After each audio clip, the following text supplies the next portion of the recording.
Be the Fan. Good morning, Metroplex. Ruben is in the mood already to party it up here in Oxnard, California. It is training camp show number 2. All right, Ruben, that's enough. You're going to give me a stroke. Here on... Is that my computer? RJ? No, that's me. That's no, it's not the computer. I didn't have my audio turned off yet.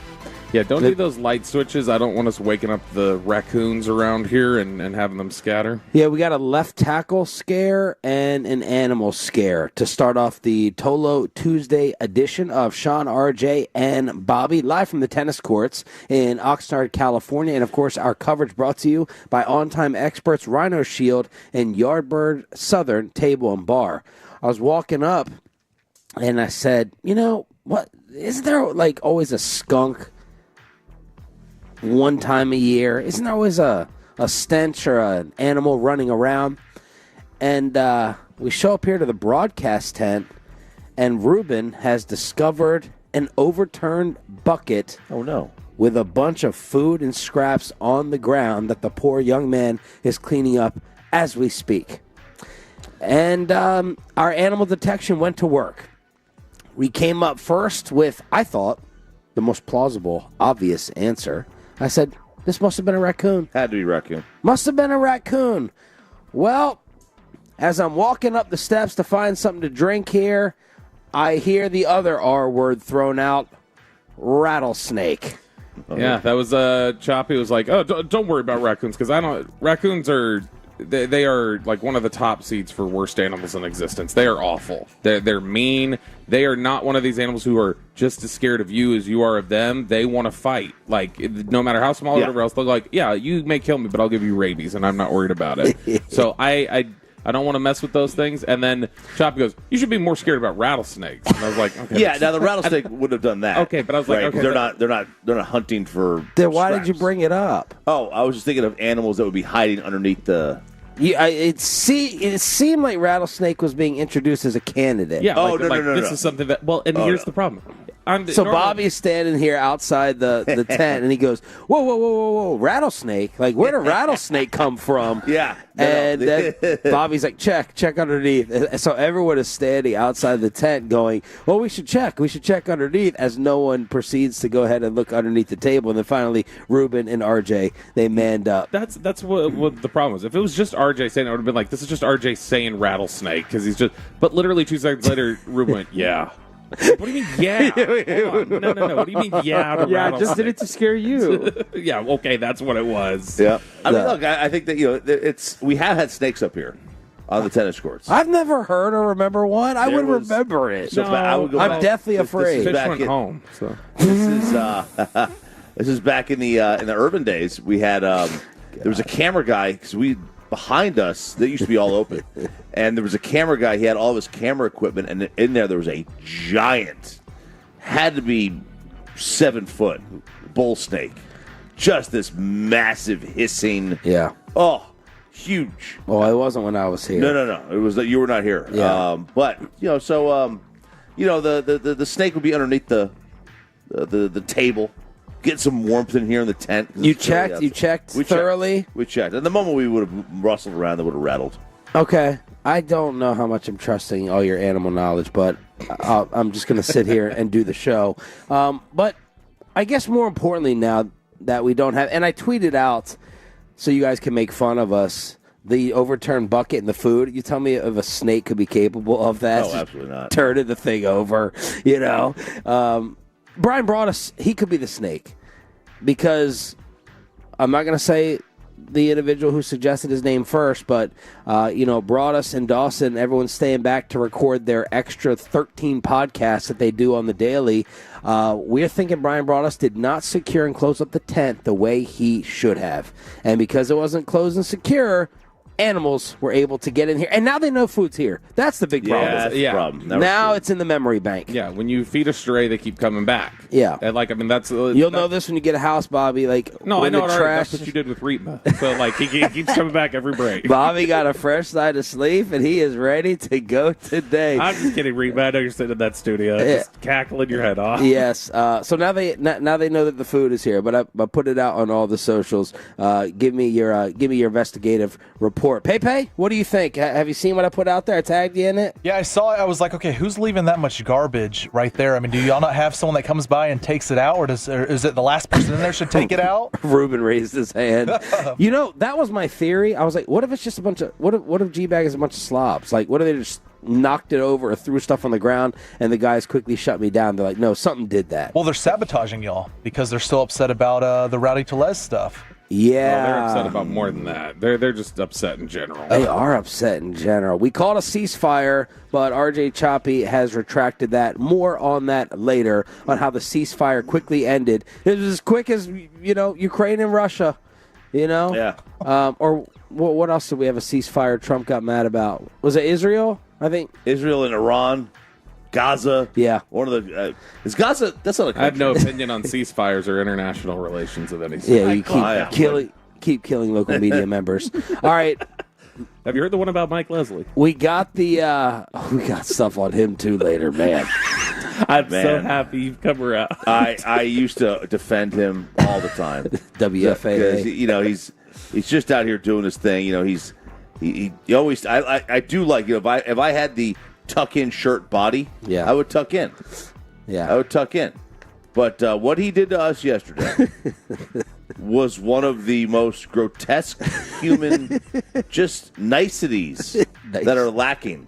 And it's typical of somebody from Massachusetts. Okay. It's very typical. All right, we'll get into it later on. Let's get into the humongous left tackle scare that happened out here on the practice fields. Yeah, Tyler Guyton had left the practice field yesterday after getting rolled up on, and it was something.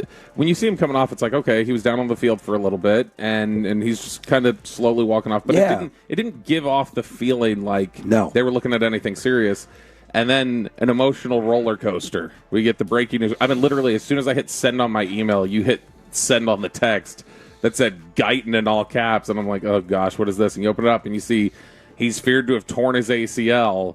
And at that point, you're just going, okay, this, because we said yesterday, the offensive line, if the offensive line is not, if it does not take a step up, if it's not what it's supposed to be, this team is screwed. That is what kind of everything centers around this year.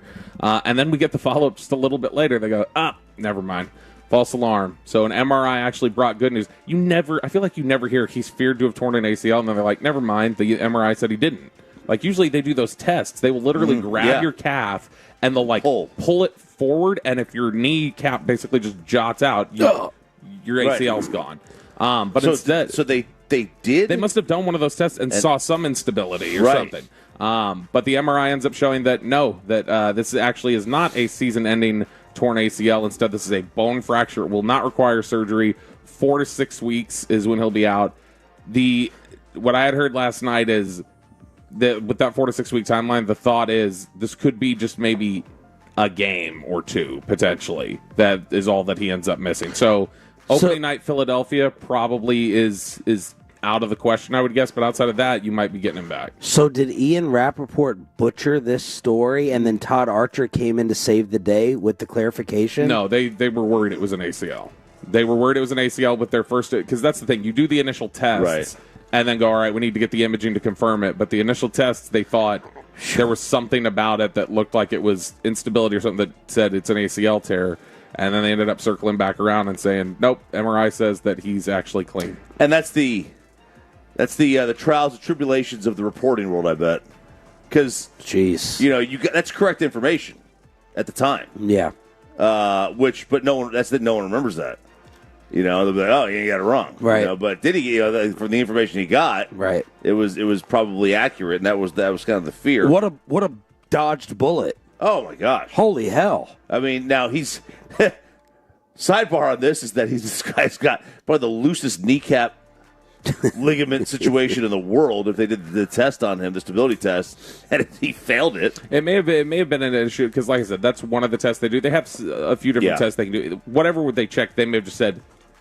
It looked like there was some sort of question about it, is what their initial test showed. That's why they wanted to get the MRI. But, typically they'll, I know there was I had a friend who tore an ACL, and they basically, they not only did the there's something else they did where it's like they literally, you can generally see there's instability here and know what's up. What would they have done, and what will they do here over these next 4 to 6 weeks, including maybe the opener? Who's going to get the left tackle reps? So I would assume that the one who's getting left tackle is similar to like when Terrence Steele had gone out. They had the swing tackle going there, Hakeem Adeniji. So I would say that he's probably the leader in the clubhouse. But if they're specific to sides and they say no, Adeniji's covering right tackle when Steele's out, and then Awesome Richards does left tackle, those could be your options. I think we all kind of were impressed with Awesome Richards during training camp and preseason last year, as I recall. That he stepped in and played well. I know Brian really likes him and thinks he can be good. Brian liked him really good, like well inside, and he was surprised that when he had like talked to some people with the team last year, he's like, man, he looks good inside. They're like, that's a tackle though. Nope, that's a tackle. And then they were pretty insistent on it. So I would say that Adeniji and Awesome Richards are the ones who are the options that you're staring at. I was getting Tyron Smith in my DMs. I think Broadus may have brought up Tyron Smith when we were sitting there pre-gaming before dinner. People were wondering, what about sliding out Tyler Smith? So people have talked a lot in the last 2 days about Sadiq Charles. Jake Ferguson, who's coming up later, he brought him up yesterday. Randomly throws him out as just Sadiq's moving people. Yeah. Schottenheimer brought him up yesterday and just talking about what a people mover he is. And Sadiq Charles is a strong dude. When he was coming out, his initial comparison that a lot of people had in terms of just physically, not as a player, he went in the fourth round, but physically a lot of people said that's Tyron. Like he is just a powerful, strong, lean 20-year-old dude when he was coming out. And he had retired from the Commanders or the Titans he was with. He had retired from the Titans and ended up coming out of retirement to join the Cowboys. And so he's been playing guard, and that's where he's got a lot of his power. I don't know if they feel like he might be able to slide out and play some tackle, though, if they needed him to. So Tyler Guyton, Nick Harris had been tweeting, having a great day so far. He limps off. That just looked like he was fine. It looked like he was totally fine, just limping off under his own power. Brevin Spanford is likely out a couple of weeks with an ankle injury. Terrence Steele was back with the Cowboys in team drills. So that is your extensive injury report coming from the practice fields yesterday here from DFW Sports Station. The fact there's injury reports this early when they haven't even. I mean, they've barely done anything. Yeah, I mean, you will one pads the one day. You will see some stuff occasionally. Their injuries are way up right now from what they've been in years past, and I don't know.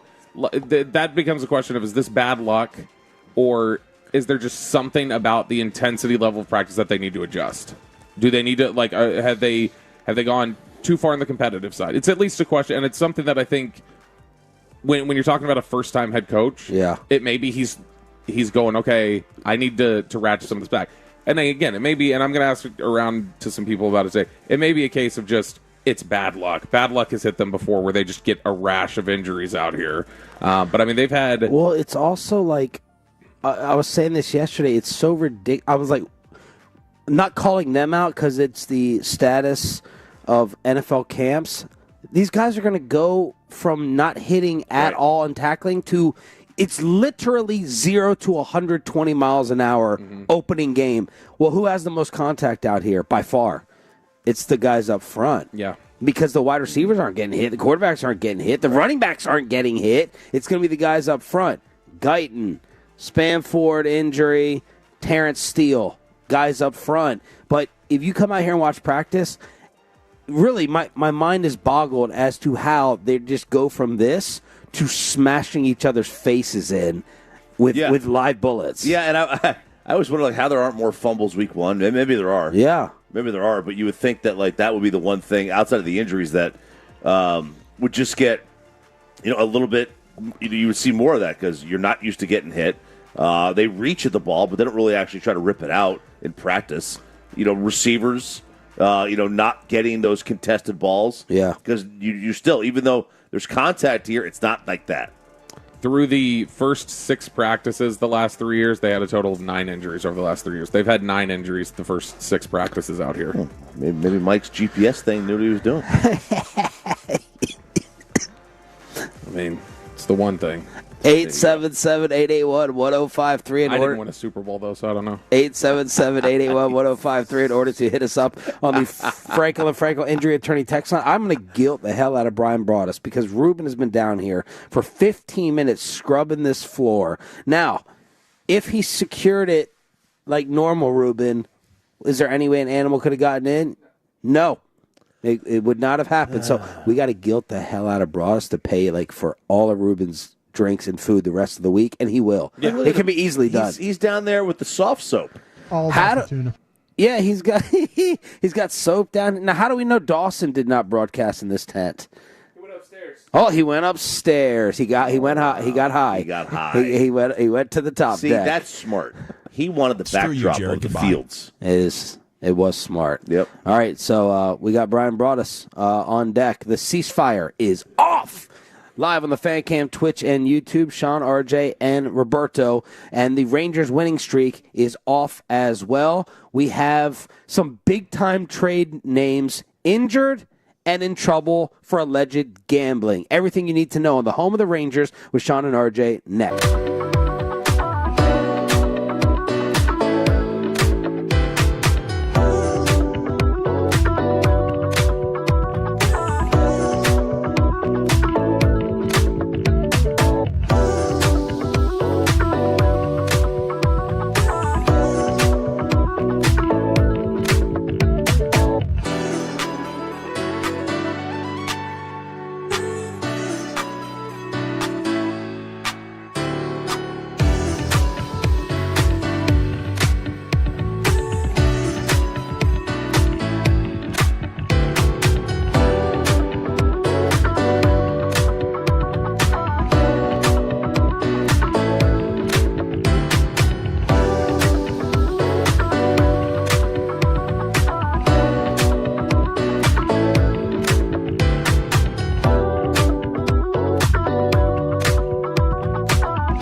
Basil babes. Saffron Squad? No, maybe. Pre-curd? No. Nothing made. I just said that. Was it Spice Girls? Doesn't sound right. Was it Saffron Squad?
The fan segment here brought to you by the personal injury lawyers Franco and Franco. If you've been injured in a car or truck wreck, call Franco first, 214-4817-333-3333. With Franco and Franco, there is never an out-of-pocket cost. They only get paid when you win.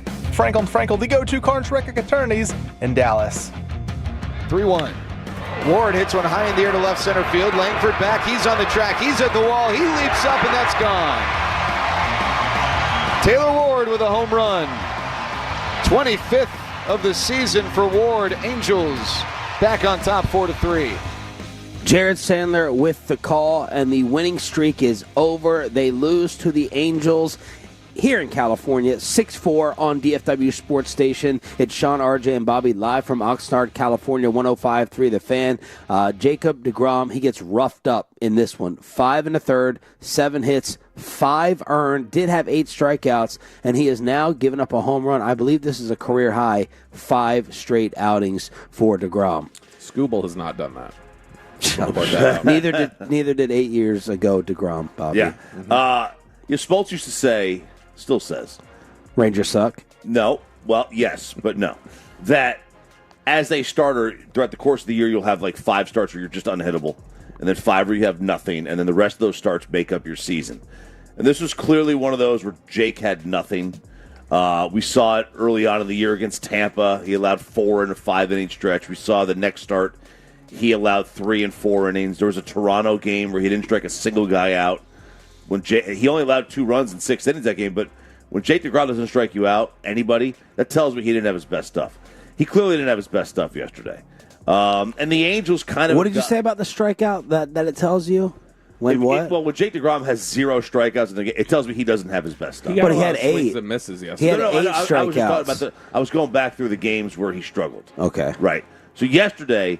the Angels just have gotten to him this year. He's allowed 8 runs and 2 starts to them this year. They've just kind of figured him. I don't want to say figured him out, but they've done a good job of getting to him. You expect to win the game when Jake deGrom starts, and when you're in a playoff chase, and you have teams in front of you that in the wild card that lose that day, you've got to be able to take advantage of it. They weren't able to do that. The offense didn't step up. The 4 runs is a little misleading because there was a fly ball with 2 outs that was dropped that allowed the 2 runs to score. So you don't really even count those. So it's kind of it was a very uninspiring day.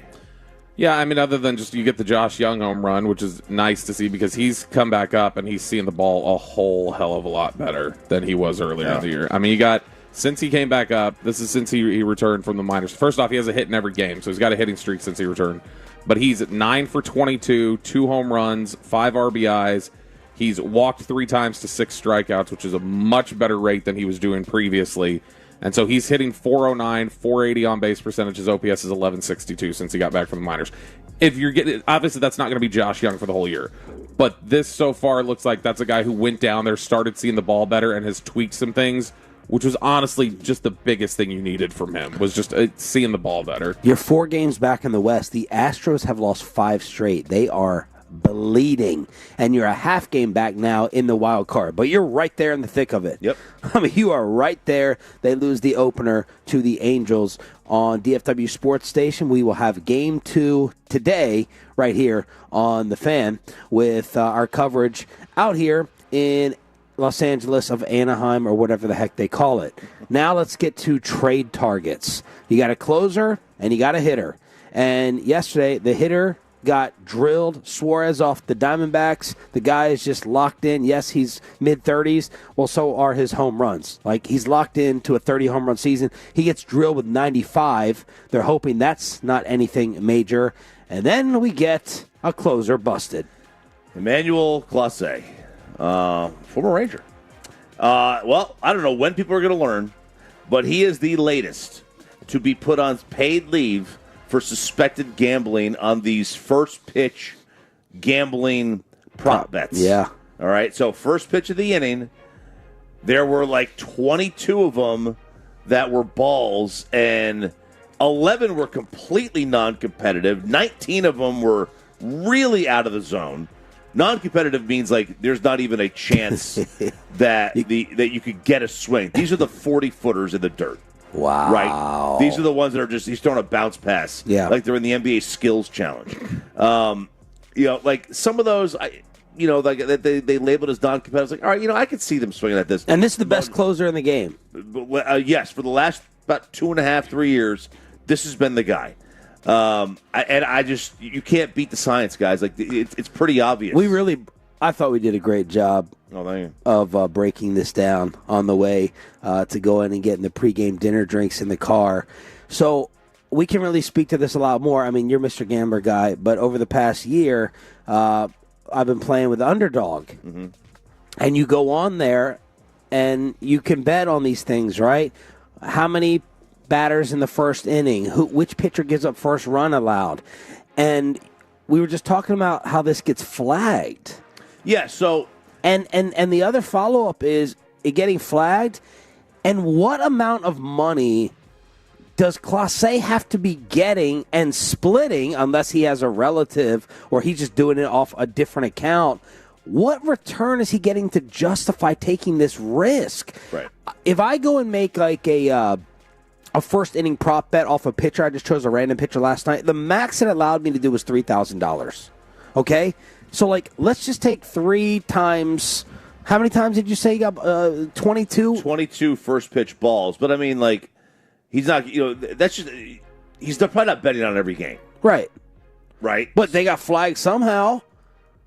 If there are, did it say how many times he got busted for? Or no? They're still, they haven't done that yet. But a $3,000 return, like, how many times do I have to win that over to justify as a major league closer who has this status and contract to make it worth my while? I mean, okay, so this year he's making $4.9 million.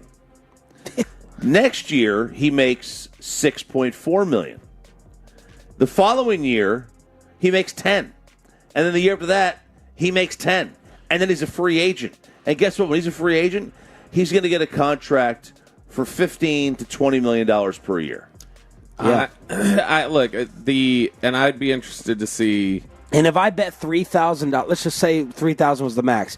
If I bet $3,000 20 times, like on the best closer, does that not look suspicious? Like, when does it get flagged? I'd like to ask someone in Vegas that. I would assume it's how many times and what money amount?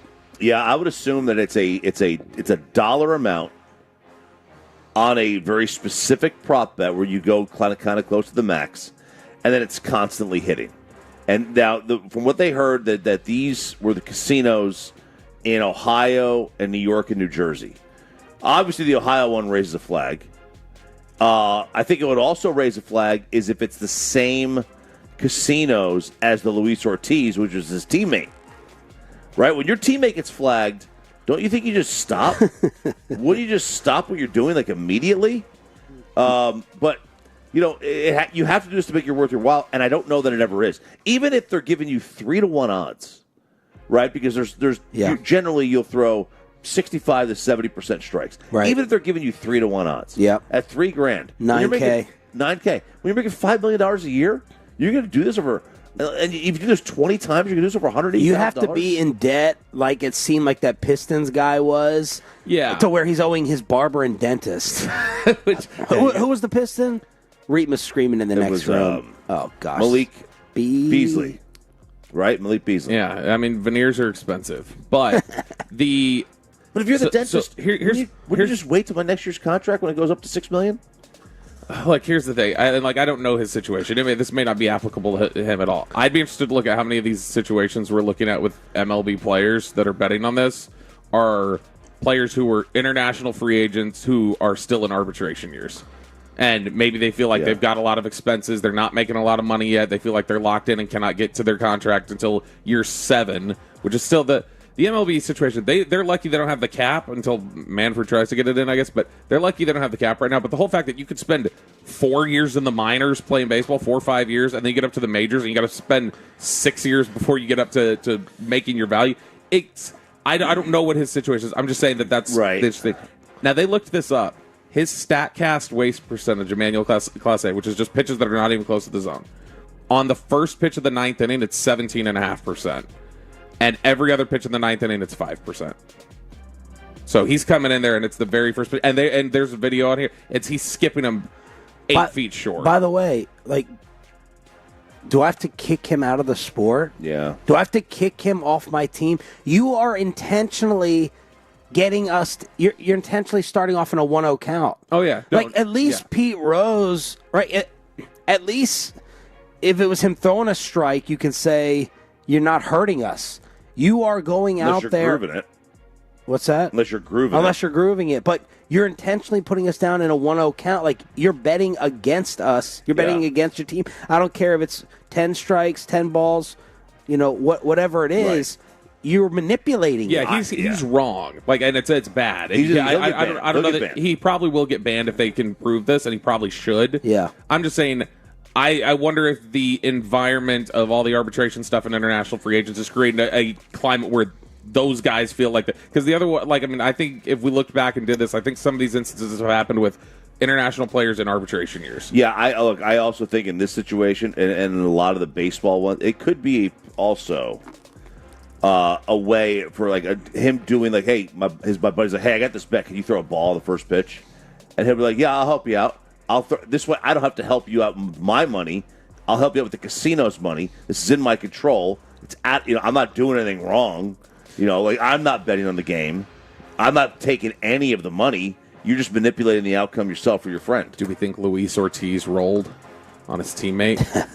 Look, I'll give you class A. You cut me some slack, right. man. Just let me walk. Sure. Literally.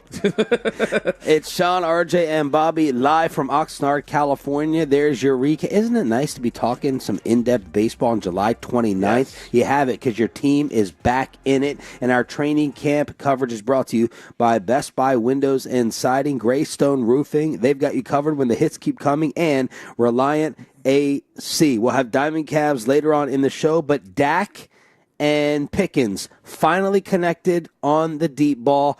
The Cowboys dodge a humongous scare at left tackle, and we're about to get someone paid out here, and it's not Micah Parsons. The next Cowboys contract to get done inside the Star on the home of America's team next.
Segment here brought to you by Classic Chevrolet. If you're in the market, upgrade your vehicle, get to Classic Chevrolet in Grapevine today. The back-to-back #1 Chevy dealership in the world. More new Chevys than anyone else, all priced to sell.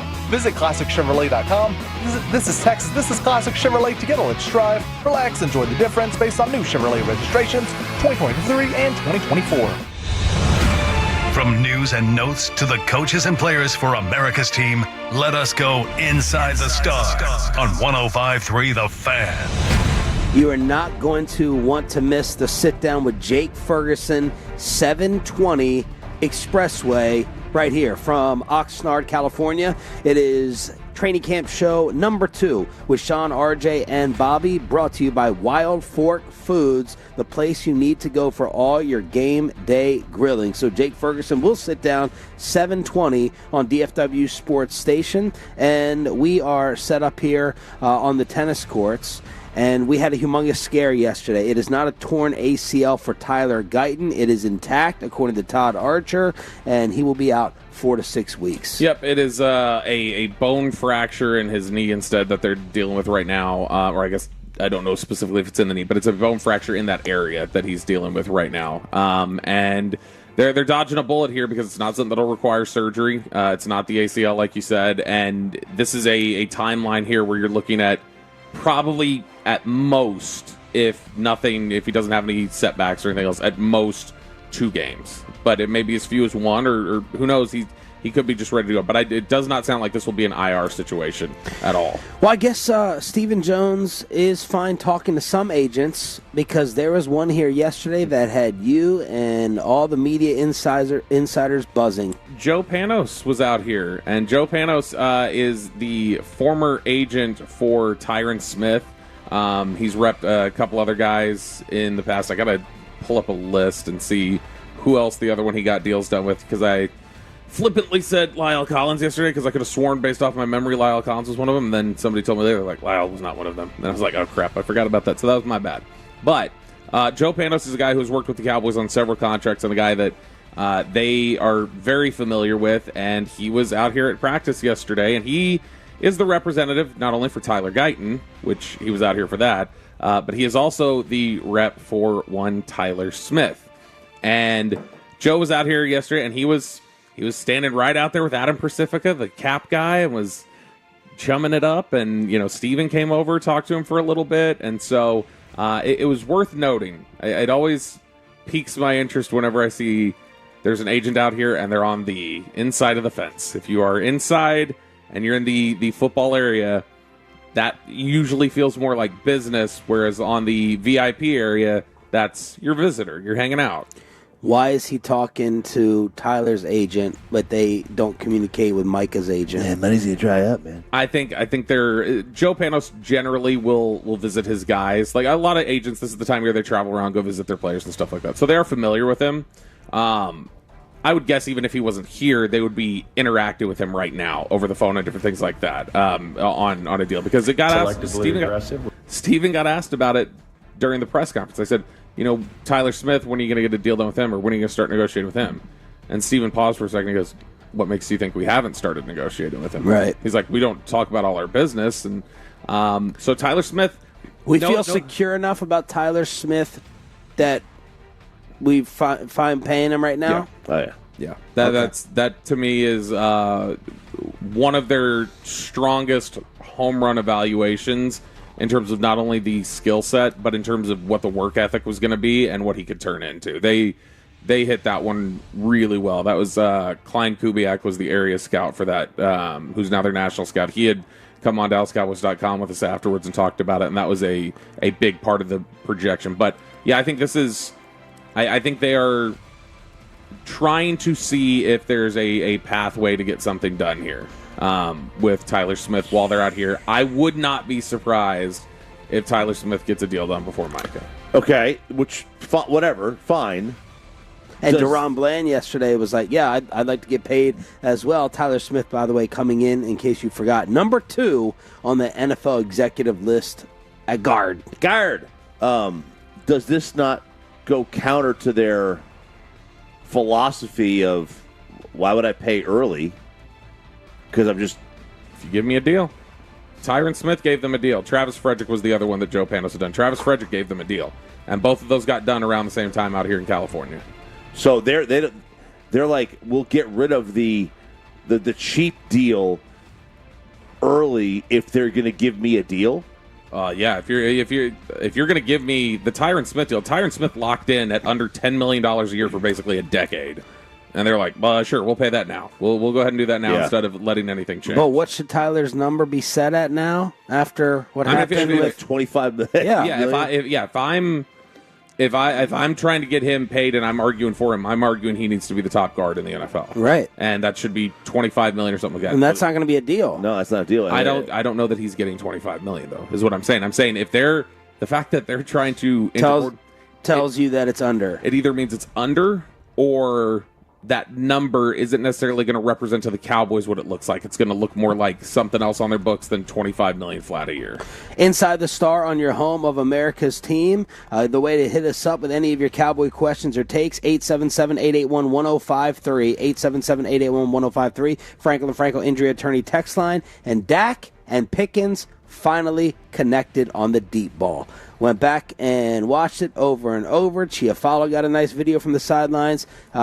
Pickens beat Israel Makwamu, and it looked like it was Malik Hooker also trying to help at safety. And Nick Harris said that Malik was having a really, really good day, but George Pickens finally gets the connection with Dak. Yeah, and that was starting to become kind of the topic that was getting buzzed about a little bit out here at camp. Of just like, okay, why haven't we seen this click yet? Why hasn't this occurred? And I mean, when they hit this pass yesterday, which anytime they hit a deep ball, you get the crowd clapping out here.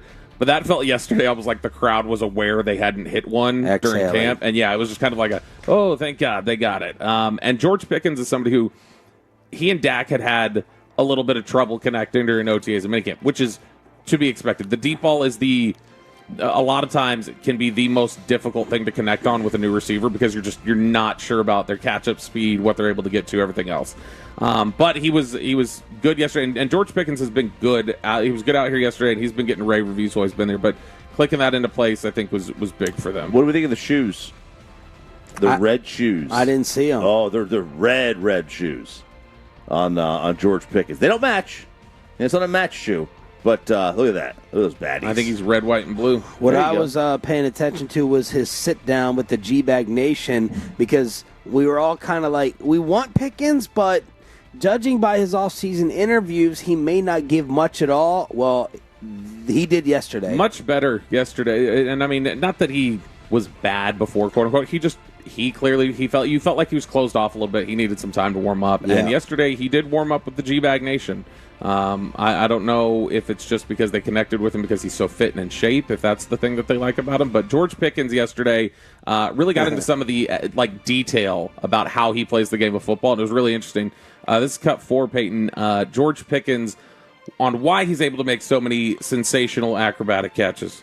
My whole life, I've been always kind of gifted, thanks to God. But like, I kind of do work on it too, just the minutia of receiver. And then I kind of in the offseason, I work on little man's game. So stuff that Turk probably be able to do. That's what because I'm so big. Right. So when I get out here, I'm moving way more fluent. But definitely with the catching, I kind of been like that. Nice descriptive answer, by the way. Turpin got how many touches out here? Holy mackerel. As many as they said Tavon Austin was going to get a couple of years ago. It was half the workload. But no, that's good stuff. And Brian started going like, yeah, but the way you track the ball, man, the way you track it, it's just beautiful. Told him it's the best I've ever seen, and I've watched all the greats, is what he told Pickens. Better than Don Hudson? That's what he said. Wow. Now, George Pickens, how is it that you're able to track the deep ball so well? The key to it is looking up. A lot of There people you go go. here, look back, and try to see where the cue is. Yeah. The best thing is to look up, and then based off the trajectory, I play punt return, so if the ball's turning over like this, there it is. it's gonna go farther. And then if it's a cue gets hit, it's wobbly, it's gonna die out. You see what I mean? So you can really make. That's really why I make a lot of catches, because you can really make every catch if you know the ball trajectory. Wow, this is good. Yeah, it's good. And he talked about the fact that that reference there, just the idea of being a punt returner and seeing the way the ball's moving and having to track those. He gets an idea of what might sail, what he needs to kick into extra gear for. Well, the other thing that he does, he's the contested catch master. They talk about, man, it's not a 50-50 ball. It's like 70-30 when he's one-on-one. So George Pickens on catching balls in traffic. Yeah, while the DB is on you, kind of want to have your body as, I say, dead as possible. You see what I mean? So he never knows what you can actually stop. You can run a stop route. He'll never know what route's coming. But as far as the ball trajectory, he also won't know when you're catching it, because he's like, are you? You see what I mean? And with me knowing the trajectory, I know where it's going to be at all the time.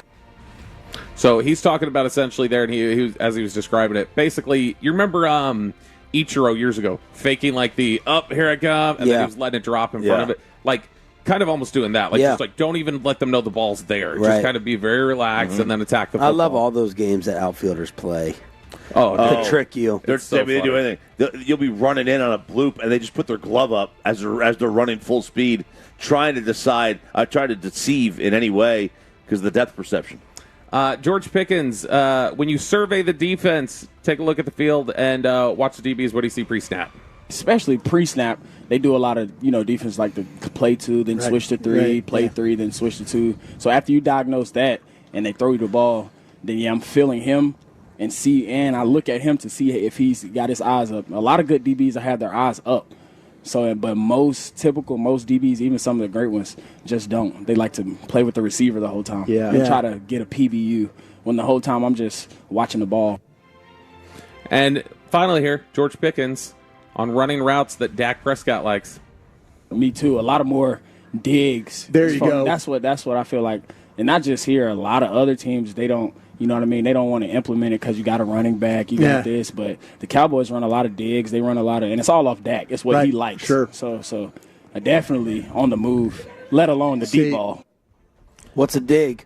A dig is that's the 15 up and then cut in. You're running, and they do love those. They love the dig routes, and they love, in the past they've loved, and one of the things I hope they bring back, they killed with McCarthy last year, they didn't have it here, was the crossing routes. The deep crossers were stuff that Kellen used to love to run, and that's what Dak used to love to lean into. And wasn't those deep? Wasn't that what the those double picks in Green Bay that one year was in the same? Nope, those were option routes. No, those were option routes. The deep crossers are just deep. You're trying to cut and spread everything. You sure you don't want to ask Kurt Warner instead of Bobby what routes are and how to explain them? That's right. 877-881-1053, still one of the great all-time bits that was pulled off here by Jane Slater that we don't play often enough. I think we played it enough. Live on the Fan Cam, Twitch, and YouTube.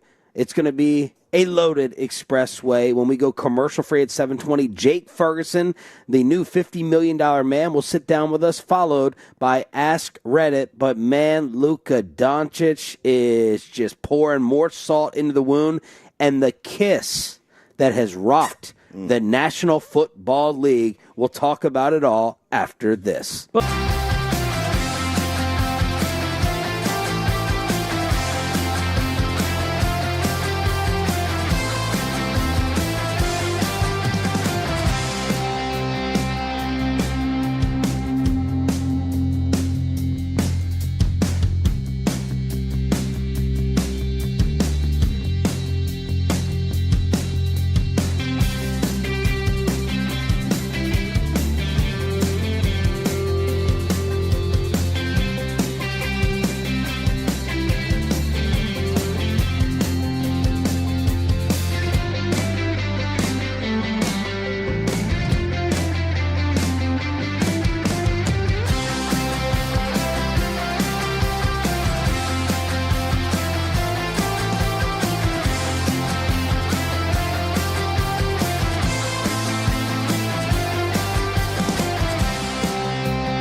Saffron Squad? Nutmeg Maidens? Paprika? No, Nutmeg Maidens. I just said that. Was it Spice Girls? Doesn't sound right. Was it Saffron Squad?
A&M Leasing Studio. This is Shan and RJ on 105.3 The Fan. Good morning, Metroplex.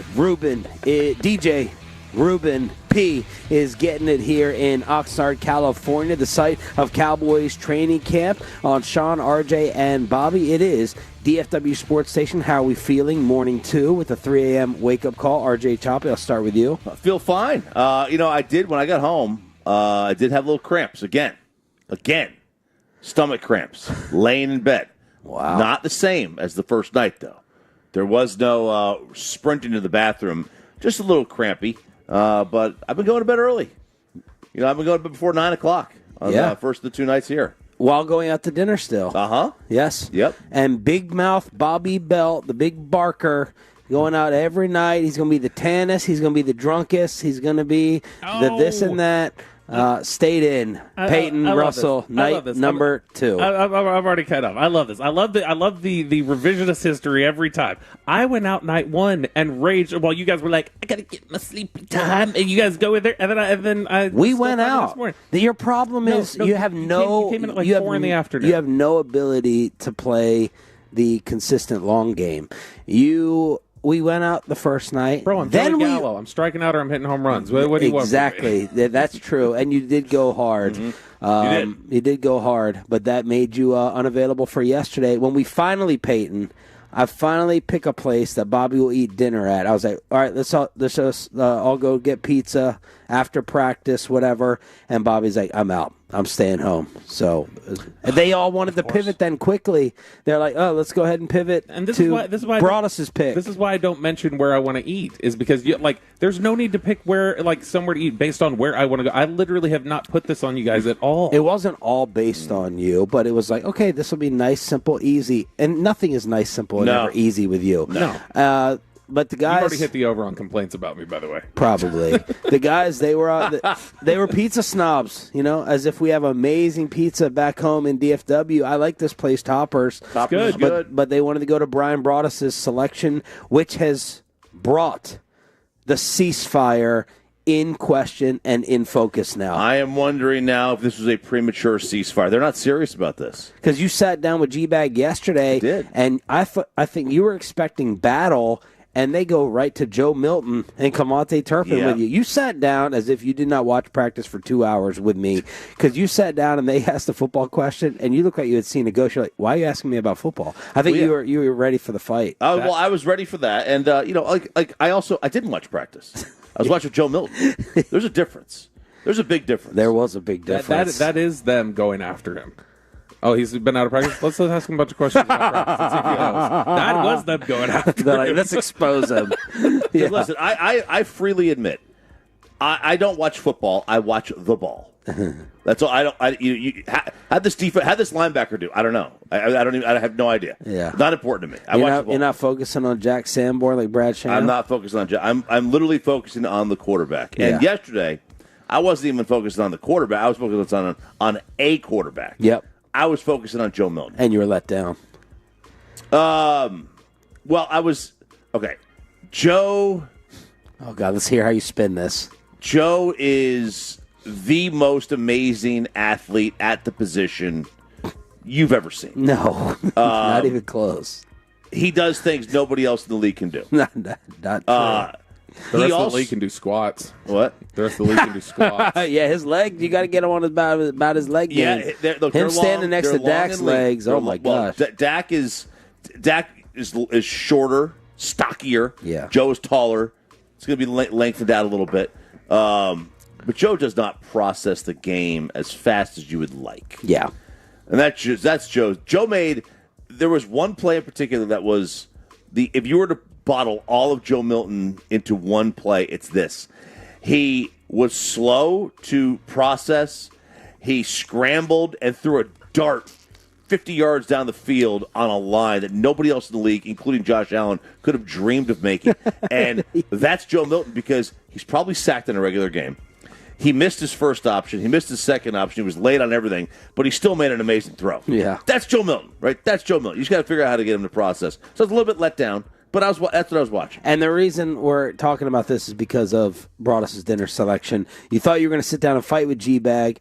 no, ceasefire. Ceasefire. We're not going to make fun of them anymore. Now, I told, listen, I'm still going to keep doing one thing, which... What's your one thing? What's my one thing? I was going to continue to asking about the brisket sandos. Yeah. Okay.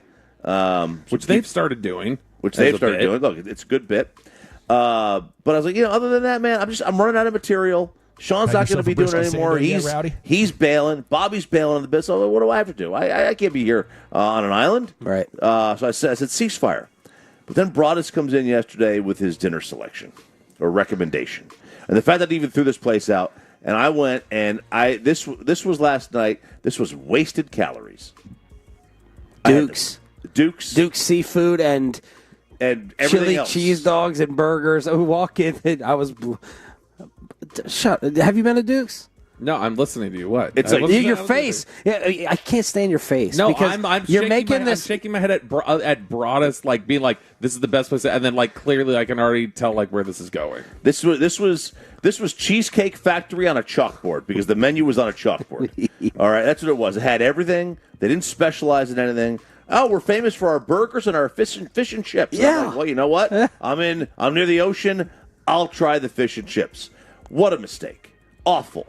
I mean, How do you mess up fish and chips? I don't know, but like I essentially, I'm not going to call this place Duke's anymore. This is just Long John Silver's. That's what this place was. It was just Long John. Did they Long have the John fried Silver's is Krispies? No, they didn't even have the fried Krispies. Right. And LJS is even better than this. Yeah, and Brian Broadus had the nerve to like get on me about like my food and dinner selections or trying to organize team dinners, and then he threw that out yesterday. Yeah. And then I knew he didn't feel good about it and I usually trust Broadus with food, and I was like, all right, let's go to Broadus's place. And then it was, well, it's not that great, and it's you got Zach wanting to go to his go-to spot, and then I said, okay, we'll trust Broadus.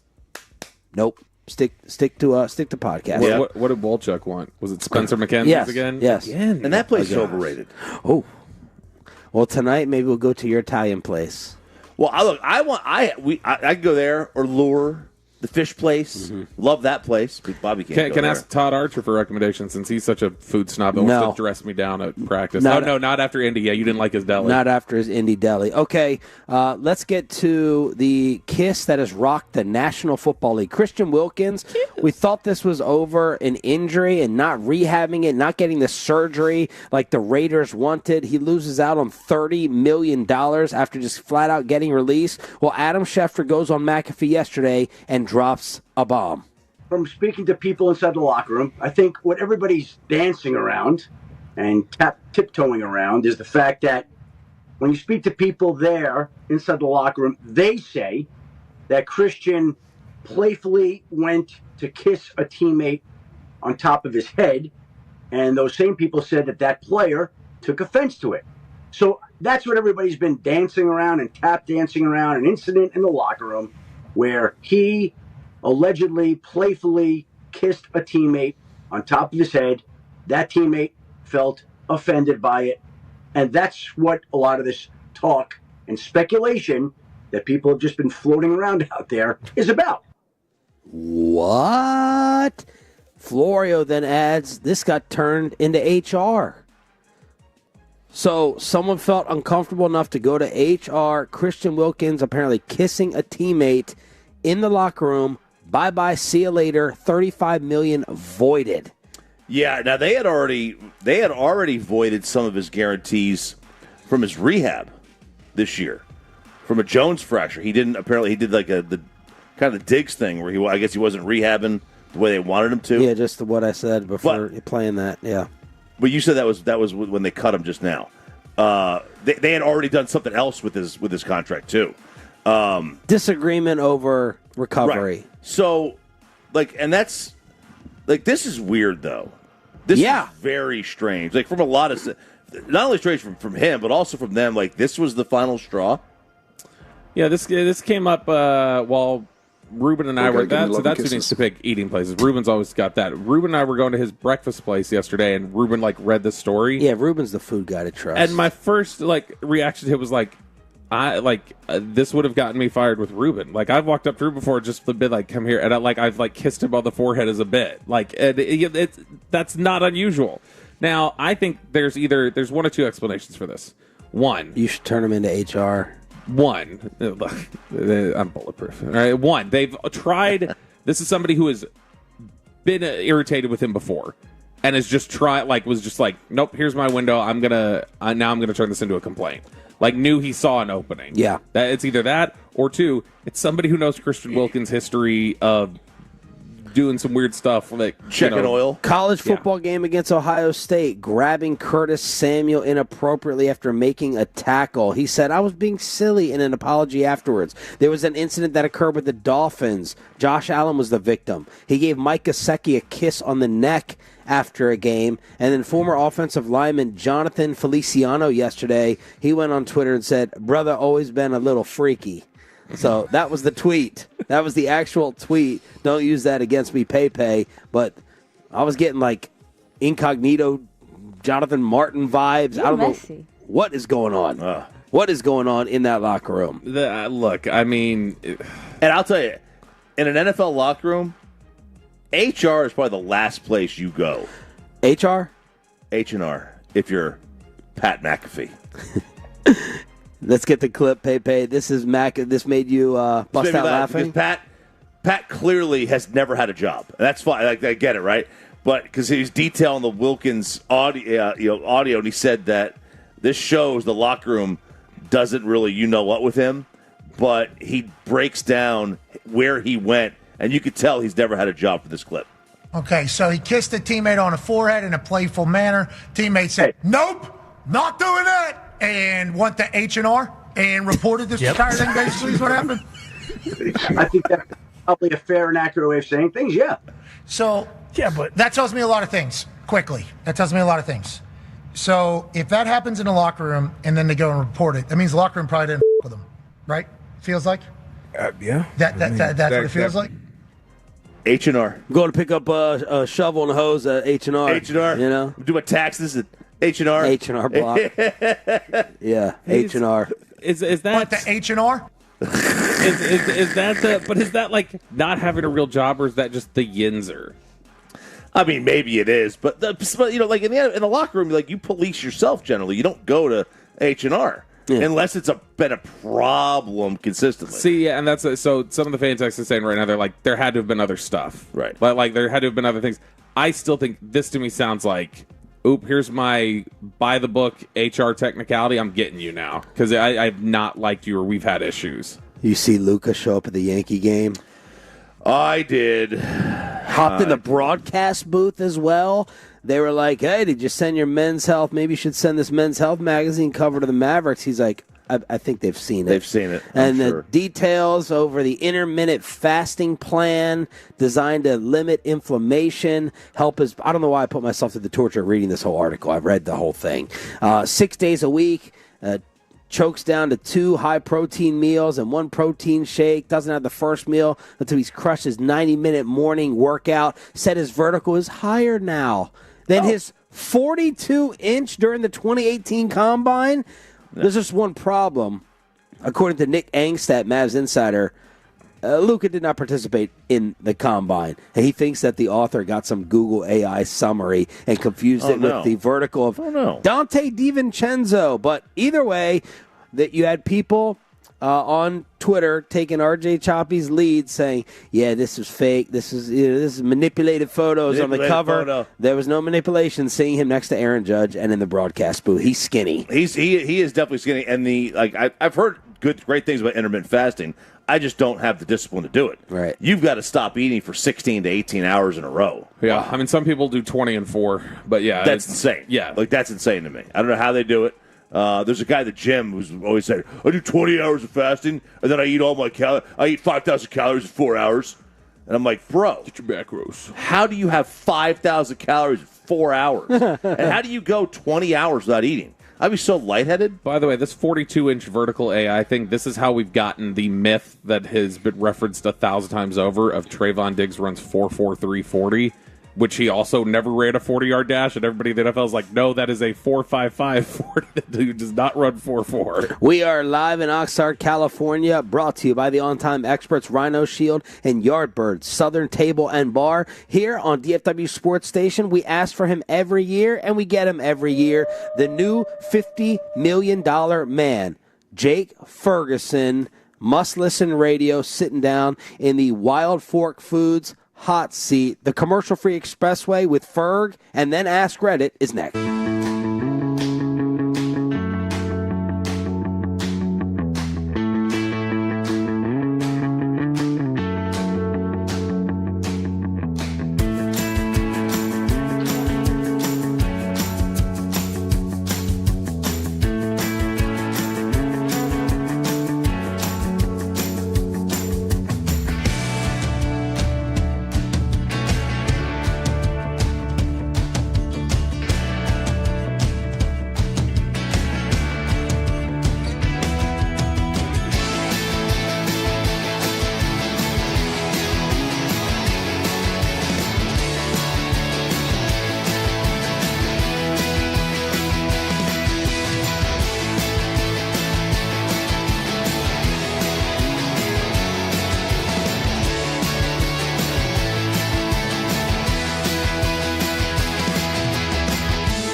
Okay, now that is very cute.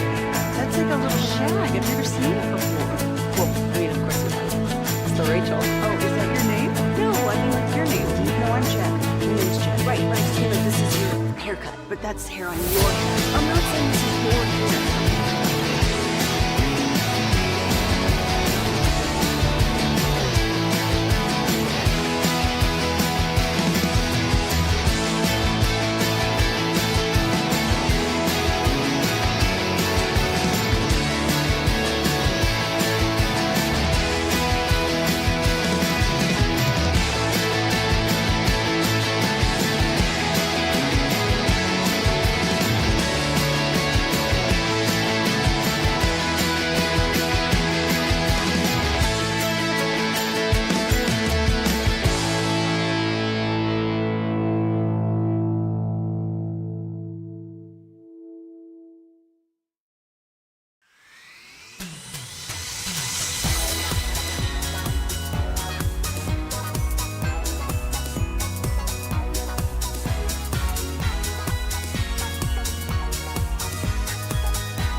on-time experts, and the HOV lane of the expressway is driven by Mercedes-Benz of Plano.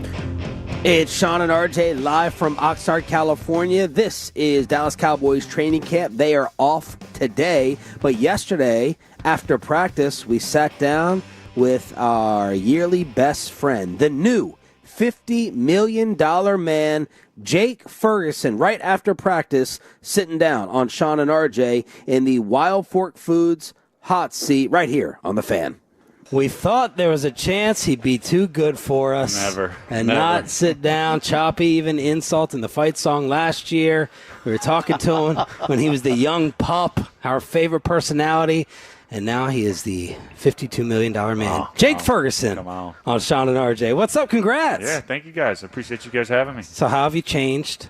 A whole ton. Yeah, not at 24 all. hours? Yeah, no, nothing really. Yeah, hasn't changed anything. How'd you celebrate in your hotel room? What a picture that was. Yeah. Shark Week on the background. Yeah. That was the blinds, right? The blinds were like. I'm currently, every camp I get like a show. So like last year I was rewatching Game of Thrones. Yeah. And then this year is my first time watching Ozark. So I was like, I'm just a season 1 finale. Like it was going down. And then I get the call and they're like, it's like 9:45 and they're like, can you come sign? And I was like, yeah, let me finish this episode. Yeah! It was good. It was like 10 minutes left. It was getting crazy. There's only 10 left. Because if it was at like 40 minutes left, are you still waiting? I don't know. Ozark's pretty good. There's no way. Yeah. Ozark is good. So good. Now, did they do 2 seasons?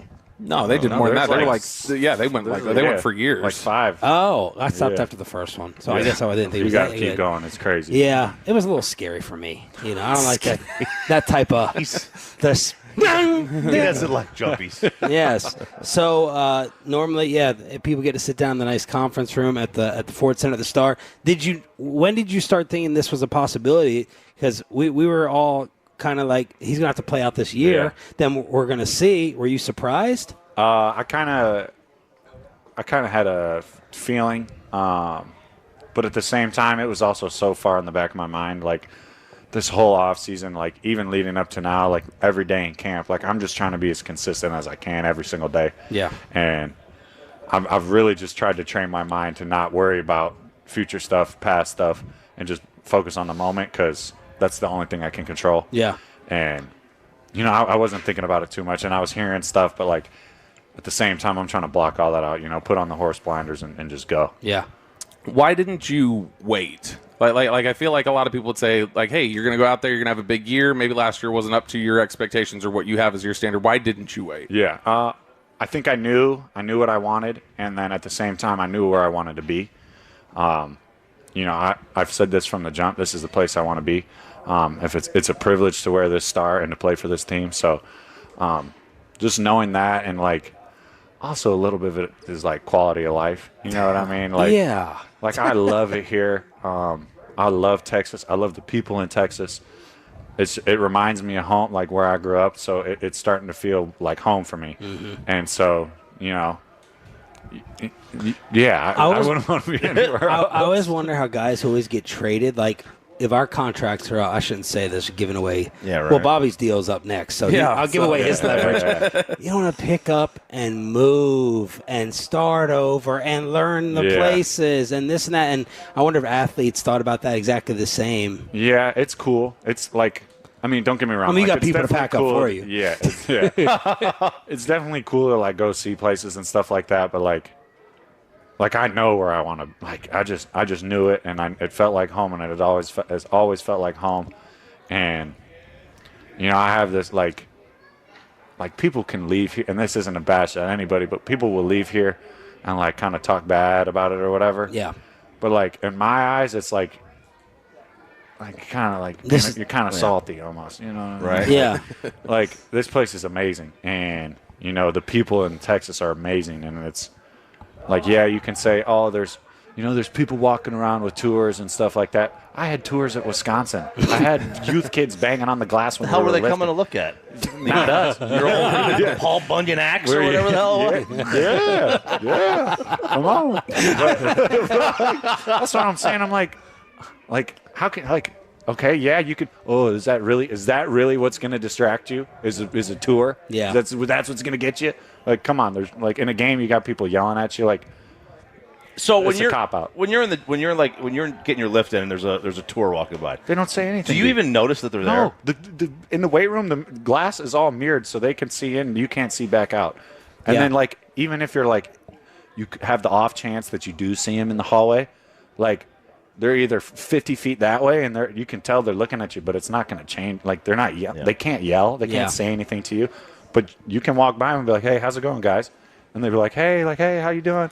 Yeah. And that's as far as it goes. And like you have to initiate that conversation. So like that whole argument is so out of there for me. Like I just don't even understand. You're sounding a lot like Jake Ferguson here on Shan RJ 105 through the fan. When we talked to Jerry about like, it's kind of like you've reached like this is the stage you dream of, right? Like you're being a Laker, you're being a Yankee, you're being a Cowboy. That's what I'm picking up from you right now. And Jerry is like Hard Knocks. I want the spotlight on us. Like this is the show. That's what I'm kind of hearing from you. Like reaching the dream, and this is the ultimate stage. Yeah. I mean, if you wanted to be in the NFL, this was my dream. Like, there's going to be lights. There's going to be people talking about you, talking bad about you. Like, is that where we draw the line? Like, come on. So we talked about how the decision not to wait or whatever else after last year didn't go the way you wanted. Last year obviously was a tough year in that opening game you sustained an injury, you had the concussion throughout the year. Dak wasn't available for much of the season. How tough was that last year, and how much are you looking to just rebound from that? Yeah, I mean, I try not to look in the past, but at the same time, like that was me out there and no one else. The knee thing, like having that bug me all year was obviously annoying, but at the same time, I'm sitting there like if I'm on that field, I need to perform, and if I'm not, that's hurting the team. And so, yeah, the concussion's another thing, but like I'm just trying to every single day. Like I knew I had to do something different this offseason, whether it be like just the way I train, where I'm going to train. I took a whole month in Nashville with Jeremy Holt. He's out there. He did all my pre-draft stuff. So I was out there a whole month with meals and stuff like that. And then actually using my fiance to just like help me with my eating and just like help track my stuff and just like the protein that I'm eating. And, getting dialed in and then just getting here and getting into our facility as much as I can to where, not only am I showing face, but like I'm learning the process and I'm learning the new scheme that we're putting in and stuff like that. So just getting to make sure I'm all my P's and Q's and making sure I can get out here in Oxnard and then just start stacking days.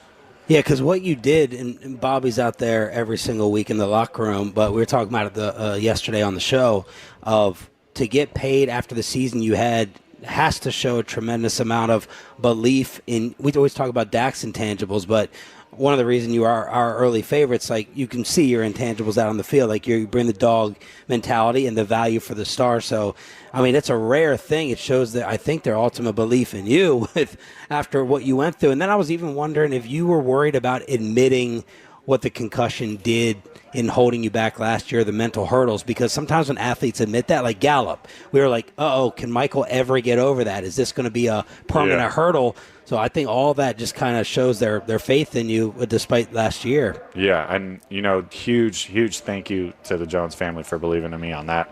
But, yeah, like I said, it was this whole offseason. It wasn't just like OTAs or anything. It started that day, the day we lost and we weren't in playoffs. Like, I was like, all right, let's go. Like, I took, I think, one trip, and then I was already working out by the time a week before the Super Bowl started, and like rolling into that, and like I knew what I needed to do, and like I wasn't gonna try to do anything I did the past offseason because like that's not gonna get me anywhere. Like doing the same thing and expecting a different result, you're insane. So just really focusing on that and just making sure I was locked in, and here also at the Star and at the facility, like grinding. So. Is the concussion just like a brain fog? Yeah, I mean, in the moment, like, so what? It happened on a Sunday, and I think we played a Thursday that next game, and I was fighting to play. Like, I was like, all right, I'm ready. Like, I want to play, and they were like, no, like, there's no way. Like, we just want to be safe, and I appreciate them so much for that, because like the brain is super like real deal. Like, I completely understand it now, and then after that, like, just making sure I'm good. And then this whole offseason, I'm doing like brain games, stuff like that. I'm taking like 15 grams of creatine or whatever it is just for like brain health, and then switching to the new helmet. But at the same time, that's not going to change how I play. Like my grandpa always taught me, you're the hammer or you're the nail, and the nail's the one that feels it. So I'm always trying to bring some heat, because then you won't. I mean, it was if you watch the concussion, it was such a weird. Like the dude punched me like in the head. So I don't know. I mean, I felt like that was weird, and he might have just hit my equilibrium. Yeah. But messed me up for like a week, but that's it. So you talked about how you did things this offseason, or what you were really focused on. It feels like the team mantra or the theme this offseason was about culture. Like culture just keeps being the same repeated thing. And that maybe feels like a broad catch-all to fans of like, okay, what does that mean, though? That's really broad. When you hear that say, we're changing the culture, we're looking for a certain culture, like what does that mean for you in practical terms? So what does that look like? To me, the first word that comes to my mind is brotherhood. I've been on teams where, we're close, but we're not we're not on that brotherhood level. We're not brothers. Like every team I've ever played on, I'm trying, like if I see somebody messing with you, I'm going to fight you. Like, that's my brother. Don't mess with him.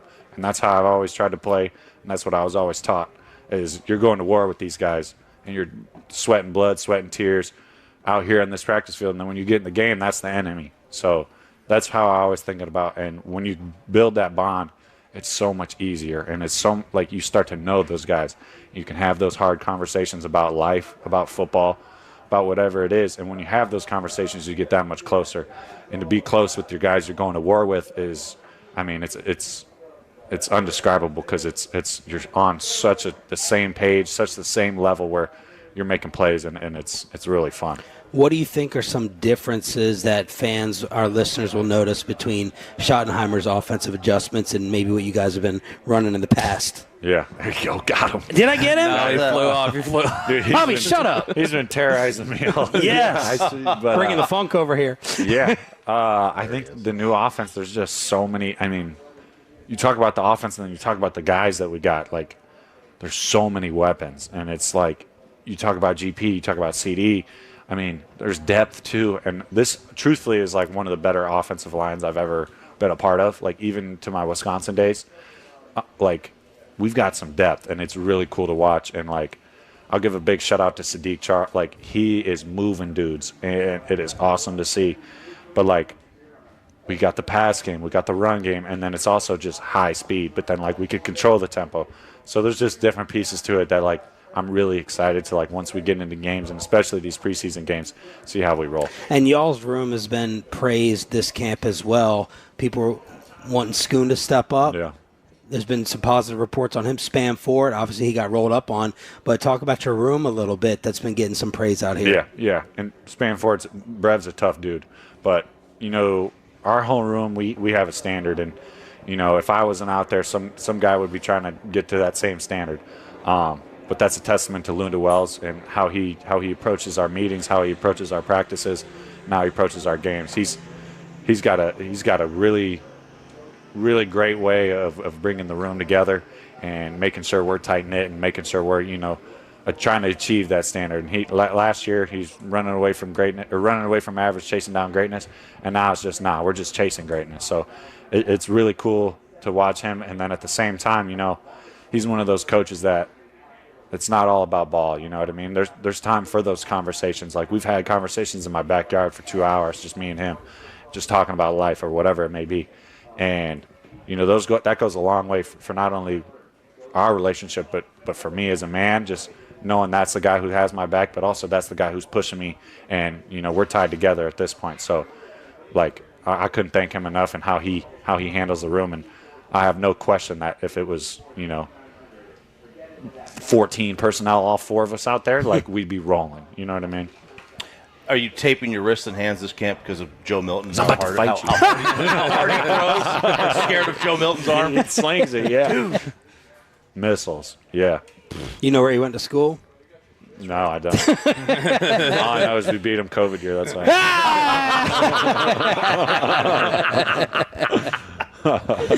All right. We were having this debate earlier in the show. I really wish Tad had not come over for this. Oh, no. What happened? Part of the discussion. But the show before us, she was saying that she threw up in her Yeti cup. Oh yeah. And she washed it in the dishwasher and then drank out of it again. The show is split here on whether you can do that. What's your vote? Puke in your Yeti cup, Why? but you washed it in the wash machine. Why are we puking in the cup? I don't know whether she was sick. It's better than your hands. Who I is guess. this? It ended up there. Who is this? It was a show on the show that runs before us. Yeah. So what do you think? No, you can't do that. You have to throw it You away. gotta throw it away? What are you going to do? You're Well, just you puke have guy. $52 million, so you could It went buy in another one. Yeah, I'm using the styrofoam cup. It went in the Oh, no, dishwasher. it's like in like a Yeti kind The of Yeti yeah, cup. I hear you. Yeah, I hear you. But Yeah. you can't use a different cup. Right. Why are we like? It's a Yeti cup. It's like a $40 cup. It went in the dishwasher. wash You it, don't right? trust it's so clean? you puked in the $40 cup. Yeah.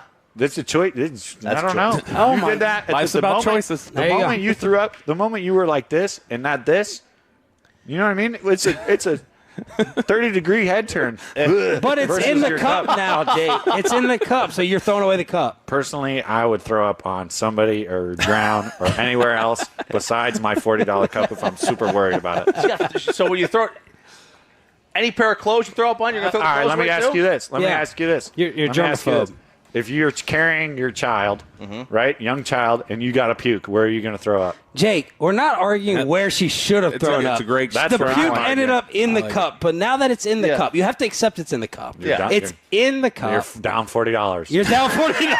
So if I threw up on the kid, I got to throw the kid away too? No, because you're not drinking the kid. Why are You're we throwing drinking up out on of the kid in cup. the first place? There you go. Bad parenting. That's why. Exactly. All right, tell him the engagement story. All right, so I got a friend who, well, it's a friend of a friend, bought an engagement ring. She was there in the jewelry store. He turns, gets the ring, drops down to a knee at the counter in the jewelry store. Is that a guy who is A, out of ideas, or B, trying to lock her up before she thinks twice? That's crazy. Probably out of ideas, you know. Yeah, probably out of ideas. I mean, come on. Show a little spunk. You know what I'm Creativity. saying? Yeah, a little creativity, yeah. Hold on to it I for a minute. I personally had a 6-foot-tall ice luge. Whoa. Yeah? And then at this wedding, I'm about to have a ranch fountain. Chicken tenders, you dip it in there. Oh, ranch fountain? Ranch? Now, He's anti-ranch. I'm is she anti-ranch. going to give you grief for proposing pre-extension? My wife would go, why didn't you wait until after you signed the extension, huh? Yeah. What about that? Yeah, well, the ring was already paid for. Okay. Before. But, yeah, no, we're both fired up. For All right. Congratulations. Thank you, fellas. I appreciate it. Love having you on. You're our first request every single year. And go out there and kill it, man. Yes, We sir. love having you on as Appreciate always. you guys. The great Jake Ferguson, your Dallas Cowboys tight end in the Wild Fork Foods hot seat. All right, we are back live in Oxnard, California, commercial-free expressway. So it is now 2-2 over the puke cup discussion. It's Bobby and Ferguson versus Choppy and myself. Peyton Russell step up to break the tie. You throw up in the cup, which Ferguson just did not want to grasp reality and accept that it happened. And this is from Maggie Gray, by the way. This is from the show Gray. before us. And Maggie threw up in the cup? Yeah, Maggie threw up in the cup, and then she washed it out and drank from it again, which is disgusting. Peyton, break the tie. Look, I'm not a germaphobe, but like it's going to be something that messes with my head. If I see that cup every single time that I threw up in it, I'm going to think, and it's like Bobby when he eats at a place that serves seafood. He thinks that, oh, this tastes like seafood, even though it's a steak. Like it's steak, chicken, whatever. It's not seafood. So it's going to be in my mind. I don't want to have to think about that. I'm going to get rid of the cup, or I'm going to put it on the shelf at my house or something, and Mackenzie or someone else can drink out of it. Because let me tell you this real quick. I was thinking about, okay, so if I invite you over to my house, and I was like, hey, here's a cup you can put, whatever you want it. But by the way, I threw up in it, years ago, but I also washed it. I'm just letting you know, I don't think you're drinking out of it. Yeah, but is it different if it's my puke? It's my puke. I'm not going to drink out of your puke cup, but if I threw up and then I know I saw it in the dishwasher. Because dogs eat their own vomit. Yeah, see that that's not a good selling point. That is a bad that's a bad way to argue. I don't get that dog in me, Chop. Once you wash it, it's clean. It's simple. Hand wash? Okay, so would you even do it with the hand wash? I feel like I would- need to see the machine. I would do a hand wash and then the machine. No, because when this came up in the car the other day, you thought this was too far, but Choppy didn't. Choppy said if he had to take a dump in his cup, he would wash it out and drink out of it. That's poop and throw up. You're in the same world. Oh my God! It's stuff inside your body. That I'm not doing. That I'm not doing. Okay.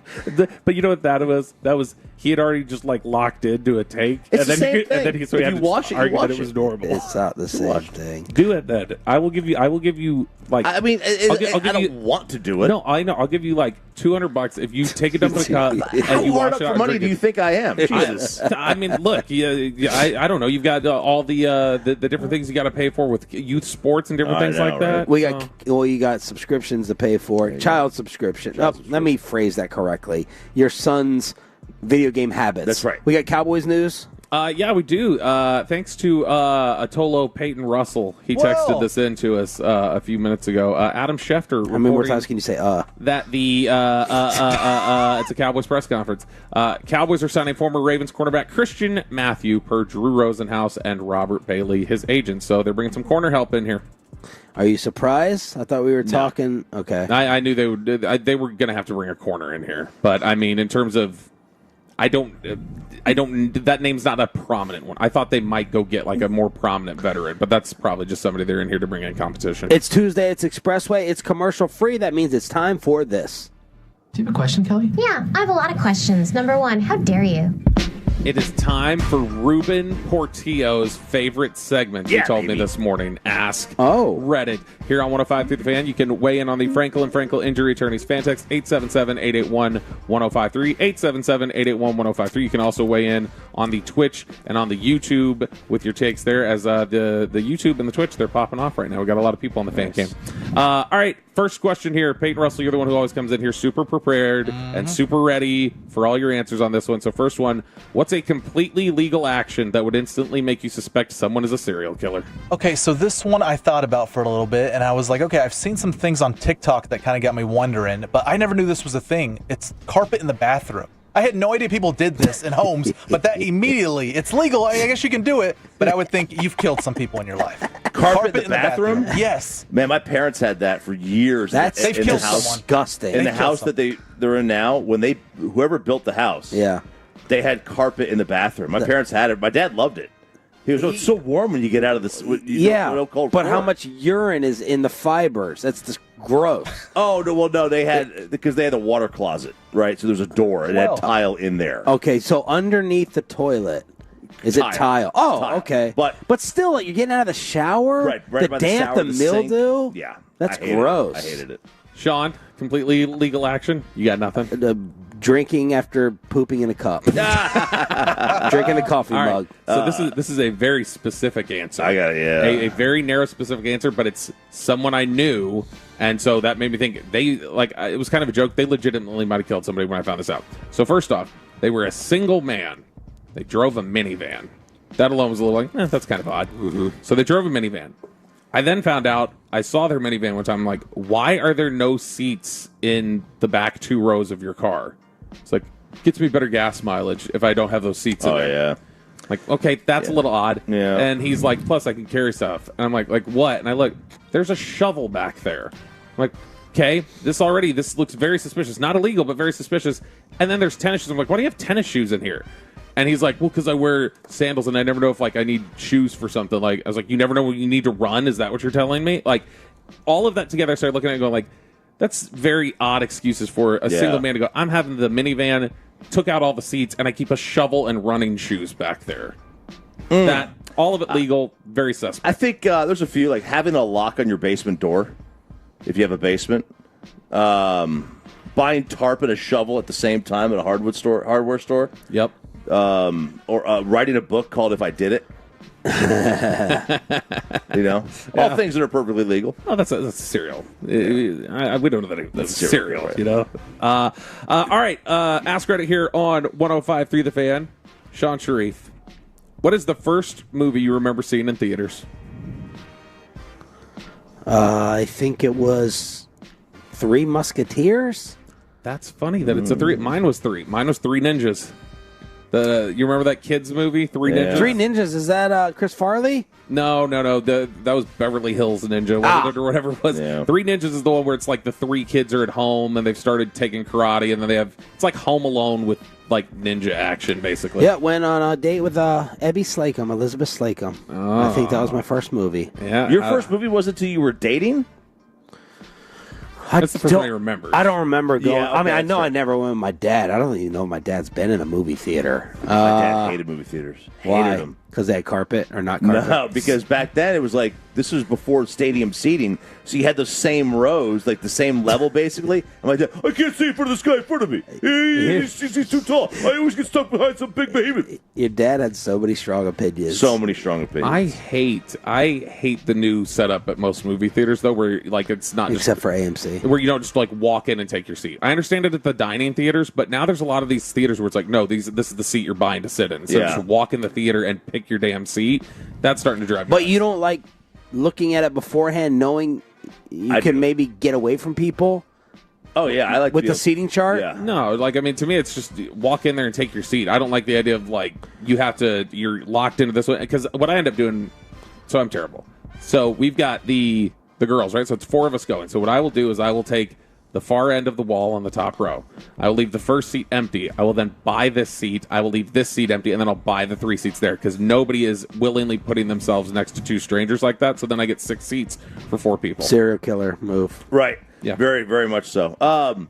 I'm sure I saw one of the Back to the Future movies in the theater, but I think the first one I remember seeing was Forrest Gump.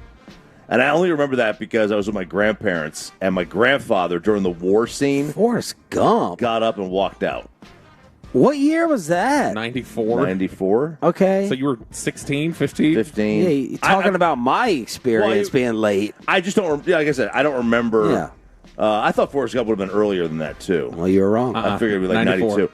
Yeah, Jeez. I only remember that because my grandfather got up About and the left. same time you lost your virginity? No, that was like No, that was 2 years 2 years later. later. You were Yeah. late on a lot of things. Grandpa couldn't take it. Got up and left. Wow. All right, some of the answers on the fan text. Home You're Alone like, 2. Grandpa, let's go see Saving Private Ryan after this. Home Alone 2 from the 682. Star Wars from the 817. Beverly Hills Cop 3 says Black and Gold B there in the 214. And then 915 says Jurassic Park. Oh, Benji from the 817. I remember Benji. Jurassic Park. Peyton, what's your answer on this one? Yeah, this is going to show probably how young I am, but it is Star Wars Revenge of the Sith. I think back in 2005 or so, because I remember going because it was with my dad and my brothers, and we got there about 35, 40 minutes early, and I was like, why are we getting here so early? And we had to sit all the way up at the top, and he's like, that's why we're getting here early, because it was like one of the first couple weeks it was sold out, for many, many times there, but yeah, it was Star Wars for me. Your dad is a genius. That's where you sit. You sit at the very top, in the middle. That's the spot to be. Nobody hassles you if you got to check your phone because there's nobody behind you looking. Right. It's center. It's perfect. All right, Ask Reddit here on 105.3 The Fan.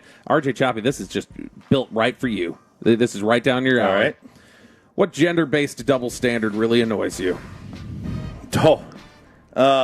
Gender-based double standard? Like a double standard that's not applied equally to men and women in society.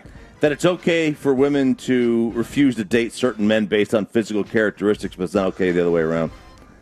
Like a woman could say, I won't date a short man or a bald man, That's but if a guy says, I don't want to date a chubby girl, you're rude. Yeah. Like sorry, I'm short, fatty. Ruben's dying over. Working on type 3 diabetes over here. Your blood type's ragu. Speaking of big guys. Big guys. That's your first question of the day. Have yourself a brisket sando. Oh, you didn't ask Ferguson about the brisket sando. What are you doing? I forgot. Come on. This is easy. I've always said it. The double standard of showing your chest. Breasts. Pecs versus breasts. It's just more flesh. So wait, you think men should not be able to, or you think women should be able to? Women should be able to. I agree. They can. They can. I guess both. Like we're just talking about a different shape. We're talking about more up there. Both have nipples. Yes, they do. Both have the skin. And we're just talking about a little more size. Some girls even have hair on their nipples, like I told you guys about the other day. What did you just say? Some girls even have hair around their nipples, like I told you about the other day. I know. I can't. That was a scarring story. So, yeah, chest exposure. Oh, 317. I know this one gets a lot of people worked up. when the lady teachers hook up with a boy and they say how lucky he is, but if you flip it around, everyone's freaking out. Everyone should freak out regardless, I think is what that one is saying. Not that everyone should be high-fiving the kid, but yeah. Peyton, what's your answer to this one? So I still don't get it why girls can call their friends girlfriends, but a man can't call his friends his boyfriend. Oh my God. What's the point? What is the double standard? Are we kidding me? Ridiculous. What the hell? I told you he's got the best answers. It's not even close. Good. Oh my gosh. No, like, why los hombres? So you want us to call them los boyfriends? How do you say, Ruben? Get on the microphone. How do you say boyfriends in Spanish? Novio. Novio? Yeah, so los novios? Yeah. Los novios. Los novios. I kind of like that better. I think that's I think that one kind of works. Los novios. Let's see here. 518. My 5-year-old asked me about that yesterday. I said, about why boyfriends? No, why you can't expose men versus women. Yeah. And he said it's because men's don't produce milk. That's why. That's what. I don't know. It's just okay. Oh my gosh. Can we talk about what he said the other day about at the dinner? Harry? The Harry? The girl? Yeah, sure. So I was this was in college. And this is a disgusting expressway today. I apologize if there's any kids in the car between Ferguson, the Cup, and now this. I just want you to know I relayed this story to Nick Harris later that night at the beach, and he could not catch his breath. He was laughing so hard. And this girl did not have she did not have a large breast. They were there. They were breasts. They were not large. Yeah, sure. And aspirin on an ironing board. The top comes off, and the left one, just around the areola, just had all kinds of hair, just circling the nip, just all kinds of hair. I was like, oh man, I'll take a little sip. And I've seen that. I've come across a singular one, but never this amount, bro. I was like, oh, pluck that, man. Come on now. When Chop is sitting here explaining, she had like A cups. I mean, she was flat. They were basically just nipples, and there was hair around one of them. We're all just like, Chop, I think that was a guy. It was not a guy because there was not guy parts. Okay, it was not a guy. Her Adam's apple was really getting in the way. Adam's apple a little protrusive. It was my answer for this one is just the assumption that basically men can't be nurturing or connect to their kids in the same way that a mother can. I think that's irritating. So that would be my answer for it. Commercial-free Expressway Ask Reddit, along with Jake Ferguson, the Tolo Tuesday edition here on Shan RJ 105.3 The Fan. How much have the Rangers climbed in the power rankings, and why did a fight over the Dez catch break out during the Ranger game last night? That's next on Shan RJ, live from Oxnard, after this.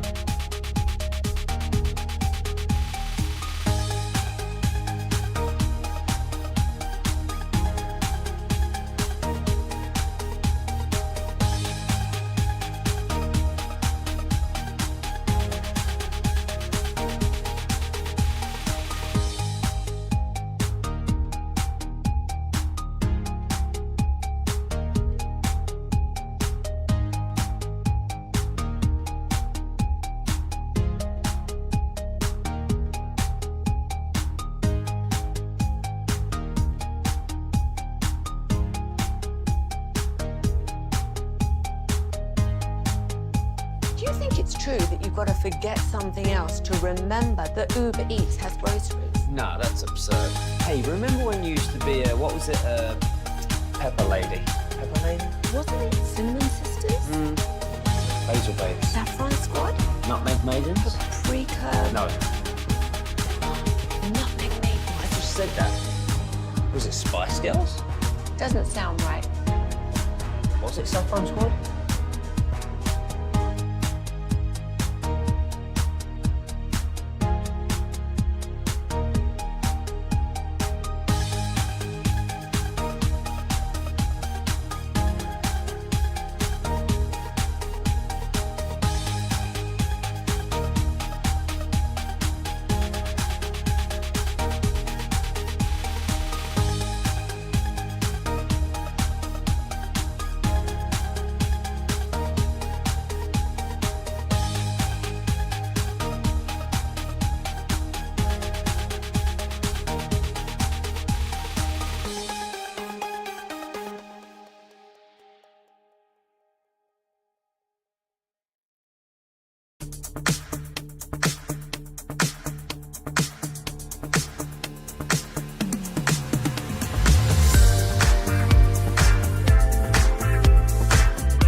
Eats has Lola V products? I got to remember that. Well, you know, they say in order to remember something, you have to forget something. Is Shan and RJ on 105.3 The Fan. What's pitch? Rengifo swings and he hits one high and deep to right field. Garcia back. He turns, he looks, and that one's gone. Rengifo didn't necessarily pulverize that ball, but hit it well enough, got it in the air, down the line. 377-foot home run, and the Angels' lead grows to 6-3. You're an idiot and you don't know baseball. Ranger fans, you're not dreaming. How can you not be romantic about baseball? Ruben cannot get a timing for his light show. He started blinking the lights here in Oxnard, top of the hour. Then it was the clip. And then after the clip, he started blinking them again. And then we get the Diamond Cavs intro on your home of the Rangers here on Shan and RJ 105.3 The Fan. The winning streak is over. They lose to the Angels 6-4. Jacob deGrom gets roughed up, and he gives up a home run in his 5th straight outing. That has never happened in his career. 6-4, losing the opener. 6-4 losing the opener, and the Angels have gotten to him in 10 1/3 this year against Anaheim. He's allowed 8 earned. And we talked about this earlier. Smoltz has always talked about you'll have your stuff 5 games where you can't be touched and 5 games where you can't figure anything out. This was kind of one of those games where he just can't figure anything out. He didn't have his stuff, left things over the plate, allowed guys to hit it, and it was a bummer of a game because you in a pennant race, and they are firmly in a pennant race. You need to win your Jake deGrom starts. You just do, especially, and they've been a hot team. You know, they've won. Going into that game, they won 11 of 13, 9 of 10. They had been 6 in a row. 6 in a row. They'd been like 15 and 6 in the month. You know, which obviously circled around the All-Star break. So it's not like they went into the All-Star game hot and then got cold after. No, they've just been solid the entire month. Yeah, and I mean, obviously it helps that the Astros are still skidding right now, and they lost again yesterday. But the Astros did snap their streak. 19 games in a row of allowing the first run ended. They scored the first run yesterday, but then they ended up losing that one. But this is it's good to at least see Josh Young back. Got a home run yesterday, and seeing him hit the ball well. And, I mean, deGrom didn't have bad stuff in terms of the swing and miss stuff. Like, when he had 14 swinging strikes, he struck out 8. It's just he left a few pitches up. And listen to this. These are the teams in the outside of Toronto who's been tremendous. The teams in the American League that are ahead of them. The Tigers. The Tigers have just lost 12 of 13. The Astros had... Right now, there's a pop-up to the outfield.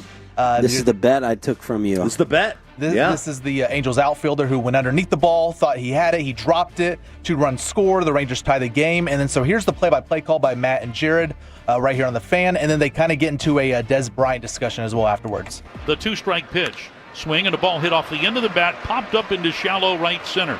Campero coming into his right is there, and he's got it, and he trips and falls, and did he drop the ball? I think he dropped the ball. The throw comes home. A couple of Rangers have scored. Garcia goes to second. What in the world just happened to Gustavo Campero? He had that ball, tripped and fell and dropped it, and first base umpire Marvin Hudson said no catch. Holy smokes. That was Marvin Hudson saying this is going to be reviewed, but there's no way they can say that he had the ball because as soon as it hit him the heel of his glove, he didn't even take a step. The ball came out, hit him in the chest, and he fell forward because the ball fell out. If Dez didn't catch it, then Gustavo Campero didn't catch it. Well, first of all, Dez definitely caught it. Campero did not catch this one. Well, no, Dez didn't. No, Dez did catch it. No, he didn't. No, he did. No, I watched that game. They said he didn't catch it. I watched it too. I think this is the rule might suck, but Dez did not catch it. Whatever. This game is tied at 2, and if they reverse this in New York, there are a variety of objects on our table that are going to get thrown. By you? By me. Jared is a Packer fan. I've tried to hide that for years, but since he wants to be so aggressive with his call there, I'll just completely out him. He is a Packer fan, and they're both right. Dez did catch it, but he also didn't catch it. Right. That is the ultimate final answer. It's a bad rule. Yep. Or was. Was. No, that was the thing that was so stupid about that. like it wasn't like, well, the rule's stupid. No, the tuck rule was stupid. This was like they couldn't even define what it wasn't even like a rule. It was just like, well, I guess that was a catch. I guess it was like it felt like they were making it up every single time. It was the problem was that it wasn't a clear rule at all. It was just where we're all going like, maybe it is. I don't know. Yeah, move on. 877-881-1053, Franklin Franco injury attorney text line here on the Fan. I tried to take more money from you too. We had a $20 bet, and then I was like, you want to go 50? We go 100? And as you said that, I looked at the screen, and that was the first time they showed the side angle. Yeah. And I was like, oh, no, I'm not doing the 50. That's on the side angle. Have you ever noticed, like, he will take he'll take a really, like, aggressive stance, and as soon as you say, I'll bet you 50, and he goes, like, yeah, well, never mind, I kind of see it your way. It wasn't that. I initially did the $20 bet right away. I was like, yeah, I'll take the bet. Yeah. Because that's, when... And then brought us firing more shots at you. Another reason to drop the ceasefire when he's like, baseball guy over here. Is that... I didn't hear him say that. Is that what he said? Yeah. Yeah, because I'm snitching. When he went and caught the ball, and all you see is the catch, and then him turn the glove. Yeah, and it's like, all right, well, I mean, they're going to say transfer. They always say transfer. But when he turns and you see the side angle, I mean, that ball's just kind of squirting right out of him. Where are the Rangers in the power rankings? They have jumped a couple of American League teams. They were at 15. They were behind Boston. They were behind Seattle. They have jumped both. They are up to number 11. So it's Toronto overall, number 1. That's a crime. They got a run differential. I think they have a lower run differential than their games over 500 or close to it. Then Milwaukee, Chicago, the Mets, Phillies, Dodgers. So 5 of the first 6 are National League teams. Detroit at 7, Yankees at 8, Astros at 9, Reds at 10, and then the Texas Rangers. So there you go. They are moved up to number 11, right behind Cincinnati. And that was CBS on the power rankings. Yeah. On that one, yeah. And then they moved up. They've moved up all across the league. So MLB.com bumped them up from 17 to 13. NBC bumped them up 17 to 13, and then Fox Sports had done 15 to 11 as well. So they keep climbing. I was just looking at this. They are still. I mean, it's ridiculous to look at. The Rangers have allowed 369 runs this year. Nice. Everyone else in the league is over 400. Wow. Like the next lowest is the Royals at 405. 40 runs behind what Texas is doing. Diamond Cavs on the home of the Rangers, 105 through the Fan. Before any of these guys get dealt, I want to give you the updated odds for the trade deadline in Vegas. By the way, we have an AL MVP update. Well. Oh, okay. Who's the favorite? Judge still the favorite. He's not. Really? Because 2 days ago he was still. He went from minus 700 to minus 300. Yeah. Well, this is Bet Online, but I wanted to see if you would have a meltdown over Cal Raleigh is the new favorite from Bet Online at minus 160. Judge is plus 120. Then Scooble, Jose Ramirez, Bobby Witt. All right, tell me who you're interested in trade deadline-wise between Dylan Cease, O'Neal Cruz, Suarez, who got drilled by 95 last night. Clase, he's off the board because he got busted for possibly gambling. Stephen Kwan, Alcantara, Zach Gallen, Ozuna, Bednar, Adolis Garcia. We'll start there. The Phillies are the favorite if Adolis Garcia gets dealt. Philadelphia, San Diego, Seattle, the Dodgers, the Giants. I got Ryan O'Hearn. I got Luis Robert. Any particular names? Ryan O'Hearn. What are his odds? Ryan O'Hearn, Seattle, St. Louis, Boston. The Rangers are 5th at 6-1. O'Hearn was an all-star this year, and he's kind of like now that Josh Naylor's off the market, that would be the next one. The one I'm stunned to even hear you mention there, and it piqued my interest. No, O'Neal Cruz. That's a dude who people project him out to be a guy who that's an exit velocity marvel. Yankees, Padres, Dodgers, Phillies. The Yankees have too many 6'7" guys that strike out a lot. 6'7". 6'7". 6'7". Here's Nice. Look at this. Eric Chiafalo showing up from the G-Bag Nation. I will give you your chair here momentarily. No, that's good. Any other names? Did you say Bednar too? Was Bednar on there? Yes. Bednar. Philly, Dodgers, Detroit, Yankees. See, the Rangers, I would assume, because they're in on pitching, they're in on relievers. I would assume they would be in the run prevention guy. He was just one guy that I thought they might have interest in. Let's talk about that. You got one more, Bob, or no? No, I was gonna check on Helsley, but I don't think you had him. Let's talk about this Bryce Harper confrontation. All right, so Bryce Harper, and could you imagine this happened in the NFL? So Rob Manfred is in the clubhouse, and Bryce Harper there, and according to the reports, all right, it's over salary cap talk. So there was a recent meeting between the commissioner and Harper, and he told Bryce did, get the blank out of our clubhouse if you're going to start talking about him trying to implement a salary cap. Yeah, this was a meeting not with Harper specifically. It was with the Phillies. With the Phillies. It was in the clubhouse. Yeah, right? It's these rounds that he's doing where he's meeting with every team's clubhouse around Major League Baseball. So the thought is he's trying to convince the players, hey, guys, we got this lockout, the CBA, that ends in 2 years, by the way. 2 years. We need to start talking about this salary cap. Otherwise, there's going to be a lockout. And now he's not using the word salary cap specifically. Yeah. He's just using the idea. And he's trying to say, well, the top 10% of your league makes 75% of all the money. Which I'm like, well, I'm sure that happens in salary cap leagues too. I mean, go look at the Cowboys. You got Dak, CD, and Micah. They're going to make half the. Those three guys are going to make half the cap. Yeah. What are the top 10% going to do? So, so there's that aspect of it. And Bryce, like, dude, if you're going to talk about this, get the blank out. And he's right. He's kind of insinuating, hey, a guy like Bryce Harper. Yeah, he's taking your money. He's meeting with the entire Phillies and saying, hey, guys, this dude over here is the reason why you don't have a contract you should want. Now, baseball contracts have not gone up the way NFL and NBA ones have. I mean, A-Rod's still $252 is one of the highest ones ever. Now, yearly they have, right? Because now you're routinely getting guys into the $40 million range, even beyond that. And Shohei's at $70 million. But Bryce walks up, tells him, if you want to start speaking about that, you can get the F out of the clubhouse. Manfred did not run. No. Manfred reportedly stood there face to face. Of course, Nick Castellanos has to somehow show up in the story. He breaks it up. They end up shaking hands at the end. So, how dramatic of an individual was Jeff Passan when you worked with him? I didn't remember him as dramatic. Okay, well, he's a little pain in the ass now. The way this is described is the most his recounting of it.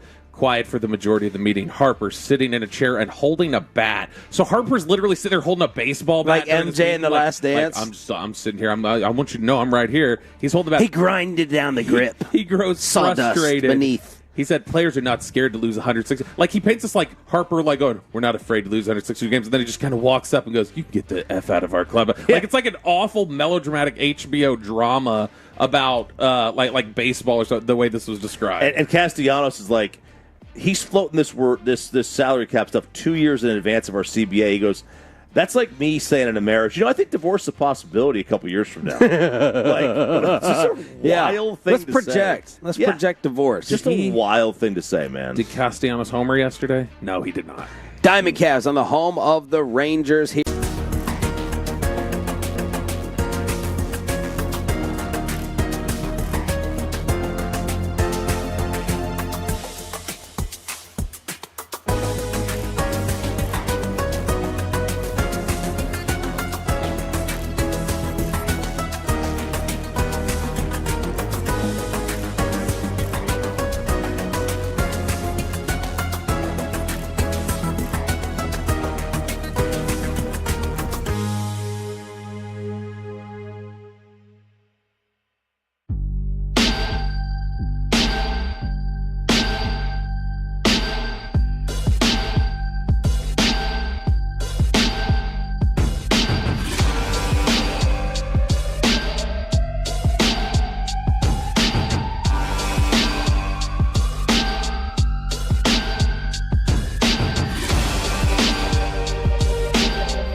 remember when you used to be what was it? Pepper Lady. Pepper Lady? Wasn't it Cinnamon Sisters? Basil Babes. Saffron Squad? Nutmeg Maidens? Paprika? No. Nutmeg Maidens. I just said that. Was it Spice Girls? Doesn't sound right. Was it Saffron Squad?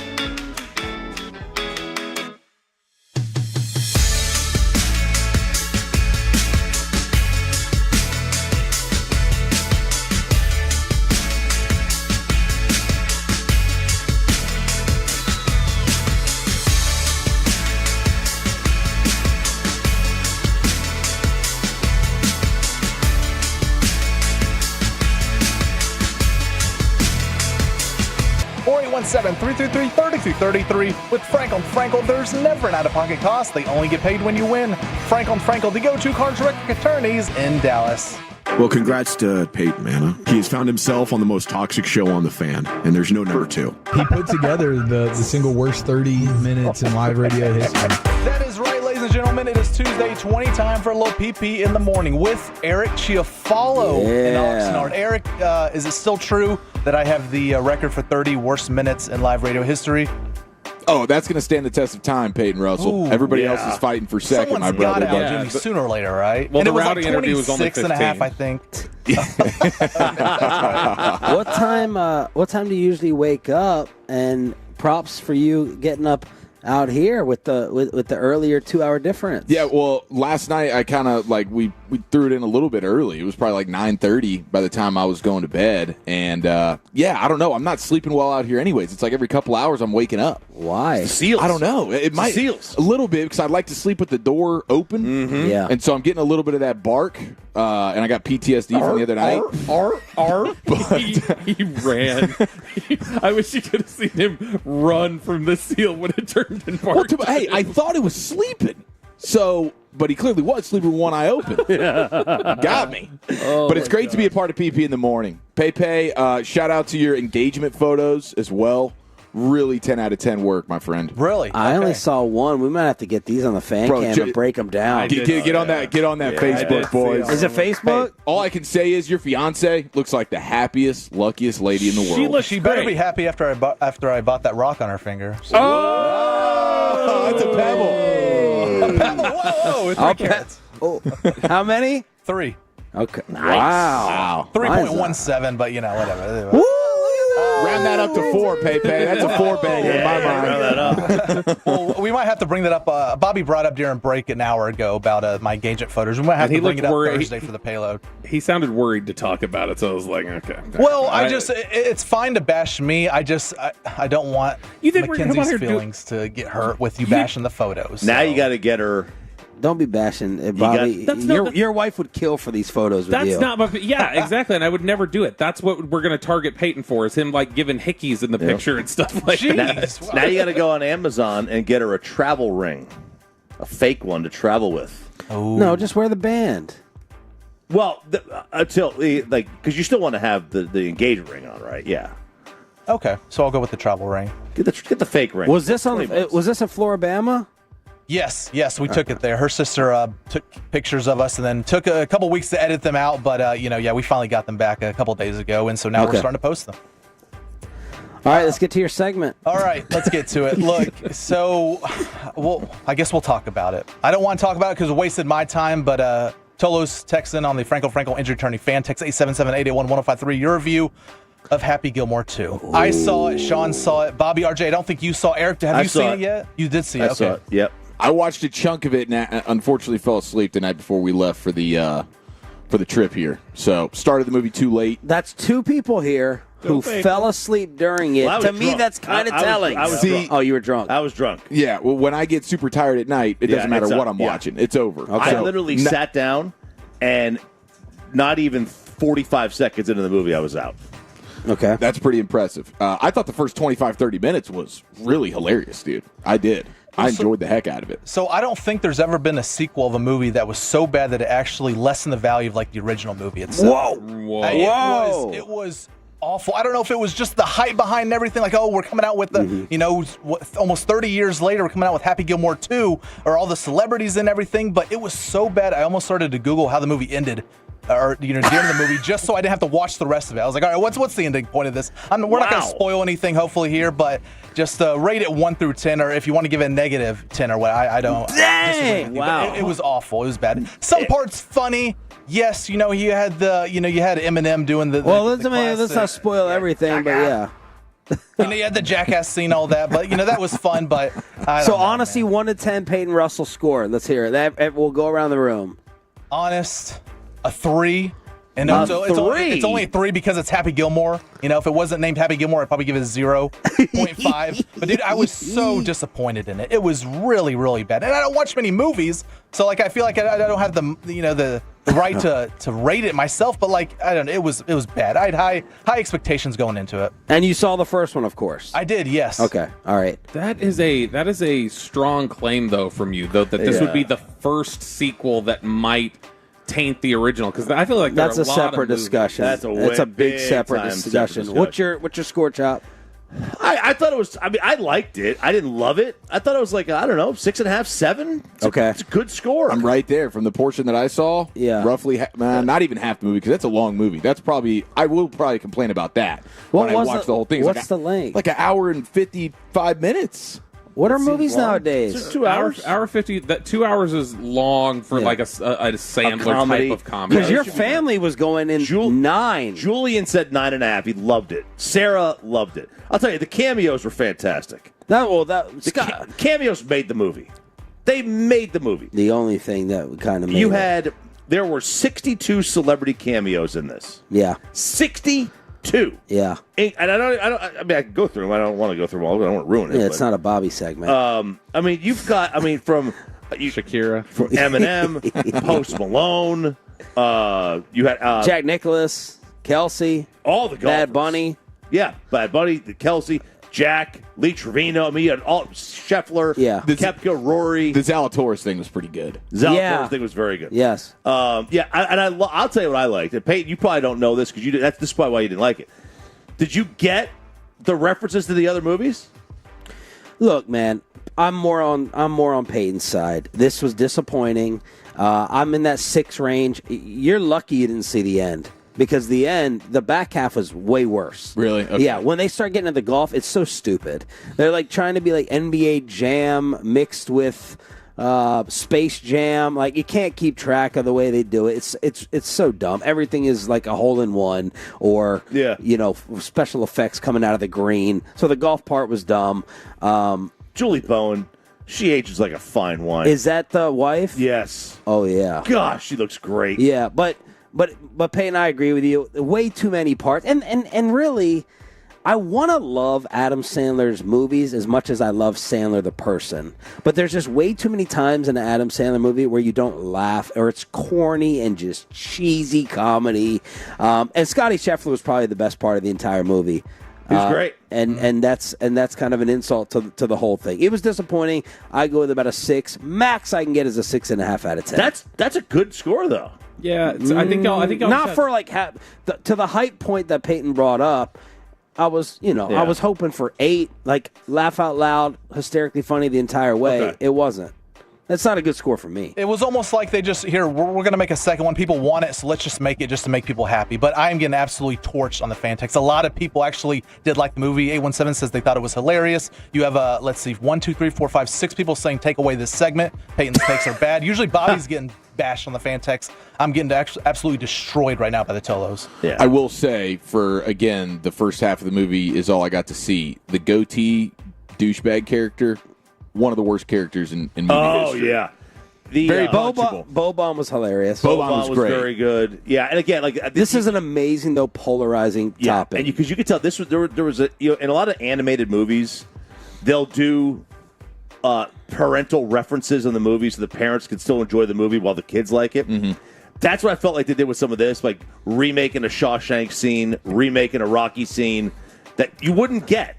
You just wouldn't pick up on it, but there it is, it's right in front of you. Let me. I think this could be one of the biggest movie insults I could deliver. Adam Sandler is so not funny compared to what he used to be. I think Little Nicky after that was over. I'd rather see him in deadly serious acting roles. He's a bad actor. I'd rather see Adam Sandler be serious than funny because that's how unfunny a lot of his stuff is. And I do think he's a really good actor. Actually, like I think he's a good actor and a not very funny dude. He's overdoing the baggy clothes too. I support that. Yeah, I love that. Shut up. Hey, I'm sorry about that. Of all the things, all right. So I'm sorry about that. I am sorry about that. So the first day at Oxnard, we're giving it to Bobby, deservedly so. All his phobias and all his issues, and not eating with us. And I asked him, I said, what's the top thing that bothered you from the grief you were catching? And he said it was Chiafalo's video. Aiden, you should put it up on the fan cam, Twitch, and YouTube. It's of Chiafalo's video, just recording him walking out of dinner. That's all it was. But that got to him the most. He's got a seething a little bit. Why? What was behind that, Eric? I had not seen him because y'all were sitting down at the restaurant when we got there. Yeah. I hadn't seen his outfit or whatever. We walk out, and I see he's wearing these like windbreakers and this sort of windbreaker. But did he look that much different from any time you see him? I don't wear track pants usually. Yeah, I was about to say that was a little curveball. I was expecting just like some Adam Sandler like past the knee baggy basketball shorts. Yes, exactly. Yeah. So when I saw those pants, I just thought it was funny. I didn't think he would care at all. Yeah. And he was like sending insults to me back in the video. I was like, "It's a great video. I'm gonna post it." Yeah, we just got to Oxnard. I wasn't saying don't post the video. You should have posted the video. I was just saying that it was incorrect. Well, I'm sorry. What was incorrect? I didn't want to. It was not to make you upset. That I looked any different than I normally would with that thing. Like we're just supposed to be in the comfort of our bros. Like would your wife like it? He never breaks out his cell phone to get anybody. Would your wife like taking a picture of her like sweatpants, no makeup? No. Look, I'm not trying to be pretty for the world. I'm trying to just be comfortable with my boyfriends, as Peyton said earlier. Sweatpants, hair tied, chilling with no makeup on. That's when you're the prettiest. Hope that you don't take it wrong. And that's how I felt about you that day, Bob. PP in the morning. So yeah, I was disappointed, but I'll go 6 out of 10 for Happy Gilmore too. Back to you, Peyton. All right, guys, one last story here. Well, sorry, I didn't know if you guys were on talk about it or whatever, but one last story here before we wrap things up. PP in the morning every Tuesday at this time. Guys, we go to Jacksonville, Florida, where a Subway manager has been arrested because a 10-year-old girl walked over the spot he had just mopped in the restaurant, so he decided to lock her in the back room as punishment. The mom of the daughter was with her and asked her to apologize for walking over her spot, but this manager said, "Screw your apology," grabbed the girl and dragged her to the back room and locked her in a closet. The story gets crazier from there. While he was taking her to the back room, he told her that her parents were trash and absolutely terrible people. And these are quotes from this guy. He told this to the cops. All of this happening in front of the mom, who thought he was just joking the whole time. The mom tried to open the door, but realized it was locked and realized it was not a prank. The cops were called, and the manager is no longer employed by Subway, and he is now in jail. So there you go. So the manager put someone else's kid in the lock-in freezer? The mother thought it was a joke. She was like, "Oh yeah, just go along with it." She thought it was a joke because she walked over the freshly mopped floor. I do believe this falls under the keeping someone against their own will. This is kidnapping. Yeah, we call this the Mike Leach method. Yes. What is the closest? What is the closest you guys have come to like wanting to hit someone else who parented your kid? Has there ever been when someone like yelled at them, said something to them, grabbed them, anything close? People don't. I don't feel like people do that nearly as much anymore. It's usually my mother-in-law. Bro, like, that's what will get me. Like I snapped on Kristen's mom one time really bad over her like trying to undercut something we were doing with the kids. I'm sure that went well. Well, you sounded like you had a similar story. Yeah. No, I mean, I haven't had like the full crossing of the line where I've had to like say something, but my mother-in-law is the one who like, and she speaks Spanish, so I don't even know the crap she's saying, but I know she's saying stuff that she should be saying. So it's verbal. Yeah, it's the verbal stuff. Yeah. Absolutely. Nobody that is a non-family member, like my mom, she'll. Last week. So Julian said on the phone the other day he's scared of your mom. Yeah, well, last week, he's not supposed to get anything. He was grounded basically the whole week. She buys a pizza, brownies, and I'm like, Ma, he's not supposed to get any of this stuff. Yeah. Well, you're at Grandma's house. I can do whatever I want. Yeah. Okay, all right, fine. And I can't say anything to her. Right. She's my mom. Yeah. That Ma was the most legitimately Italian you've ever sounded. Your Ma! PP in the morning every Tolo Tuesday at this time here on Shan and RJ. we had George Pickens sitting down with the G-Bag Nation and a humongous Cowboys bullet being dodged. Bobby has the update, and below the bell with Chio joining us from Cali right here on The Fan.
today. The back-to-back #1 Chevy dealership in the world. More new Chevys than anyone else, all priced to sell. Visit ClassicChevrolet.com. This is Texas. This is Classic Chevrolet. Together, let's drive, relax, enjoy the difference. Based on new Chevrolet registrations 2023 and 2024. The great Bobby Belt. Bobby Belt is an idiot. Don't make me take off my belt. Don't make me take off my belt. We're not. Over to you, Bobby.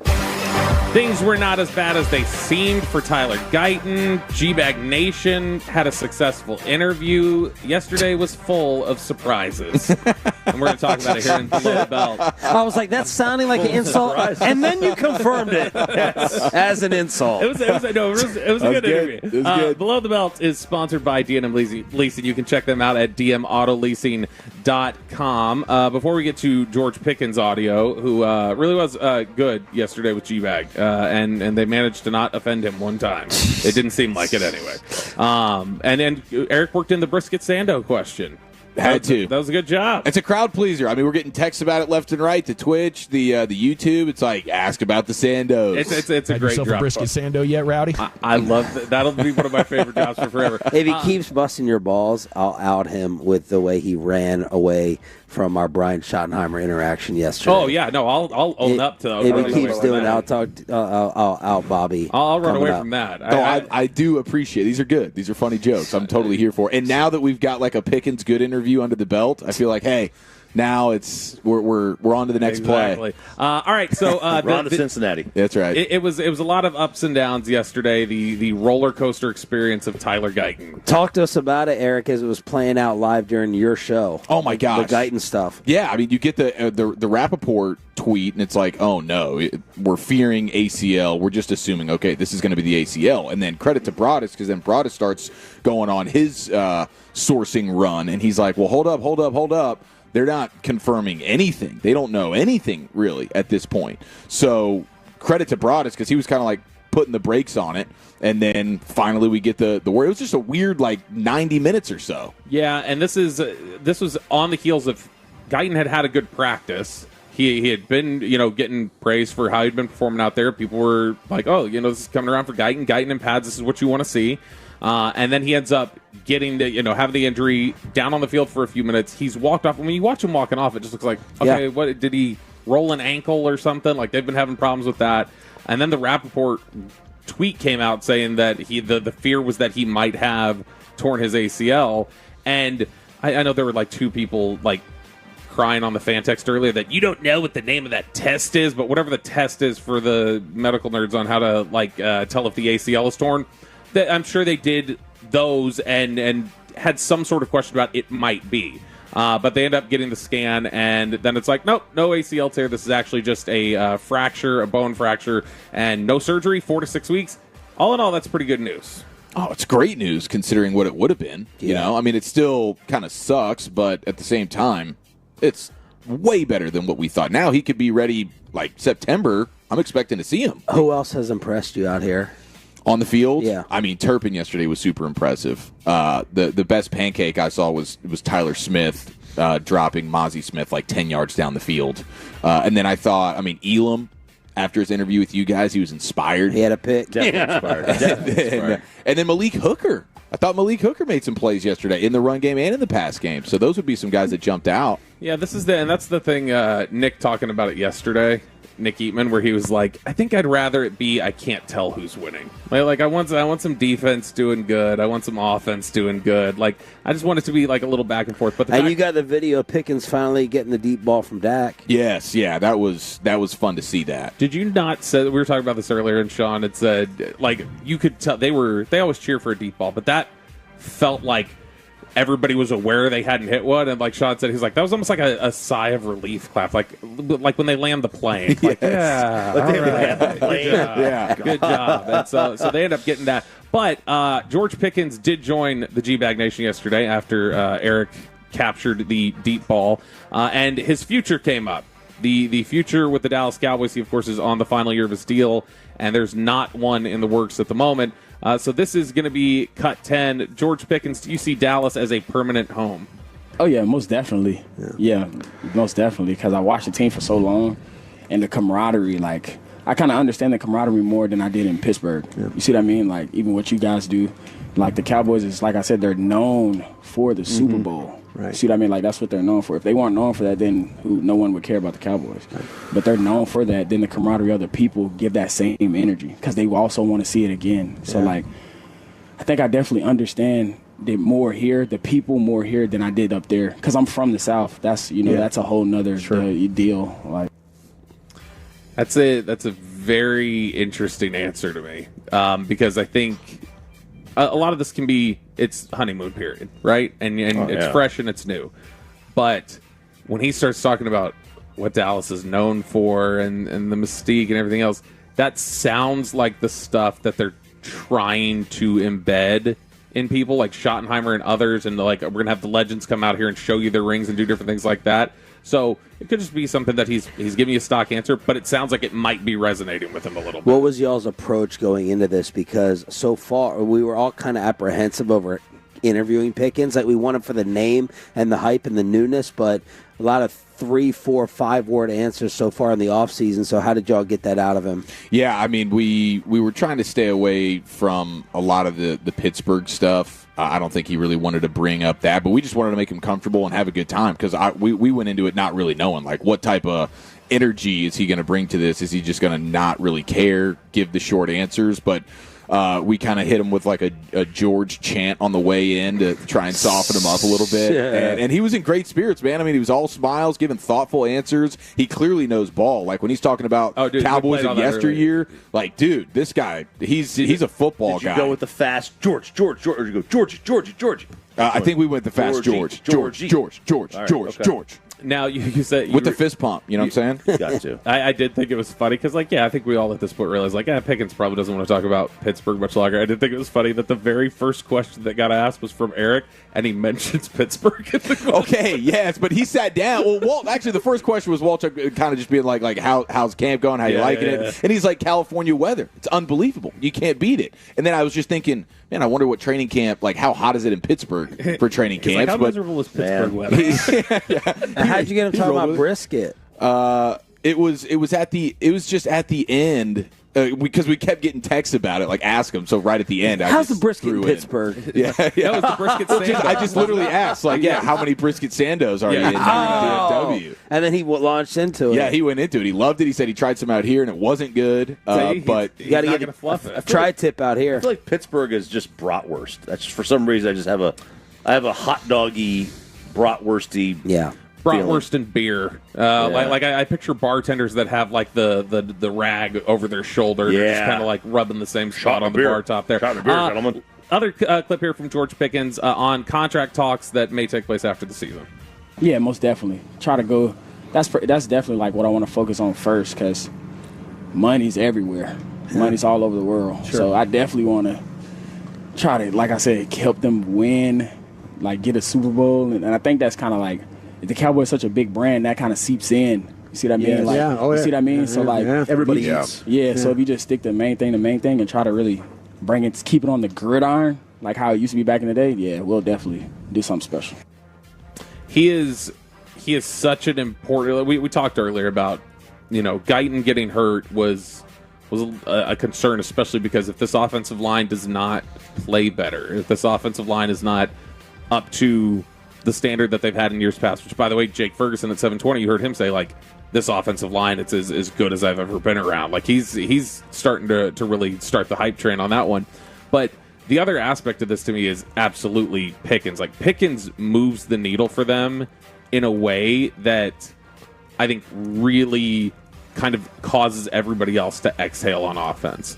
Like, when Schottenheimer told the story of CeeDee Lamb throwing up his arms like, thank you, God, when George Pickens gets a touchdown during practice, during one situation, where it's just like, there was, I think, so much, everybody's going to head down, do their job, but there was so much unspoken pressure on CeeDee Lamb, I think, to just always be, you've got to be the guy that performs, you've got to be the guy that moves our offense, because if you're not there, we can't get anything going. And that's the encouraging thing, is that aspect of it. Now, on the practice front yesterday, and Sean, you were talking about this while we were out there on the field, one thing is very clear. They are trying to get all of their running game concepts drilled down now. Yeah, that was a boring practice.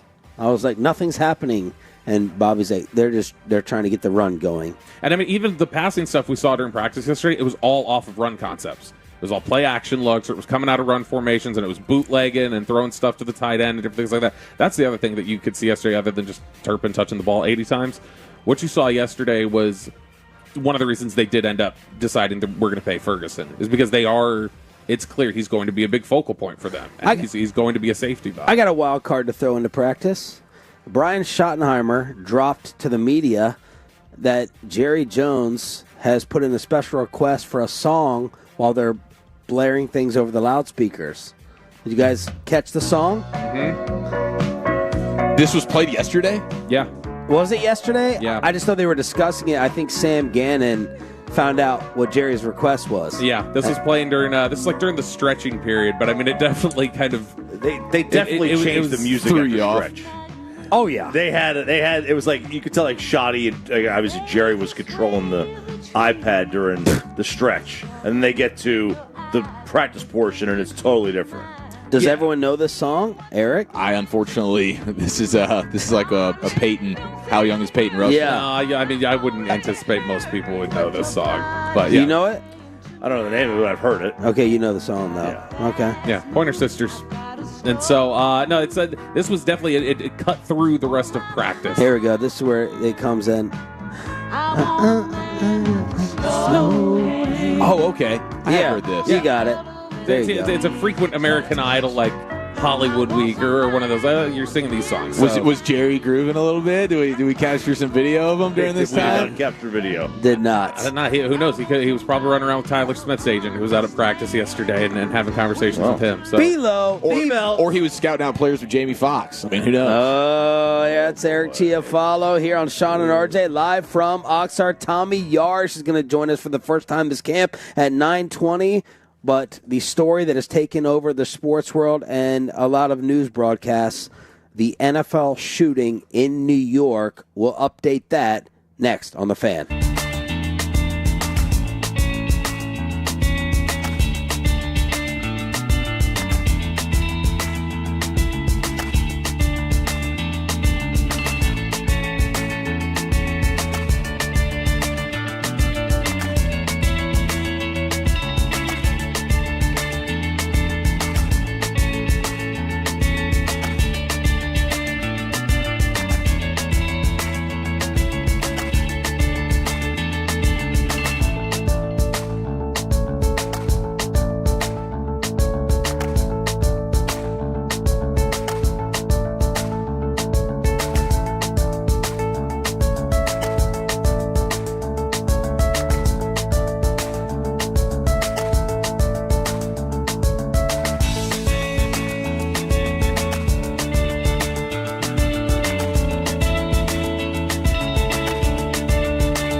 Basil babes. Saffron squad?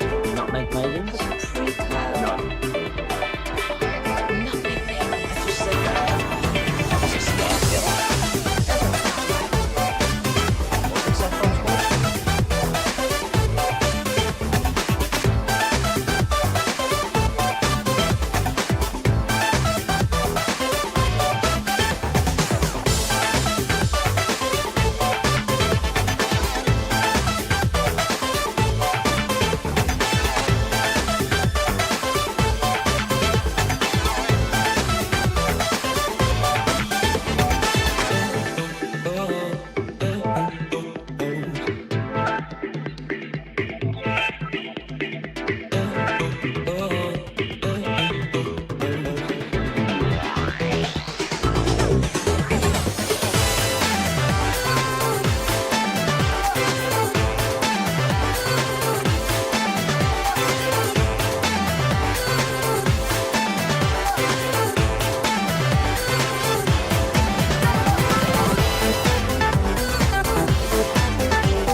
This is Shan and RJ on 105.3 The Fan.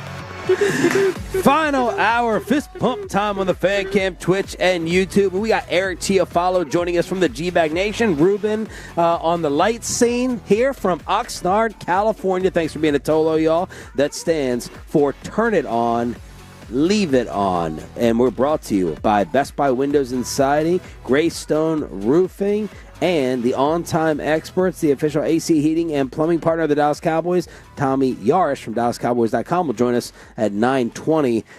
Eric, did you see our rattlesnake problem this morning? I saw your picture, and I'm wondering what the heck went down. And right. I am surprised that I still saw some of that trash. That burrito trash should have been in there. Yeah, so there's a bucket over there that was turned over and had a bunch of food and crap just on the ground. And we were suspecting, there's been skunks out here in the morning, and we were suspecting it had to be a raccoon. RJ threw a rattlesnake into the mix that had Bobby terrified to come and sit down in here under the table. Again, it wasn't even RJ. It was Ruben endorsing it because RJ's talking. When Ruben says, I'm like, well, why would Ruben say that? Yeah, it was like the rattlesnake would have done that to the bucket, but, it would not surprise me if there was a snake up here. The golf course is right there.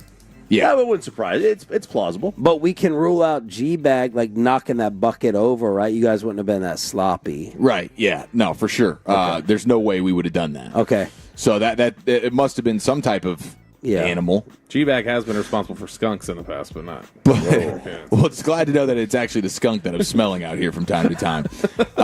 Now, what do you think of this?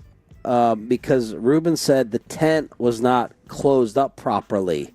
And after y'all's show, podcasts were being recorded. Ooh. Do you think maybe it's possible that Brian Broaddus did not secure the tent, which allowed the critter or animal to invade? It was podcast B. Yeah. Broadcast B didn't secure it. Yeah, I mean, I guess that would be because they were the last ones to leave the broadcast position. Dawson and Broadus doing their pods. And Dawson went upstairs. Yeah. I guess Broadus probably just kicked it right in here. Yeah. Yeah, dang, dude. I guess we're gonna have to call him out for it. Yeah, and maybe poor Ruben scrubbed this for like 20 minutes, got soap out and everything. I just can't believe that because we got those Mediterranean wraps or whatever. What? That was my fault. I put that trash in the actual trash. I didn't even realize that was like a trash bucket that we were going with there. And if anything, it's probably like a paper trash, not a you still have leftover food trash. Yeah, because you're usually the one who leaves something in the studio, but it's usually like a casserole plate. Like that granny ware.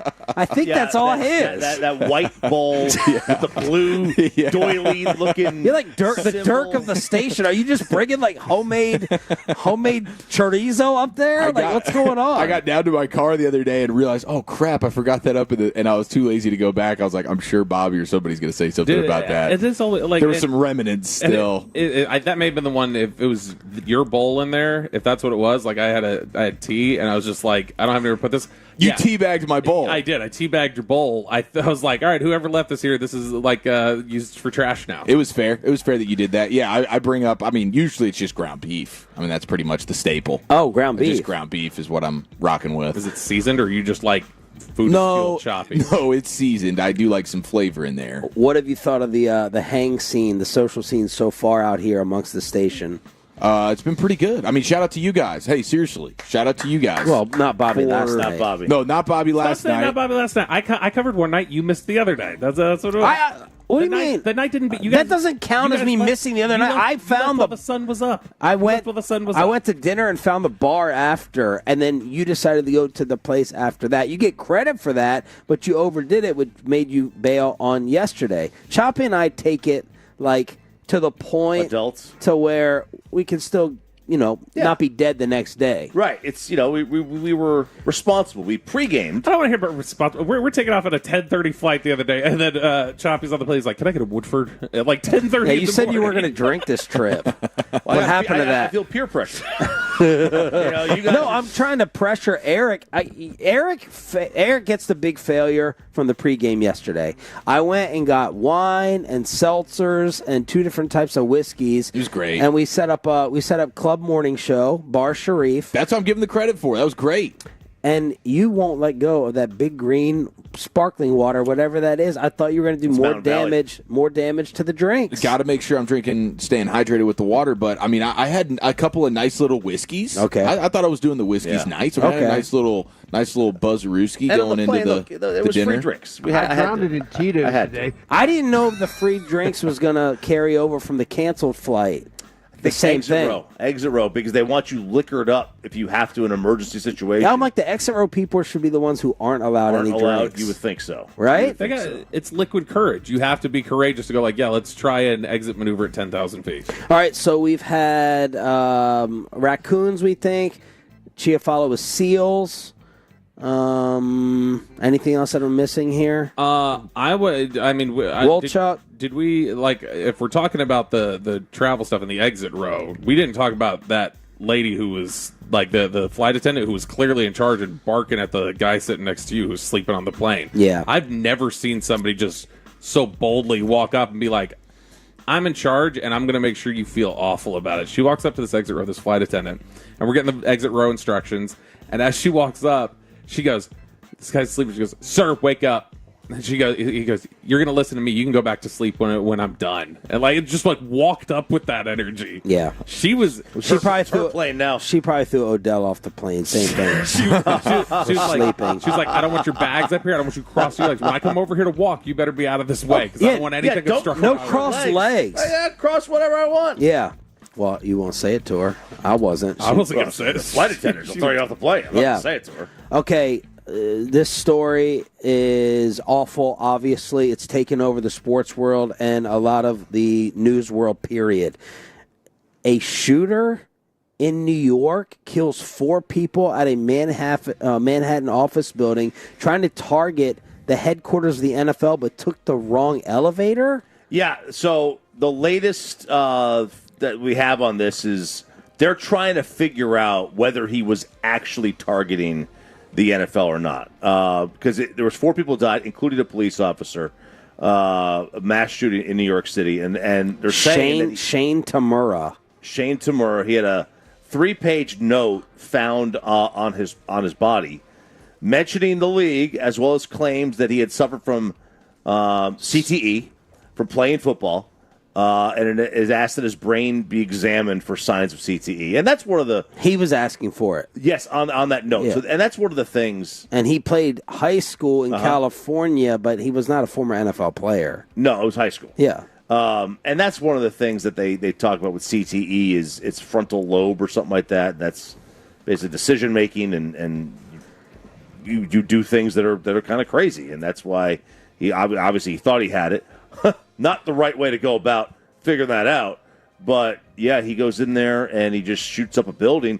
There are scary photos of people inside office rooms, like floors, where they have all the furniture and desks up against the door. Wow. To barricade themselves in so this guy doesn't get in there. And an NFL employee, Goodell said, was seriously injured. Seriously injured. And again, a police officer was killed among the 4 that were killed in Midtown Manhattan. Surveillance video had this guy exiting a double-parked BMW carrying an M4 rifle, then marching across a public plaza, started firing, killing the off-duty police officer. The photo of him just walking up.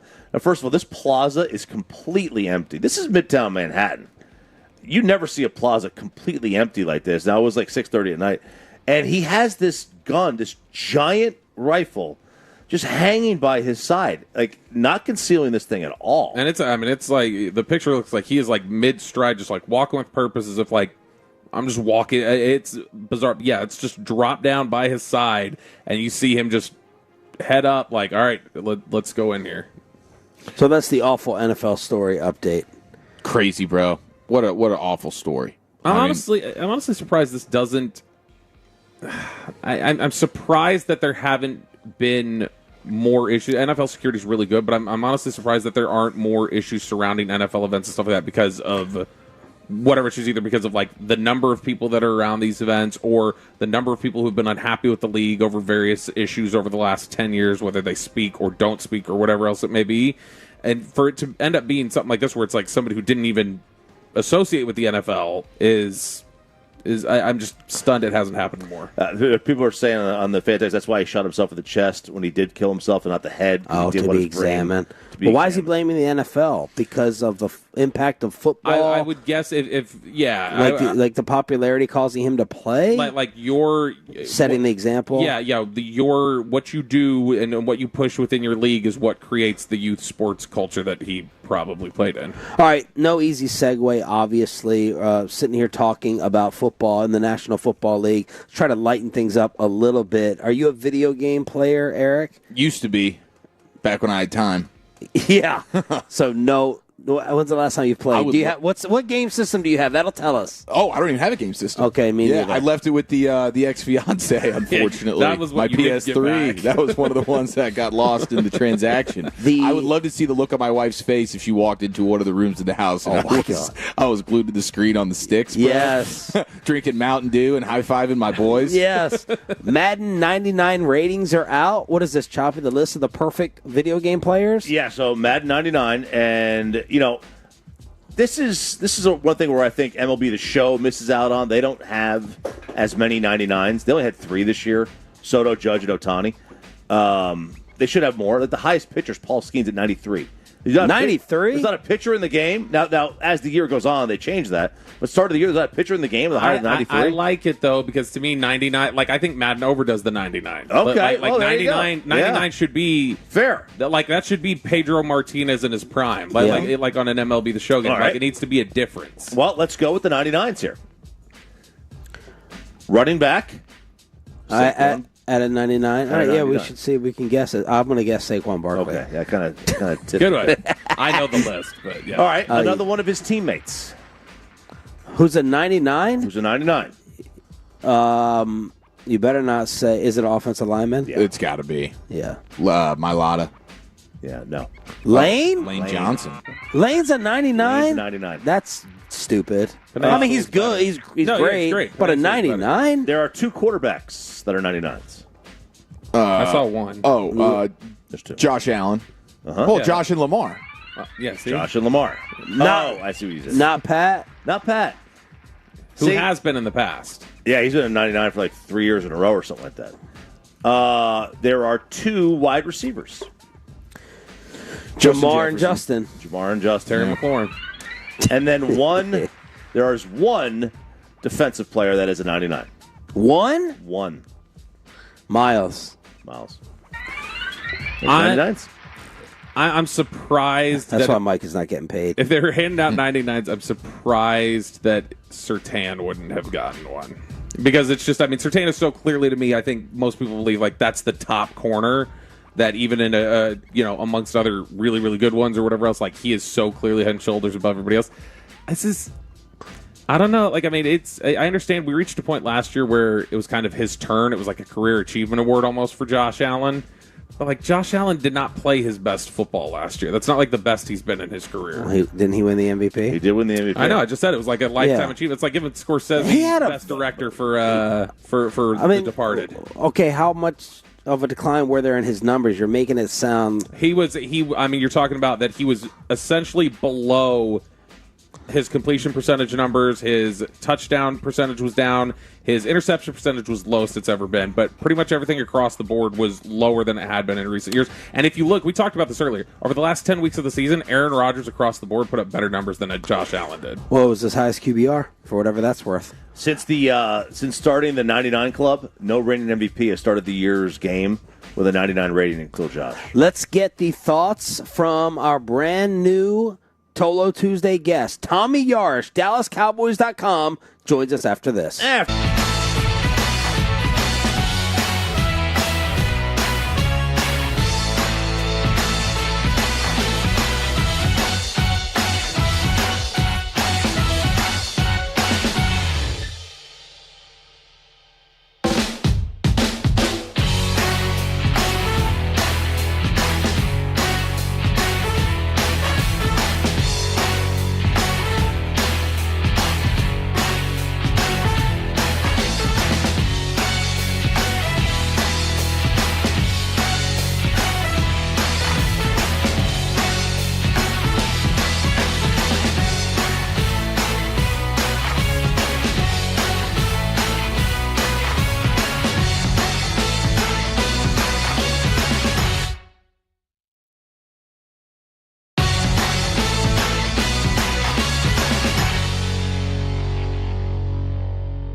317-333-3233 with Frank on Frankel. There is never an out-of-pocket cost. They only get paid when you win. Frank on Frankel, the go-to car and trucking attorneys in Dallas. All right, we are live on the Fan Camp Twitch and YouTube. I'm seriously, like, Ruben's giving me a headache with this light flashing, the strobe lights in here. Live from Oxnard with Tommy Yarsh, DallasCowboys.com, brought to you by the WinStar World Casino and Resort. Proud to be the casino of the Dallas Cowboys. Please game responsibly. Welcome to the program, man. Thanks for having me. These guys are already busting your chops. I knew it was coming, so I wore instead of my three-piece suit, I wore the three-piece suit summer edition. So it's golf shorts and a golf polo, and so I figured I would at least try my best. But I've got that's rude. I've got I've still brought slacks and a button down just for you guys for whenever you want me to have it. So if you want me to wear it Thursday, I'll wear it Thursday. And as I told you yesterday, don't let this man ever talk about your dress and your attire. After yesterday, he's wearing his stupid sweatshirt, and he's like, God, like it's so hot out here. Never before has he really complained about it because he knows he's wearing stupid attire with the hot sun, even though it's freezing right now. He's like, I'm dying. Yeah. And we're all looking at him, just like, it's simple. You have a T-shirt underneath. I just need to go upstairs under the tent. They got rid of the trees this year. This place used to be lined with trees down there. Yeah, not a lot of shade. Oh, that seems very anti-California. Just destroy trees. Yes, I know. There must have been disease. But anyway, there was shade all over the place. Bobby could hide. Can't hide anymore. No hiding. Uh-oh. Let me interrupt. I'll always say this. What do we have? Go ahead, Tommy. No, I was just saying I always prioritize comfort. Carter Freeman handing me the tweet from Todd Archer. Kalen Carson suffered a hyperextended knee that will keep him out 4 to 6 weeks, according to sources. Thins out a position that's been without Diggs, Ravel, Josh Butler, and they added Christian Matthew. We were talking about injuries. Carter, thank you for that. So Kalen Carson now out. The Tyler Guyton scare yesterday. What the hell, Tommy? Yeah, this is probably the exact opposite of what Brian Schottenheimer and company were wanting to get out of these first 6 camps. I mean, Bobby and I were talking before the show just about the amount of injuries that have happened here, and is it bad luck? Is it something that's going on in practice? Does Brian Schottenheimer maybe need to tweak how physical they're going? But from our perspective at least, they're not full tackle, right? Unless you're Malik Hooker when he saw Jalen Cropper yesterday in the backfield. But for the most part, it's thud. These last 2 padded practices, so that's just wrap up, pick the guy up, and just simulate a tackle so you can feel the contact at least and get used to that. But before that, it was just tapping. But even Brian Schottenheimer said, way too many guys on the ground. And it doesn't seem like they've gotten much better at that, I don't think, through 6 practices. You still keep seeing guys, veterans and young guys, that are ending up on the ground. And so, do you feel like there's a higher intensity or some drastic change of pace compared to like what McCarthy did so far? I think it's more intense and it's more physical because that's what he's wanted and that's what he's preached. And I'm not saying that's a bad thing, but when you he's trying to set a tone, right? When you emphasize that, you also increase the risk of stuff like this happening. So. It's just a catch-22 of, is it bad luck? Is it a combination of, hey, maybe we really need to settle down a little bit here? But yeah, that Carson news is, that's a guy too that had season-ending shoulder surgery last year. So he's a guy that needs those reps, just like Tyler Guyton. And he's missed a lot of the off-season stuff already. Like, he wasn't getting reps in May and June because he was oftentimes with the rehab group, or he stepped in, I think, later in the process. I think we saw, he's in individuals a little bit later on, but that was I don't know if he did any team stuff during minicamp or OTAs. So how many of these are like game miss injuries? Like you can be put on the injury report for practice and miss a training camp practice. How many of these are actual game miss? Like if they played this week? That's a good question. I think if like Terrence Steele's injury, I think was not a game miss. Like if there was a game, he would have played. Game this Sunday. I think that was just precaution. It's Paris Campbell, Wanye Thomas, Rob Jones, Brevin Spanford, Guyton, and now probably obviously Carson. Those would all be they would miss games. They would miss this week. Yeah. I'm going to go on the record. because this will be maybe a little debate that kind of grows about, are the Cowboys practicing too hard? I'm fine with it. I'm fine with it right now, even though guys right now are dropping like flies. This team needs to be tougher. I'm not saying tougher with these injuries. They need to be a tougher football team throughout the season. And I like that the mindset is being established, the tone is being set. So if guys are getting hurt, just keep going. And that may not be the smartest thing to do in today's National Football League, but for his first camp especially, I would keep the gas down. If even the gas is being put down in Brian Schottenheimer's mind. Can you make guys tougher by practice? Or are you just... That's who you are. No. You either have an edge to you or you don't. Like, can you manufacture that? Well, I think, and I don't know, Tommy, you can answer this, but I don't think it's like I don't think it's necessarily about making them tougher. Like, I mean, that's part of it. Is like instilling a certain level of toughness. I think it's more about just instilling like habits and effort and competitiveness more than it is like a toughness. And that competitiveness may be going too far. We don't know yet. I want them going 8 or 9 out of 10 as often as they can. That's just me. Tommy? Yeah, I think you can get there, right? I think there needs to be a certain ramp-up period. I know you only have so much time while you're here, but Shadow was talking about yesterday how when he asked about the lack of deep balls and, why aren't we seeing the deep ball more? And it's, well, we don't want any sort of like soft tissue issues with these guys because that can – I mean, if that lingers and that keeps happening, then that's a real problem for anybody, and, that's the last thing that you want to deal with. So – if he wants to ramp that up, then you got to kind of ramp up the physicality too. But I think these guys have just been kind of bottled up, and there's been so much energy and hype, and they just want to hit each other. And who wouldn't after the way last year went and after the offseason program? So I think it's just got to be reining a little bit. But I think you can get there because yes, you want to be there as much as you can so you can be ready week 1, especially when you open against the reigning champs. But I think it takes time to get there because these guys have not been together for so long. It's a double-edged sword. Like, you complain about Mike's practices that they were too soft, but they didn't have. What good is a tough practice if you got now 10 guys who are going to miss the rest of training camp?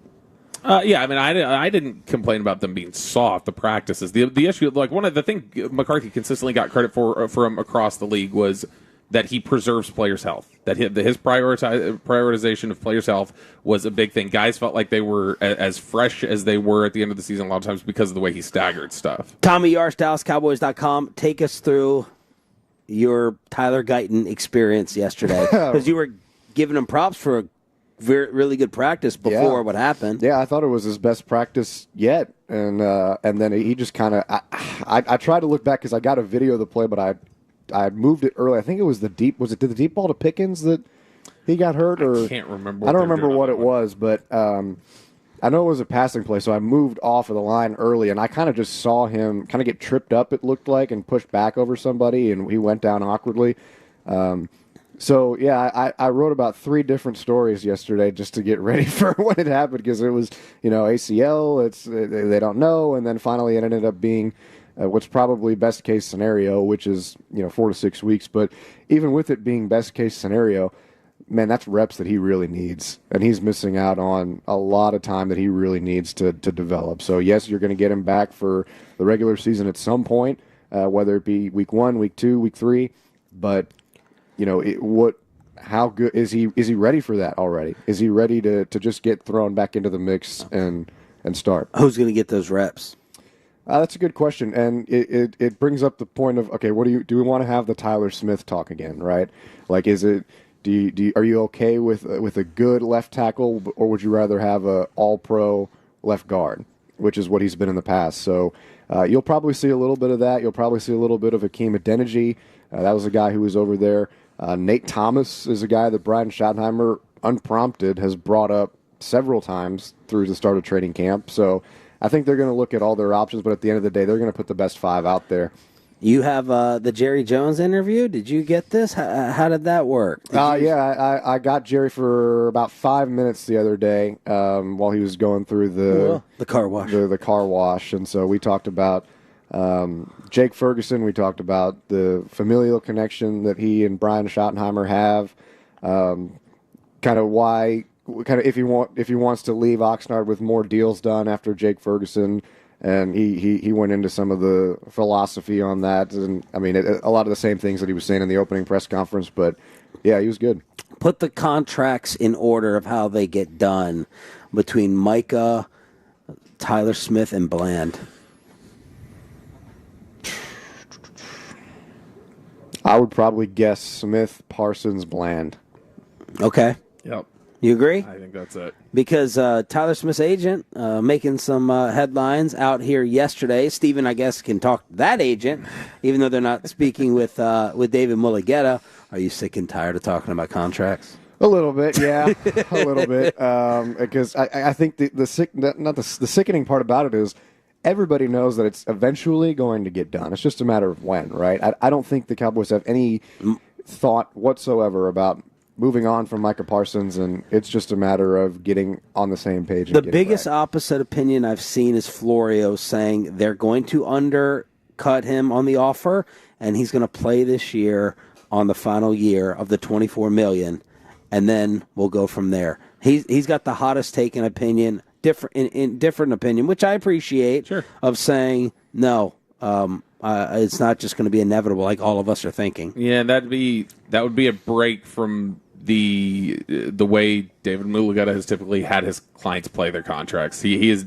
I don't know that he's ever had a player play out the fifth-year option. Yeah. who was a legit extension option. Yeah, I think that their priority one is getting something done before the year starts for Mulligetta and for Parsons, and I think that honestly it probably benefits the Cowboys too, because the last thing you want to worry about is basically just another cycle of this going into next offseason. And, you bring the question of the franchise tag and things like that. And do we want to deal with this all over again? So is it possible that that's the instance where he plays out the fifth-year option? Then yeah. But I think it's better for everybody to avoid that. Who has surprised you out here? Surprised?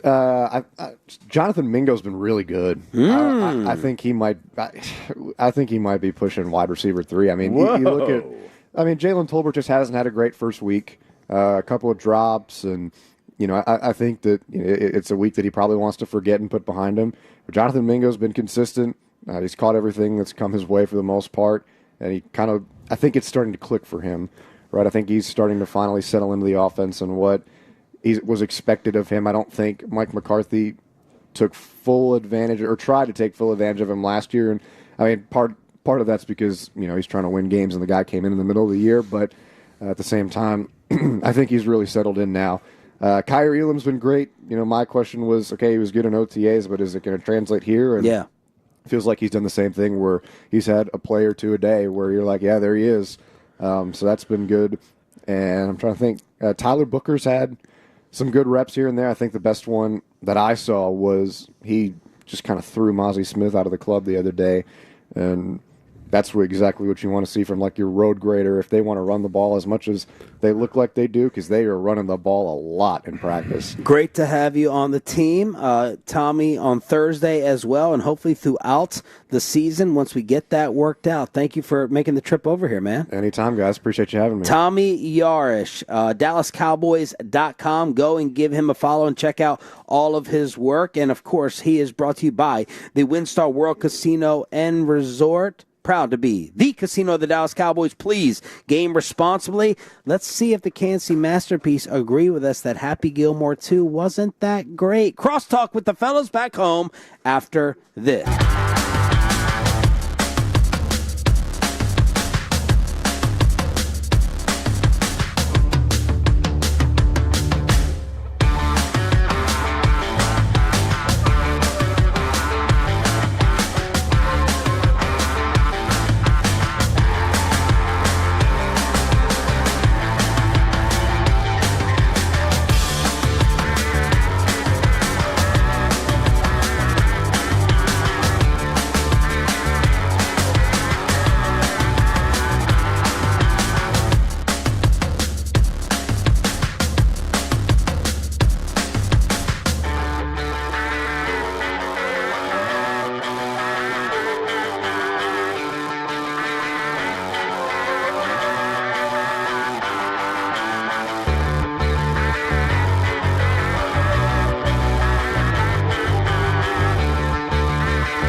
Do you think it's true that you've got to forget something else to remember that Uber Eats has groceries? No, that's absurd. Hey, remember when you used to be a, what was it, Pepper Lady? Wasn't it Cinnamon Sisters? Major Babes. Not Major Babes? No. You said that. Was it Spice Girls? Doesn't sound right. Was it Saffron Hill?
P products? I got to remember that. Well, you know, they say in order to remember something, you have to forget something else. Okay, now that is a very cute haircut. That's like a little shag. I've never seen it before. Well, I mean, of course you have. It's the Rachel. Oh, is that your name? No, I mean like your name. No, I'm Jen. My name's Jen. Right, but I just mean like this is your haircut, but that's hair on your head. I'm not saying this is your hair. Okay, great.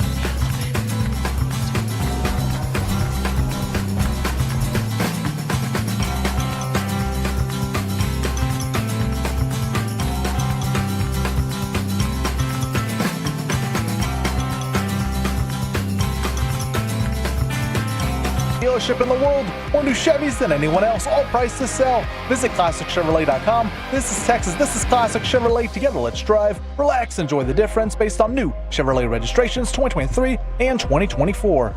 Let's crosstalk with the KNC Masterpiece. We, of course, are in Oxnard. They kicked off our coverage. They're back in the Metroplex. We got Eric Chiafalo from the G-Bag Nation putting in work here on 105.3 The Fan. Good morning, fellas. What's going on?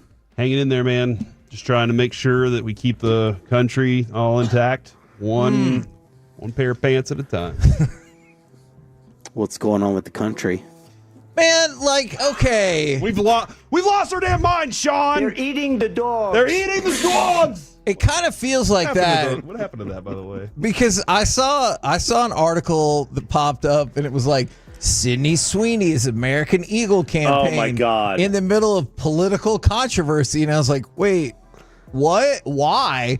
And then I watched the commercial, didn't really think too much of it. And then I saw that there's people who think that she's promoting being a Nazi. And eugenics. And stuff like that. And that's a new word. That's a new word. Yeah. What, eugenics is a new that's word? a new word. No one's ever heard eugenics that word. is actually a centuries old word. Okay, but no one's heard. It's kind of been a big problem. No one's ever history, heard of eugenics. All right, eugenics is what Frank Thomas promotes eugenics on TV. I was thinking it would sound like a supplement. No one's ever heard of that word before. It's a made-up new word you've got to use to shoehorn a topic that doesn't exist. Yeah, like the Sydney Sweeney controversy, which is not a real thing.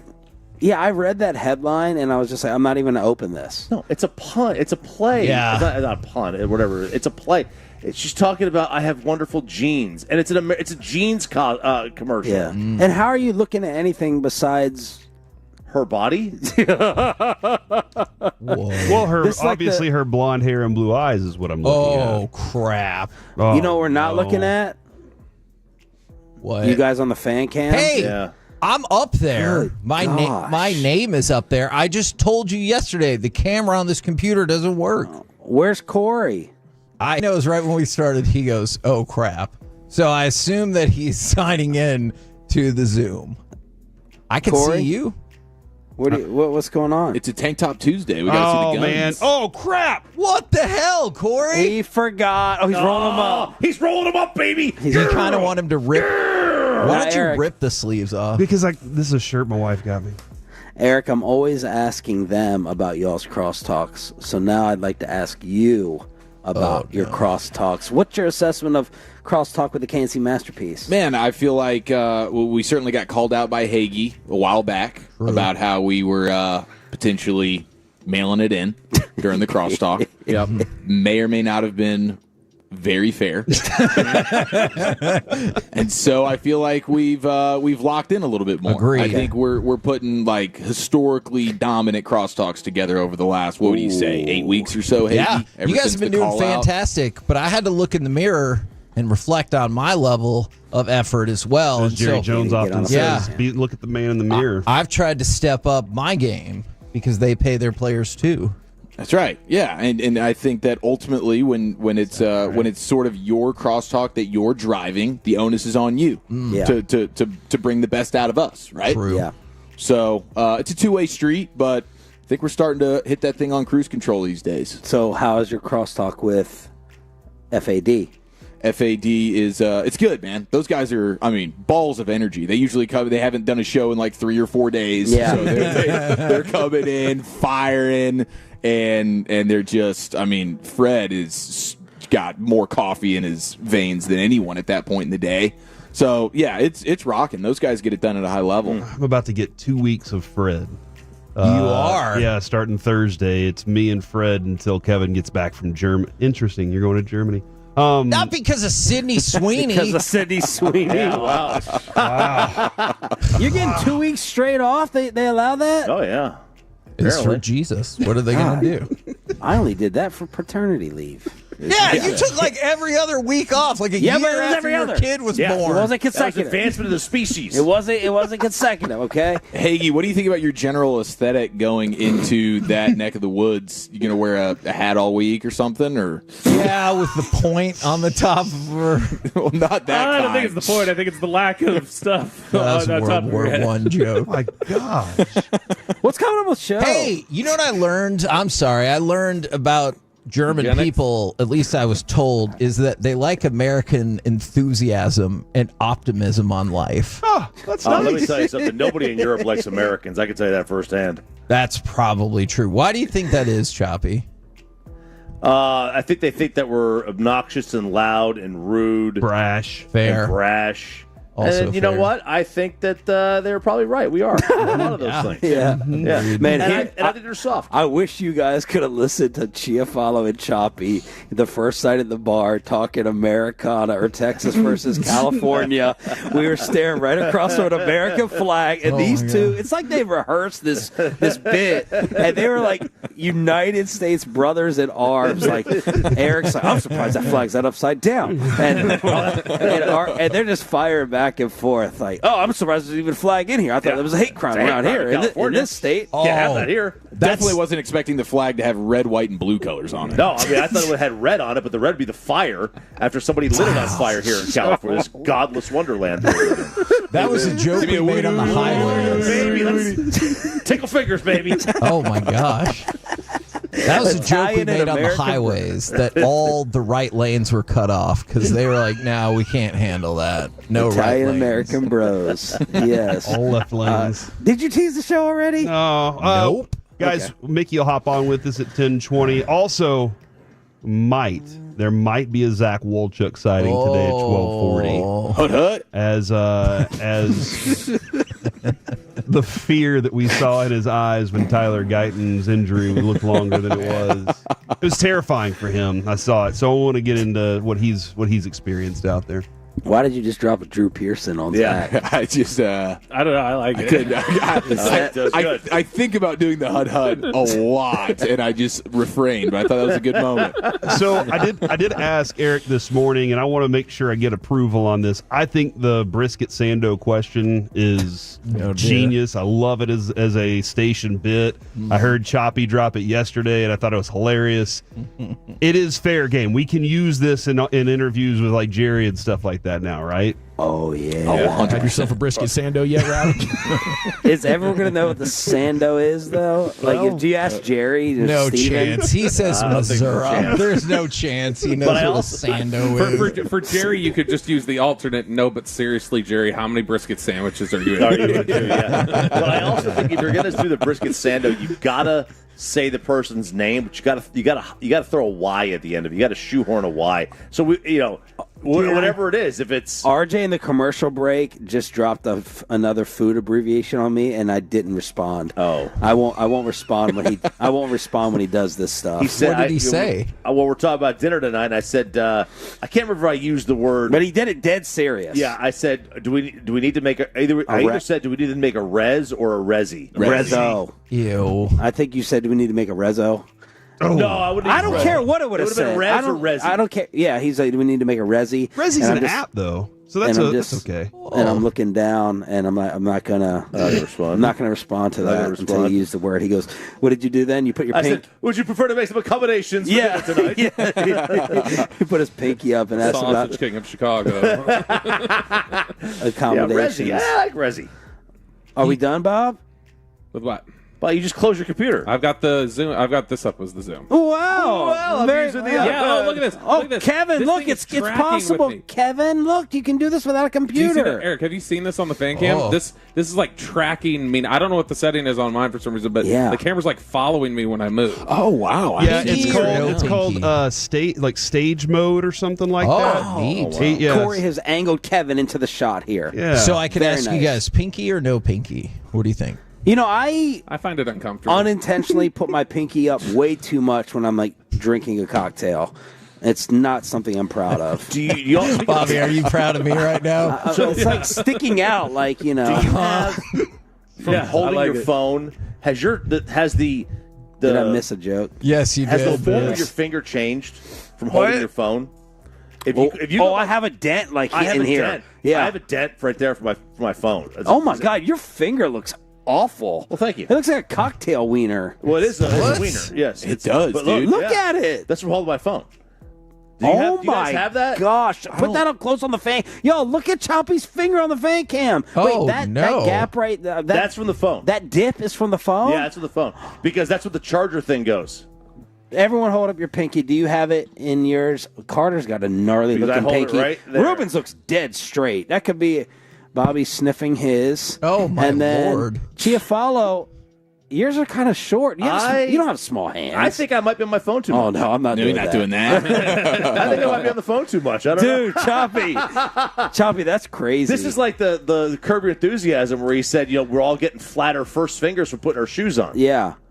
This is I think this is the new cell phone test to show how much you use Yeah, it. bro. This is it. If it's in here. Yours, But I big time dip and I have a dip. I'm probably on my phone more than like any of y'all, and mine doesn't dip. I think So you I'm use like, both hold your phone hands. like this. You hold it with two hands. No, because this will cramp.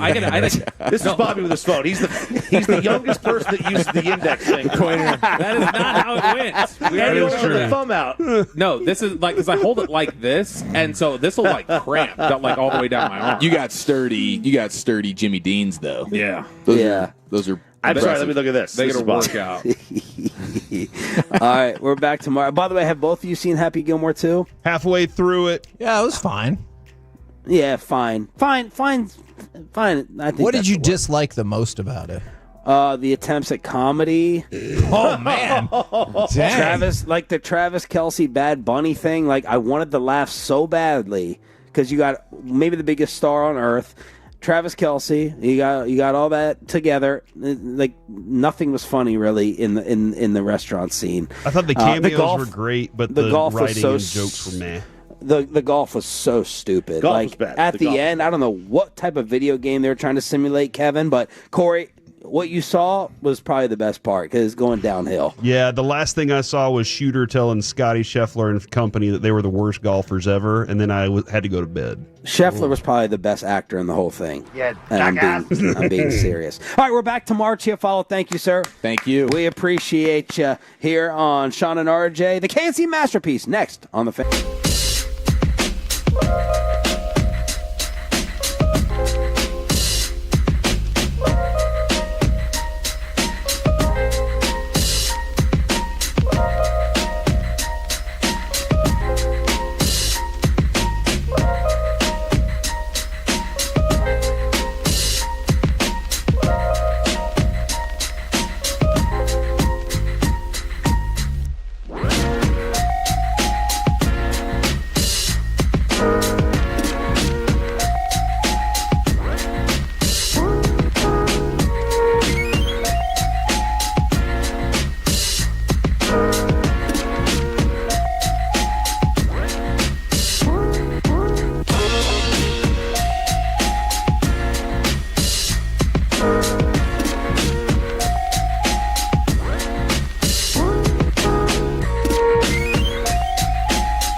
true that you've got to forget something else to remember that Uber Eats has groceries? No, that's absurd. Hey, remember when you used to be a, what was it, Pepper Lady? Pepper Lady? Wasn't it Cinnamon Sisters? Hazel Babes. Saffron Squad? Nutmeg Maidens? Pre-curb? No. Nutmeg Maidens? I just said that. Was it Spice Girls? Doesn't sound right. Was it Saffron Squad?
by our D&M Leasing Studios. It's the KNC Masterpiece on 105.3 The Fan. KNC Masterpiece right here on 105.3 The Fan, asking the questions that matter Like, did I just watch a video from Jesse Murph, who I didn't know who that was 10 minutes ago? And have you seen this video? I am Kevin Hageland alongside, Corey Majors and the famous Alec Medford. We are going to talk about the Rangers, Tyler Guyton, and plenty more in the opening segment. But quick side question, have you guys seen this video? No, I just heard of this person. Me too. I'll watch it on silent during this segment. Oh, if that's what you need me to do. There's some. I think I've come across Videos. 3 shocking things in the video. Live from the Tonight Show? Is that what it is? No, it's just. It says 1965. Is that the year, or is this the song? Yeah, that's the song. All right. Well, Kevin, in addition to that, at some point today, I will do the appropriate way for a man to eat a banana. So we'll do that at some point too. What? Why can't? In the show today. All right. When I'm hungry, I'll do it. I'm really looking forward to just that. go along with this Jesse Murph thing, you know, Okay. so that we know. A lot of women making headlines. That's a positive thing because they've asked for more headlines, more coverage is what I'm told, Kevin, and then pay what they're owed. What? And to be paid what they're owed. Oh, okay. Yeah. From the 9-4. I don't know if this video is directly related to the WNBA negotiations, but to be fair, I said I didn't know who this was 15 minutes ago, so I can't speak to that for sure. From the 601, glad you boys made it back safe. Thank you very, very much. You're welcome. You guys want to start? We got Rangers here. We got Cowboys and Tyler Guyton. What do you want to start with? Let's start with some Rangers. Get those in last night, Kevin. That was a tough loss last night, late in the evening too, so that was tough as well. I thought things were going to be very, very special. So let's go to cut number 1, and I'm glad you phrased it like that. Go ahead and give me cut number 1. As Newman skies one deep left center field, Langford back at the track of the wall, and this one's out of here. The number 9 hitter, Kevin Newman, with his second home run of the year. He got a hanging slider that was center cut, and he deposits it to give the Angels a 2-0 lead. Now, I know the game didn't turn out the way deGrom or the Rangers wanted. They ended up losing 6-4, and there's a whole sub-Jock Peterson conversation that we need to have. But the one thing I do really like about Jacob deGrom is when he doesn't feel like he pitched well, he lets you know straight away. He goes, I might have been quick at times out there on the mound last night, but the slider was just not a good pitch. Tonight, it seemed like a ball out of the hand most of the time, and it was spinning right down the middle. When it's not good, the hitter is pretty much eliminating everything and looking for a fastball, and Taylor Ward got me on the fastball. So the question to go along with this, and then we can break down like deGrom seems to specifically struggle with the Angels, but has every deGrom start become a must-watch for you? And then the same question about Eovaldi. Because I know they lost, but like it felt like a must-tune-in moment. So deGrom's a unicorn. Agreed. Like the best pitcher on the planet. You know, he has stuff that is he throws so hard. Everything about him is just different, and you kind of heard legends of him most of his career. Right. And now we're getting, and obviously you heard legends for the last 2 years because he didn't pitch much for the Rangers. True. But then this year, he's stepped up, and you're like, I got to see it. But it's like watching a unicorn. It's very rare sighting, and I'm so excited that I get to see it. We'll get into last night in just a second because there was something interesting I wanted to dive in on. Eovaldi is like watching my guy. You know, he's your blue collar pitcher. Yeah. It's like watching my dude out there, my buddy, just go out there and dominate. I feel like he's an everyman kind of pitcher, and he goes out there and just says, "Watch this, guys. I'm gonna work these guys over all night long." And that's how it feels. Last night, I really thought deGrom, and Mike said it earlier in the game too. He was like, if they're giving that bottom corner about 2 inches outside, deGrom's going to have a special night. Problems happened, and I think there was something specific. But yeah, man, I think both of those pitchers for me, and that's a sell to the Rangers right now. Y'all need to hear that. That is a sell. Everybody loves watching these guys pitch. Now, tomorrow, Evaldi will pitch, but from the 4-6-9. I always tell my wife it's deGrom day every time he starts. Yesterday, I think she finally hit her breaking point. Now, I wonder if that would have been different if he threw 7 shutout innings. I don't know if that is the case. Yes, or 9. Absolutely. All right, let's see what you're doing. And then from the 817, ever since deGrom came back from his injury, it's been must watch. Alec, do you feel the same way? Because I think I'm with Corey that deGrom and Evaldi become must watch, though since the start of the second half of the season, feels like this whole team has been must watch. Yeah, it's a lot easier to watch the team in general, but even when the offense was really struggling there in the front half of the season, I found myself, it was appointment television for deGrom for sure. Like, I had to sit, and even if I was like, whenever he leaves the game, I don't have much hope. He's probably going to lose the game, going to take an L, tough luck loser. But I found myself having to actually watch pitch by pitch for him. For Evaldi, that continued to grow and grow and grow once I remembered, oh yeah, he's still that dude. You get mesmerized by, I know it's kind of like a trigger word in social media and stuff nowadays, but like the aura that Jacob deGrom has, because it just looks so easy.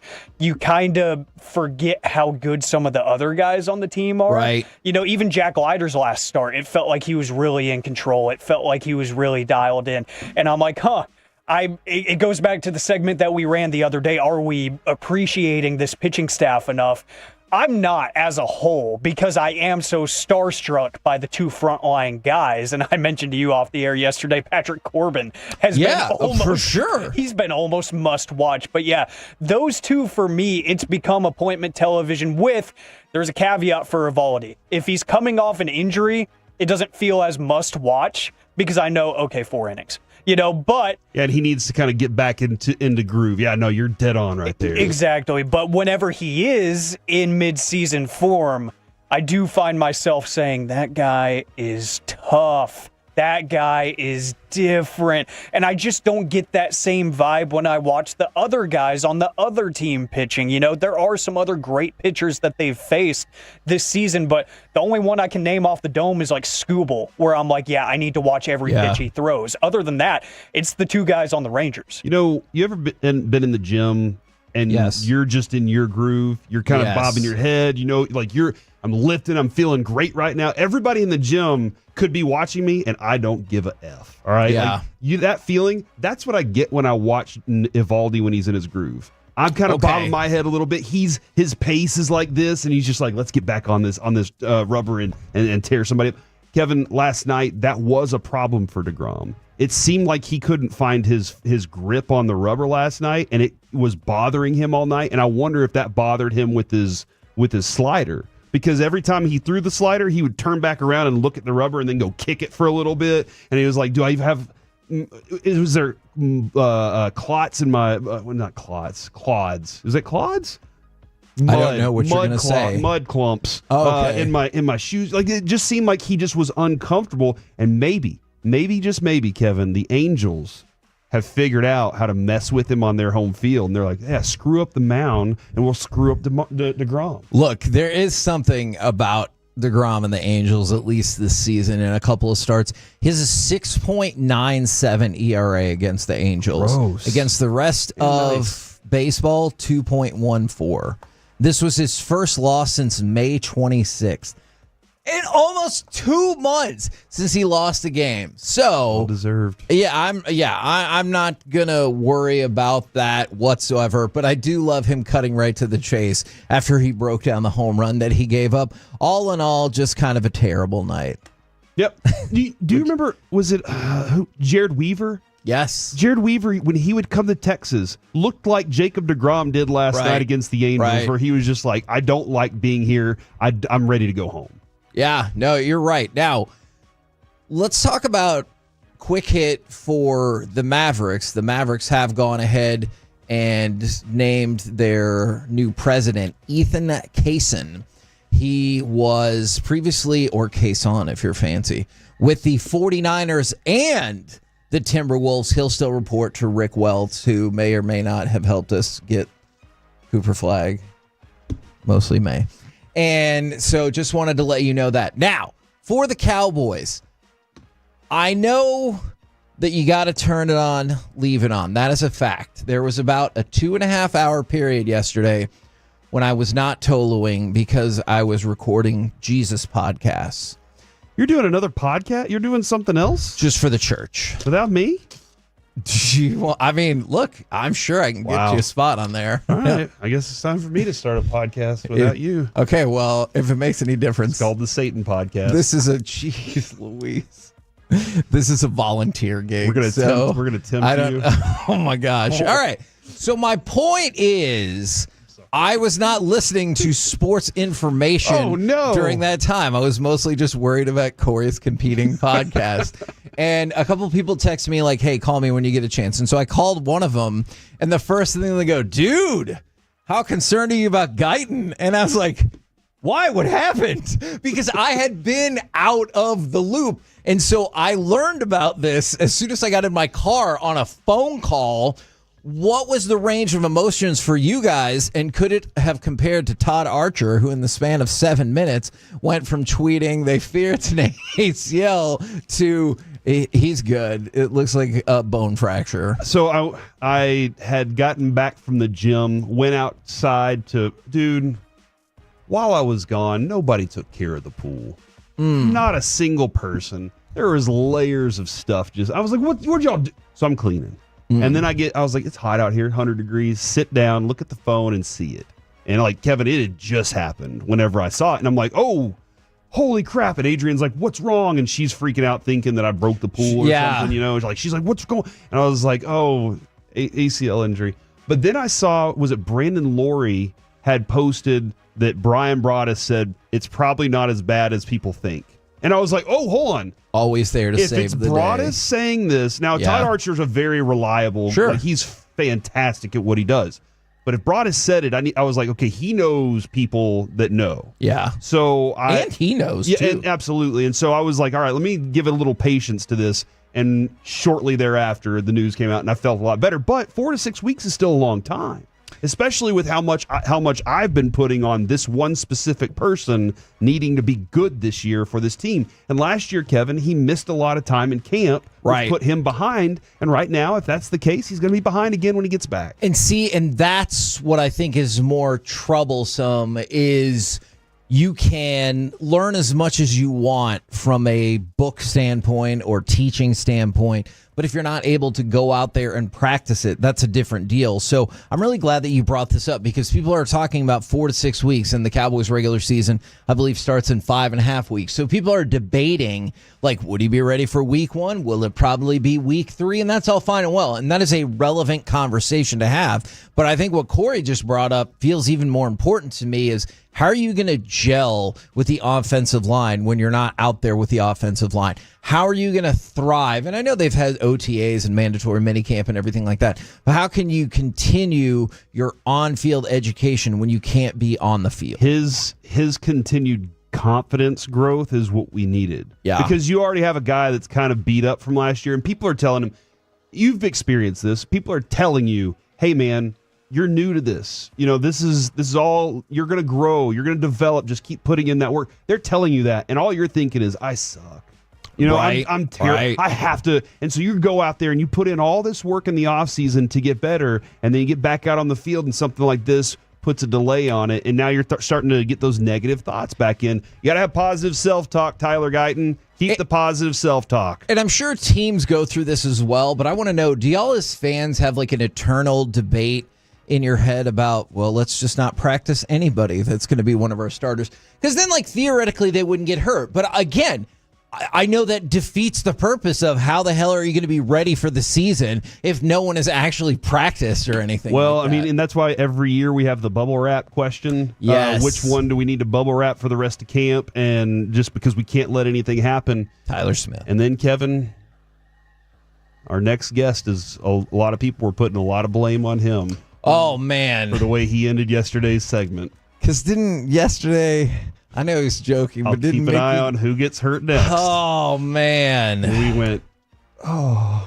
All right, coming up next, will Mickey take the blame for what happened yesterday? We'll talk with him live in Oxnard next on The Fan.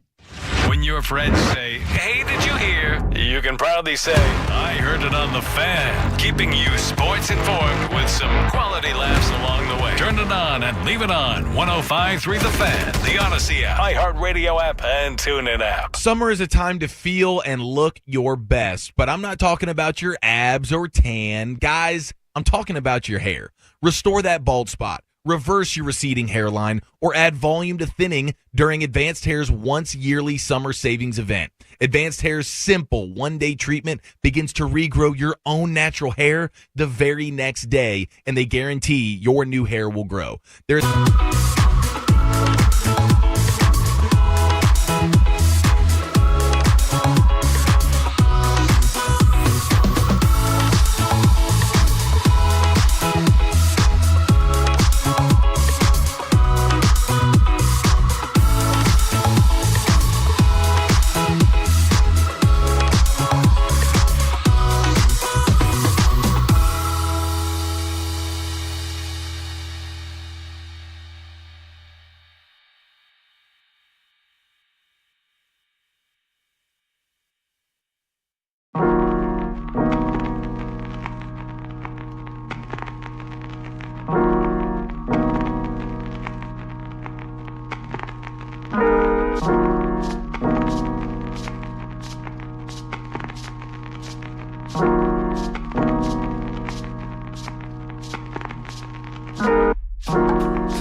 long without getting health care? Give us a call. Don't get hurt twice. When you get a call from the insurance company, just tell them your lawyers are Frankel and Frankel. They've got my number. That's 214 or 817-333-3333. Franklin Frankel, attorneys you can trust. Principal office, Dallas, Texas. Tired of the city hustle? Imagine escaping to your own lakefront retreat just 90 minutes from Dallas. Picture this: towering hardwoods, a sparkling lake steps from your door, and endless family fun. It's happening this Saturday. For the very first time, we're releasing an exclusive collection of lakefront properties. Unbelievable prices, unmatched value. Lakefront 3 to 10 acre tracts starting at an incredible $99.9. Prefer a view? Get a 3-acre property with a stunning lake view for only $49.9. Want instant luxury? We have 3 to 10 acre lakefronts with a beautiful barn dominium from just $149.9. Enjoy a private lake, a fishing pier, paved roads, power, internet, and all just minutes from a charming Texas town. Don't miss out. These highly anticipated properties are available by appointment only this Saturday. One day only. Call now to schedule your private tour. 214-307-9248. That's 214-307-9248. Call 214-307-9248 and make your Texas lakefront dream a reality. Make dinner worth more during DFW Restaurant Week. Stella Artois, the official beer of DFW Restaurant Week, invites you to drive authentic connection and conversation around the dinner table at DFW's finest restaurants. See who's serving Stella at DFWRestaurantWeek.com. Hey, it's Gavin Dawson here for Window Nation. You've been trying to stay cool this summer, but your windows aren't keeping the AC in your home. Window Nation can help. With their energy-efficient replacement windows, your home will be better protected against the Texas heat. Better yet, Window Nation is currently offering 50% off all window styles and no interest until 2030. You heard that right. 0 interest for 5 whole years. Take advantage of the best deal of the year, plus 1-day installation with Window Nation, a proud partner of the Dallas Cowboys. Call 866-90Nation or visit windownation.com. 1-877 Cars for Kids. KARS Cars for Kids. Ready to get rid of that old car? Donate it to Cars for Kids. Call 1-877 Cars for Kids to reach a friendly live agent. Donation's super easy, and your car can be picked up as soon as tomorrow. Call us now, 1-877 Cars for Kids. 1-877 Cars for Kids. Donate your car today. Did you know you can donate real estate too? This segment of The Fan is brought to you by DFW Security. Back to school chaos? DFW Security keeps your home or business secure with smart cameras that alert you only when it matters. Monitor your home, pets, or employees with professional-grade cameras and ongoing support from local experts. Ask for the Back to School Special. DFWsecurity.com. This segment...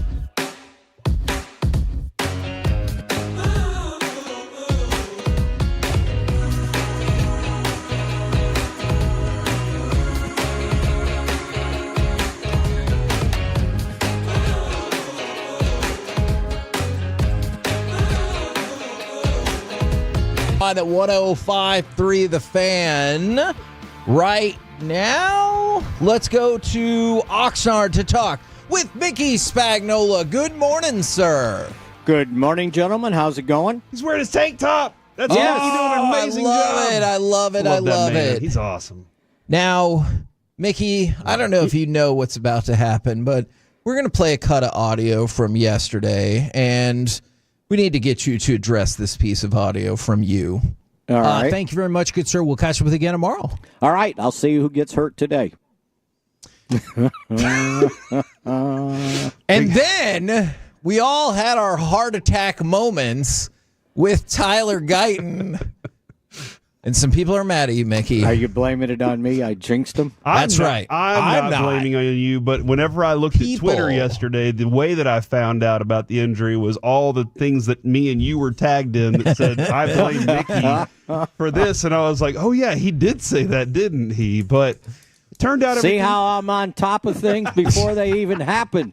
Man, but now I'm scared that you'll be like, keep an eye out on this person. I'm like, no, I don't. Okay, so well, he wasn't the only one either. Yeah, and this happens in camps. It's just a reality. Kalen Carson, hyperextended knee, and we'll see how long he's out. And that feels like another, like Carson and Guyton, and there's a lot of people on this team that I know fit that bill, but this seems maybe more concerning than your run-of-the-mill injury just because those guys feel like they really need time out there, whether it's Carson just getting reps or it's Guyton like trying to gel with some of his teammates. Does that feel like a fair breakdown of you don't want anybody to get hurt, but there are certain players I was like, yeah, that guy will figure it out. Yeah. But like Guyton and Carson are not on that list. Guyton needs all the snaps he can get. And, chances are he's out 4 to 6 weeks. Yeah. So, when you hear that and then you realize, well, it's not even August yet. So August is 4 weeks, right? Yep. So, yeah, at some point, you hope he gets back.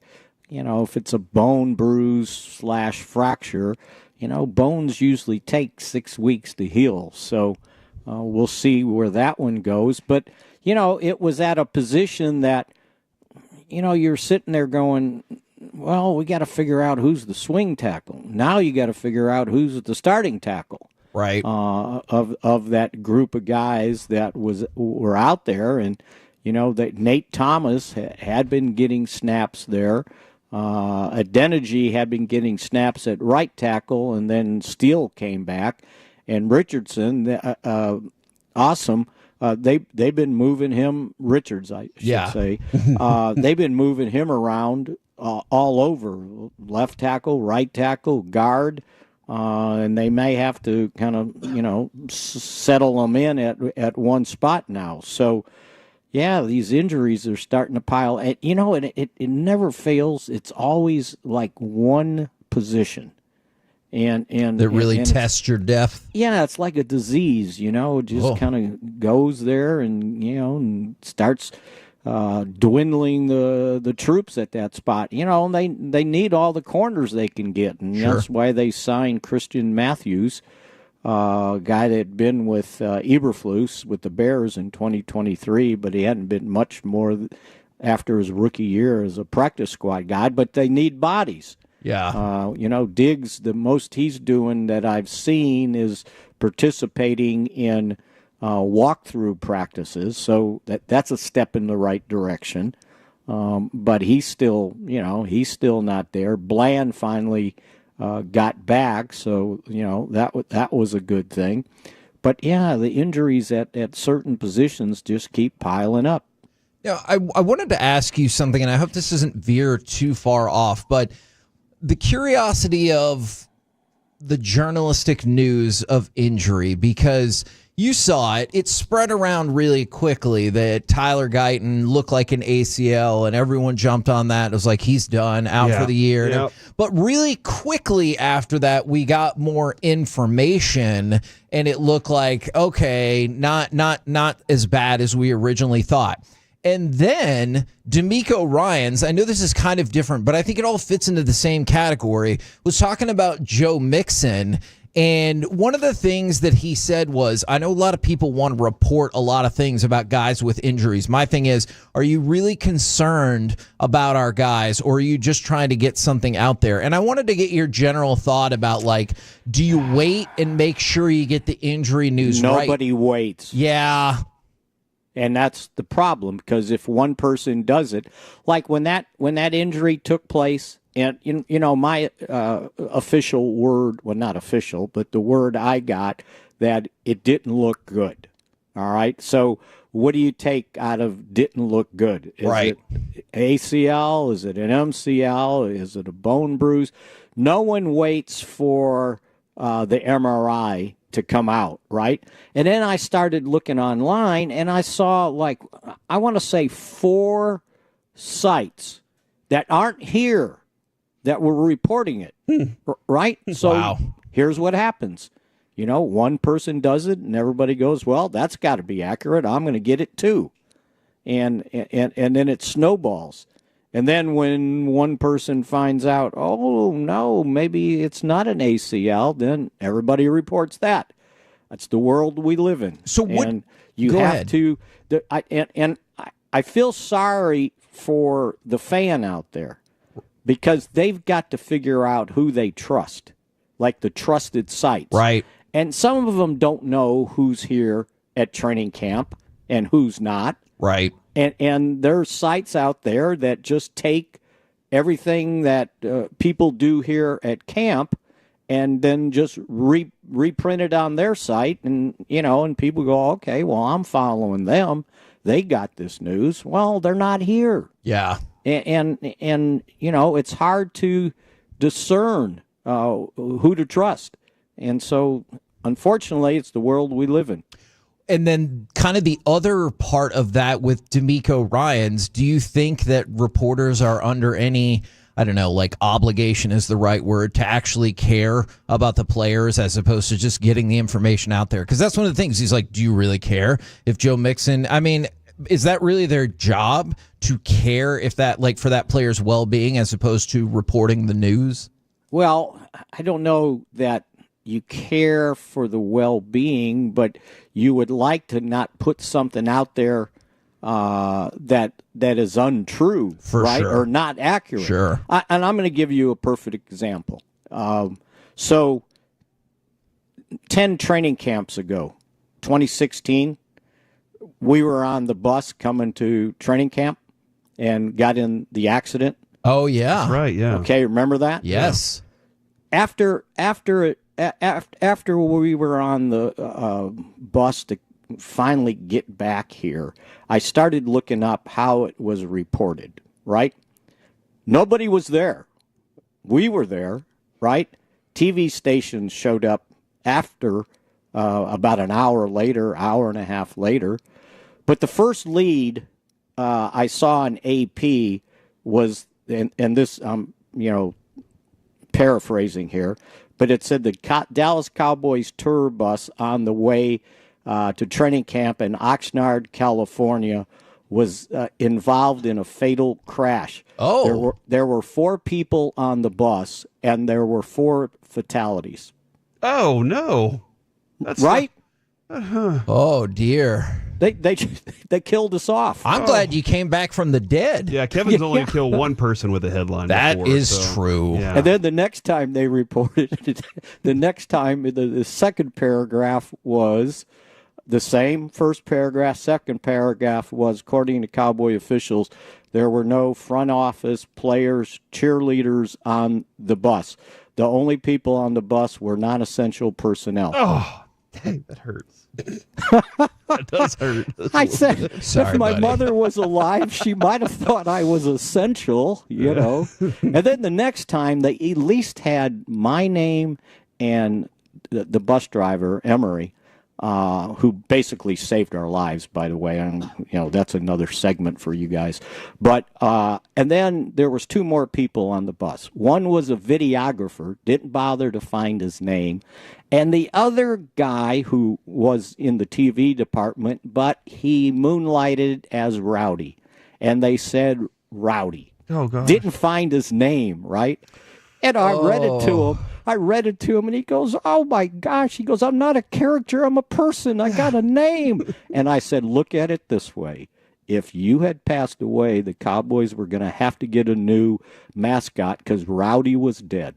Pretty much. Oh my gosh! Just a huge star or something, I guess, would be the only. So option. that gave me another, you know, kind of idea of what goes on out there reporting stuff. I mean, we were there. We knew what happened, right? But that's how it got reported. The first 3 paragraphs. So I was glad I got a hold of people that might have cared about me to let them know, hey, we're good. We made it. You know. So that kind of goes to what you were talking about, and it's just kind of funny because it was 10 camps ago, July 24th. That's wild. Some things don't leave your memory, by the way. That makes sense. Mickey, we were there last week, and you are there this week still. And so I've seen some reports from people that are there that Malik Hooker is looking good. When we saw him last week, he looked really good in this. Defense. He had a hell of a day yesterday. And yeah, that's where I'm trying to figure out, like, is he just really comfortable with this Eberflus defense, or I feel like this Eberflus defense sets up safeties for a lot of success. Well, most of what he did was tackling. Instincts, yeah. He wasn't thumping up. He was thumping down. I mean, he was laying the wood out there, and a couple of them you were going, oh, that might have been a little bit too much physicality, right? No guys on the ground. But they told him we were tackling, we got pads on, and that's what he was doing. And I really hadn't seen that from him before. I don't know if he was trying to make a point or what. But I had, before we got on, I wrote a couple of things down here to remember, and he was one of them.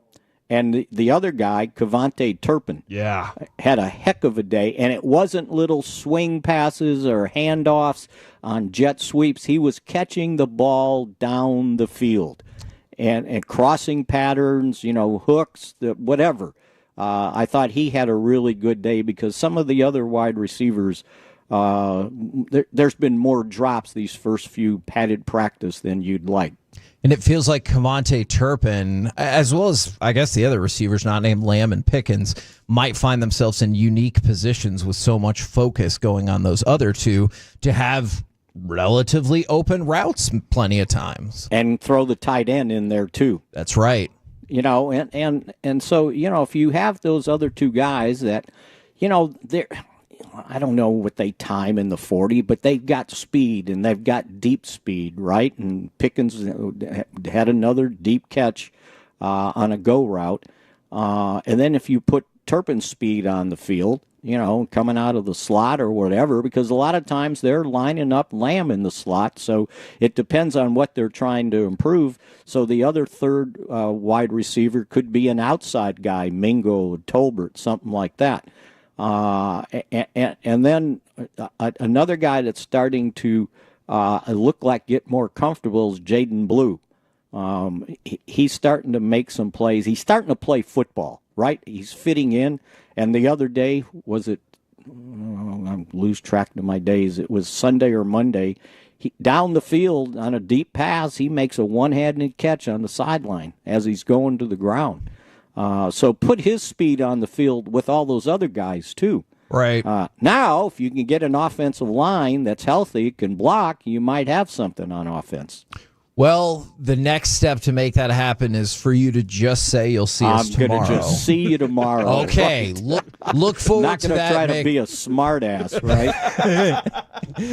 There you go. Love Thank it, you very Mickey. much, Mickey. We appreciate it, man. Bye. There you go. Mickey Spagnola from DallasCowboys.com. He gets us. It was a good effort. We're the K&C Masterpiece right here on 105.3 The Fan. Coming up next, it's time for Baseball Nuggets, where the death of a legend caps a really odd night in baseball. Next on The Fan. Coming up in the next G-Bag Nation, we'll have the very latest news from Cowboys training camp, including the latest intel on the left tackle, Tyler Guyton. Nation 2 to 7 here on The Fan. If you're looking to buy a brand new car, the place to go is Platinum Chevrolet. So many businesses get judged by, do they earn your return business? Well, they earn Corey's family's return business, and that's why he told me to go there. And now my family has bought 4 cars from Platinum Chevrolet in the last 5 years. Great service. Select.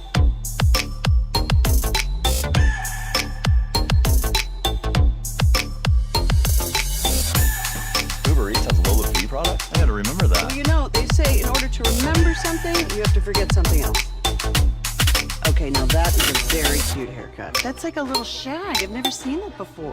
Well, I mean, of course you have. It's the Rachel. Oh, is that your name? No, I mean, what's your name? No, I'm Jen. My name's Jen. Right, but I just mean like this is your haircut. But that's hair on your head. I'm not saying this is your hair. Okay, forgive me.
to remember that Uber Eats has groceries. No, that's absurd.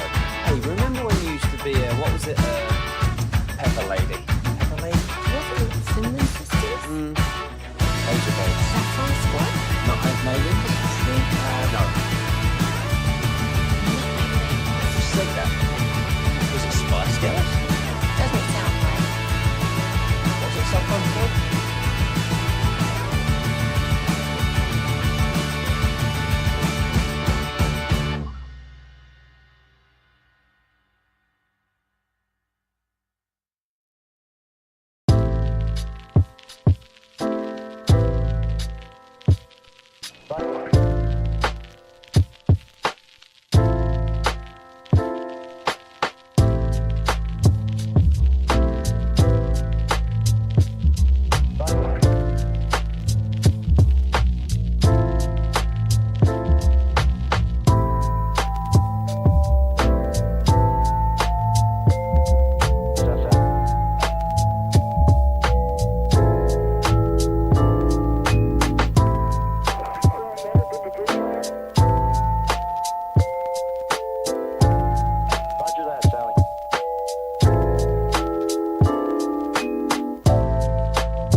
This segment is brought to you by Classic Chevrolet. If you're in the market to upgrade your vehicle, get to Classic Chevrolet in Grapevine. Back-to-back #1 Chevy dealership in the world. They've got more new Chevys than anyone, all priced to sell. Visit ClassicChevrolet.com. This is Texas. This is Classic Chevrolet. Together, let's drive. Based on new Chevy registrations 2023 and 2024.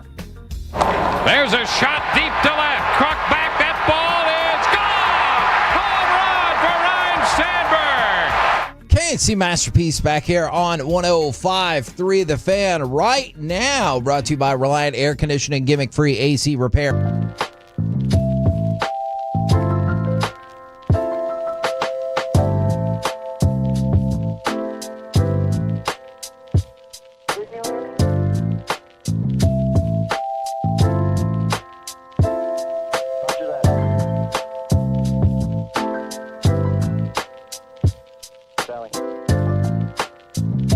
After a battle with cancer. And it's really interesting. I don't know if you guys feel this way, especially you, Corey, since we're like closer to the same age. He was somebody who I felt like was more popular than maybe players with similar ability because he played on the Cubs. It's kind of like I always thought Dale Murphy was like unstoppable just because you could watch him on TBS, and then the same thing with Sandberg on WGN, and I have a lot of relatives who like this was their favorite player. Yeah, and I understand your relatives' part. Maybe that's why I had posters and collected cards of his, because I could turn on the TV after school and watch a game on WG. It was WGN, right? Yeah, which is a weird notion now because you can watch like everything you want. But back then, you could watch like your hometown team, a handful of national games, and then always the Cubs and the Braves. Yeah, it's kind of like my buddy was asking me the other day. He was like, should I get the NFL Sunday ticket? And I was like, I don't know, man. I kind of like the product that I get whenever I have Red Zone, so I do get to see everything. Right. But I kind of like the games that are given most times. They're all there for me. But you get a la carte now, as opposed to, like you said, then you had options. If you wanted to watch, you could watch every Cubs game that you wanted. Yes. Every Braves game that you wanted if you had cable. And that's a good point. But yeah, he definitely did become more popular because of that at that time. And I think that's one of the reasons that card companies, not necessarily the printing of their cards, but they would print those posters. He was involved in the Will the Thrill poster set, that group of posters that I love so much. Yeah. And so he definitely was very popular because of that at that time. From the 210, my first baseball love was the Cubbies, thanks to WGN and Wrigley Day Games. Yeah, that's another thing if we're really throwing people off. Wrigley Field didn't have lights until like the end of the 80s. Oh, they have lights now? Yeah. Yeah, Corey, they did. Oh yeah, that's right. Because the game where the guy, Bartman game, that was a night game. So all of their home games used to be during the day, and this person was like Mark Grace, Sammy Sosa, like Mark Grace. Mark Grace is a great example He was of the best power hitting first baseman I'd ever seen because he was the only one not Pete O'Brien. And if you were from that time, you're like, oh my God, love Mark Grace. If you look back on it, you might be like, oh yeah, he was good. He was good. And then you like just move on with your life and never think about it again. From the 903, as a Cards fan, I loved and feared Sandberg. Always did the thing that hurt us most. Class act, gone too soon. Yeah, he was the MVP in that 84 season, and that 84 Cubs team really should have won the NLCS. I believe they lost to the Padres, and then the Padres went on to lose to the Tigers. But remember, like, what a huge deal it was not that long ago that the Cubs won the World Series. Ryan Sandberg almost had them in position to do that like 30 years before that. All right, so that's the disappointing, the bummer of it all. I do have some more, I don't know, weird, upbeat stories. Corey, don't look at the sheet. Would you rather hear cut 6 or cut 7? 6, 7, right? Am I right? Let's go with 6. Do you know why 6 was afraid of 7? I don't want to hear your answer. I've heard your answer on this one before. Because 7 was a registered 6 offender. All right. Go ahead. I forgot what number he said. Whatever number he said, Alec, give me that one. Is that a drone? I don't know, but look at that. Oh. And then he made the mistake of opening his shirt. And the bug said, thank you very much. Yeah, take that ball. Oh, he's going for 2. And he's going to be in there. So he got stung by a bee? He got stung by a bee. I almost didn't want to do this story because this is my worst nightmare. He made the mistake of opening up his shirt? I don't understand. Can you tell me what happened? Michael Garcia, it looked like there was like a bee bothering him. This bee was freaking enormous too. And then so he was just kind of like, you move your shirt. But when he moved his jersey, I think the top button was undone and it kind of opened up some more room. And so then the giant bee flew in there. You see him kind of step away and he gets stung. And the hit, it is a run-of-the-mill single to center. And he is hauling ass the entire way and makes it into a double just because of, I wonder that quite a bit, faster players, if you have like a lackadaisical fielding center fielder or whatever, that maybe you could get more doubles out of it. It's terrifying to me. And yes, there was a time when we were at Jose Mesa's place in Arizona, Mesa, Arizona, and there was a bee attack out there, and we were like, "Oh my gosh, I can't believe this!" But yeah, bees get after baseball players a lot, Kevin. Not at Globe Life though. That's true, but anytime I see there's like a game delayed because of bees and wasps, I would just tell the manager I'm out. I'd be like, might as well end the season. Yeah, if we play a doubleheader tomorrow, I'll be there for the whole thing or whatever. But I'm not doing this. Now, this next that was good audio. Okay, this one's a little trickier because this is an audio medium, but this is from the Orioles and Blue Jays. Now, I think the issue is the way the catcher was set up, and the catcher kind of throws his glove out to the left side towards the batter, which might have thrown the umpire off. But if you watch, I always call it the Fox box. If you watch that, this pitch right here, cut number 7, is right down the middle. Wait a minute. Wait a minute. What is going on at home plate? Brian Walsh, man. That's literally right down the middle. I mean, you couldn't set it on a tee in the heart of the plate any better than that. Look at this pitch right here. How do you miss that? Dude. And again, I think it was because where the catcher was set up and how it got framed. But if you look at the box, which is not like immediately in front of the umpire right there, it is almost dead square in the middle. Yeah, that's... Whenever this happens, it's a question of two things. One, was the umpire looking at something else? Two, do you think he saw B? Does the umpire hate the pitcher? Oh. 3, does the umpire hate the catcher? Because that could be a possibility too. Maybe that catcher's talked too much smack and he's like, I'll show you. 4, umpire's got to go. I hate that part of it whenever it's something that clear, like that in your face. Yeah. And I do love their reaction though. Oh, yeah. Are you that. kidding me? And they name check him? They should have gone downstairs and had an interview with him right then. But also, you know what? I would love... Why'd you call that a ball? Yeah. Oh, so can you play the beginning one more time? It also sounds like this is not the first complaint, but an ongoing complaint that they've had against him. Wait a minute. What is going on at home plate? Brian Walsh, man. And it just kind of sounds what is like... going on? This is the third issue that we've had of the day. All right, couple more quick things. Scary moment yesterday. Eugenio Suarez, the all-star who obviously has been part of a lot of hypothetical trade discussions, he got hit on the hand by a 96-mile-per-hour pitch. Oh. However, x-rays were negative. And I like what Suarez said. He said, look, good news is x-rays are negative, but it still obviously hurt.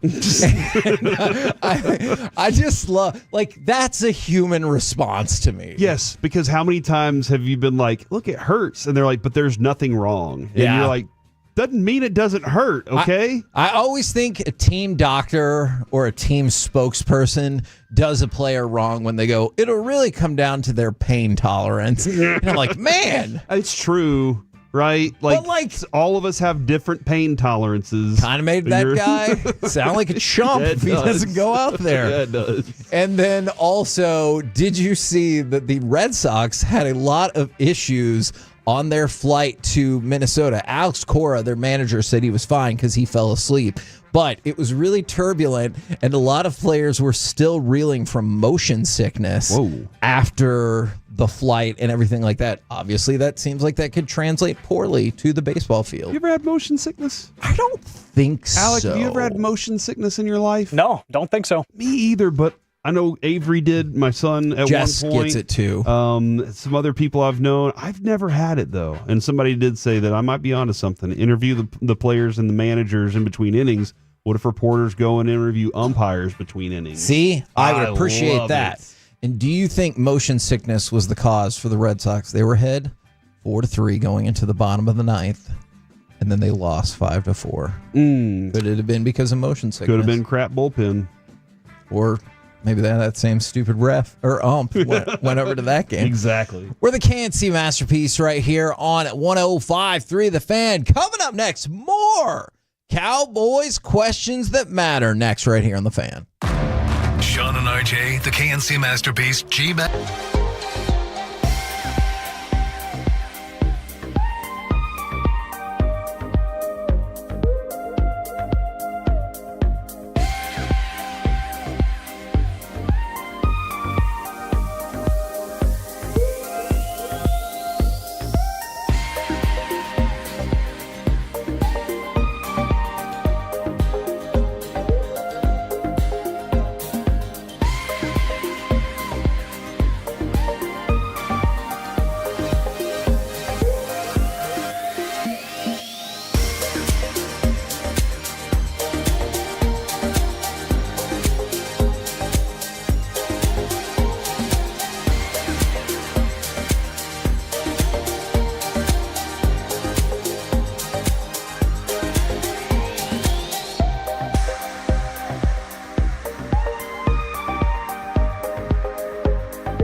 Uber Eats have Lola V products? I gotta remember that. Well, you know, they say in order to remember something, you have to forget something else. Okay, now that is a very cute haircut. That's like a little shag. I've never seen it before. Well, I mean, of course you have. It's the Rachel. Oh, is that your name? No, I mean, what's your name? No, I'm Jen. My name's Jen. Right, but I just mean like this is your haircut. But that's hair on your head. I'm not saying this is your hair.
Driven by our D&M Leasing Studios, it's the KNC Masterpiece on 105.3 The Fan.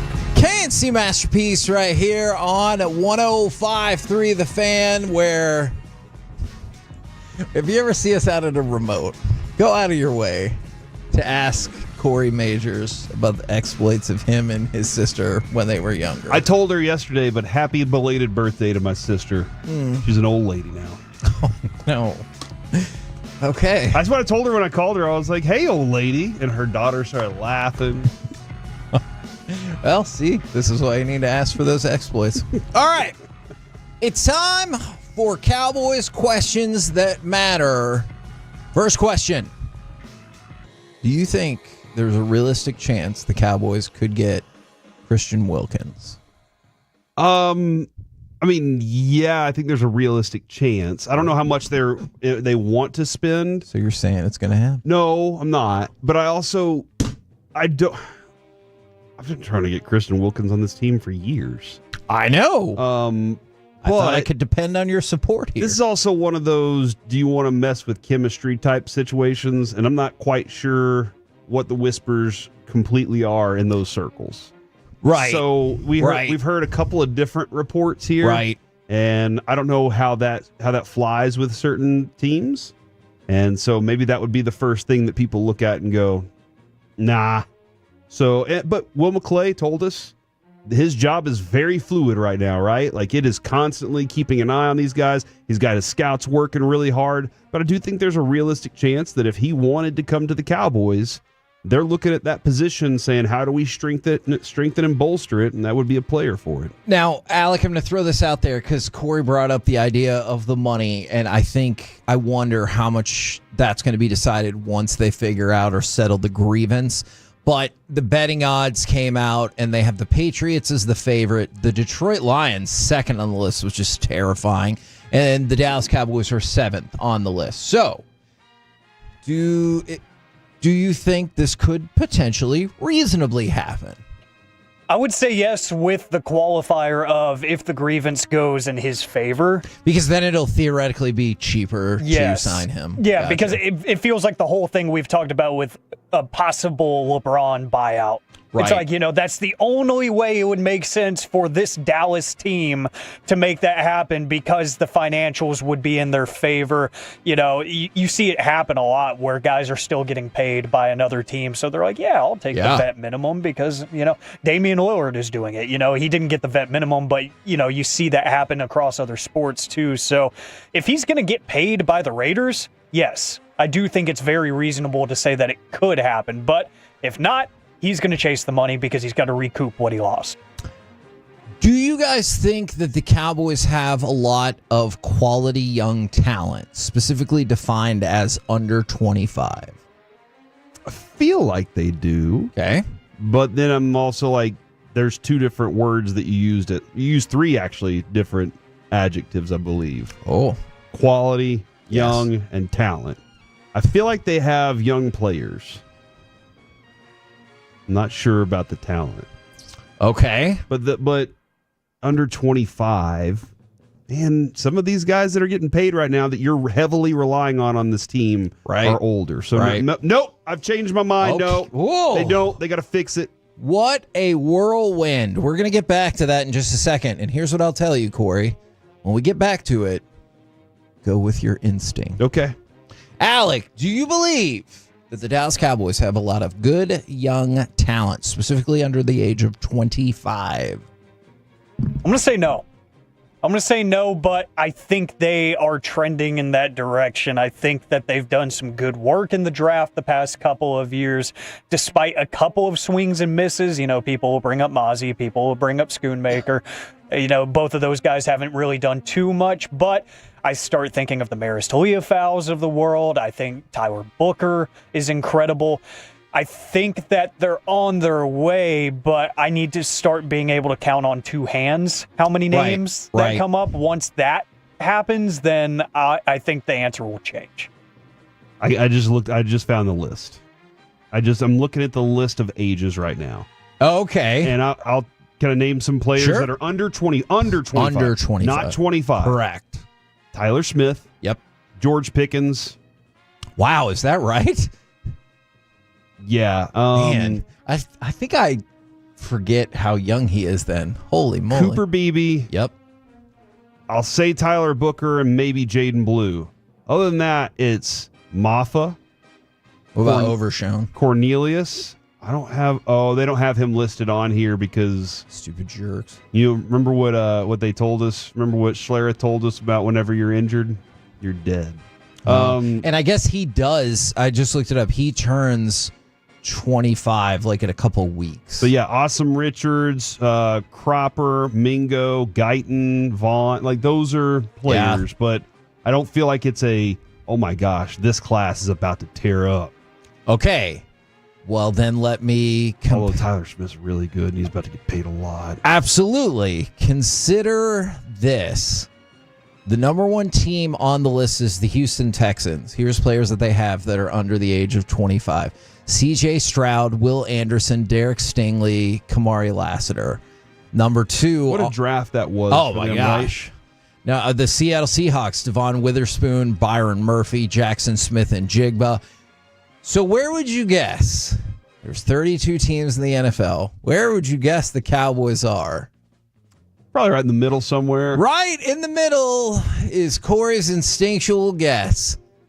They are number 17. But it's right where the Cowboys are. But Alec, to your point, slow but steady can win the race. Last year, they were 21st on the list. So you have seen some positive movement. So that's improvement. That is. Yeah, it is. Yeah, you're right. It is. And then if Ravel and Ezraku, who, by the way, Ezraku turns 22 in September. Okay, yeah. So, like, if the draft class pans out, then you could move up. But that is an argument you could probably make for most of these. Did you see the video of Ezraku doing the splits? I told you, I'm already at a reasonably high hype level for him. This dude was getting me hyped just in his warm-up dance. Do I need to ask that question again? Are you now, do you have unreasonable expectations for Ezraku? I saw a picture of Christian Wilkins doing the splits, and people lost their minds about it. And then I'm like, hold on, isn't that just a sign of flexibility? I mean, but if you're that big... Pliability. Yes, that actually is the right use of that word. Yeah. All right, my next question. Do you think Trayvon Diggs will be ready to play in the first month of the season? He said that he does not anticipate going on the PUP, which to start the regular season, which would put you out for at minimum 4 games, which would then lead us all to believe that he will be ready to go in September. What say y'all? At this point, I'm just guessing. But if he's saying that, he doesn't want to go on, he doesn't anticipate it. And the Cowboys Kalen Carson just got hurt. They're going to need him. And he said that before I think that happened. And he's also very motivated to prove Jerry wrong and do a lot of different things. So agreed. You know what? I'm going to go for it, Kevin. I had very few. What did I mark him at? 11 games this year? I believe That is correct. Somewhere in that area. So I'm going to go ahead and say let's get that rocking. 4 games in, we're back. Okay. Alec? I'd say yes, too. I mean, you can take $500,000 away from him. From the videos I've seen, it looks like his off-site rehab has been working pretty well. He looks like he's moving around pretty good. And, I mean, I'm kind of with Corey. If he's saying that, it's probably not baseless. It's probably the people that are smarter than all of us telling him, yeah, it seems like everything's reacting the right way and you're looking pretty good. You're feeling pretty good.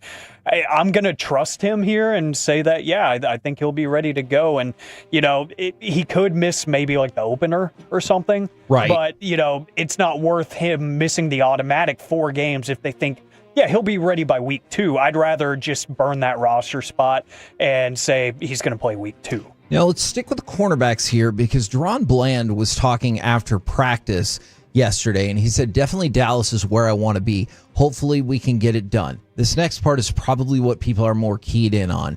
They've been talks, contract extension-wise, but I'm not really going to talk about that. My agent will talk about it. So my As next... it should be. Yeah, for sure. Will Deron Bland get a contract extension before this season begins? Yes.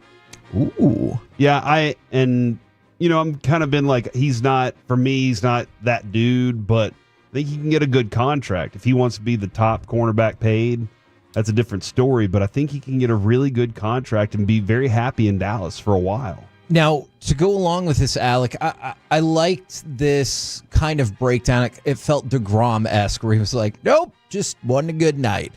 Deron Bland was like, when they were using me inside and outside in my rookie year, that was the first time I was playing nickel in my life. So it was a rough journey. Mm-hmm. It was a rough time, but it was a fun time to prove now that I can do inside and out. I always like that acknowledgement of, yeah, it didn't go well straight away, but we're on the other side now. And it is about the journey, Kevin, as I've often said, because that's where you learn about yourself. That's where you grow. That's where you find along the way, you find things about yourself that you never knew before.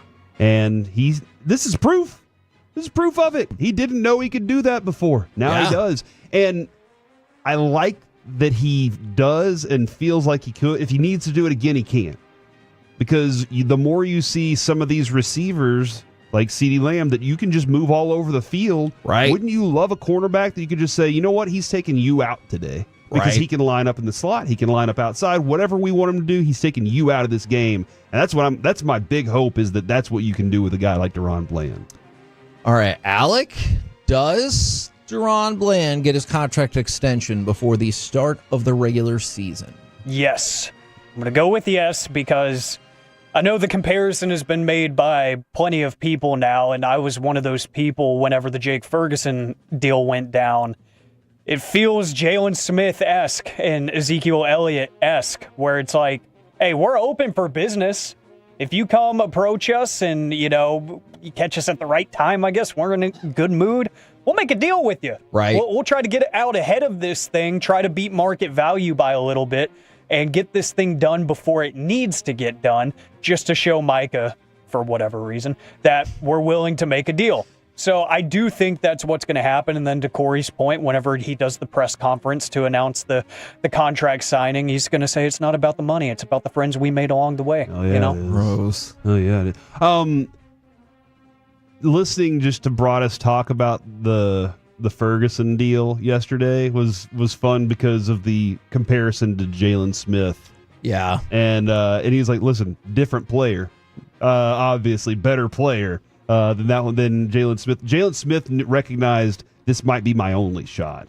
Jake Ferguson seemed to have done it because, look, I want to be here. I want to be part of this thing. I like it here. Let's get something done now. And let me get in. If y'all are doing all this stuff with Micah, I can go ahead and take advantage of getting my opportunity to get it done with. Now, I got one more if you guys don't mind.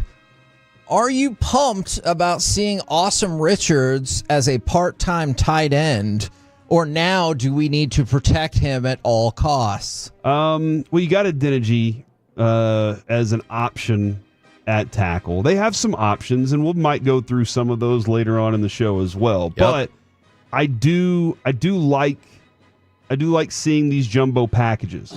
I'm not sure that he's running out there trying to catch anything, but these jumbo packages are important for their goal line situations, short yardage, and they just want to say we're going to line up and run over you, as we asked Shotty about while we were out there. So, yeah, I do, and also protect them at all costs. So there's multiple things happening there, Kevin. Two things can be true at once.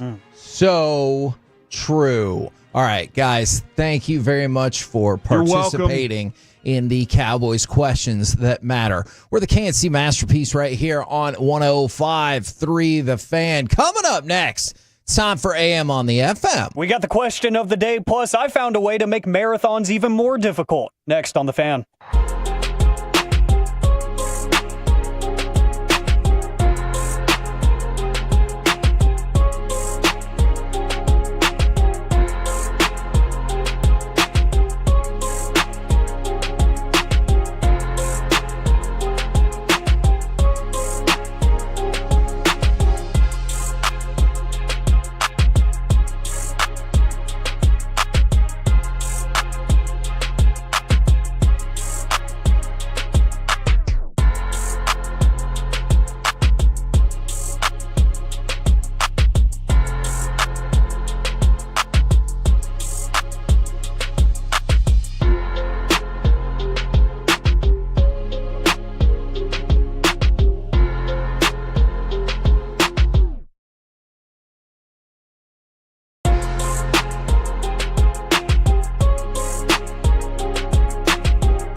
Pepper Lady.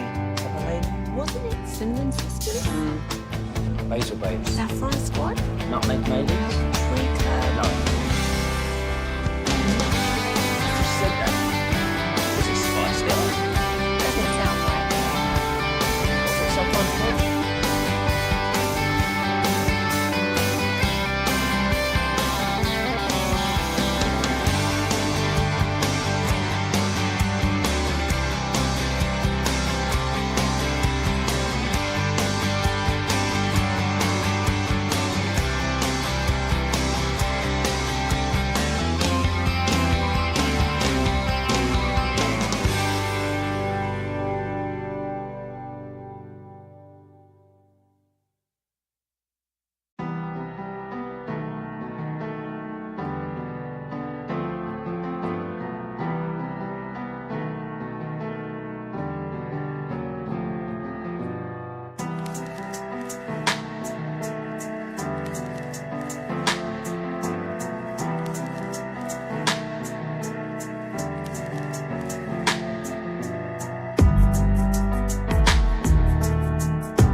This segment of the KNC Masterpiece is brought to you by the personal injury lawyers Frankel & Frankel. If you've been injured in a car or truck wreck, call Frankel first, 214 or 817-333-3333. With Frankel & Frankel, there's never an out-of-pocket cost. They only get paid when you win. Frankel & Frankel, the go-to car and truck wreck attorneys in Dallas. KNC Masterpiece right here on 105.3 The Fan.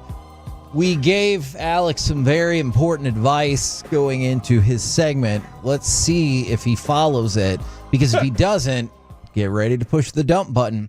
Because it's time for this. What does this button do? Please, please, do not push the button. You have no idea what it... Alec, you be quiet. Alec, that was awful.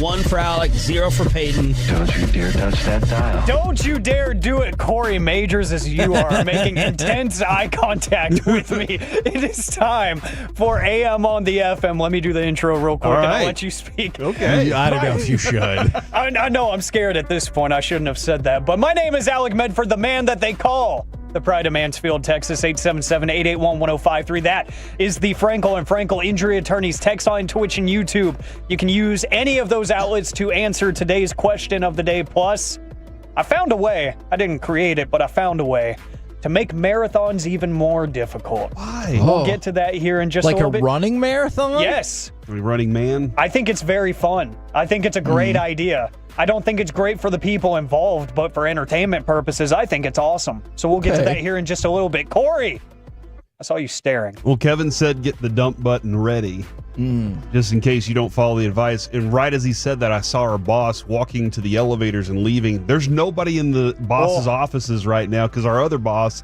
is out in Oxnard right now. That's right. And so he doesn't have a dump button. So nobody has control of the dump button but us. So if somebody theoretically was in the studio that hasn't been on air yet, we can just pop her right on. Okay. Good point. See, during my segment too, so I'm the fall guy. Yeah, you're smart. You are diabolically smart at times. Don't forget it. You know, we're gonna get to the question of the day here in just a second. I do just want to acknowledge that today is a Tank Top Tuesday, and I thought as a great welcome back gift to you guys, specifically Corey, I would wear my tank top. So if you're on Dallas Fan Cam on Twitch or on 105.3 The Fan on YouTube, you can see I partook today.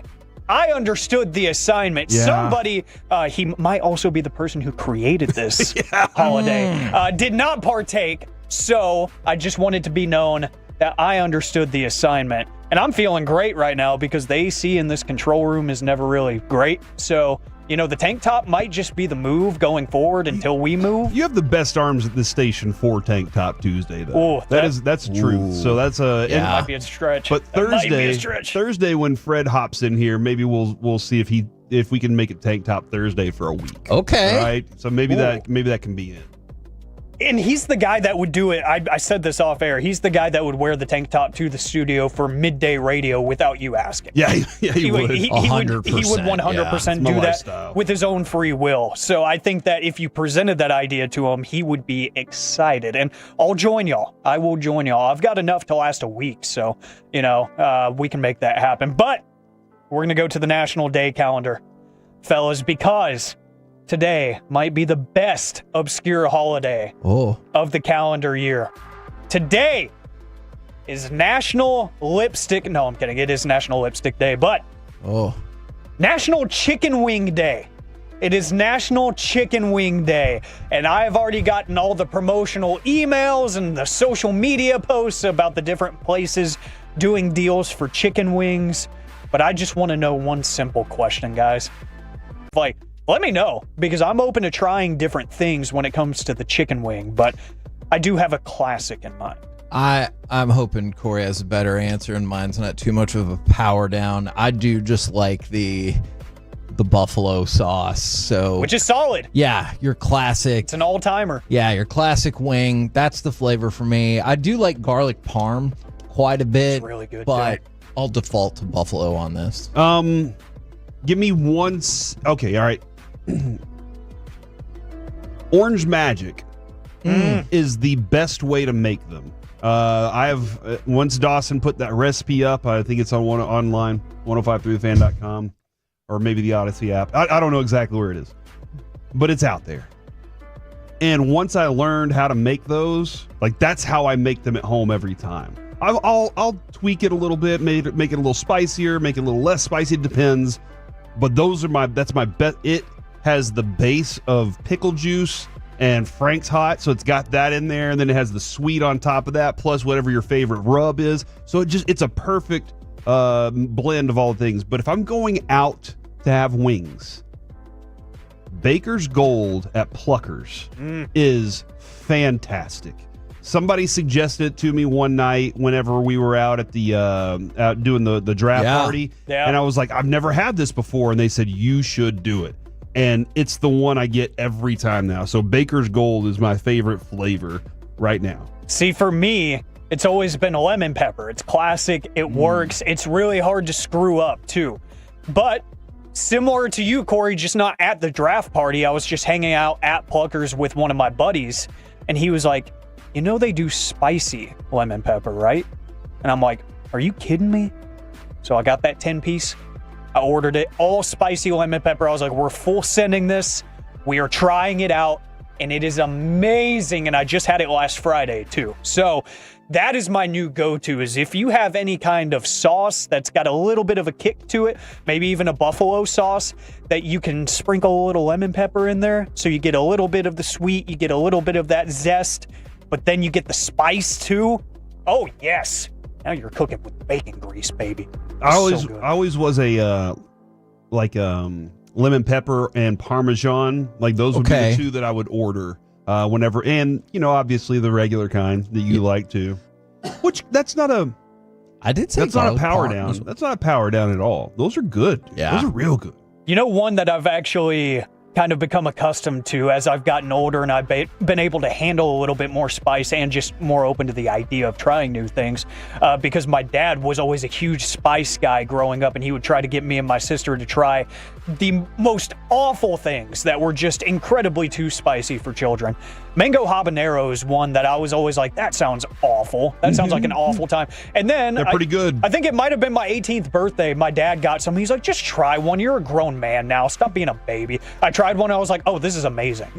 Like, this is actually really good. What the heck? So yeah, mango habanero, that is a wonderful, wonderful option. Spicy ranch from the 817. Just the more important question now that we're starting to establish flavors here, or maybe the more important answer is that blue cheese is the only dressing that you should be dipping them in. Ranch is not the appropriate one. Sorry about that, anybody that likes ranch. Well, then it's okay to be wrong, Corey. Okay, what's the difference between blue cheese and ranch? So blue cheese is like mold in a cup.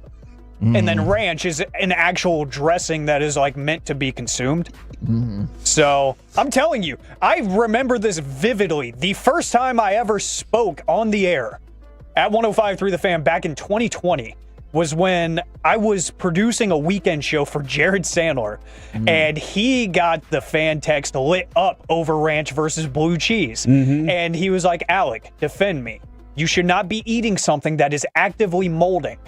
And I'm like, yes, I'm with you. Blue That's cheese a strong stinks. point. Yeah. So he was like, I'm not putting something that is literally rotting into my body. I don't care if it's supposed to do that. He's like, the concept. It's all about the concept. So good. No, so it's good. not. It's okay to be ranch wrong. has the ranchy flavors. That's technically correct. Thanks, Corey. Somebody else try and explain it better. That's technically correct, I guess. You're doing a hell of a job over there, You're welcome, Corey. guys. No notes. 877-881-1053. The best wing flavor. And hey, go ahead and let me know at the same time, too. Are you a drum or a flat kind of person? 877-881-1053, because the answer is flats. See, I still think I'm a drum. I love the drums. But I think the gap, the gap is definitely narrowed. Yep, I'm right there with you. It's changed for me. Yeah, it might have gone from like an 80-20 scenario to like a 60-40. And it was when I learned how to eat the flats the right way. Yeah. Like once I learned the smash method, is that what we call it? That's what I call it sometimes. Yeah, I That's what I smash call all the something else, time but now. okay. Yeah. Oh. Yeah. Sure. Sounds like a fun Friday night at the Majors household is what I'm hearing. Wings and smashing. Yeah.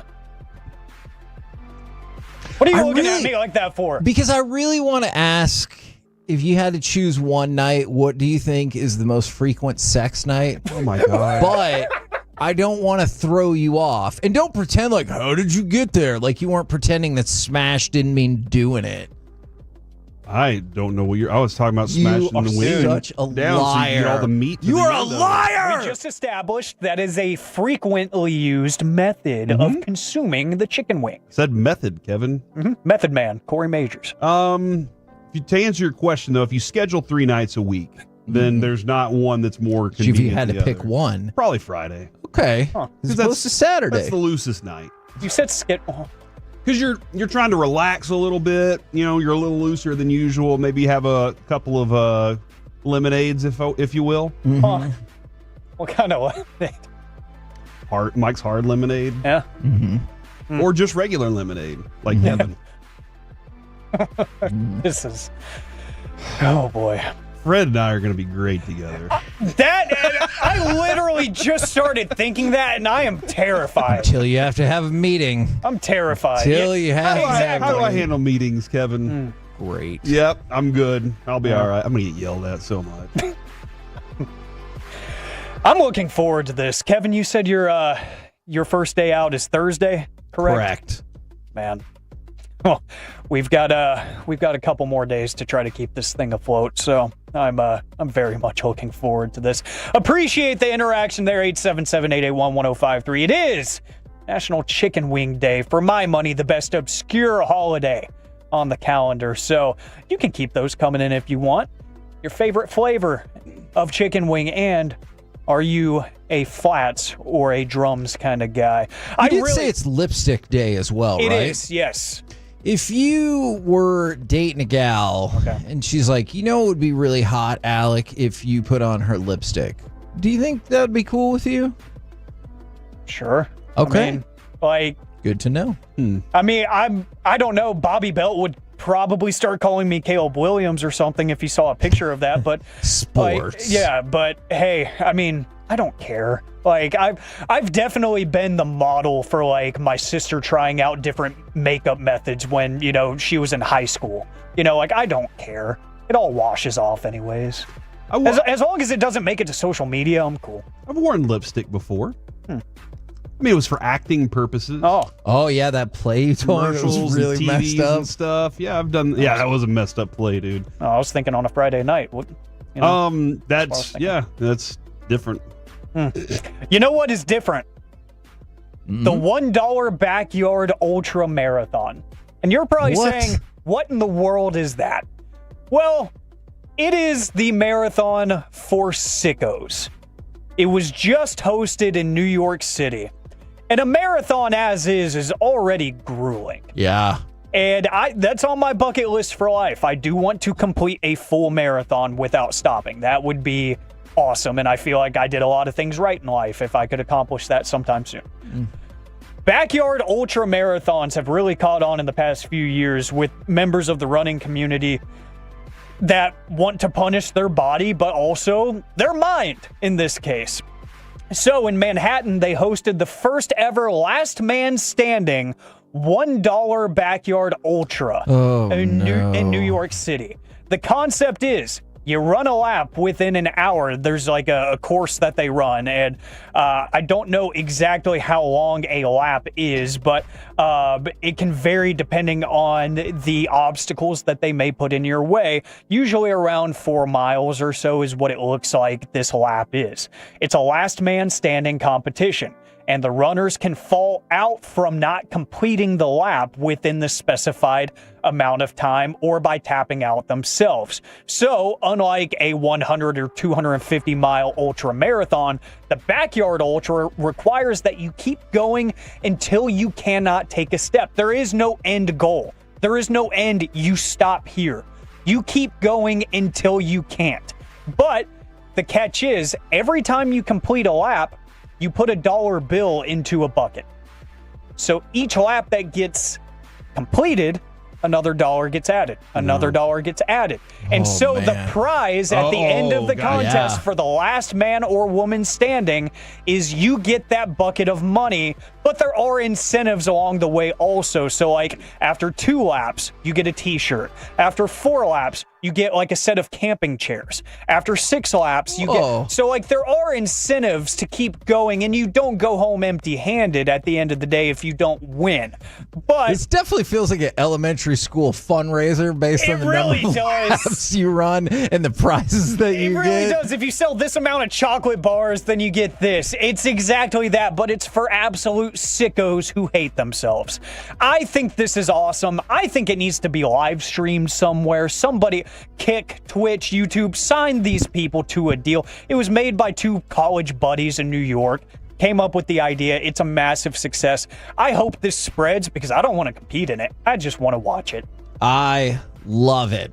We're the KNC Masterpiece right here on 105.3 The Fan. Coming up next, we'll do some gridiron gravy back to the Cowboys, as well as who leads the way on your NFL All-Fun team. Next on The Fan. Coming up in the next G-Bag Nation, we'll have the very latest news from Cowboys training camp, including the latest intel on the left tackle, Tyler Guyton.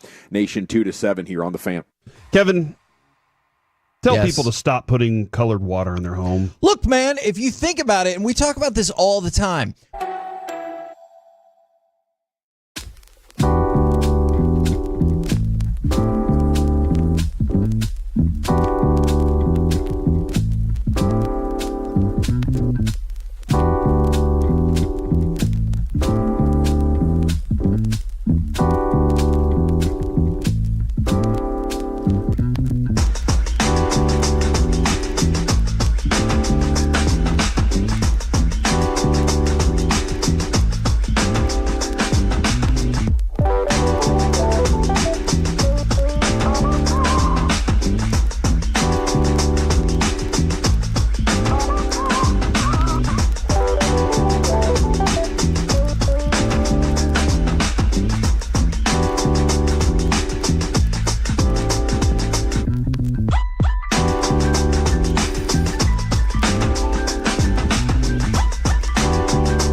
This segment is brought to you by Classic Chevrolet. If you're in the market to upgrade your vehicle, get to Classic Chevrolet in Grapevine. Back-to-back #1 Chevy dealership in the world. They've got more new Chevys than anyone, all priced to sell. Visit ClassicChevrolet.com. This is Texas. This is Classic Chevrolet. Together, let's drive. Based on new Chevy registrations 2023 and 2024. Burrow has lots of time, and there's Jamar Chase with the catch. Breaking tackles. Chase down the sidelines. Panthers chasing Chase. They won't catch him. KNC Masterpiece right here on 105.3 The Fan right now. It's time to go around the entire NFL and dip into some gridiron gravy. Dip it and rip it. And let's start with, well, look, I think we have to start with a story that continues to kind of unfurl and becomes more and more shocking along the way. At the first iteration of the story that I heard is someone got shot at a New York City building that also houses the NFL. And you're like, oh no, that's terrible. You hope the person's okay and everything like that. Yeah. And then update. And the updates that you got later in the night were really tragic. Is this gunman killed 4 people, including a police officer, before shooting himself at the building that we talked about that held the NFL. But it wasn't until I feel like overnight, maybe early this morning, that we got more insight into that he was targeting the NFL. Because there was all kinds of rumors, and that's why it's kind of like the thing we talked about with Tyler Guyton. I know it's not his life and death, but you have to be careful and make sure you get the information right, because there was a lot of other information about this gunman's motives. Now, apparently the gunman did target the NFL, but either, depending on, and it could be both, went in the wrong elevator or went to the wrong floor. Now, you've been in like doctor's offices or like big medical facilities where like you have to go to the elevator on the right to get to the certain spot, the one on the left. It's the same thing at AT&T Stadium. You to Tower 2 or Tower 3. Exactly. And so that was the goal. There was a note found on the gunman, per the mayor of New York City, Eric Adams, that made reference to CTE. The 27-year-old Shane Tamura, I believe, had played up through high school. I have not seen any records of him playing college football yet, and certainly not in the NFL. Okay. And I know, like, the first thing I'm asking is, then why'd you go to the NFL with this? Right. But I also understand if there is CTE involved, they don't think right. Well, they don't think the right, like, their brains are thinking differently. And you can say, in this instance, it really could be CTE, but this individual, I'm still tracking down the specifics on this, had a history of mental illness. Yep. I don't know if that is, but like, if you did have that mental illness, maybe you got yourself to a place where you convinced yourself it was CTE from high school, or maybe it really was. Like, this is a developing story, and we continue to get more and more updates as the day goes along. And absolutely, Kevin, we've talked about how many times have we talked about, for yourself personally, seek help. Right. For mental health. Right. And that's one of the bigger things in this country that we all should be trying to help out with. Right. Is for people to have access to that. Look, man, and we've talked about this before. How would you access help for mental health, Kevin? I would go to NAMINorthTexas.org. And by the way, if you're like, well, that person doesn't live in North Texas, NAMI is a national network of places. It's just for people listening in the Metroplex. NAMINorthTexas.org. And I want to say that again and again and again. NAMINorthTexas.org. They have so many great programs, and they have so many great free programs. Yep. Like, if you're worried about, like, I don't have insurance, or my insurance won't cover this or that or whatever, that is one of the many reasons I love NAMI. And I will just throw this out there because I know people love to debate. You know, it's okay to say it could be a gun control issue and a mental health issue. Yep. You don't have to. Two things can be true at once. You don't have to pick one or the other. All right. You want some fun? Yep. Okay. That took a long time for you to say yes, which concerns me. The NFL All Fun Team, per CBS. So I'm not saying this person has to be the best. Christian Wilkins. That is debatable, but yes. Is he on the list? You know what? I do not believe he made the list. Right. Who is the most fun quarterback to watch? The most fun quarterback to watch. Yeah. Probably. What's your? It's between, for me, it is between the two quarterbacks that I won't care about until the playoffs. Okay. It's between Josh Allen and Lamar. I would say Lamar was exceptionally fun last year. Right. I really enjoy watching Josh Allen play. I'll go with Lamar though.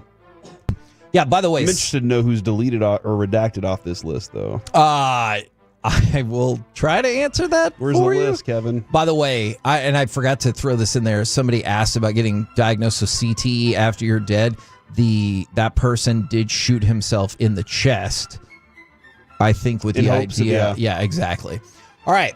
CBS says it is Lamar Jackson, but you will find this fascinating. Also considered, you're going to disagree with one of these. Jaden Daniels, Caleb Williams, and Baker Mayfield. Okay. Ahead of Josh Allen, I'm surprised. You think I disagree with Baker Mayfield? In the top 4. I don't. Okay. He is fun to watch. I haven't been a fan since the Kansas that he was grabbing his junk. I'm an OU fan, and I didn't like that my quarterback was doing that. Right. But he is a lot of fun to watch because he's all wild and all over. You don't really know. Sure. And he can run, he can do all these things, and he's willing to put his body at risk. That's actually a really good group. I didn't think Caleb Williams was that fun to watch last year. Sure. I think he will be, though. Who's the most fun running back to watch? Saquon. Who else would you put on that list? Bijan's there, too. I think I would have him on there as well. So they did pick Saquon, but here's the other 3. Jahmyr Gibbs, Josh Jacobs, and Achane. Jahmyr Gibbs is a blast. Yeah. Achane's not fun to watch as a lead back, but when he's sharing a backfield with somebody, because of the way they can use him differently, he doesn't have to try and, those plays that you're like, yeah, we pretty much feel like we're going to get 2 yards on this one. Right. He doesn't need to be running the ball on those. Who are the 3 most fun wide receivers? Chase, Jefferson, Lamb. Those are my 3. Just remember, I didn't make this list. And now Malik Neighbors is making his way into that conversation as well. Chase is on the list and the case. Jefferson is on the list, and they put Malik Neighbors on the list. He's an absolute blast to watch. Next 4 on there, Stephon Diggs. What? Xavier Worthy, Zay Flowers, and Tyreek Hill. Xavier Worthy's not on my list. Tyreek Hill can be. Stephon Diggs not on my list. Zay Flowers? Yeah. He is kind of fun to watch whenever he does. Yeah, he's actually pretty fun to watch. Him and Lamar had a good combo together. And then do you have a fun tight end? Well, all right. So you will be winning Masterpiece of the Week on Friday. You said that yesterday. It's the all fun list. Do you have a 877-881-1053? When you heard Kevin say that, what was your first thought? Travis Kelce is fun. George Kittle's fun. It is one of those 2. I'll go with Kittle. Kittle is who they picked. Kelce, TJ Hawkinson, and Tucker Kraft round out the rest of the list. Brock Bowers wasn't on that list, huh? Nope. It's because nobody watches the Raiders. Who's the most fun edge rusher? I'm not going to go through offensive line because, What? These nuts. All right. Good answer right there, though. Dang it. Most fun edge rusher. I don't know. Micah's a lot of fun to watch, dude. By the way, have you seen the reports floating around that may or may not be properly sourced that the Cowboys and Micah Parsons are further apart than they were? I think was Schefter the person who's reporting this. Somebody quoted Schefter without. I didn't see the sourcing to it, so yes, maybe he did in fact say it, but that doesn't really surprise me. Micah Parsons and Andrew Van Ginkel listed as the most fun edges, followed by Max Crosby, Jared Verse, and Nolan Smith. Van Ginkel, huh?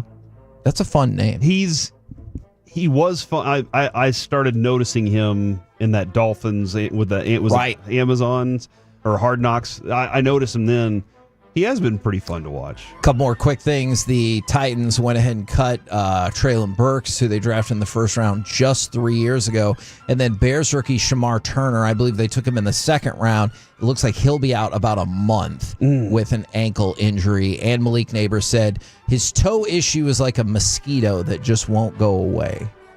It just keeps landing on his forehead. Well, he was like, I want it to go away, and I've tried things. It won't go away. I learned that if you eat Tabasco sauce on your pizza, it'll explode when it flies off. No, I don't believe. If y'all haven't seen that commercial, go find it right now. That is factually accurate. We're the KNC Masterpiece right here on 105.3 The Fan. Coming up next, let's talk about the Rangers specifically. Like Chris Young, do you have extreme confidence in this Rangers team? Plus maybe a couple of trade targets. Next on The Fan.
No, that's absurd.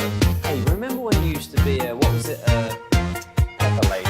Pepper Lady? Wasn't it Cinnamon Sisters? Basil Babes. Saffron Swap? Nutmeg Maidens? Free Club? No. Nutmeg Maidens. I just said that. Is it Spice Girls? Doesn't sound right. What's it, Saffron Swap?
know the G-Bag Nation as well as Shan and RJ, they're rocking things out in Oxnard for Dallas Cowboys training camp. Brought to you by the on-time experts, Rhino Shield and Yardbird Southern Table and Bar. And one of the things G-Bag did yesterday, in addition to all the football content they brought us, they talked with Chris Young. And specifically, I want to go to cut number 1 if we can. Now, he doesn't use the phrase in question until the very end of this answer, but I want to see if you guys have the same level of confidence in this Rangers team as currently constructed as Chris Young does. Well, we'll continue to monitor the market as we always do. And it's our job as a front office to try to give this team the best chance to win. But I think most importantly, we feel really good about the group we have. We got Sam Haggerty back. We got Jock back. We'll be getting Jake Berger back. We'll get Chris Martin back. And at some point, hopefully late August or September, the hope is to get Tyler Malley back. That timeline's a little less certain, but those are all great additions to our team. And so I think I've said this before and I'll say it again, the best improvements that we can make to our team are to get the best out of our own guys and to keep them healthy. So we're, very happy with the way the homestand went. We're happy with where the team is, and but we are going to continue to look for ways to improve it. But I have extreme confidence in the group we have. Extreme confidence in the group we have. So I'm going to open it up to you guys. I'm going to open it up to discussion from the fan text 877-881-1053, Frankel injury attorney text line, or the Twitch or the YouTube. Would you say, and then we'll get into some of the rumors and everything like that, would you say that you have extreme confidence in this Rangers team?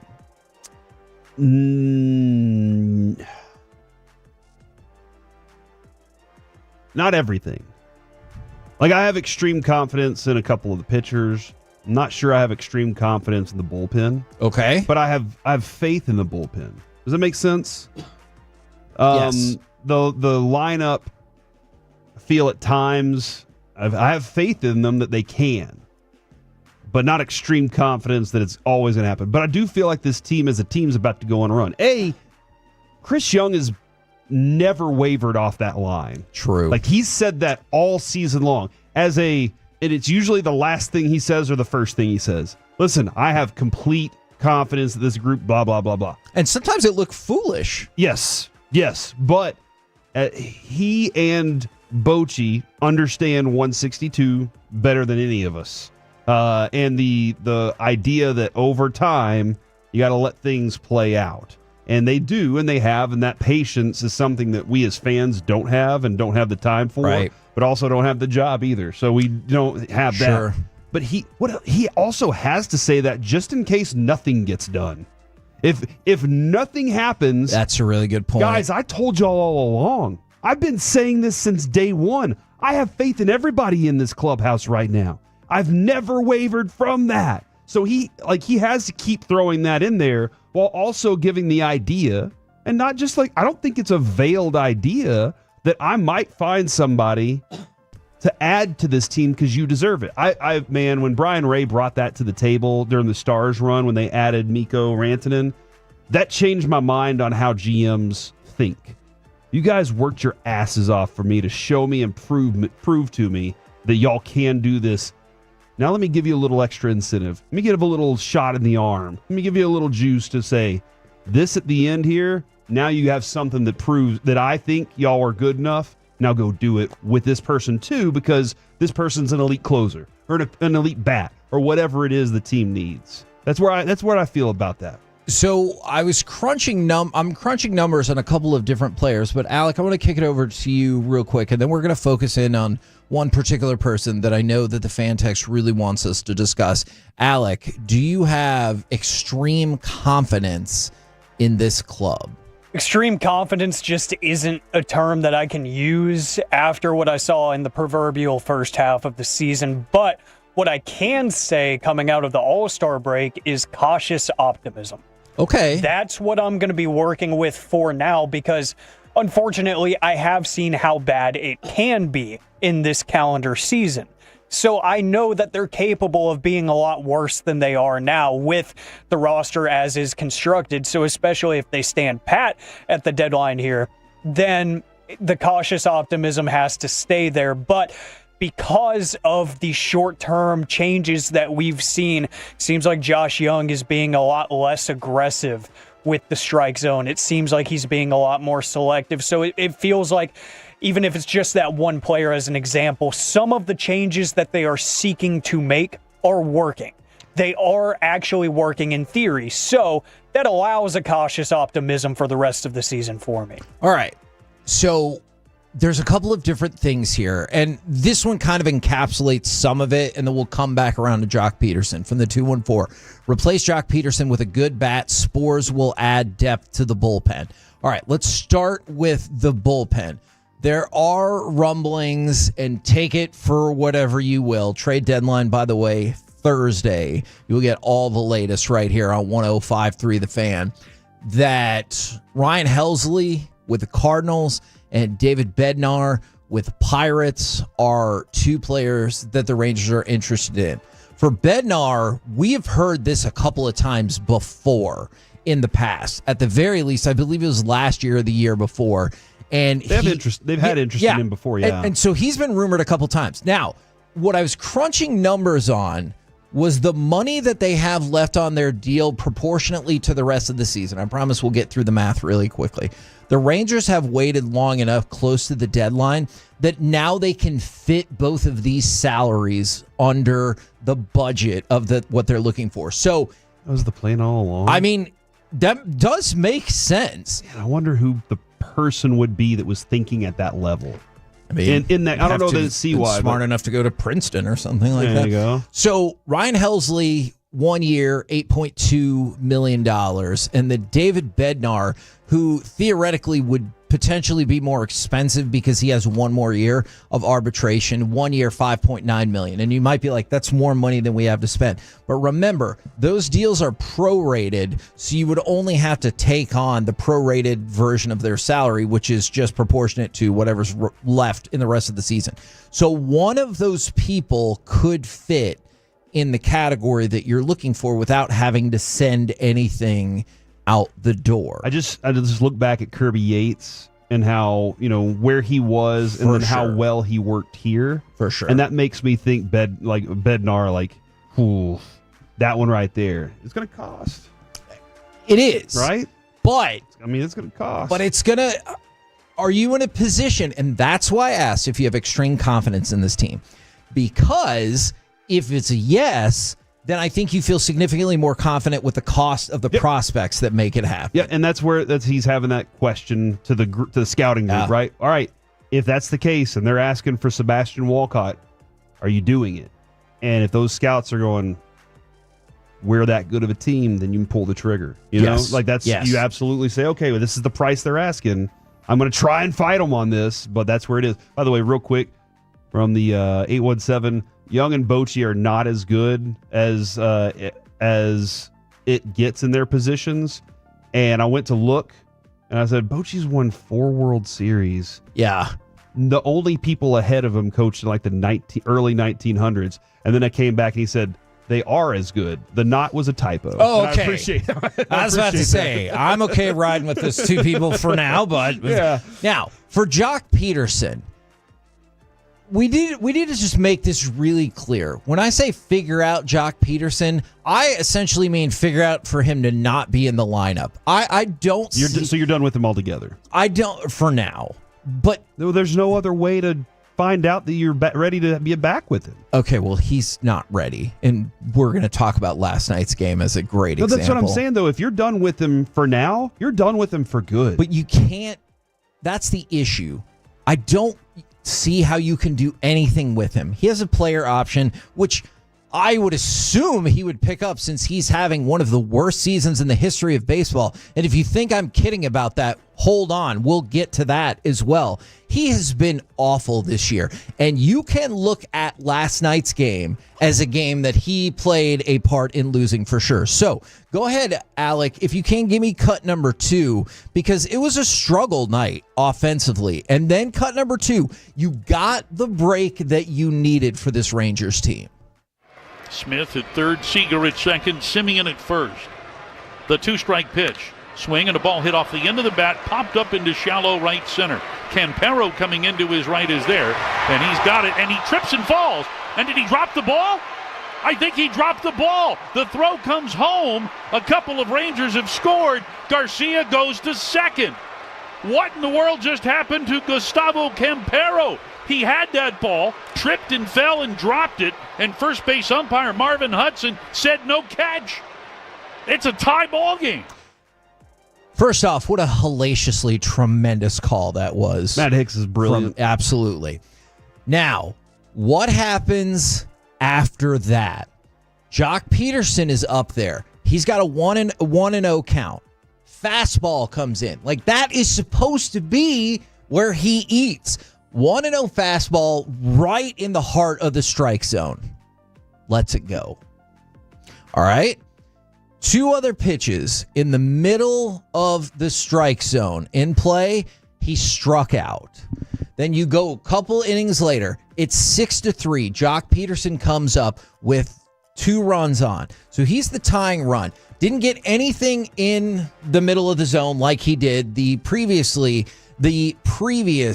at bat. And guess what? He ends up striking out again. Since he came back, just consider this. And I know people are going to be like, oh, it's 2 games.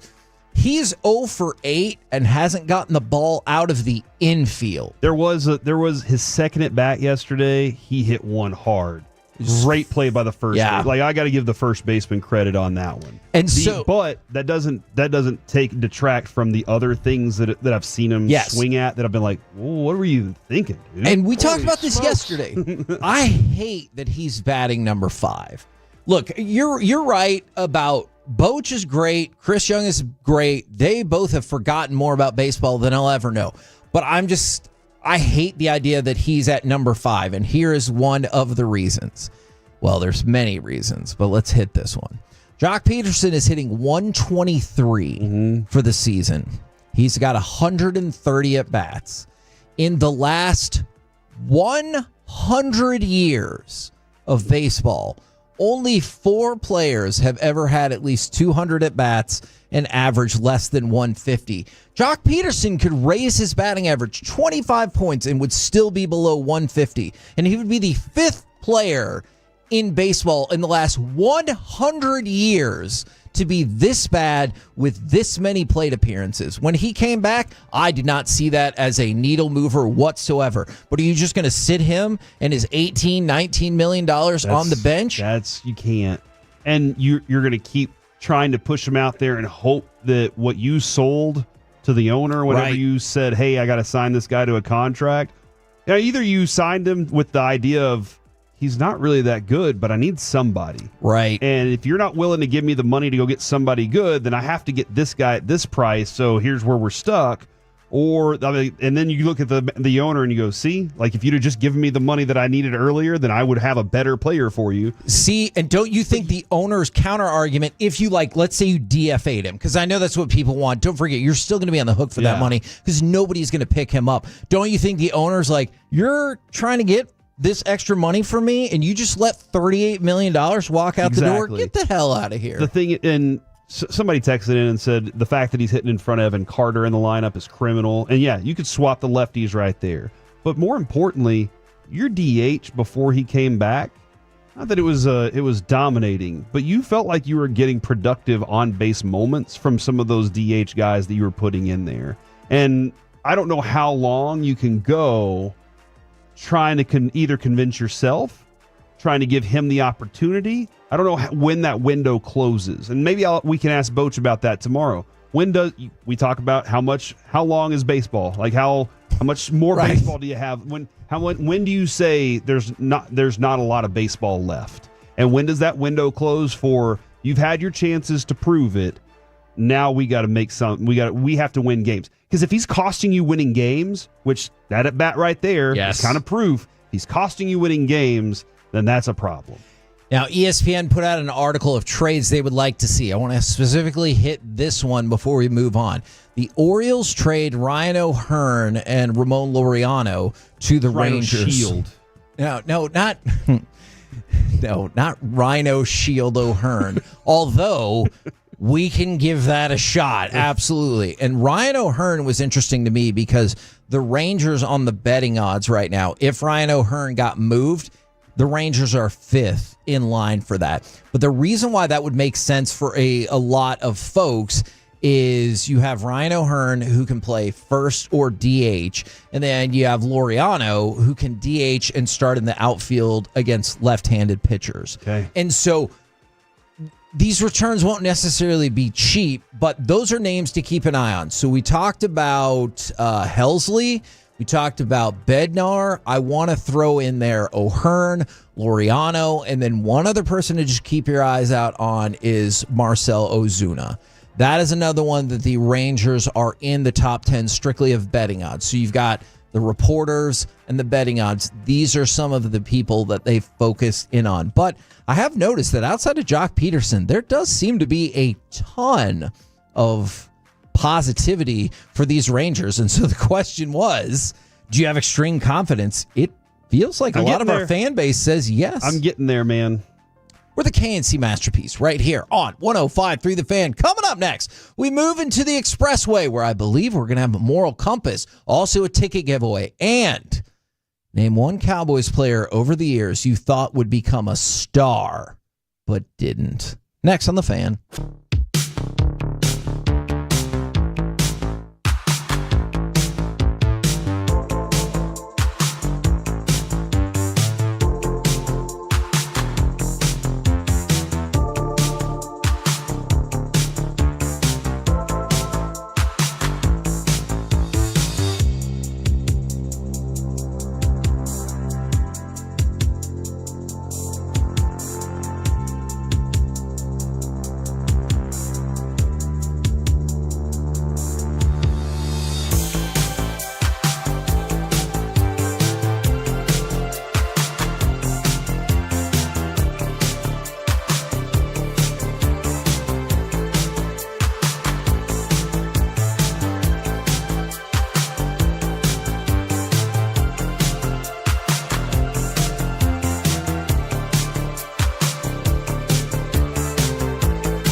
Forget something else. Okay, now that is a very cute haircut. That's like a little shag. I've never seen it before. Well, I mean, of course, you know, it's the Rachel. Oh, is that your name? No, I think it's your name. No, I'm Chad. My name's Chad. Right, but I just mean like this is your haircut. But that's hair on your hair. I'm not saying this is your hair.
on 105.3 The Fan is presented by the On Time Experts. Gabbert in the gun. He's got a back on each side of him here.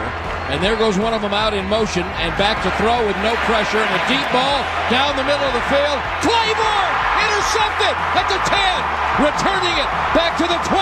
Claiborne out to the 30-yard line, left sideline out of bounds. Mo Claiborne, what a play! KNC Masterpiece right here on 105.3 The Fan. I think that is a very viable answer right there. Our question for everybody right now. Name one Cowboys player over the years. They could still be on the team now. They could be paying for the mission trip. We just paid for it. Does that make me a dope for not trying to raise money? There's a difference between raise and earn. Yeah, because you earned the money. That's true. Unless you just put it on a credit card and don't ever plan on playing that credit card back. I have already paid that. Oh, dope. Suck it for charity. Oh my gosh. Yeah, man. I mean, I think you're gonna be fine, dude. Okay, good. Just don't. Never mind. I don't want to know what you're gonna say. I do, but just tell me. I'll write it. I'll handwrite a letter. Okay. All right. 877-881-1053 if you want to get involved in the conversation. Now, this is a great example, and this name definitely popped into my head as well. It's not my one answer. Like, if you had to boil it down to one person, this would not be my answer, but I think this is the exact spirit of what we're doing here from the 817. I'm going to go with Byron Jones, because early on watching him, I always thought if he could just get his head around, just get his head on right, he's going to rack up all the picks, and he was very good, but I don't know if I would say he was a star. He was not a star. So I think that is a perfect example. From the 915, Mo Claiborne comes up, and that is one of the people that we mentioned. I'm going to throw out a little bit of an older player and see where everyone goes with this. Give me cut number 11. I thought this guy was going to be unbelievable, like maybe on his way to the Hall of Fame. Here's Aikman back to throw it. Going to take a Hail Mary shot. Touchdown! Alvin Harper out of the pack.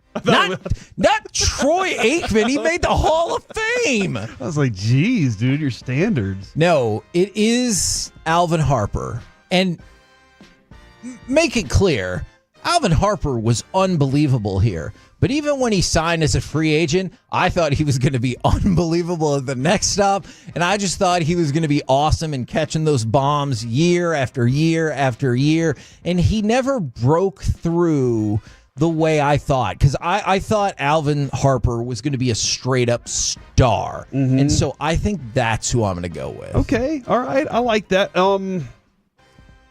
I have a list of my top three. Okay. If that's okay. Let's let Alec decide. Alec, you can go first, and just in case any of your people are on my list. Oh, that's a good idea. Who is the Cowboys player you thought was going to be a star, and it just didn't happen? Oh, man.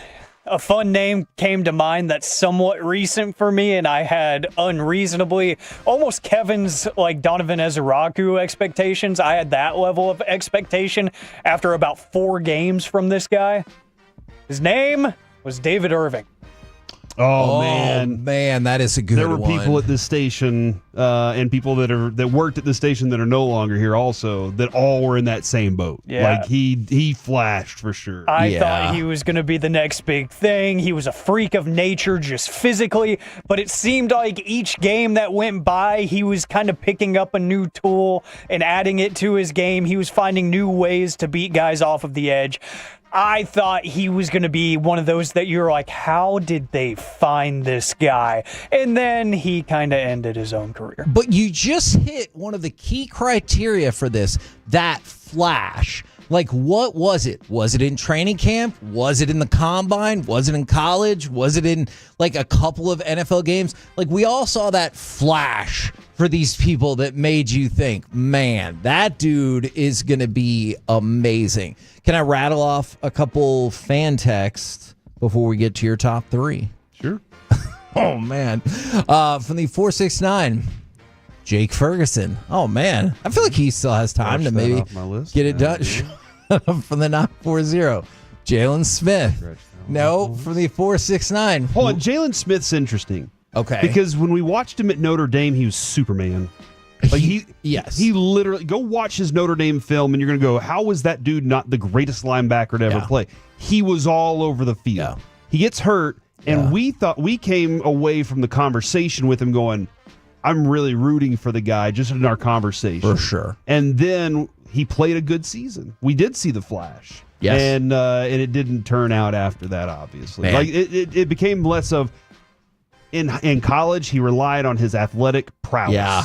And in the NFL, you can be that, but you also have to be able to see things, and he couldn't see them. You talk about somebody who, for the Cowboys at least, is the poster child of cashing in at the exact right time.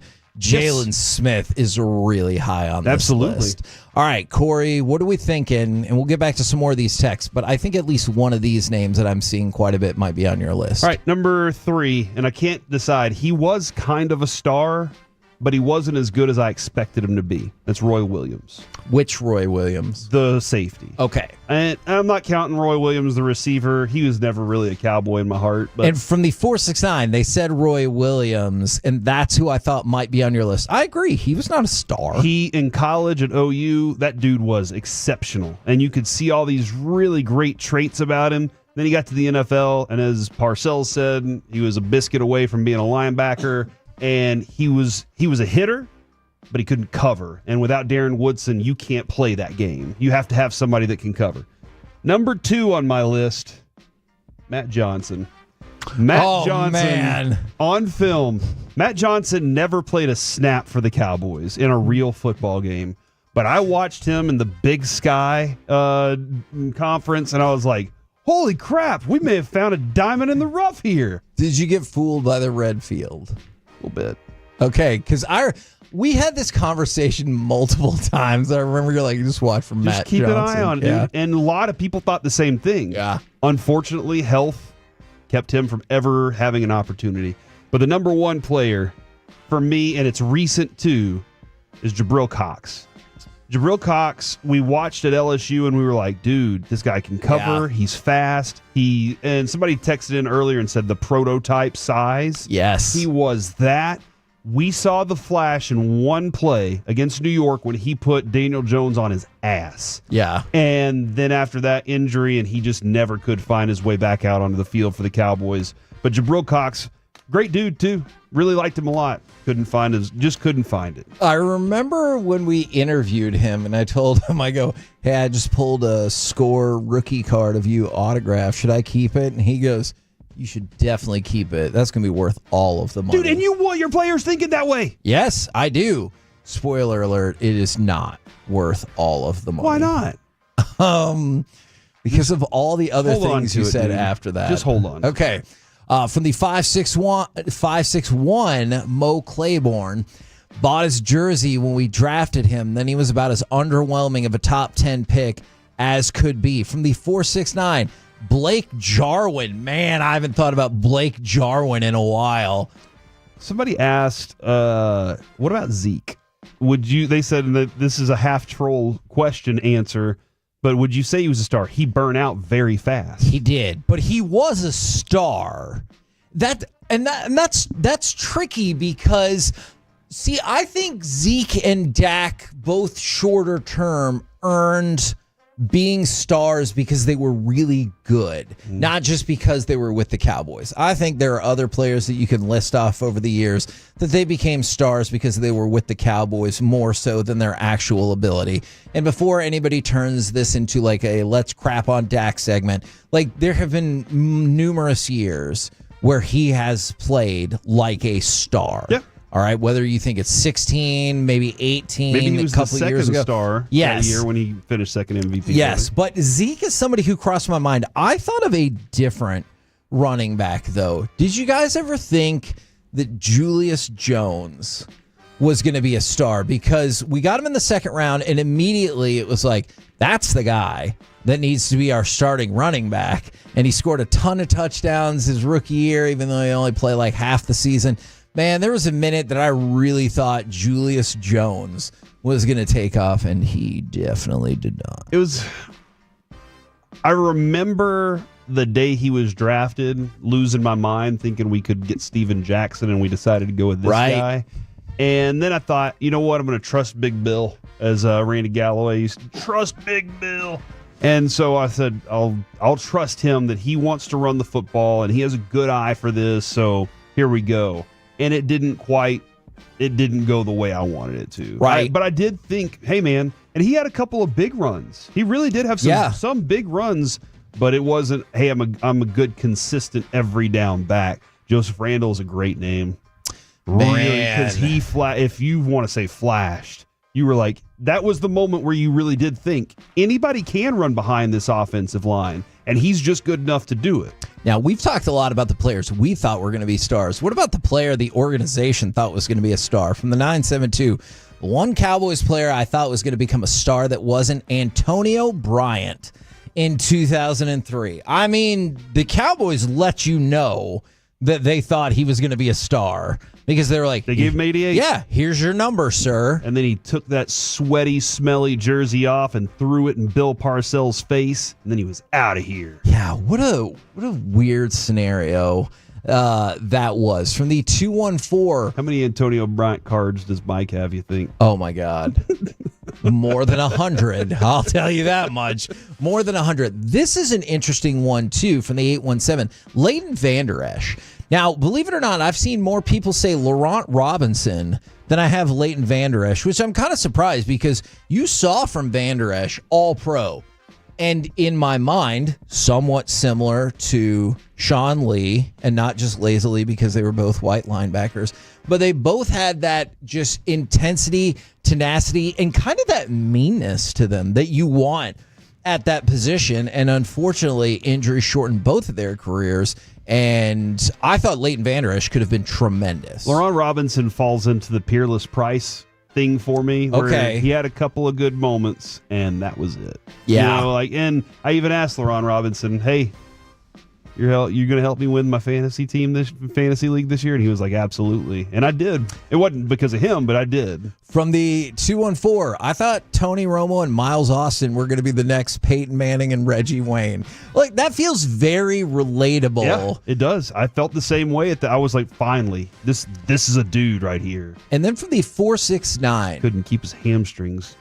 True. Well, he kept them. They just weren't entirely intact. From the 469, Corey, you know this as well as I do. You want to talk about somebody that people at this station loved. Roddy B. Even when he left, and we were like, Cowboys are going to regret that with the fax machine and everything. Randy Gregory. I'm not saying you. Yeah, no, and I never had the same hype for him as some did. And I'll be I don't think I've said his name since he's left. I've talked to him. But Jeff Kavanaugh also was like, look, with all the exceptional traits that he has, right, there's still these things that are missing. Right. And he never corrected those. And that was, and I said this when I watched him, he gets washed out of plays. He plays a little lighter, not as strong as some guys. And so he never quite, but you're right. So much so that the Joneses gave him every chance until they had to El Paso. Yes, thanks. Jerry Jones. Thanks for that. I said El Paso. What does that mean? Are you flying over the city? Here's another one that I have to admit I'm surprised has not come up more. Quincy Carter from the 214. It's easy now to look back at the smoke and mirrors that was, first of all, the Cowboys maybe overdrafting Quincy Carter by 2 rounds. And then him and Bill Parcells making it to the playoffs. And all of a sudden, there were plenty of people in this town that were like, no, see, they didn't overdraft him. They outsmarted the system. You could look back at it now and see the smoke and mirrors. But there was a time people had some Quincy Carter fever. That year, Kevin, Parcells did say it was smoke and mirrors. Like, he literally was like, no, there's a lot of smoke and mirrors involved in the way that we're winning games right now. But Bill Parcells knows how to motivate, right? And so that motivation in the first year got things rolling. And I think that's when everybody was like, hold on, Ken Quincy. Because Michael Vick made everybody go insane. And I think there was just this constant trying to find a guy that can be that guy. And, Jerry's always wanted to be the guy that found somebody nobody else could.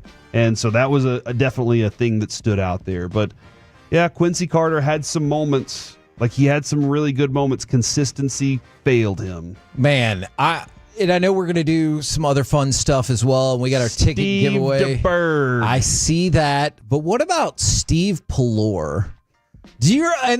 That's part of the thing that's fun about this for me. When I reference old Cowboy quarterbacks, that's usually the first one. Because I saw these back-to-back. Couldn't be different. They're not from the same era. Steve Pallor and Gavin Escobar. And I have to admit, those are two players that I haven't really thought about for a while, but I respect people being honest with their opinions of, man, I thought this dude was going to be awesome. And I told you, the three that popped to mind to me were Claiborne, Julius Jones, and Alvin Harper. I thought all of them were going to dominate. Steve Pallor started 27 games for the Cowboys. He amassed 6,555 yards, 28 touchdowns, and 38 interceptions. Oh, well. He was sacked over 7% of the time. That's not what you want. He had 509 yards lost in sacks. From the 469, how did I not think of this name? How has this name not come up more? Marty B. Man. So this is a person that I saw his career unfold from I was very interested all along the way. The number one recruited tight end in the country goes to A&M and you're like, he's all right. But you can't. We talk about the scout allure of no, he was the best. A&M probably just did it wrong. And then he gets here and the hype just goes into overdrive. And then you're like, he's okay, which is exactly what I thought about him at A&M. He had size.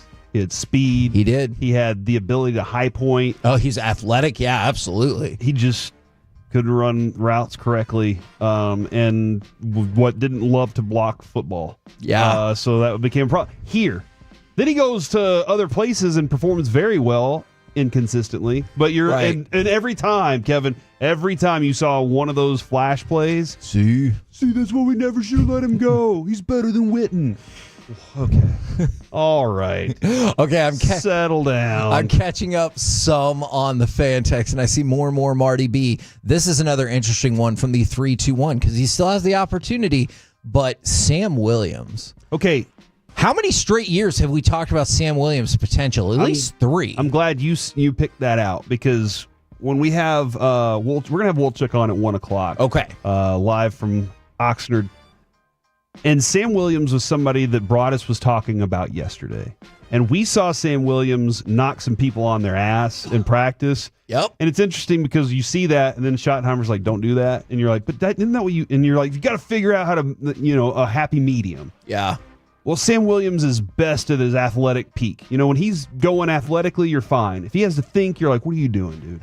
And Broadus said that I feel like I heard him say he's a little disappointed because Sam Williams had all season to get right, and this is now his opportunity to launch, and he's just not seeing it. And so that's something I wanted to ask Wolchuk about am I right in what I heard Broadus talking about yesterday? But you're right, too. We've had all these and we see it. You see the flash moments. Sure. On punt coverage, when he's flying down the field faster than anybody, you're like, we got something special. That size and speed. From the 972 and 817, respectively, Marcus Spears and Steve Walsh. All right, let's talk, not to say that especially Marcus Spears wasn't a quality player, but you remember from the 972, Marcus Spears was going to be as good as, or if you remember the regime at the time, better Russell Maryland than DeMarcus Ware. Oh, yeah. And then for the 817, Steve Walsh. That was Jimmy's guy, and he was going to push Aikman. It's weird to think about now, Alec, and I know you know the history, but I'm just talking to the younger generation of Cowboys fans. The Cowboys took Troy Aikman number 1 overall in the draft. Then in the supplemental draft, they used a 1 on Steve Walsh, which means that they would forfeit the next number 1 pick. And you're like, what the hell? Could you imagine if Tennessee in this draft would have traded back into the first round to take another quarterback. They're like, I know we got Cam Ward. Let's trade back in and get Jackson Dart. And you had to give up a lot to do it. People would have lost their effing minds. And that is exactly what happened with Steve Walsh. And if you saw Steve Walsh in college, but this was also at a time where if you won the Heisman Trophy, didn't really translate to greatness at the next level. I think you've seen that change quite a bit. But like Steve Walsh, he just wasn't the dude whatsoever. And then Marcus Spears, again, when you go back and reflect on that 2 first-round pick draft, Marcus Spears. And he was very good. But he was not anywhere near DeMarcus Ware. I think there was I don't remember exactly how it goes. Parcells wanted Spears, Cowboys wanted Ware. Correct. And there was I'm going to take Spears first because he might not be there, but nobody knows this Ware kid. Right. And that's how that ended up. And I thought Marcus Spears was going to be a really solid piece in the middle. He'd won a championship at LSU. Yeah. Granted, Marcus Spears has turned out to have a phenomenal career in media. He has a great career in media. Is it fair to say he was a solid piece in the middle? He was. But it didn't turn out for a first round pick. Yeah, I got you. It just didn't turn out. He didn't dominate in the middle. Wait, now I think. But I'll be honest too, though. I talked to him a few times whenever he was here while I was an intern over there. And he was great in that locker room.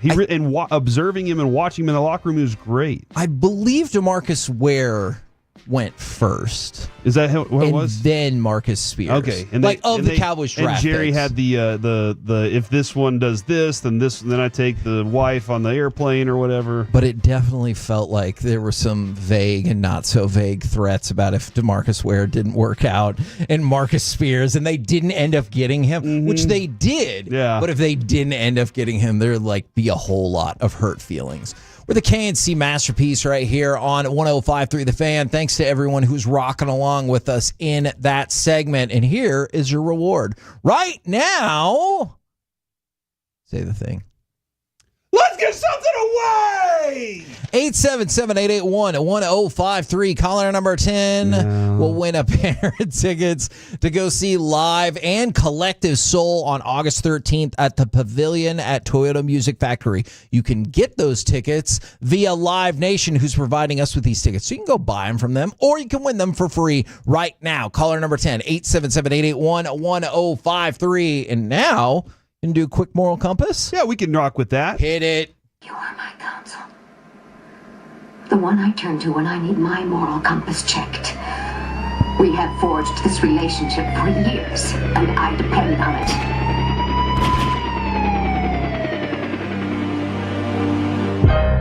The moral compass is where we ask people really think about the ethics of things. Ooh. The concept of discovering cheating through your internet-connected bathroom scale is something that I never would have thought before. Your internet-connected bathroom That's scale. true. Woman has posted online, "This has been messing with my head and I need some honest outside opinions. We have another home that my husband has been staying in recently because we're in the process of separating due to infidelity.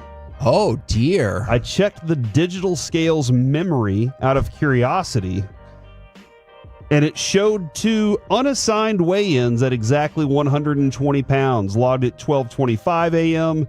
and 12:26 a.m. Back to back. Because you got to check and make sure that number was right the first time. Sure about that. Let me step off real quick. Let it reset and step back Exactly. on. For context, I do not weigh 120 pounds, the woman said. And I was not there on that date, just my husband. Dear. Needless to say, I'm shaken. I'm in the middle of a separation from my husband due to past cheating. You assume by him, given the way the story is set up, right? He's been staying at the condo, and while I didn't want to jump to conclusions, this feels more than just a glitch. I didn't say anything to him because the past never taken accountability of the infidelities I found. I also want to protect my peace and not jump to conclusions, but deep down, can't shake it. Scale doesn't randomly store numbers, and he doesn't weigh 120 pounds either. It only logs a reading when someone physically steps on it. So, as all of us would do in this situation, this woman posted it to Reddit and asked for everybody's help and Why advice. would you go to Reddit? What would you conclude? Can a digital scale do something like this on its own, et cetera, et cetera? And Kevin, this reminds me of Jane's story, Jane Slater. Oh yeah, where her and With her the Fitbit they or had the Fitbits, Apple Watch, and they shared each other's profiles. And Jane said that she couldn't get in touch with her man one night. Oh dear. And then he was humping, right? Whoa. I don't know. His heart rate started going up. So at like 3 a.m, yeah, right? like 3 a.m. some night when she couldn't get in touch with him. By the way, it looks like from all the posts that Jane's having a fantastic time with the man in her relationship now. In your face, Fitbit guy. Yeah, Fitbit guy. She said, I'm trying to stay strong, but this is eating away at me. Get it? Eating away. Scales. I thought something else. A, should she be posting this on Reddit? Oh, why would you go to Reddit for your advice? She's deleted this since then because of all the male responses. And Alec, you know this. We like to see things and troll. That's right. So now she's deleted and she's like, I guess I need to get away from this because she did not approve of those responses. Kevin, technology is going to screw us all. Okay. Question. What if it was a nephew? Good point. Oh, that is a good point. I guess. Do you have any nephews that weigh 120 pounds? Man, do you think he's gonna, like, if ever anybody gets accused of being racist, they're like, here's my friend Keith or whatever. Do you think he's trotting out all the people in his life that could weigh more or less 120 pounds? Yeah, it's like, oh, here's my nephew, here's my sister. Like, I don't know. But also, they already live in different places and they're separated. I guess, did she want to reconcile then? She said they're separated and in the process of divorce. I think this is just... It's a matter of principle. Why did she even look in the first? Like, she just had this, hey, check this out. Corey. When you're in that place, I get it. Sometimes, if you don't trust the other person and you trust your instincts, you know you don't want to look at that phone or you don't want to look in her purse. And then you see exactly what you didn't want to see, but you knew was going to be there. A ring. Yeah. Of some sort. Of latex. From the 469. That's what happened, Alec. 254. Obviously, this is a B, a Great Dane that they own together. Oh, man. Yeah. Maybe you have a giant dog. Yeah. Maybe. Did you think about that, lady? Do you think that guy went to the pound and tried to get a dog that was approximately 120 pounds? He's like, you don't understand. I just got a dog that I needed to weigh past midnight for some reason. I definitely think he went to the pound and was unable to get the release that he was looking for. All right. Good God. Hey, the Twitch is right there with me on what you asked, so I don't think I said anything incorrect. The question, I don't know what the moral compass question is. I think it's just a fun opportunity to point out we love things. It's a great rule of journalism. Don't ask questions you don't want the answer to. Because then you got to go find the answer. Yes. Unfortunately, I have been a victim of that, as I wanted my ideal answer to that question, and I didn't get it. Dude, we're running behind here. Went to a movie the other night, and the bartender asked us, how long have y'all been together? First question he asked us. And we were like, 26 years over time. And he was like, how have y'all done it? Because, and he laid out the whole, like, I've had trust issues, and I mistrusted her, and then she answered me honestly, and I didn't want to know that, and I just don't know if I can trust anybody ever again. And I was like, I just wanted my beer and to go see the Superman movie real quick. By the way, I love the Superman movie. I thought it was good. Oh, coming up next, it is time. I don't know why you turned your mic off. For the C-Block starring Corey Majors. Or we'll ask Zach Wolchuk if he also liked the Superman movie next on The Fan. What? You know it.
our D&M Leasing Studios. It's the KNC Masterpiece on 105.3 The Fan. KNC Masterpiece right here on 105.3 The Fan right now. It's time for the C Block starring Corey Majors. Thank you very much, Kevin. And I need you to go ahead and get our sponsors together real quick, Kevin, because coming to us now. Oh, yeah. On the Wild Fork Foods hot seat, wildforkfoods.com. Elite Game Day Grilling favorites. Who do we got? We got Zach Wolchuk from the G-Bag Nation, who'll be up here in about an hour joining us. Actually, Zach, you do not have to participate in crosstalk since you were taking part in the C Block now. Yes, thank you so much. See, obviously that's his favorite thing to say right there. He's like, finally, I don't have to participate in that crosstalk with KNC. Gosh, I barely did participate anyway, according to Kevin.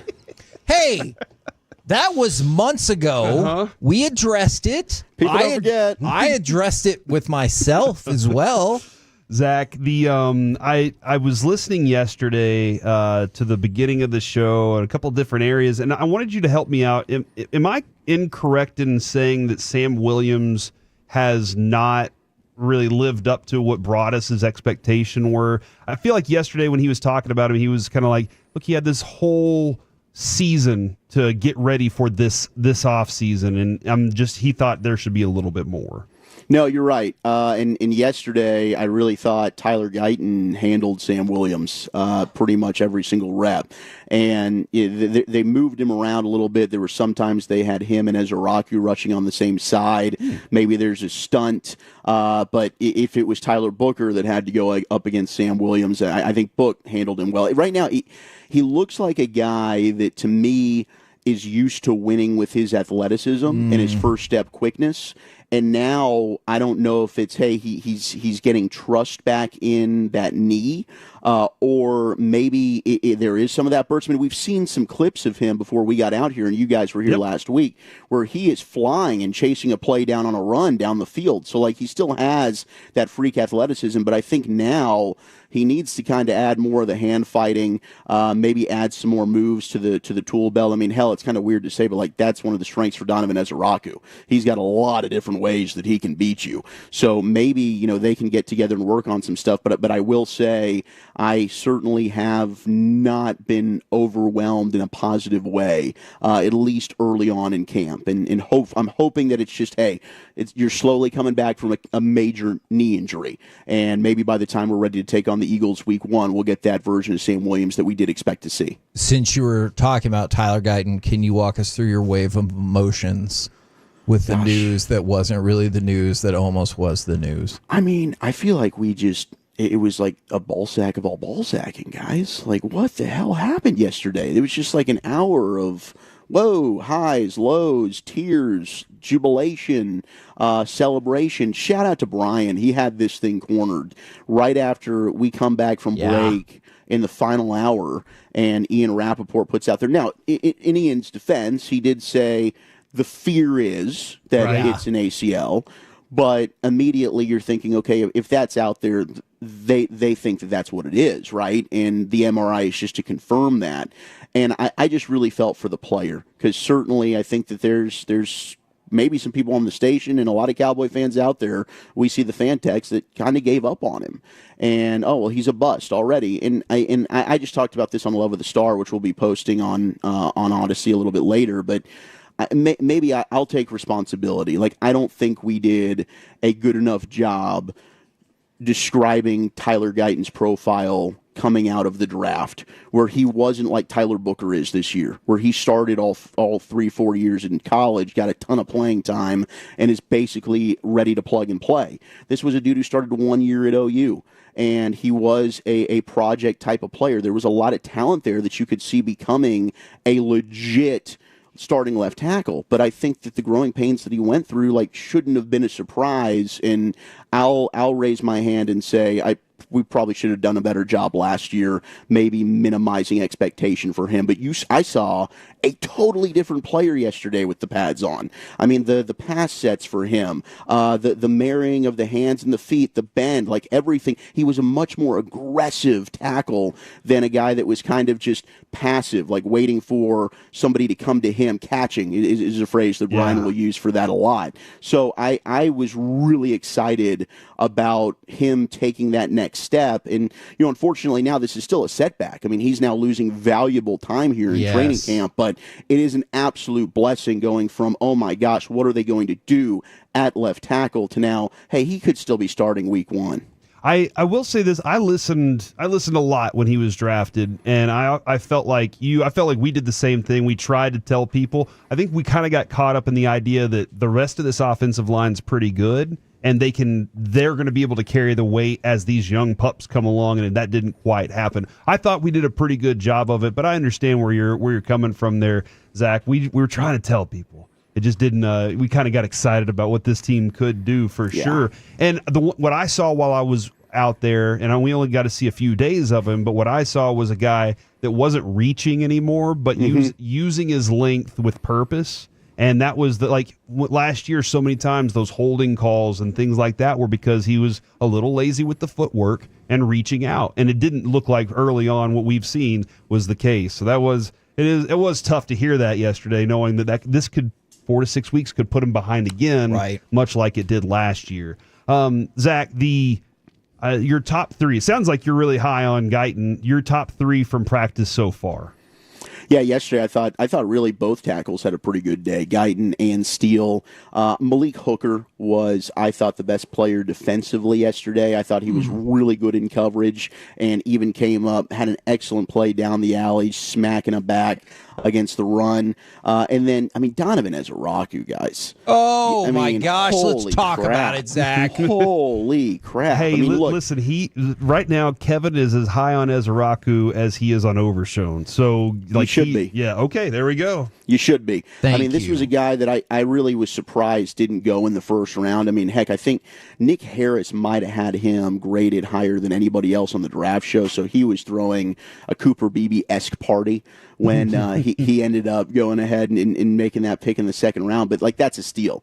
The guy was super productive at Boston College. Maybe you could say a little bit undersized, but, the first step quickness, that's one thing getting to do the draft show now for 3 years. When you are fast off the ball and you're able to time that and the athleticism, like guys like Chop Robinson at Penn State, Keon White, who is from Georgia Tech that's now with New England, those guys have translated and been really, really good. Donovan Ezeraku was one of those guys. So he's going to be an absolute problem. And even not having Mike out here, you'd love that, but the pass rush has still been getting after it. And the ability for Ezeraku, the stunts, they're doing a lot of stunts. I loved what Eberflus was doing yesterday, bringing over some of Mike Zimmer with that, double A gap blitz, just mugging the middle of that offensive line. They did some corner blitzes yesterday, but Ezeraku's awesome. And Kyer Elam, as advertised, man, that dude was sticky as hell yesterday in coverage. So Can I go back to the pass rush for just a second before we go any further?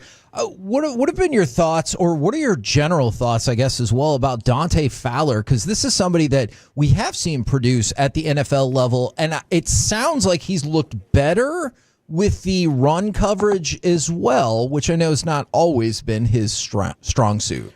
Definitely was something that I know Brian pointed out when the Cowboys were playing Washington last year, was he looked like a much better player against the run. So that was an issue here, was the over pursuit. You get upfield, and now, that gap is not filled, so teams are able to pop off big runs. And I think that's going to be, for a defensive line that is going to be playing a little undersized. Now, they got some length with guys like Peyton Turner and Perion Winfrey, whom they signed, that well out of Oklahoma there, Corey. But they don't have that big trash can full of dirt dude in the middle, right, that you had with a guy like Jonathan Hankins. So I do think Fowler's improvement in that area is going to be critical for this team to just not get hurt along the edges. I think that's an underrated thing at Kyer Elam's game, too, because we know Diggs was not always a guy that's really willing to come up and run support. So teams, when it comes to the toss game, let's go pick on the corner out there. Kyer Elam's a super physical corner that is not shy about coming up and hitting somebody in the run game. There was a couple times yesterday where y'all were, I think Broadus said, hey, watch this, see if we can get Mingo downfield. And then I hear, Turpin's open. You got this little play here. Can you kind of tell me how Turpin's day went? Because I keep seeing his name pop up, and they're finding him places in space so he can use his speed. Moving him around all over the place, whether it's in the backfield, in the slot, out wide. He did make a nice catch. And one of my knocks on Turpin is I think the further away from the line of scrimmage that he gets, the less effective he is, in my opinion. Agree. So I kind of want to keep it within like the short to intermediate passing game, but he did a really nice job yesterday adjusting back to a ball from Dak along the sidelines. There was probably like a 25-yard play down the field, but it's the middle of the field, guys. The middle of the field is just wide open, and that's probably an impact of having Pickens and CD. And so when they're running these crossing patterns, Turpin is finding himself a ton of room. They're doing a lot of let's swing the ball, kind of an extension of the running game with these short passes. Let's throw it out to him and just allow him to use his speed to pick up an easy 5 to 10 yards. So I'm really buying in. A lot of the stuff that we've seen has been lip service over the last few years with the offensive schematic changes. It seems like Shoddy running the football, the condensed formations, the pre-snap motion, and doing it with a purpose to try and find out what's a plus matchup for you. But the use of Kevontae Turpin, and they should do it because they paid him now, they definitely are finding multiple ways to get him the football. That's what you do, Kevin. Once you pay them, then you use them. All right? No! That's what I'm hearing. Madness! We've paid him now, so now we have to use him. Who else are you going to get paid while we're out there? Does it go Smith first, Bland? Who else are you getting money for out there? I think Smith and Bland both get done, and yesterday Really? I think Smith gets done first. I mean, Bobby had the Hawkeyes out where it's like, oh, there's Tyler Smith's agent talking with Steven and Jerry over there and Will McClay. So there might be some traction. I wonder if what happened yesterday, does that change the negotiations at all? If there ever was a hesitation of, ooh, hey, if you're going to play my guy at left tackle, did you see what Rashawn Slater just got with the Chargers? Like that we might need to boost this up a little bit. We're not doing $20 to $22 million a year where the guards are getting. We might need to do 25. I don't know. But Bland yesterday, I thought that was really optimistic. It doesn't sound like Pickens from the interview we did with him yesterday is going to get done preseason. I think that's going to be, we'll see how the season goes. But nothing with Micah, and we're hoping to get Steven on the show today, maybe around 2:20. That can float. It's possible that time changes, but as of right now, we're hoping to get Steven on, so maybe we can talk some more. I know he loves talking about the contracts. Yeah, he does. And on the George Pickens front, that feels like that makes all the sense in the world for both sides to wait and see how the season goes, both in terms of Pickens wanting to be viewed as a number one and the Cowboys wanting to view like this is a long-term fit and all of that, right? Right. Yeah, absolutely. And he won me over, boys. I mean, I was a little bit hesitant when the Cowboys made this move based on the track record of Pittsburgh and moving on from wide receivers. Typically, they've been right to do that. George Pickens just might have been, it was not the right situation for him. And he, to me, there's something about players, Jake Ferguson gets this too, wearing the star and representing the Cowboys and what this means, it's different. And you need the right type of people and personalities that embrace that and want to be great and have those Super Bowl expectations. And listening to George, man, I don't know how any Cowboy fan did not just fall in love with GP3 yesterday and everything he had to say. And his relationship with CD, man, maybe that's what it takes. Maybe it takes like having an accountability buddy. But those two together have such a special and fun, infectious relationship. Man, a smart job yesterday starting off with the George chant to get him rolling into the conversation. That really props up his ego a little bit. Very good work on you fellas' part. And you know what? Kevin's leaving me here in a couple days, so I might reach back out to you, Woolchuck.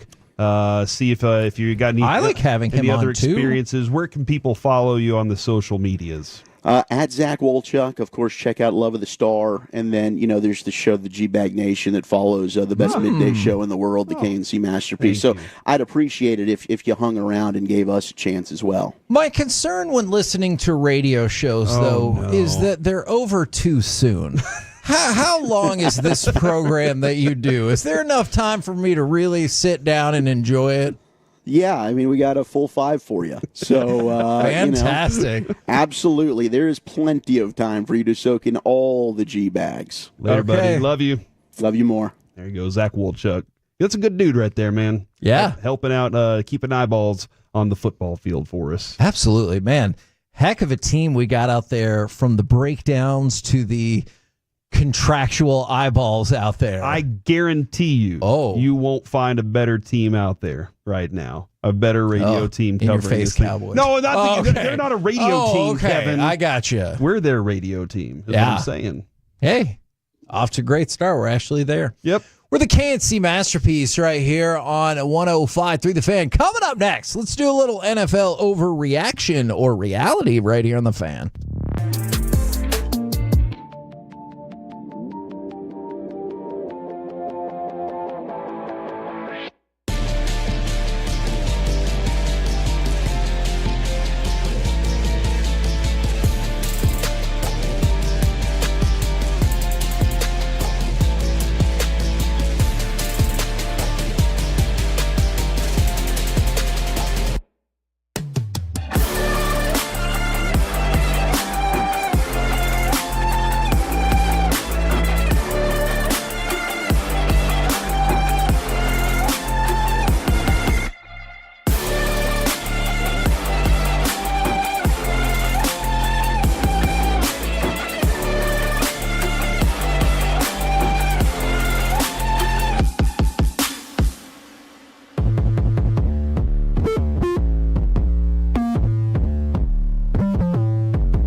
gotta forget something else to remember that Uber Eats has groceries. No, that's absurd. Hey, remember when you used to be a, what was it, Pepper Lady? Wasn't it Cinnamon Sisters? Razor Babes. Saffron Squad? Nutmeg Maidens? Freaker? No. Nutmeg Maidens. You said that. Was it Spice Girls? Doesn't sound right. Was it Saffron Squad?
This segment is brought to you by the personal injury lawyers Frankel and Frankel. If you've been injured in a car or truck wreck, call Frankel first, 214 or 817-333-3333. With Frankel and Frankel, there's never an out-of-pocket cost. They only get paid when you win. Frankel and Frankel, the go-to car and truck wreck attorneys in Dallas.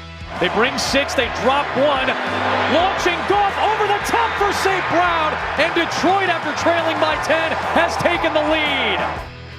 KNC Masterpiece right here on 105.3 The Fan. Time for some NFL overreaction or reality. And I like to start these with Cowboys questions. NFL overreaction or reality. And I will tell you, this is definitely my opinion. The first couple days of padded practices now have you terrified about the Cowboys' offensive line depth. Reality, but I was already there. Oh, before all this. Yeah, and listen, I know how they feel about Awesome Richards. Does it not feel like every time we've talked to Mickey since last year, he's brought that name up? Yeah. And I even mean like all year last year, it felt like that name kept popping up. But the reality is TJ Bass has played some. Yep. So you do have a backup guard there.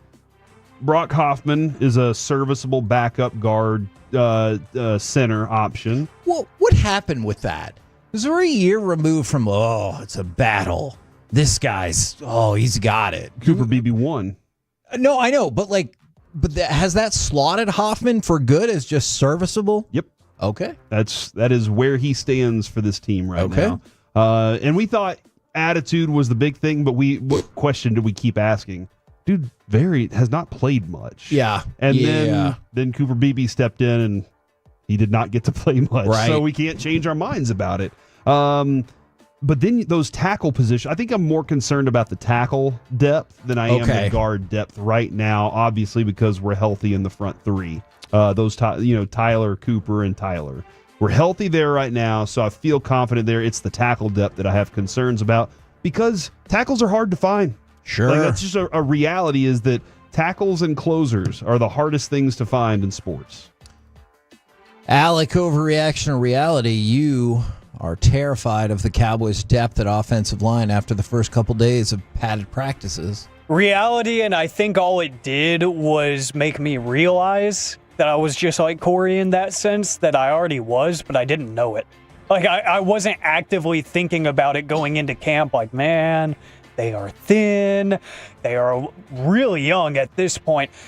I just kind of realized that yesterday whenever I was able to kind of let that breath go after I saw 4 to 6 weeks instead of, the original timeline. I was like, okay, we might be a little worse off than I expected. Not to say that it's bad, but it's kind of like how Chris Young always talks about starting pitching. I feel like you can never have too many offensive linemen that you're like, I've heard that name before. Yeah. Whether or not you drafted them, you've just said, yeah, I've heard of that name before. He's played in this league. He's started games.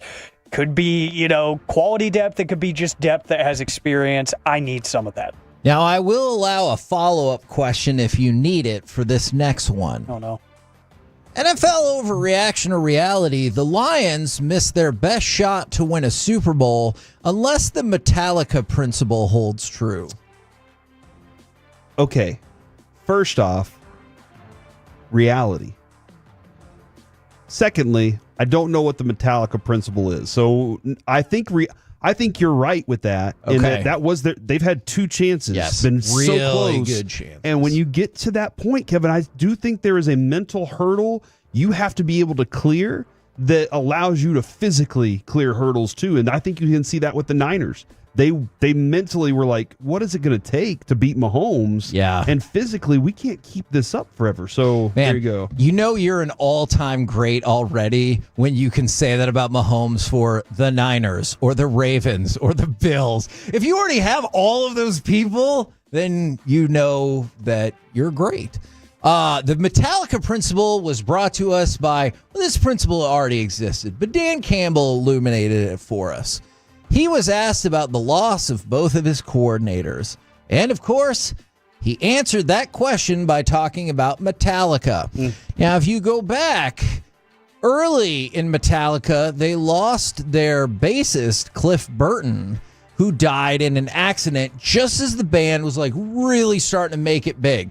So Dan Campbell and Tom Pelissero, who he was talking to, noted that on the first Metallica album after Burton's death, the bass was mixed pretty low to deal with his absence, allowing the rest of the band to carry things a bit more clearly. So the idea being, even without the coordinators, that will give other people a chance to shine, much like it did with Metallica. And then Hence, the Metallica principle. So you're saying you wouldn't get Robert Trujillo if that hadn't happened? Okay, I see what you're going with there. Dan Campbell, not me. Yeah, I wish I invented that. All right. Does that change your opinion, or are you sticking with reality? Not really. Okay. But I'm glad he brought that to the table. Alec, does the Metallica principle change your opinion about whether or not the Lions missed their best shot to win the Super Bowl? It's pretty compelling, it's right? It's really compelling because I think about that outside of sports too. It feels like that's just like the job cycle nature in general. I'm going to say it doesn't in this case. But I feel like just because I said that, I'm going to be totally wrong, and they're going to be like amazing this year and make a conference championship. Right. I'm going to be sitting there right before kickoff of the NFC championship game and be like, Metallica, huh? Yep. And they're going to play Enter Sandman, and you're going to know, like, I picked just to wrong rub it in my face, and then I'm going to see a phone call ringing, and it's going to be Kevin Hagel, and I'm going to be like, yeah, but that was deserved. I might still be living in Germany then. All right. What? Corey, I know you care. Living in Germany. You never know. I have seen many a baseball movie where a coach finds this ragtag group of kids and they can't be apart and they become part of one another's lives. I can't rule out that that's what's going to happen. I can't either, I guess now. There you go. First I could. All right. Now you can't. I know you care about this story, and I'm fascinated your answer on this. Very sad. NFL, I'll give you a heads up. I'd be like, Corey, this is a hardball, bad news bear situation. I think I found my real team. Exactly. NFL overreaction or reality. You would not wear your Super Bowl ring as an active NFL player. Overreaction. Oh, you hate Jalen Hurts. I don't hate Jalen Hurts, but I also don't love Jalen Hurts. That's not what I heard. Like I needed to get there. So Jalen Hurts talked about not wearing a Super Bowl ring. He goes, I've moved on. I've moved on to the new year. It's as simple as that. It feels like you very much disagree with this concept. I get it. Or I guess you just told us. I get it, but he never tried it on. He never put it on his hand. That was old. No, that's fine. You can still put it on and let people see it on your hand. That doesn't mean that you have to I stare at it and dream about it forever. You just put that sucker on and go out to dinner and show off. You can't show off the next Super Bowl ring because you don't have it. Mm-hmm. But I get the idea of this focus of, hey, and maybe that's what it takes. I've never won a Super Bowl, so I don't know. But maybe that's what it takes, is that kind of mentality to just be like, next phase. Alec, would you wear your Super Bowl ring as an active NFL player? Or never put it on? I don't know. I feel like I'm the kind of person that likes to enjoy my victories, and I like to enjoy the nice things in life. So if I were to be lucky enough to get a monstrous ring like that, I feel like I'd wear it. Like I wouldn't do it to an obnoxious level to where people are like, all right, dude, like you weren't even the best player on that team. Chill out. I'd probably do it in moderation, but I would wear it. I would wear it in public. I'd wear it to like charity events and whatnot. Yeah. Yes. I'm wearing that. Yeah, dude, people work their whole lives. It feels corny. It feels corny that he's saying that, doesn't it? Not to me. I get the logic behind it. Whether or not I believe it, I don't know. But I get the logic you think he behind sneaks into his closet and slips it on? Yeah. Every night before I bed? do, a little bit. And I think one time, because we've all done this, he put it on and said, yes, 1,000 times yes. And he put it on his ring finger. All right. NFL overreaction or reality. you are invested in the offensive and defensive breakdown for Travis Hunter.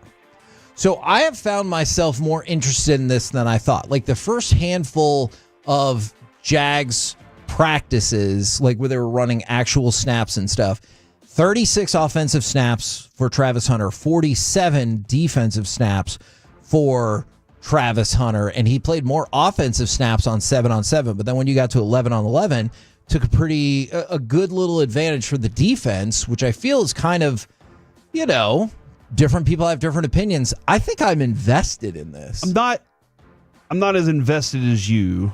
I'm not going to track it at all. So you went back and watched all of Jacksonville's practices, and that's how you tracked it? Absolutely not. Okay. I took the statistics for the people who tracked it. But it's been 60 years since we had... J.J. Watt was telling us that he thought that the stats were... Okay. This is a thing that I felt like mattered. I'm not tracking it by any means, but I am interested in where this lands in the regular season because I think he can do it. Everybody out there telling him he can't, and you just watch him do it in college. And I know people are like, oh, it's not college anymore. That's fine. Let's see if he can, though. Right. And if he can, then we have a whole new set of circumstances for things in the future that we get to have some fun with. I do wonder how much this comes into play with the NFLPA and then being like, we don't know how to handle that.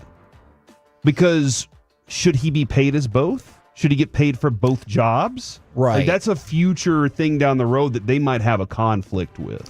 Yeah. I still think about baseball, and it's so weird that Juan Soto got more money than Shohei, because I'm like, I thought the whole deal was it's because Shohei does multiple things on the baseball field, and they're like, nope, baseball contract. Not as big of a deal as you think.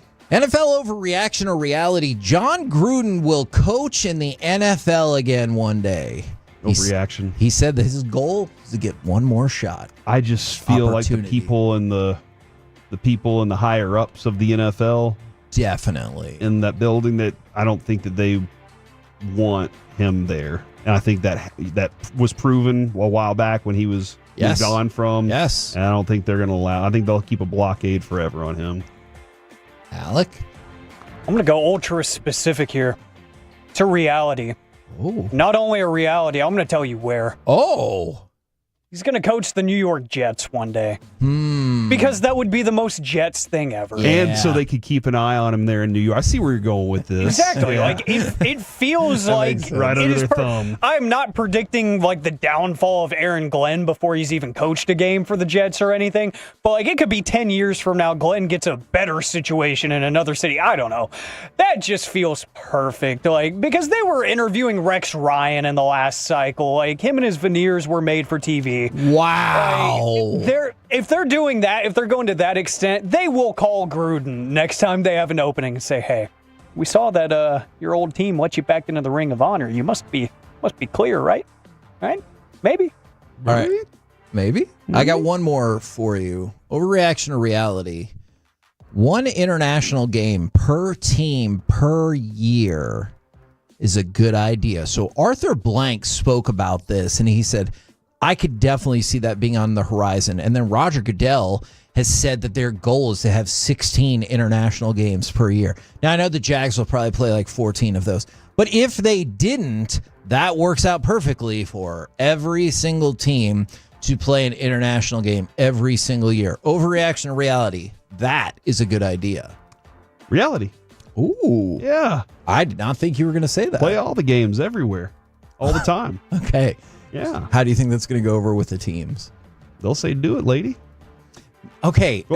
Assuming they weren't going to say, do it, lady, do you really think they'll all be okay with it? No. Okay. But I like it as a fan. I could see that. So, and I'm sure for the international fans, they're like, hey, we've been waiting to see this person or this person or this person. I get that. Alec? Good idea or not good idea? And then why are Corey's eyes so wide? We got an invitation to something awesome, but you're not going to be here. Oh. Stupid Germany. Okay. That's unfair. How am I going to be welcome there if they're like, hey, we listened to your show? Wouldn't that be something? You get to the gate in Germany and they're like, hey, 1, Tolo. 2, No. Just go back. Hit the bricks, Fred. I'm back. I'm gonna say reality, because the best way to grow the game is to get the product in front of more faces. Whether the logistics of it is annoying or not, that's a whole different conversation for the domestic fan and for the players and the teams themselves. But it's the best way because, I mean, imagine the kind of reception you would get. Let's just throw Germany in there, for example. You send the Kansas City Chiefs out there and Patrick Mahomes to play a football game, and heck, imagine it's a marquee matchup. It's against another really good AFC team, maybe a divisional game even. Right. Like, if they were to go that far, that does a lot for the league. So I think it will happen. I think it's a halfway decent idea. We're the KNC Masterpiece right here on 105.3 The Fan. Coming up next, let's chit-chat with those fellas from the G-Bag Nation right here on 105.3 The Fan. Coming up Wednesday morning on...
Sports has Lola V products? I gotta remember that. Well, you know, they say in order to remember something, you have to forget something else.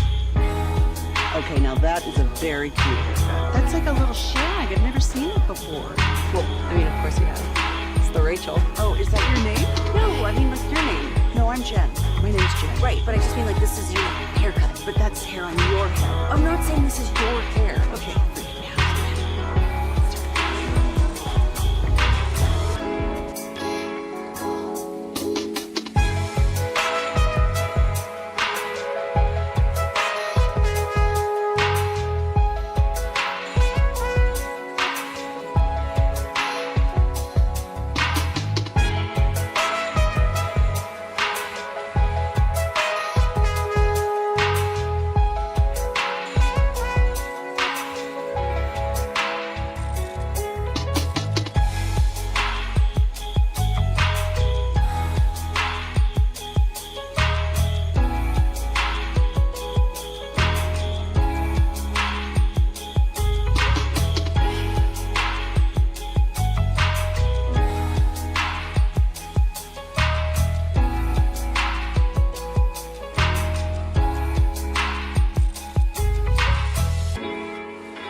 Up in the world, they've got more new Chevys than anyone, all priced to sell. Visit ClassicChevrolet.com. This is Texas. This is Classic Chevrolet. Together, let's drive. Based on new Chevy registrations 2023 and 2024. Here comes the 0-2. Swing and a miss. He struck him out. That slider was in the dirt. And so Garcia makes the final out here in the opening game of this series as the Angels defeat the Rangers by the final of 6-4. K&C Masterpiece right here on 105.3 The Fan right now. Thanks to D&M Leasing. It's time for our chit-chat with those fellas from the G-Bag Nation. Gentlemen, how is you today? And I want to let you know that Corey is here, but I would not anticipate him engaging with us right now because he's watching a music video. Oh, okay. Must be a fire video. Y'all ever heard of Jesse Murph? Nope. This video is shocking, and it's a video called 1965. Not quite sure what to think about this. She's a She's a singer, and a younger person told me about this video, and it is a shocking video. Yeah. Oh, God. All right. Yeah, back to you guys. I got to stop this video now. Hey, you watch it for yourself and tell me if it's shocking. Send me notes. Uh-huh. Yeah, I know you need to do notes about practice. So whenever you get free time to watch a video, send me notes about today, that as well. Oh, yeah, that's right. So they got plenty of time. All right, Eric, we had the chance. Well, actually, I'm sorry, Eric, Dawson, and Broadus. We had the chance to talk to Zach quite a bit earlier. I'm curious if there's anybody for y'all that has stood out in the only a couple practices, but that you've been able to see so far. I'll tell you what, I was wrong about Miles Sanders. And Miles Sanders, Me too. I didn't feel like that to me that they, when you get a guy that maybe it looked like to me didn't have the quickness or the explosiveness or any of the burst that maybe he played with earlier in his career. And, Carolina, probably not a great place for running backs to be.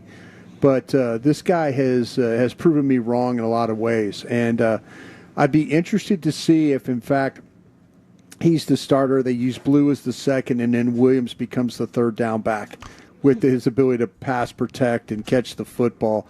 That maybe Williams goes from 1 to 3, and then the other two fit in. Can I ask you a quick question about Javonte Williams? Because I thought he did look good in the first week, but it's very... he's good. He's playing well. He's just not as explosive as Blue and Sanders. And if they're going to run the ball with the type of attack in the middle and making one cut, then they're going to need somebody that's going to hit that hole, make the cut, be decisive, and go. I don't think Williams is that kind of guy right now. Yeah. Eric, what about for you? Yeah, bro. I think one, Turpin was a huge focal point of the offense. Very yesterday. versatile. Yeah, loved what I see from him, especially when it comes to the quick game stuff. Just easy pitch and catch that gains 5 to 12 yards seemingly every time he touches the ball. So I do love the idea of him being a huge beneficiary of the Lamb and Pickens stuff. So that's pretty big.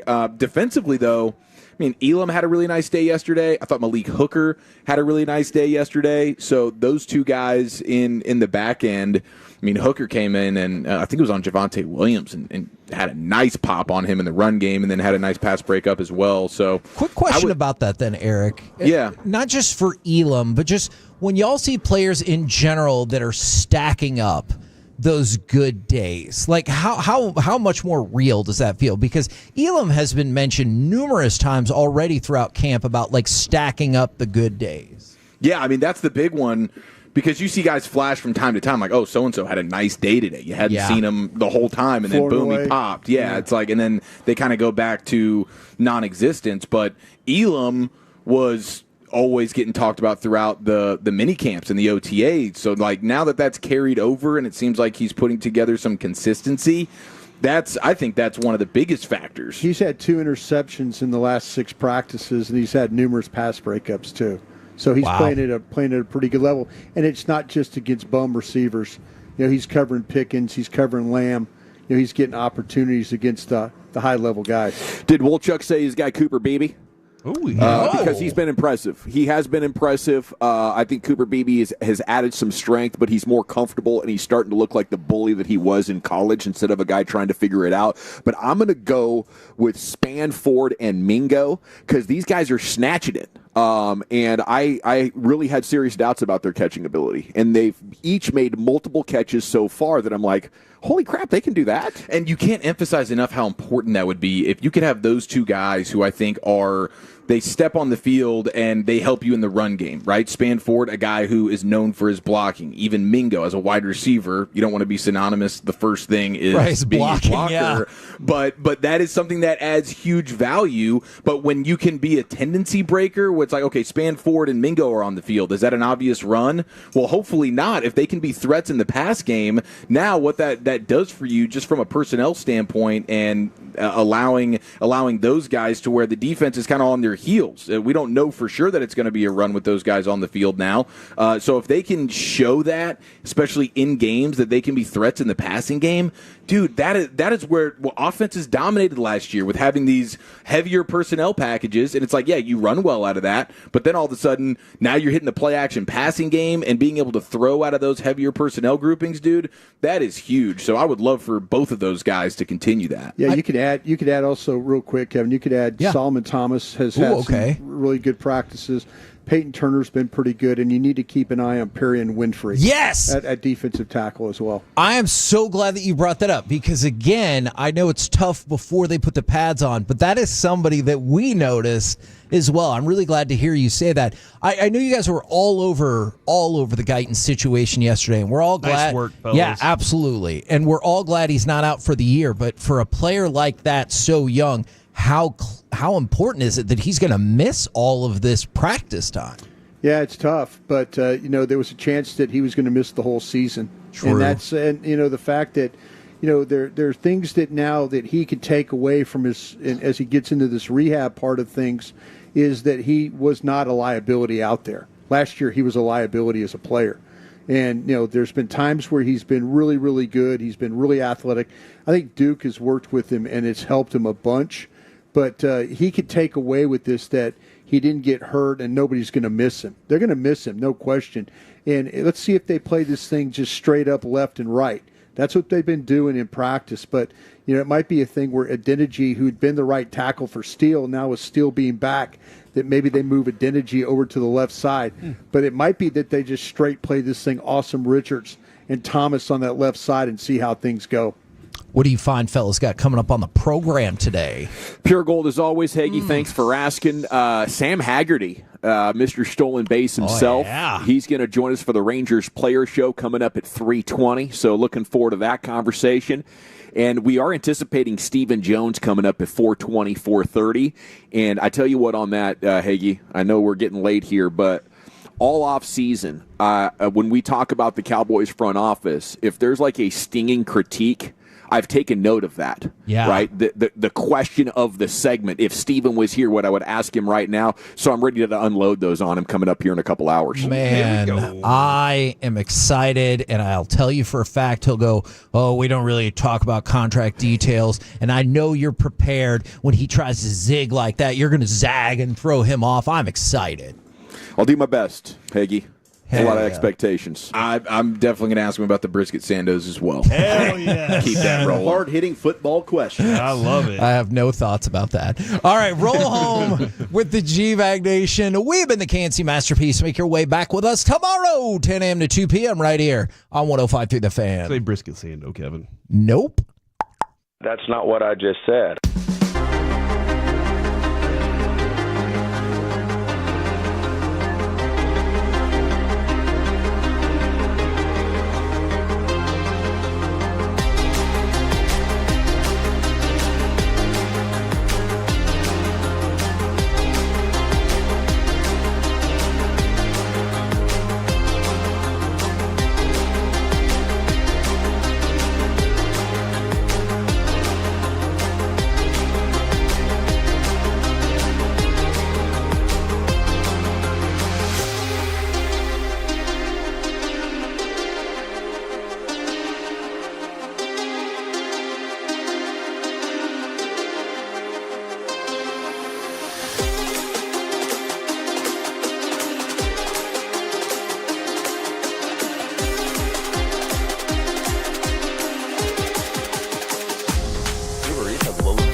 it's true that you've got to forget something else to remember that Uber Eats has groceries. No, that's absurd. Hey, remember when you used to be what was it?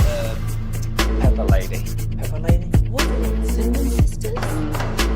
Basil Babes. Saffron Squad? Nutmeg Maidens? Pre-curl? No. Nutmeg Maidens. You said that. Was it Spice Girls? Doesn't sound right. Was it Saffron Squad?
The Fan. Yeah, buddy, here we go. It's hour one, G-Bag Nation, 105.3 The Fan. We are live at Oxnard, California here for Cowboys Training Camp 2025. Coverage is brought to you by the on-time experts, Rhino Shield and Yardbird Southern Table and Bar. There's a lot of Cowboys to talk about. There's some Ranger stuff, very interesting, that we're going to get to right here, though. General at your service, salute to you. Thanks for making us part of your day. You got Brian Broaddus, the former Cowboy scout, the Super Bowl champion. Hardest working man in Oxnard, no doubt about it. You do have Lucius Alexander back home in the Pimp Cup Master Control here, 75 and Fitzhugh, fixing to go 5 hours flawless once again. Wolchuk and Chiafalo are here. Carter Freeman's coordinating your video. Tim Collins, remote engineering and producing here as our camp coverage continues. And what a final hour last night to go from curious about Tyler Guyton to the report they feared a torn ACL to Brian Broaddus dropping the knowledge bomb shortly after the show that he's going to be okay. So, I mean, it was in the process of casting a dark cloud over this practice facility. You know, you saw the look on media members' faces. It's like, oh, crap, where does it go from here? So just a tremendous sigh of relief that he's only going to be out 4 to 6 weeks, and there's a lot to unpack inside that. But we're about 48 hours from baseball trade craziness. And Buster Olney tweeting this afternoon about your Texas Rangers, saying rival executives are reporting the Rangers are aggressively looking to upgrade their bullpen before the trade market expires. Obviously, there's quite a bit going on here, and a lot of MLB trade deadline buzz. I saw a separate report earlier. They're looking at Pirates closer David Bednar, who's been one of the best closers in baseball over the last 5 years, but struggled last year. I don't know what happened last year, Wolchuk. His numbers, all of a sudden, he started to look bad. Like you would even want him in any game. But this year he's back to a 2.37, and he's striking out 1 out of every 3 guys he faces. It's insane. Yeah, and I think that's a name that they've been interested in for the last couple of years at the deadline. We've also thrown out Ryan Helsley of the Cardinals, and they've got a history of making some deals with St. Louis. Both Bednar and Helsley, 2-time All-Star closers. So I think those are 2 names right now that are gaining a lot of steam in connection to the Texas Rangers. Maybe we get a deal done sooner than later. Yes, and it's getting exciting because, from what I can tell here, they have a number of prospects not named Sebastian Walcott that are of interest. Yeah, this is I reached out to my buddy who's a general manager for one of the teams, and I asked him, I said, is my team doing anything? And he said, yeah, they're chasing relievers, but they don't have the farm system to get the higher-end guys, and they won't give up Walcott for a pin arm. I said, well, what about the Pirates and Cardinal relievers? He said, Bednar is going to be very pricey. Teams will have big offers. Helsley, how do you say? Helsley, he will net a good prospect as well. Heard they are pretty engaged on him right now. Okay, that's interesting. Maybe it's a little bit sobering relative to Bednar. I don't know if giving up Walcott for Bednar would be the move, or if they could get talked into it. But from what I understand in Pittsburgh, they want position player prospects, and the catchers are short on the Rangers are short on that. They have Walcott, then the catcher Malcolm Moore, who's still an A-ball. Their pitchers, Rosario, Santos, and Drake, I think are your 3, 4, 5 right now, depending on the prospects you're looking at. Then you have Castillo, the shortstop, at 6. He's in rookie ball, and Dylan Dreiling at 10. But 6 of their top 10 prospects are pitchers. So maybe they got to deal with somebody that wants, young pitchers instead of young position players, or maybe they can, talk the Pirates into something like this. All I know is CY, my guy, will not rest, and he will find a good solution if Bednar and Helsley aren't in the cards. He'll make something else happen. Yeah, because Helsley, he's a free agent after this year, so this is a rental piece. Now, the issue is you got the Yankees that are also in conversations here. Dodgers and Mets have also been connected to him in some capacity. The Blue Jays are being really aggressive right now to also go for a bullpen arm. So, Ryan Helsley is kind of the name that's made the most sense to me that I think the Rangers realistically could get, because I think that the price is affordable for him.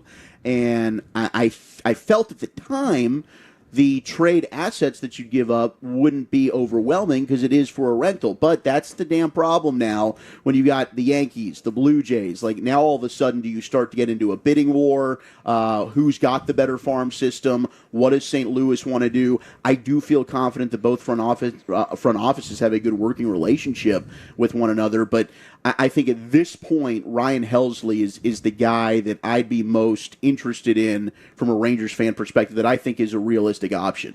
So we're live at training camp here in Oxnard, but we're going to be all over this, just monitoring the wires, looking for breaking news, and if anything happens here over the next 3 broadcast afternoons, we'll break in with it live for you.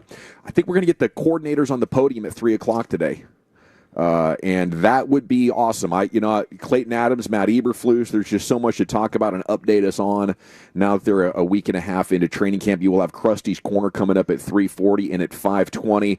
More brought to you by Treeline by Hillwood, a stunning new master plan community in Justin, Texas. I guess the big story in the NFL last night, the guy who was the active shooter that we were getting more details on as we were walking out to the parking lot and then monitoring throughout the evening into the morning.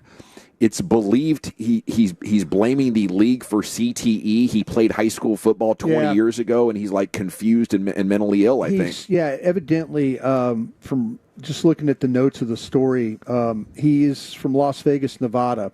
He evidently drove across the country in his BMW to New York and came out of they've got the photos of him coming out of the car, Navy blazer and all that, shirt, and heading for, and with the the rifle in the hand. And they found a note on him talking about, now he was not an NFL player nor a college player, but a high school player there in Nevada. And, the coaches in Nevada are feeling really sad because they're like, could we have done more to reach this kid? Could we have done, but they said he was a quiet kid. He did everything. He worked hard. There were no real issues there, but he's blaming the NFL for not disclosing the dangers of playing football. And so that seems to be what the whole crux of this shooting is.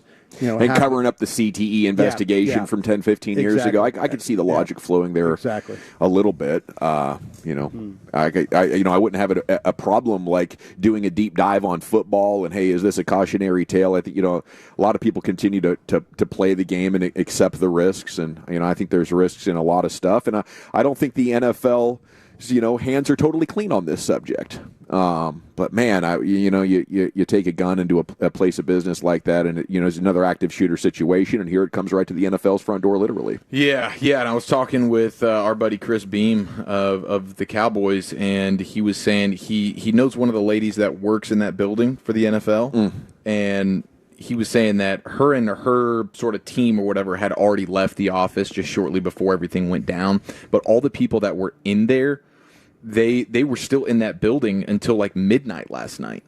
Because because they basically started from the top and were like clearing all the floors, and there were like dead bodies in the lobby, and so they were trying to like get all that handled. So all the people that were like barricading themselves with the furniture, I don't know if you guys saw any of those photos, but it was pretty horrifying. Like they're just throwing all sorts of furniture and desks and chairs and couches in front of the doors to block themselves in, but they weren't even able to get out of there until like midnight, just sitting there. What a horrifying feeling. Yeah, until they got the all clear. Yeah. Because they didn't know what had happened with the guy.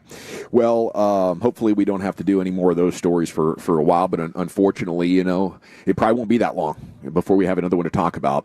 Okay, it's been a Count Your Blessings week 2 here at Cowboys training camp, but the injuries are starting to pile up. And Chief and I were just talking on the ride over here. Do you think Shoddy's going to come under fire here for asking for more GPS numbers? No, absolutely not. This is, to me, the football gods honestly have smiled on him because a couple of injuries that could have been really horrific they got away with. And, that's the deal with Spanford and then with Guyton. But no, this team, it needs an element of toughness to it. It needs an element of some physicality. It is going to be a difficult season. They have got to find a way to be able to match up toe to toe with these teams, like the Lions and others that play that brand of football.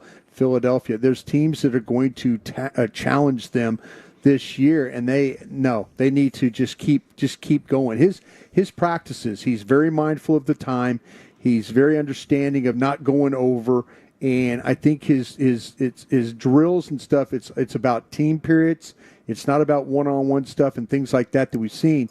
He just needs to keep practicing the way he has, because I think his team's starting to buy into that element that they need to play at and that level they need to play at. So no, just keep pushing on this. Yeah, it's kind of the cost of doing business. Yeah. If you're a soft team, I mean, obviously they're football players because relative to the rest of us, they're not soft at all. But relative to their peers, they have not been physical enough. Right. You're installing a new offense. Yeah. I think that's the unfortunate reality. Maybe if you have a veteran team that's very physical and they're going to go execute the game plan because they've been running the same offense for 4 years, I would give a lot of veteran days off right now. But right now, I just think, again, you count your blessings that it hasn't been to a star player or really, you haven't lost a starter. So I think that is there. If this would continue over the next couple of off seasons, is this what Mike McCarthy was thinking, right? And wait for Mike McCarthy to do an off-season interview and talk about the Cowboys and say, yeah, that's why I made sure the GPS numbers were down, because it doesn't matter, how precise you are on week 1 if you have a half dozen key injuries. Yeah, but you also have, despite that, it's like Dak and Lamb and Parsons all hurt last year. Right, missing some amount of time. Dak, obviously the season ender, but it's just the nature of the sport that you play, and there's a lot of just sort of luck involved when teams are able to have a healthy run. And we always talk about battle of attrition, and we're seeing left and right. It's just somebody in another training camp went down. Well, everywhere it's happening. The thing that's what's happened with them, and they're trying to practice with some pace, and all of a sudden you have guys trying to block, and Hunter Lipke gets thrown into the back of someone's legs, or then someone gets knocked down and he's in the back of somebody's legs, and that's stuff you just can't avoid. I mean, that's going to be the way practices are. I would rather practice the way they are right now than what Mike McCarthy did. I agree. I trust me, I'm a chicken when it comes to certain positions, and don't put that guy back there kind of thing. I've been adamant about that, but this guy needs to build accountability and credibility with his team. He needs that. And so whatever he does he can't go out there and talk the talk about being tough and then go out there and have Mike McCarthy practices. Can't do that. He's got to build. Everything he's building right now is really a big picture thing. And I've said it before, if it's a 9-8 season, it gives him credibility for the next year. He's got to maintain the way that they're going to practice. Don't practice soft to start and then try and be a tough team at the end of it. Right? Yeah. Start tough and finish tough. 100%, dude. I have some sound that will play at 5 o'clock during football's finest. Jimmy Johnson was on the radio in Miami, and he was talking about just how to build a culture, and it's right up this sort of alley. Yeah. Like, dude, it's the way you practice. No doubt. Like, you can say all these different things that you want, but it's what he did on the practice field and how hard that those teams worked that he was able to establish the culture that he wanted. That's what he's got to do. You cannot. He talked about running the football, and he's tried to run the football. He's tried to make his team tougher that way, and even playing the run. They've played the run some of the snaps. Defense has played the run better. So yeah, it's a two-way street here. He just needs to keep pushing on. Could you disengage earlier? I mean, I totally get what you guys are saying, and I think it's notable the last two dynasties, Belichick and Reed, have had the hardest practices in the NFL. So there's some gold to be harvested here, but a lot of the offensive line injuries are coming when 4 or 5 guys are bunched up, one gets tumped over, and there's somebody behind them. Yeah, you're going to get rolled up on. I mean, I think it's unavoidable. I just think that's part of football. And you have a limited amount of practices now than you even did back when Jimmy's talking about, with the new CBA, and hey, we've got 4 days on, then you got an off day. You've got a certain amount of padded practices you're allotted to. So you got to get good work in.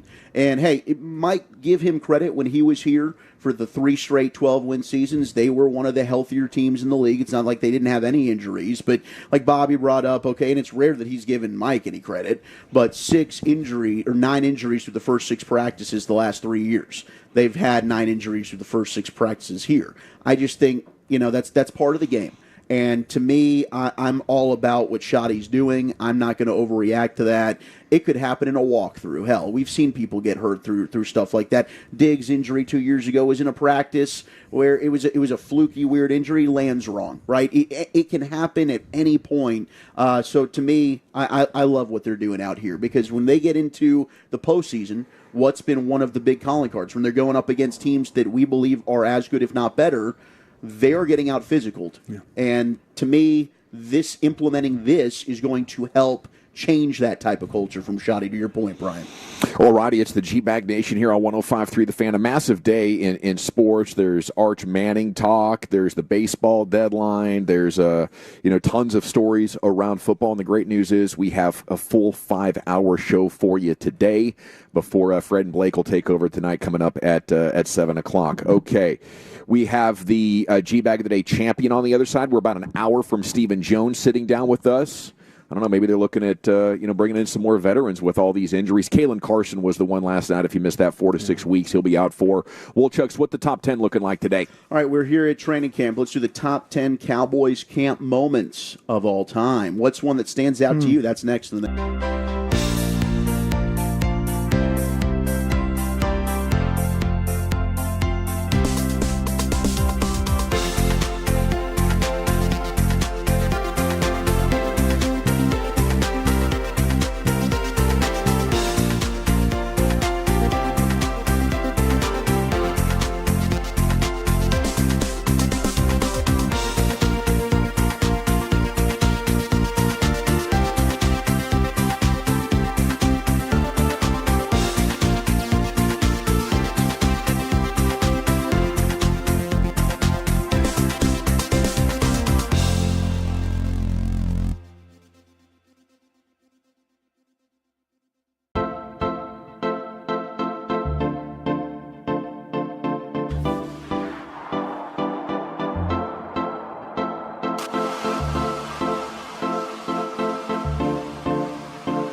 Segment's brought to you by the Frankels. If you've been injured in a car or truck wreck, call the Frankels first, 214 or 817-333-3333. There's never an out-of-pocket cost. They only get paid when you win. It's the Frankels, the go-to car and truck wreck attorneys in Dallas. It's time now to go back into the Pimp Cup where Lucius has the champ. Mic check, mic check. All right, G, back in the day, we do it every weekday on the Fan 5:30. Replay the champ right about here. You caught it, fam. You got lucky. You caught it. You should go get you a scratch-off lottery ticket today with your luck. If you see anything floating out there, hit me up at Lucky Lucius P. This is day 2 for this champion audio. Sound boy. My man Brian Broadus won in a vote-off with the fans. How about that? Oh, yeah. Hey. Yeah, they love you, Broadus. They love you up there, man. How about that? They like me. You really like me. Yeah, you know, Lucius, I think these guys are kind of feeling good about me right now. I see that, man. Elite. Yeah, Brian Broadus was glazing hip-hop in Dallas D. He had a question for Cowboys wide receiver George Pickens, and, you hear it. See, yeah, I was going to ask you because I was a scout in the NFL for 13 years, and I've never seen anybody track the ball better than you. Yeah. And, I mean, that goes back to your days at Georgia. And I'm watching. We all watch tape of you, and I'm like going, there's nobody that tracks the ball like this guy. And I've seen the great ones. But how do you pick that up? I mean, because, like I say, I'm watching you, I'm like going, he's seeing this ball right off the hand. Yeah. So when does it you never lose track of it. No. Everybody else is losing track, but you. Because the key to it is looking up. Look up. There you go. There it is. Hard-hitting questions. Okay. Always look up. Okay, look up. Okay. Look up. Look up. It was crazy through that whole question and answer how many things he talked about that he's noticing. Right? Yeah. It reminded me of like Dennis Rodman talking about rebounding. Yeah. You know, just the way, the angle, the trajectory, and then sort of knowing where it's going to bounce or how its properties are going to change its flight. And I don't know if everybody can do that, because it's one thing to be able to notice and understand the physics of it, but it's another to do it, as Brian said, while you're fully sprinting. Yeah. And a 6 foot, 200-pound guy is trying to wrestle with you. Broadus was fully sprinting right there during that question. If you couldn't. Pickens was trying to play D. Like, let me get in there, bro. Yeah. I was trying to make our guests feel good about visiting with us, but he's a hell of a player. Now I counted 5 yes. And then he thought he had a spot to jump in there and answer your question with a good and then there was 2 more years after that. Then finally said, all right, I got you. He must have heard the Jared Sandler question. He understands the timing of a Broadus cue. I was excited to get to visit with him. He's a good player. He was fantastic. Yeah, it was really fun to chat with him, get to know him a little bit, and looking forward. I mean, the play of the day yesterday was a George Pickens special. Yeah. Had no problem securing that catch and running away from 2 guys for the TD. Yeah, Lucius, what I'm really trying to do is I'm trying to just dominate this when we go to the 5-time tournament. I'm trying to be every category. It's the Broadus category. Yeah, well, Lucius goes, well, this one came from Broadus. Remember glazing him at Pickens at camp, And I'm like, dude, I got a chance in this one, and I got a chance and on for this April, one. Broadus did this. Now let's go to March when Broadus was in his bag.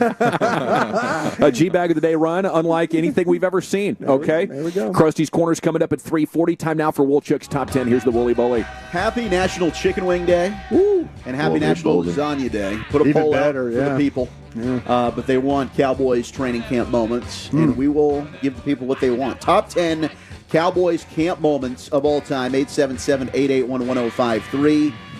How about a former Cowboy?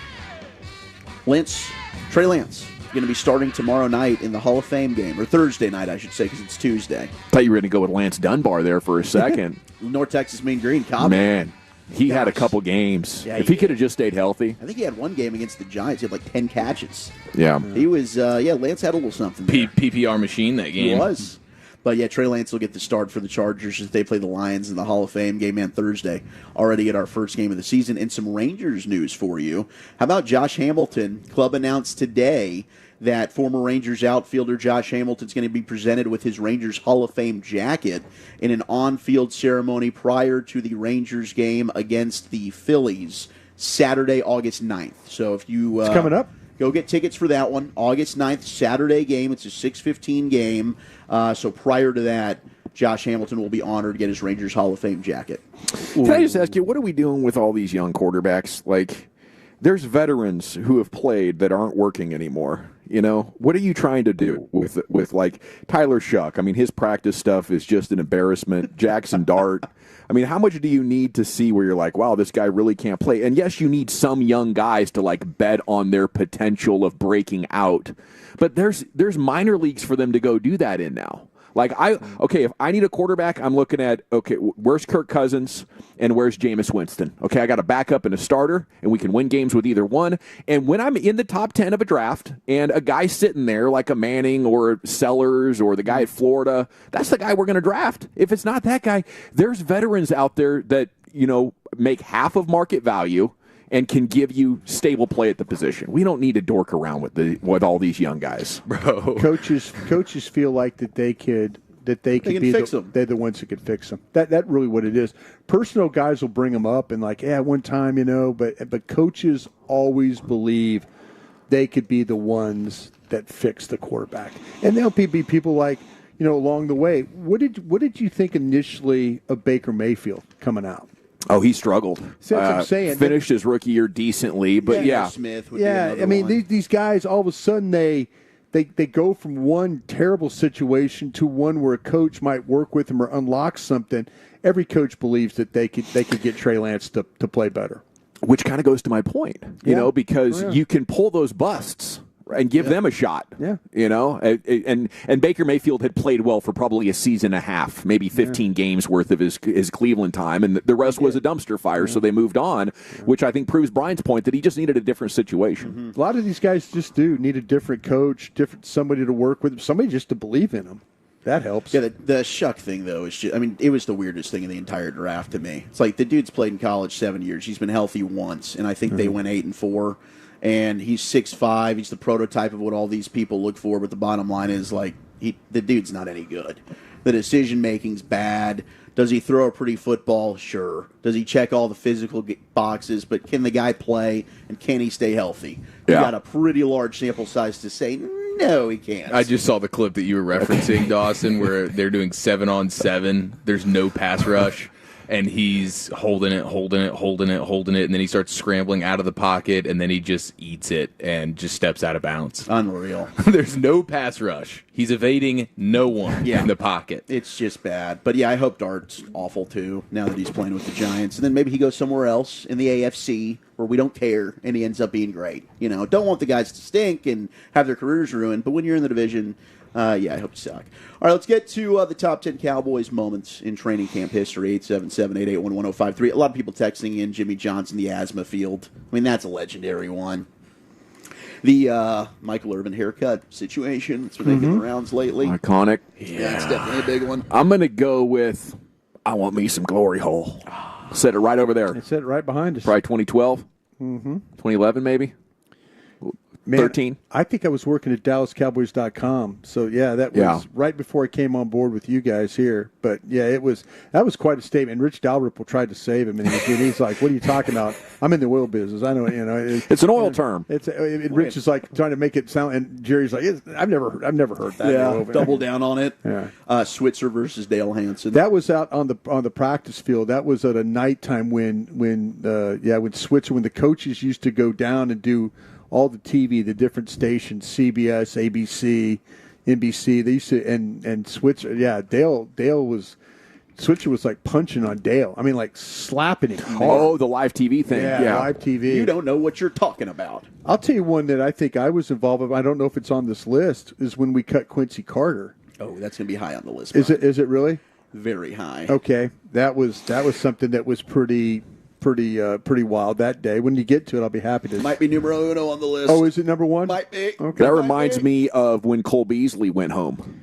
That was crazy. Yeah. And then he ended up having a tremendous career, but it is wild. Like, how often is it, are teams even just going to welcome a guy back like that? I'll tell you what, Jason Witten told me, he's like, listen, if the guy wants to leave, let him leave. Yeah. Let's not kiss his ass and bring him back. Witten was pretty adamant about that. Witten was all about, if you want to be here, you're here. If you're not, go away. We don't need you around here. I remember talking to him about that, and he's like, what are we doing? Why are we kissing this guy's ass? If he doesn't want to be here, let's move on. Yeah, and that made sense to me as well. But he turned out to be a great player. No, so he did. He was maybe awesome. maybe they knew what they were doing in there. Right? Yeah. They were like, yeah, you might have a point there, but we think this kid might be special. Undrafted, right? Yeah, out of SMU. And his dad's a great coach, so he just wanted to go home and talk to his dad and get a confidence reset. I mean, maybe I would have done that over text. Get a pep talk. 1969 quarterback competitions, honorable mention. Was that Craig Morton and Roger Staubach? Sure was, after Dandy Don surprisingly retired. Yeah. Other honorable mention, you've got Bullet Bob Hayes in 1970, held out of camp. He demanded $40,000 per year. Cowboys' response was they signed a Canadian Football Leaguer, Margene Adkins. Yeah. What a name, Margene. Yeah. That's unique. You know what they used to do? Like, you ever heard the story? There was a guy, a famous Packer player named Jim Ringo. And Jim Ringo went into Lombardi and said, hey, I want a contract extension and all that. And then Lombardi looked at him and goes, yeah, okay, hold on just a second. And Ringo's sitting on the other side of the table. Lombardi comes back in and goes, hey, I just traded you to Philadelphia so you can go talk to them about the contract. Wow. He traded him while he was sitting on the other side of the table. That's when they used to be Jim Ringo just asking for a little bit of a raise. And Lombardi traded him while he was sitting there waiting on him. That is some cutthroat. That's a legendary story. Yeah, you need to talk to them about a contract extension.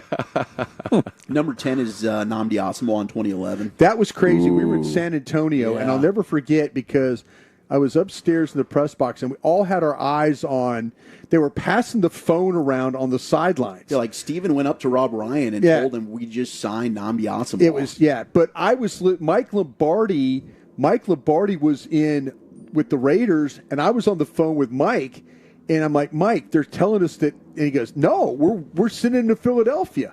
I'm like, telling Mike, it was like similar what yesterday. Crazy. Sources and stuff like that. And Lombardi's telling me, no, we're going to send him to Philadelphia. He's going to Philadelphia. He ain't going with you guys. Yep, minutes later during a live interview on 105.3 The Fan, news broke of Asomugha signing with the Eagles. Yeah. That was the Vince Young super team comment. Yeah. That was a bad year for the Eagles. Yeah, it was. It was brutal. Abby was being born that week, actually, so I was not with the show doing training camp, and I remember getting the updates on text or Twitter or whatever. I thought it was a done deal. Were you guys, did you used to do radio across the field on the other side of the field? up in the stands. Up in the stands. So like we were on one side and you guys were way over on the other side, and I was like, you got set up in the middle there. Yeah. I remember that. Okay. Yeah, that was a good setup, and I just remember the excitement of getting Asomugha. Like, we'd been talking about it for 2 or 3 months on the show like it's a dream, and I think that's the last time that the Cowboys have been rumored for a big free agent. Isn't it 14 years ago? Yeah, I think you're right. I think you're right, swinging and missing on that. But I think Rage broke in with their coverage and the afternoon drive that it was happening, and everybody believed that it was. Crazy. Yeah. 9 is T.O. versus Tuna in 2006. Bill Parcells would not refer to T.O. by name. The player. Instead, he just called him, the player. The player. The Bad News Boys in 97, Nate Newton was accused of something not so good. Eric Williams was served with a paternity suit. And Leon Lett was suspended 13 games for failing a drug test. So that was a lot of drama. 97? Yeah. Wow. They also left dorm rooms with extensive damage, That was water damage. St. Ed's in Austin, right? Yeah, and then they moved to Wichita Falls. I guess they said, sorry, you're not coming back here. Oh, yeah, that's right. That was the best dodge ever if you never had to cover Wichita Falls. I'd count my blessings on that one. The reason the Wichita Falls camp is the reason why we're here today. Was Jerry. That's when Jerry told us on the tower. He goes, "This is madness. We're gonna have somebody die." He goes, "We're going to have a player die out here. We can't have that happen." And that was probably around the time that the Corey Stringer thing happened, right? Right about the same time. About the same time. 7 is the Dwayne Thomas trade. They San Diego. Him. Well, they initially traded him to New England, and then New England immediately sent him back, and they voided the trade because of his attitude. Oh, okay. They were like, "Okay, we don't want you." He ended up having 11 rushing touchdowns for the Cowboys that year, but then they traded him again. Yeah. Dez in 2010, he did not want to hold those pads. Oh yeah, shoulder pad gate. Yep, you're not making me do that. Did Roy Williams get him on that one? Yep, he'll learn the hard way," said Roy Williams. 5 is Emmett holding out. Is that shortly thereafter they went to the $90,000 dinner? Mm-hmm. Yeah. Man, you're not going to carry the pads, but probably should have carried the pads. I mean, Jerry bailed him out of that one, but still, my gosh. Didn't Dez have wasn't it him and Wilcox with a nice little fight? And Tyler Patman. J.J. Wilcox hit him 3 times in the face before Dez even had a chance to react. I've never seen hands. I think I got a picture of it in my phone. He hit him, like Wilcox had his helmet off and hit him 3 times before Dez even reacted. They hit him that fast. I watched it on film like that night. I was going back and forth like, my God. I think I have a picture of it on my phone. I'll show you. It's amazing when I get to it. Yeah. There's another great fight I was watching last night. It's crazy you brought this up. Tyler Patman. The helmets pop off, and Patman 2-pieces him, and Dez just eats it and just keeps coming, and then is throwing haymakers. Like, I think the strategy for DBs fighting Dez was you got to hit him early and back up because he's not going to stop coming. Well, he Tyler Patman, I forgot him. Long. He looked like a kind of a featherweight boxer. Yeah. But tall, like lean, skinny. kind of. Yeah. He was. 4, you nailed it, Dawson, with the glory hole comment. 3 was the player cuts with Everett McIver and Michael Irvin. Jerry was on one that summer. That was a day after he said, I want you to come on out to AT and watch us kick the New York Giants' ass. That's right. Yeah, I think the Giants had just won it or something. Yep. I think you're 2012, so it was after their second Super Bowl. Number 2, best Cowboys camp moments ever, 1976. Clint Longley punching Roger Staubach. I thought that was during the season. That was training camp? Yeah, during a practice, Longley cussed Drew Pearson for running the route. Oh, Staubach calmly told Longley that it was the quarterback's mistake for overthrowing the pass in the locker room that afternoon. Wow.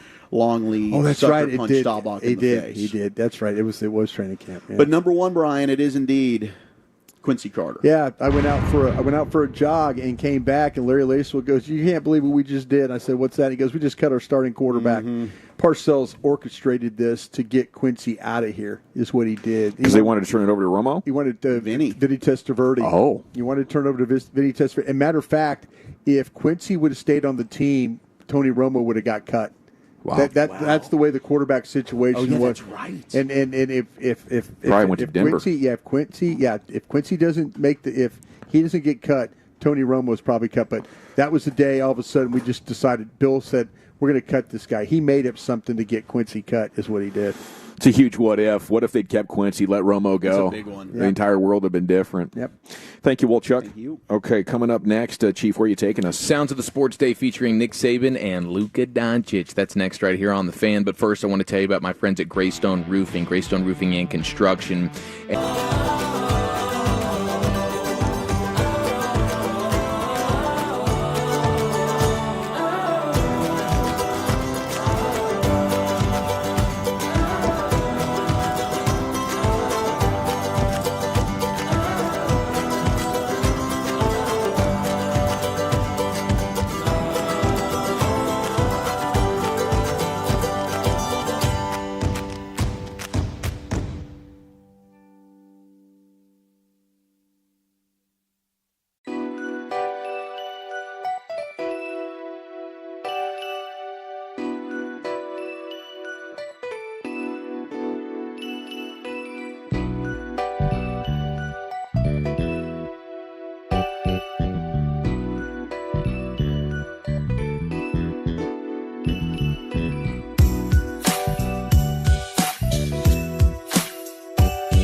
Something else. Okay, now that is a very cute haircut. That's like a little shag. I've never seen it before. Well, I mean, of course you have.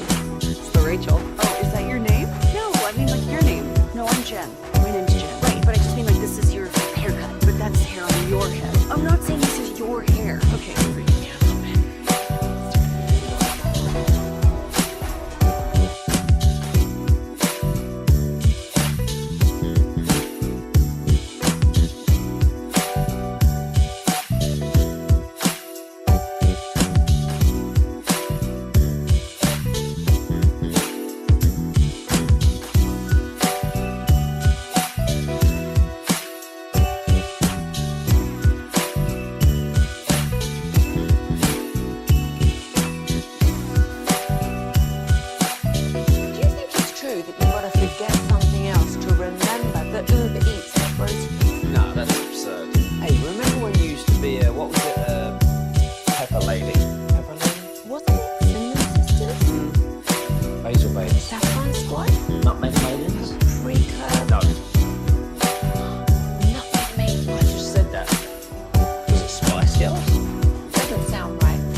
G-Bag Nation here, 105.3 The Fan. The coordinators are talking coming up at 3 o'clock. Okay, so our plan is going to be throw to the podium. We're going to get some Clayton Adams. We're going to get some Eberflus, and it's going to be exciting to get their updated thoughts, especially with new installs and everything happening. So stick around for that. We will have Sam Haggerty coming up at 3:20, and Stephen Jones is coming up 4:20 or 4:30. We're going to ask him all the questions about the contracts and the injuries and his takeaways here for the first week and a half in Oxnard. And here's the Chief with more sports. Sounds of the sports day. We have Nick Saban, we have Coach Prime, and we have Luka Doncic. We're going to go in that order. Here's Nick Saban. He was on, I think he was on Fox News or something.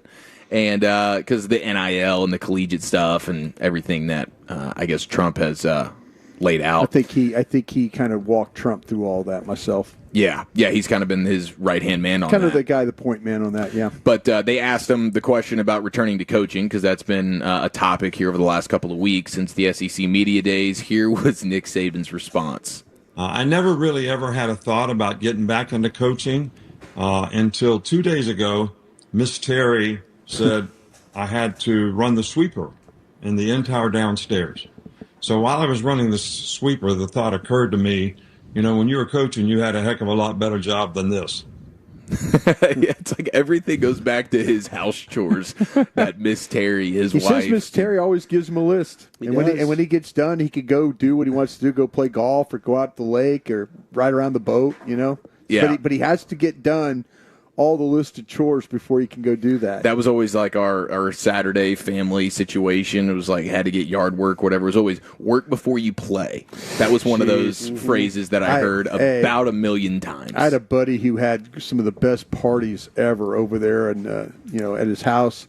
And then, it'd be like, it looked like a hand grenade went off, like we're all laying all over the floor, all hung over, and the mom would walk in and go, "All right, boys, time for yard work." And there'd be guys literally crawling out the window. Get me out of here. Like, I remember one time, like, crawling out the window and then falling, like, on my face and neck down on the ground after crawling out and just kind of stumbling over to my car to get out and not having to do yard work. But man, that was bad. Yeah, that was the best thing that ever happened to my friends was once we were old enough and they had their driver's license. Yes. And they could leave. Because you'd be stuck there. Yeah.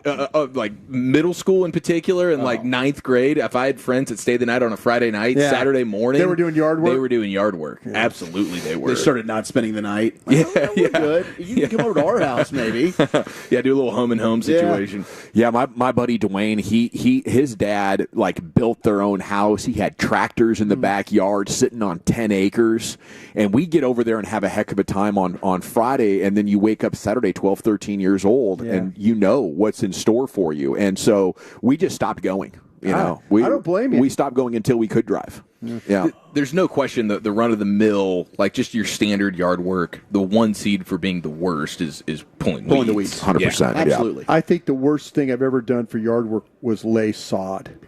Have you ever done that? See, no, I have not done that. Yeah, that's where it's like the big jigsaw puzzle, and now you're taking the machete and you're cutting the corners, and then you're sliding it, and then you're dragging it, and then it's heavy and dirty, and you're constantly bent over, and the next day your back, your hamstrings, everything is just wrecked. Even if you're in your physical prime, the next day you're going to feel that. Seriously, laying sod is the worst thing I've ever done.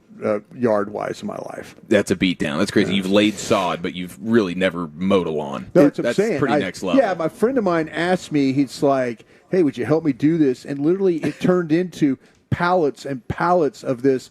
And so you're trying to kind of fit it all together. Yeah. And then, you're taking the machete, you're hacking corners, and it's just dragging like big, heavy pieces of dirt and stuff and across and making them all fit. So your side hurts, your back hurts, shoulders hurt. Shout out to all the Tolos right now that are listening and laying sod. Yeah. I guarantee you we got a handful. They're out there. Yeah, badasses. That generation of dads is just iconic in their ability to take a honeydew list. I don't know if my generation looks at a honeydew list with any seriousness. We're like, okay, maybe I'll do that next weekend. I got stuff to do, honey. I'll see you in a little bit. I admire people that could disrespect. I guess, maybe I'm selfish, but my dad would take a honeydew list and bang that thing out before lunch. No problem. No offense taken. Yeah. I admire the people that can build things. Like, too. they can honestly, like, if, like, hey, we need new shelving, and, like, all of a sudden now you're building the shelving and stuff like that.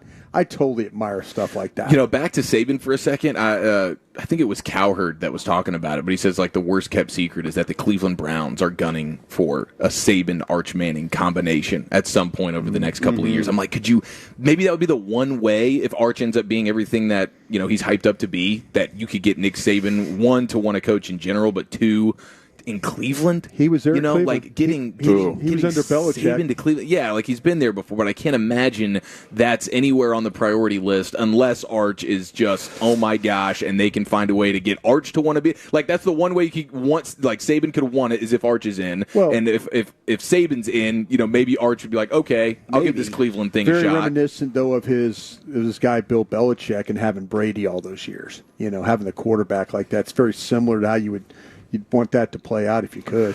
It might be a dream job. You know, Saban might have grown up in Cleveland's heyday. He might have been a kid when Jim Brown was young, so he might look like the Browns totally I different. think he's from West Virginia. He's a West Virginia guy, so. I know Jimmy Haslam today even talked about, if you know the Manning family, and I don't know Arch at all, but the guy's not coming out for 2 years. Yeah, that's the pilot. So He's that's pilot not gonna be trucking, happening. right? I think the fuel stops. Like, that's how Haslam makes all their money, with the fuel stops, and they know he's a Tennessee guy. So that's how they got to know the Mannings pretty good. The Tennessee. Okay, so we have Coach Prime, we have Luka. We'll save those for the hodgepodge because we're running out of time. We got to get to Eberflus, but we also have to get to the worst tattoo in sports history.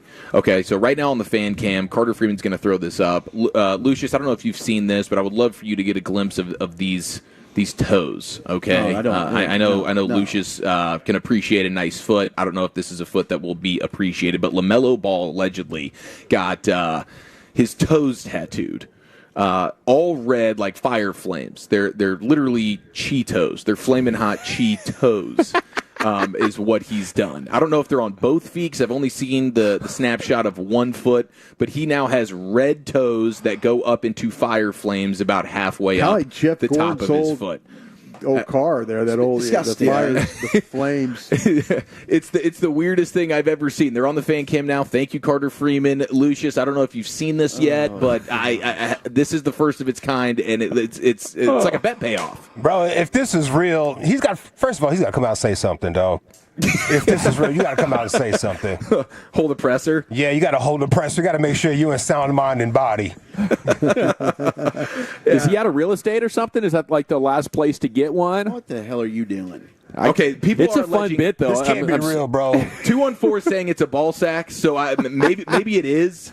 But I mean, that's a foot. I mean, that somebody did that. So Yeah. maybe it's not LaMelo Ball, but that is the most ridiculous tattoo I've See, ever if I seen was in my LaMelo life. Ball, I need a cease and desist. Then you got me looking crazy, bro. Yeah. Cease and desist. I want that all taken down. I'm gonna run your pockets too. Yeah, he's got to get out and make a statement. Yeah, on the, that's not me, bro. Like I'm getting views off my toes. Was LeBron's cease and desist over the pregnant pictures real? Or did we get ball sacked on that one? Man, But I mean, correct. at this point, It's so tough just to it's tell. hard to even know. But you guys saw those AI videos Yeah. where he's actually pregnant, and Yeah. he got apparently extremely butthurt about those. So that part's real? I think so. Okay, we got 1 hour down, 4 to go. The Cowboy coordinators are talking. We'll step aside and come back with hour number 2 here. Training camp coverage brought to you by the on-time experts Rhino Shield and Yardbird Southern Table and Bar, and we're back in the nation.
It's hour number 2 of the G-Bag Nation here on 105.3 The Fan. Excuse me.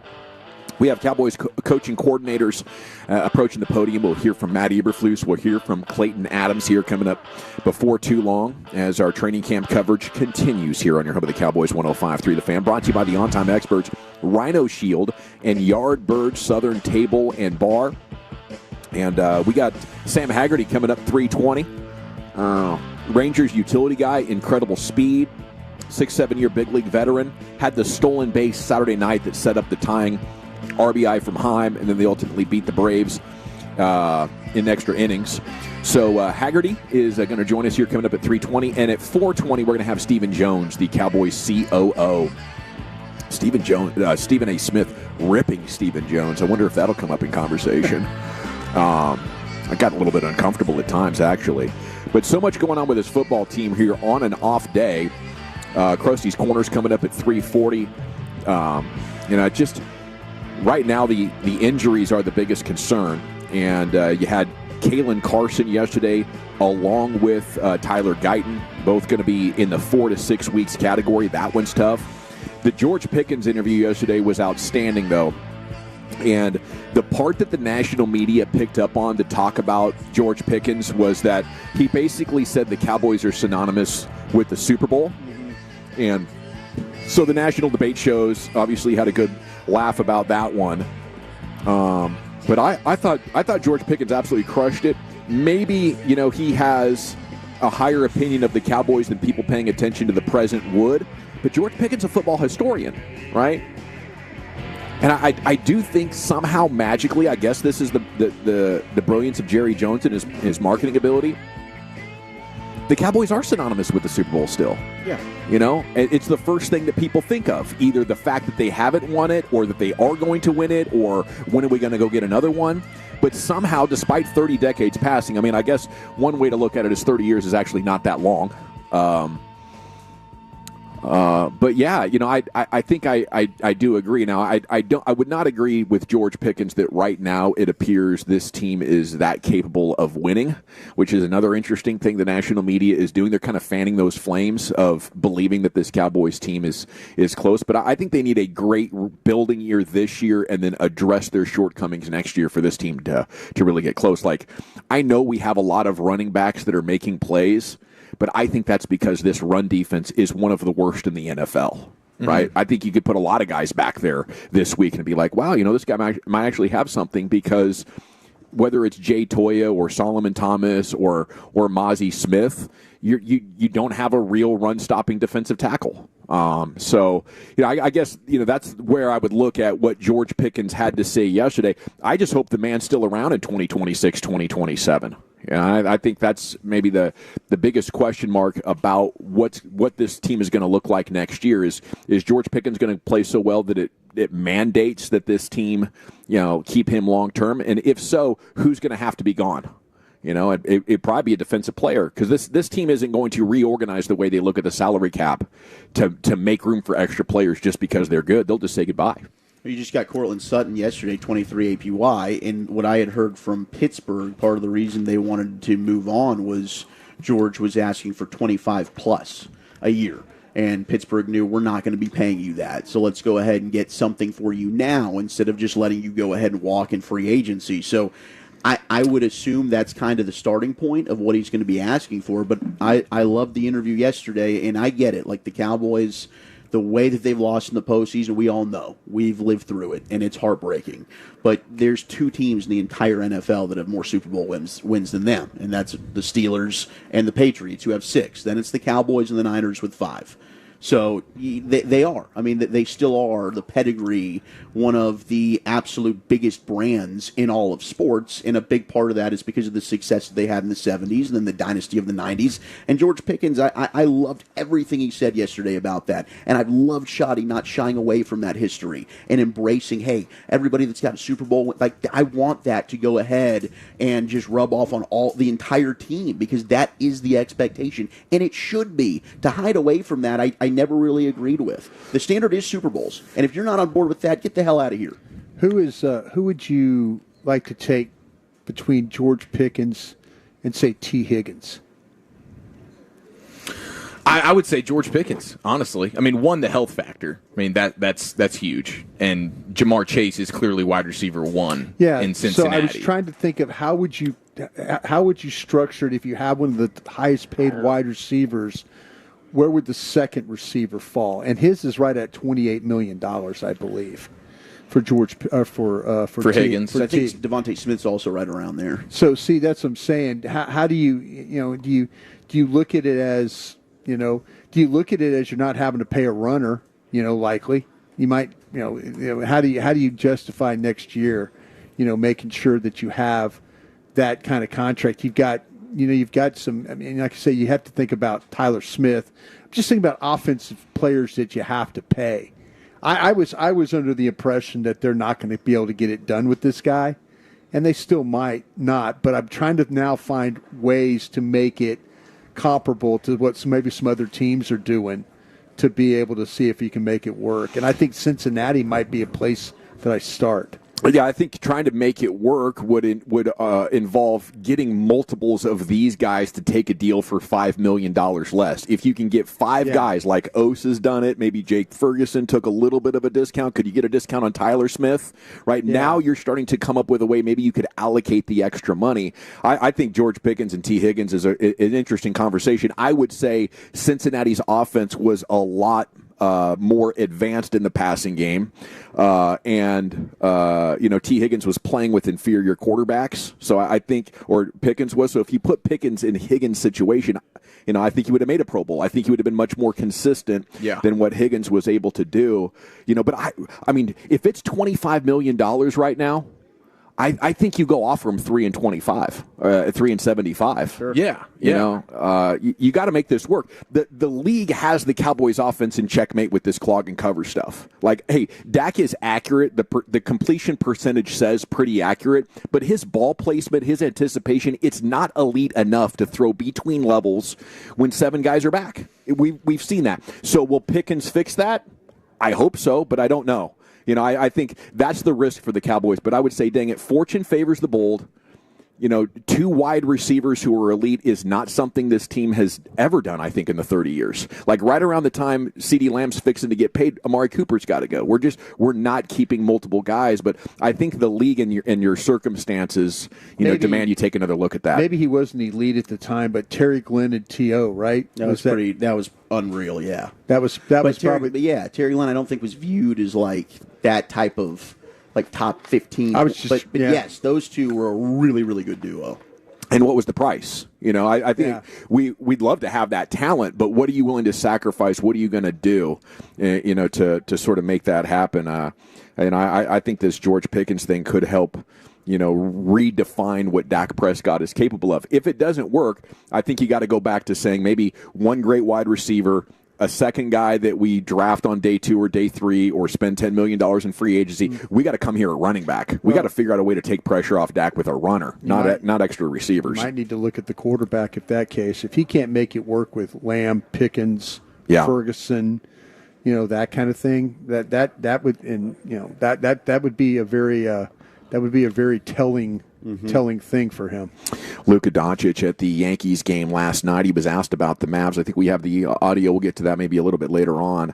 I think the biggest thing about this story is the Mavs asked him to get in shape multiple times, and he would come back in worse shape. So what's your reaction to Luka being in amazing shape right now? I think some people are so dug in anti-Nico. They're like, see, you traded Luka and now he's in great shape. You're an idiot. I'm like, actually, I think Nico's looking smarter as this thing is going on. And oh, by the way, Luka's getting ready for Eurobasket.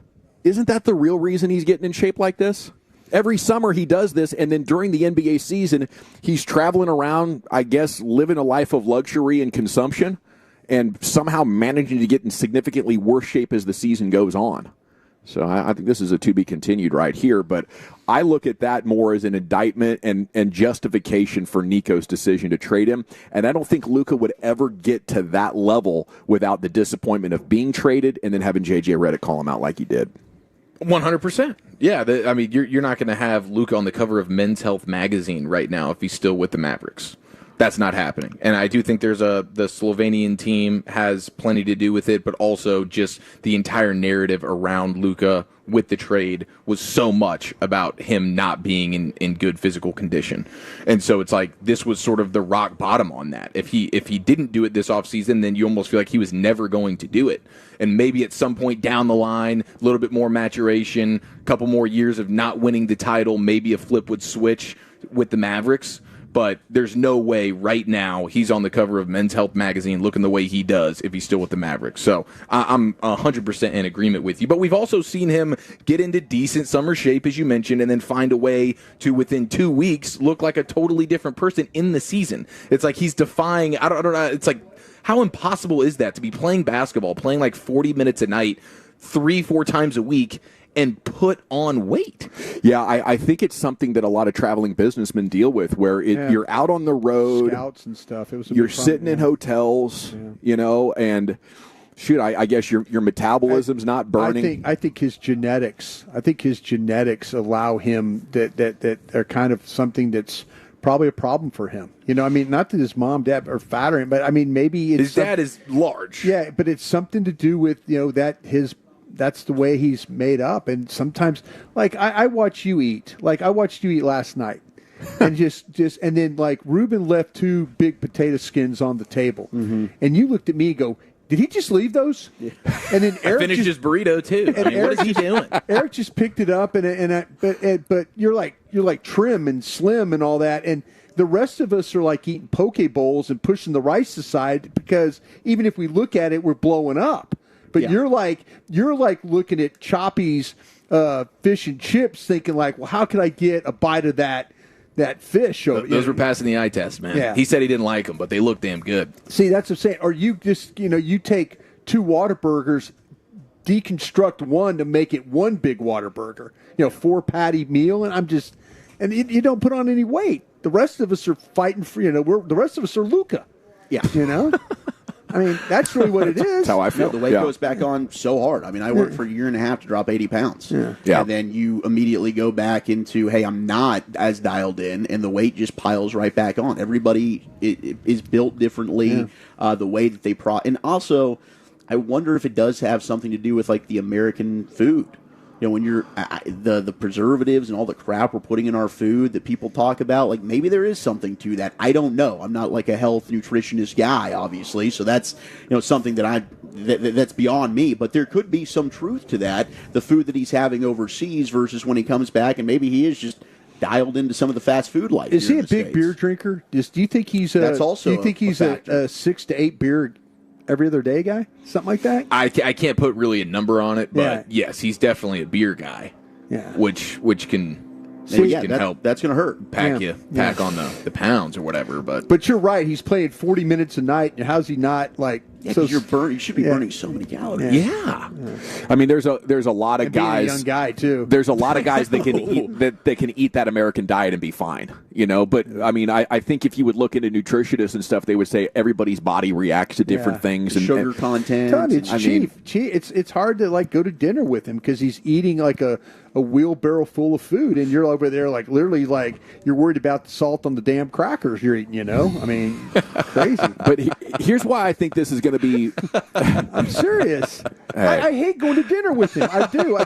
I stood behind him when he ordered, and I'm like thinking he's going to order half the right side of that menu, and it's not going to bother him one bit. And I'm over there thinking like, oh look, 2 pieces of lettuce and a little tomato. Oh, let's see if we have that. And next, and I'm watching him eat. And I'm going, you're going to eat that? Yeah. The Reaper's coming for him, though. I'm just telling you, my man. Reaper's coming. My man. Hey, here's what you do. Here's how you combat it. Okay, you mix in 1 24-hour fast a week. One day your body's not getting any calories. Now all of a sudden, you've been doing that. Now you make up for it. That's dialed. That changes things a little bit. And then, hey man, mix in a little Iron Paradise. What's that? That's the weight room. That's the weight room. Oh, Iron Paradise. That's what it's going to get done. 1986. That's what you can still get in there, bro. No, I mean, I can see it on you right now. A month in the gym, your arms look totally different. No. Those delts start to pop out a little bit. The crawfish shoulder starts to feel a little bit more. I'm not going to go in there because I'll tell you what, I'm going to get mad at somebody putting their camera on the side and like doing some type of with you need a bands, home and they're gym. stre- Yeah, know, no, and the I'm like, band's yeah, on. and I'm like, Bro, yeah. the seared cod quesadilla last night. I Okay, bet. Sounds amazing. Really, really. You've been raving impressive. about this. Like I'm thinking about circling back. Shout This out is to Spencer Duke's McKenzie? Beach. This No, was Duke's Duke's. Beach My Barn man Grill or sat there whatever. literally for like 8 minutes looking at the menu and talking to the lady about it. Kind of like trying to plan out how he was going to put it all together. Yeah. And he was taking stuff from the side menu to the front menu to the. That was a hack. They don't actually do the cod quesadilla. Yeah, he was But when I moving said it it, she was around. like, "I guess we could do that." Yeah. I'm like, "All Yeah, right, he let's moved- dial it up." Is that something you've been doing at the house for the girls? Making little fish stick quesadillas, or what's going on there? No, I just that just saw- popped in your head. That just popped in my head. Yeah, I'm going. Wow. Why not? Can we throw some cod in there? That sounds disgusting. Really? It does. It does, man. Dude, it was good, bro. Well- I'm serious. Well, it is the G-Bag Nation here on 105 through the Fan. I don't know if we're going to get the coordinators up here on the podium here in this segment, and we do have Sam Haggerty on the other side, so we need to step aside and make way for the Rangers player show and see what old Sam has going on, what he's thinking of this baseball team. Winners at 7-9 here on your home of the Rangers. Pregame tonight at 8:30, and we're back with Rangers utility man, speedster Sam Haggerty here in the.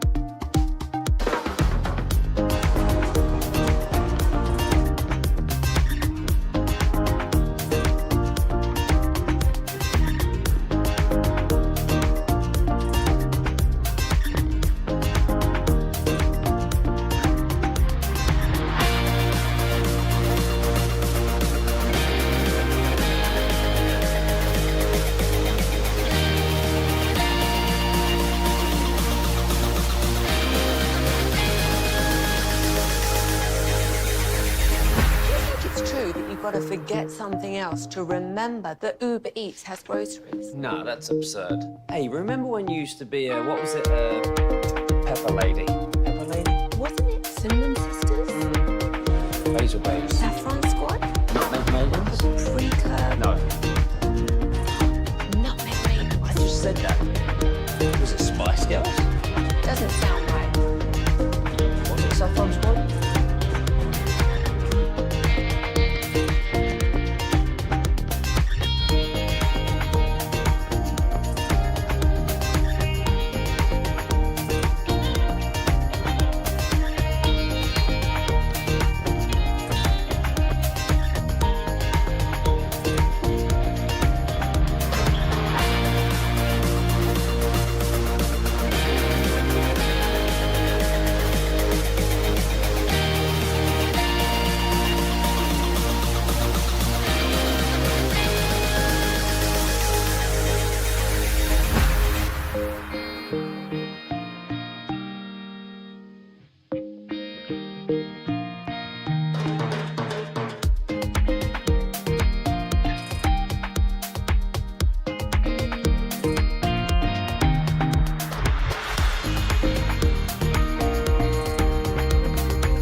go there in a second. Segment's brought to you by the Frankels. If you've been injured in a car truck wreck, call the Frankels first.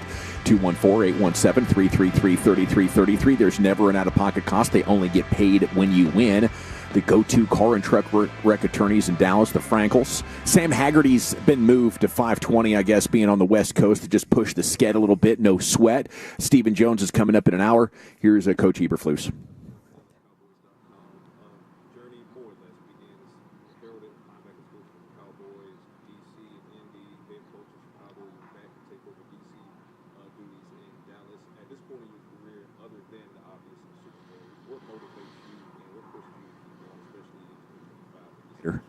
Yeah, great question. I would say that it's changed over the years. I think when you're young, and I started coaching when I was super young. I had just turned 23 years old at the University of Toledo. So my idea of what I was doing there was more ambition, than gratitude, if that makes sense. So now I'm grateful for the journey that I've been on, and excited to have the opportunity to have that journey, to be able to learn. To be able to grow, not only in football, which is my vocation, but in my faith, in my family, and that's what I stand on, and then my vocation, which happens to be football, and really to pursue excellence every single day. And I tell the players this all the time: you're pursuing excellence every day in those three facets: your faith, your family, and your vocation. We're sitting here in a football meeting, so we're doing football. I said, but that is not a soft statement. To be excellent, to be elite, to master your craft, okay, in all three of those areas, that's a job now. So those guys are doing that, and that's really what I try to do every day, and learn and grow in those three areas, and so that I can help others do the same. And that to me is really what motivates me every day, and it's a day-to-day process, moment-to-moment process, and. But yeah, it's more gratitude, over ambition, as I was when I was younger. Joe Hoyt, Dallas Morning News. The Cowboys had 8 corners to start games last year. You kind of talked about the evaluation process with some of these other guys. A couple guys they had to add last year as they went on. Is it easier to evaluate potential depth pieces and guys you may need to count on later in the year now in training camp than it is during the season? Well, that's part of the process. We got those guys in there now that are playing, and I think that it's going to be good. It's going to be good. You always have to understand, and if players are in or players are out, because that's part of football, right? You're going to lose guys during the course of the year, and you're never going to be at 100%. You have to learn how to move your scheme to fit the skill set that you have. And I understand at some points you got to cover people, right? And that's it's like a quarterback. At some point you got to throw in the pocket. It's the same thing for a corner. At some point you're going to have to cover. But we're just evaluating that right now as we go, and it's a good thing. And again, there's a lot of talent on this team, and I'm excited about working with those guys. But again, you can't ask a guy to do something that he's not able to do. You got to ask him what he's good at. So. Marion's kind of talked about how valuable the Breakfast Club meetings have been with you, and what have you kind of learned about him? Just obviously you can't see him on the field. Mm-hmm. What have you learned about him off the field? Yeah, I love his energy.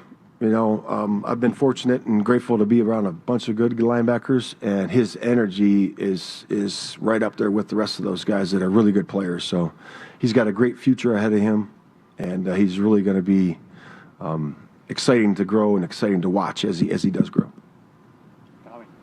Tommy Yarsh, DallasCowboys.com. You said in the past that three technique defensive tackles are kind of the engine of your defense. What's it been like working with Osa, and do you kind of envision him being the same thing for you now? Yeah, Osa's been great. I love his work ethic. I love the way he brings guys together. He's been working with the young guys, the young D tackles that we have with Tommy and Jay. Really doing a good job with Mozzie.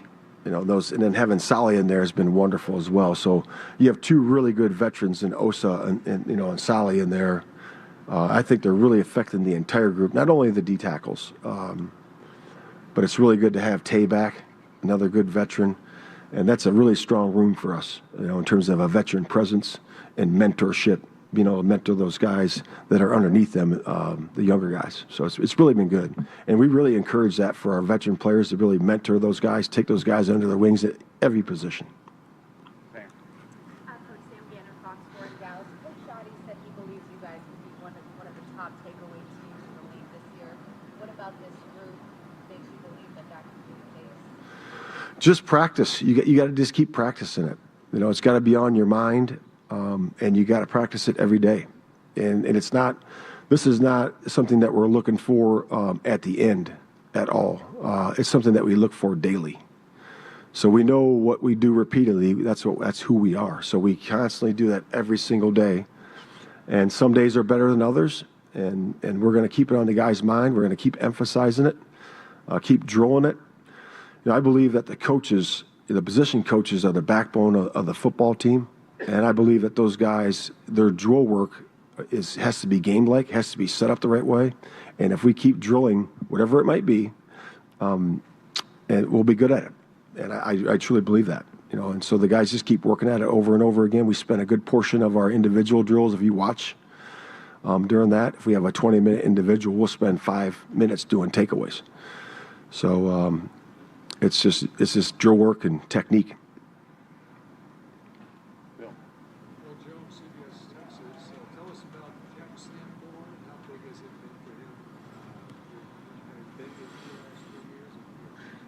Yep, good question, Bill. Good to see you.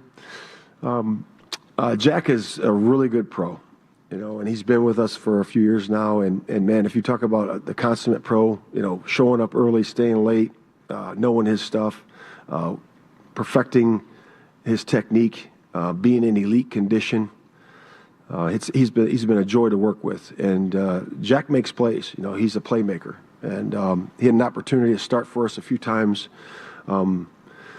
At the last stop we were at, and it's been really good to watch him grow. And I'm more excited about this year for him than anything because he's changed his body.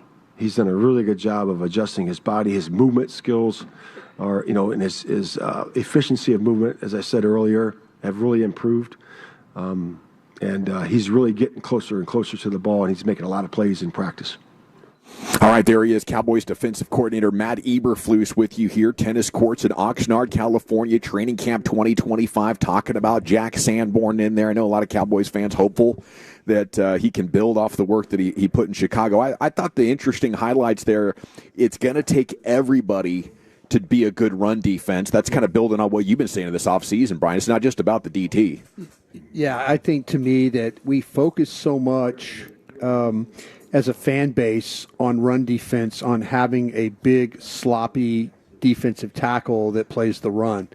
And what's going to happen is if you really study this team and the problems they had last year, yeah, inside play, not great. Outside play, not great. You know, they just could not control the point of attack. There were times where the ball was beyond the line of scrimmage before contact was even made. That just tells you all you need to know, whether it was inside, outside. But it's really going to be on this front seven to try and control the run the best they can. But it's going to have to be about these safeties stepping up, making plays, but also these corners. You can't have corners. You want to play good run defense, you got to have corners, believe it or not, that when the ball spills, you have to be able to step up and keep maybe that it's a 3-4 yard gain and not allow it to be a 10 or 12 yard gain.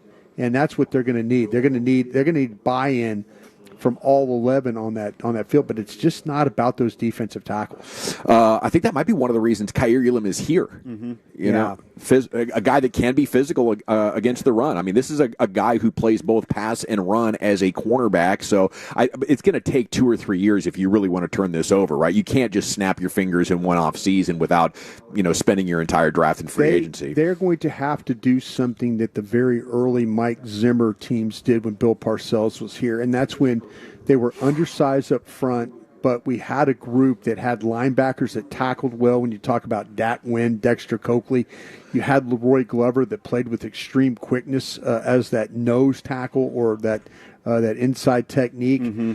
And it's just going to have to be it's going to be they're going to have to play with the players. There's nothing magically that's going to happen different. He's going to have to scheme different. He's going to have to think about, okay, how do I keep my guys on the move? Because if they have to play toe-to-toe with somebody, that's going to be a problem. They've got to play on the move. And I think Matt understands that right now. You mentioned 2 or 3 years from now, but there's no big-time players walking through that door that's going to save this run defense right now. It's just not going to happen. He also said when it comes to pressure, we believe in sending everybody at some point. Yeah. I guess to me, one of the strengths of the defense and the team is the edge. Do you have to be that exotic, or can you line these guys up? He can wind them up, and he did it the other day. They got down in the red zone, and the Cowboys offensively, whether it was Dak or Joe Milton, they were forced into. Matter of fact, Dak threw an interception down the middle of the field, and it would have been a sack from Ezeraku, but they brought an all-out blitz, and Ezeraku came untouched. So he's going to do things. We've seen slot blitzes. I know we were talking about in 2 live mics yesterday, or 3 live mics, that all of a sudden that he's going to have to bring, and that's a Rod Marinelli thing. If you remember Rondé Barber, you remember when Orlando Scandrick got to start here. Orlando Scandrick playing slot, being a blitzer. Those are things that defense has built into it. Okay, Krusty's Corner is right around the corner. Stephen Jones coming up at 4:20. I do believe Clayton Adams is going to be talking. We should get some offensive coordinator chatter as well. Are you hearing anything about a veteran corner here with Carson now joining Diggs and Ravel? I mean, you're light. It's Gilmore time, isn't it?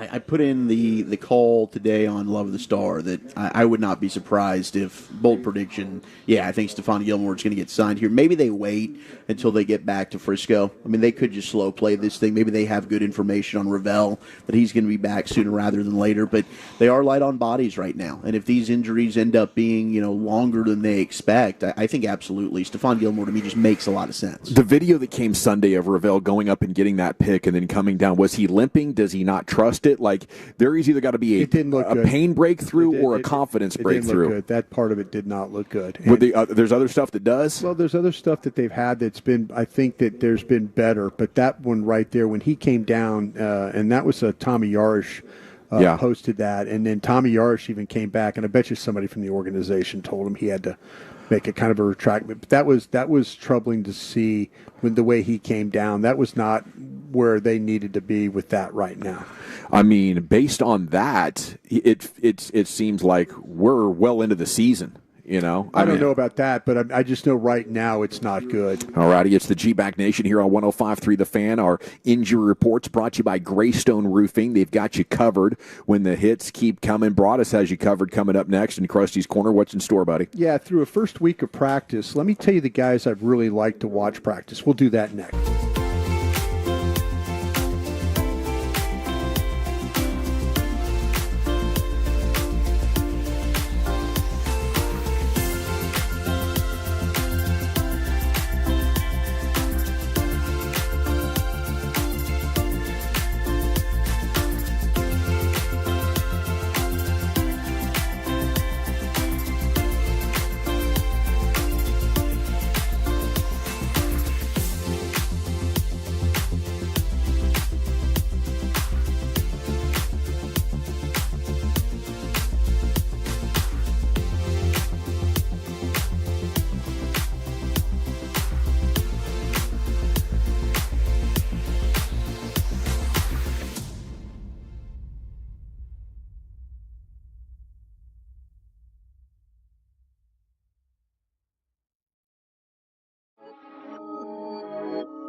Uber Eats has low fee products? I gotta remember that. Well, you know, they say in order to remember something, you have to forget something else. Okay, now that is a very cute haircut. That's like a little shag. I've never seen it before. Well, I mean, of course you have. It's the Rachel. Oh, is that your name? No, I mean, like your name. No, I'm Jen. My name's Jen. Right, but I just mean like this is your haircut. But that's hair on your head. I'm not saying this is your hair. Okay, sweet.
fan. Hope you're having a good one. Time for Krusty's Corner, brought to you by Reliant Air Conditioning, gimmick-free AC repair and replacement. Here's the king of the Krusties, Brian. Thank you very much, General. Appreciate that.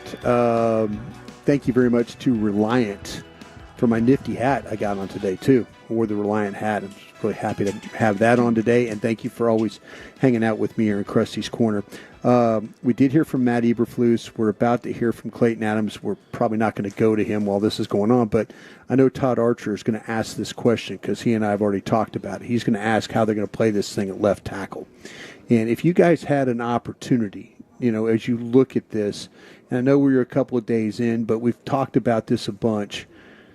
How do you think they should handle the left tackle spot while our guy's out right now? Guyton's out. Yeah, I'd be giving Awesome Richards the first look at this.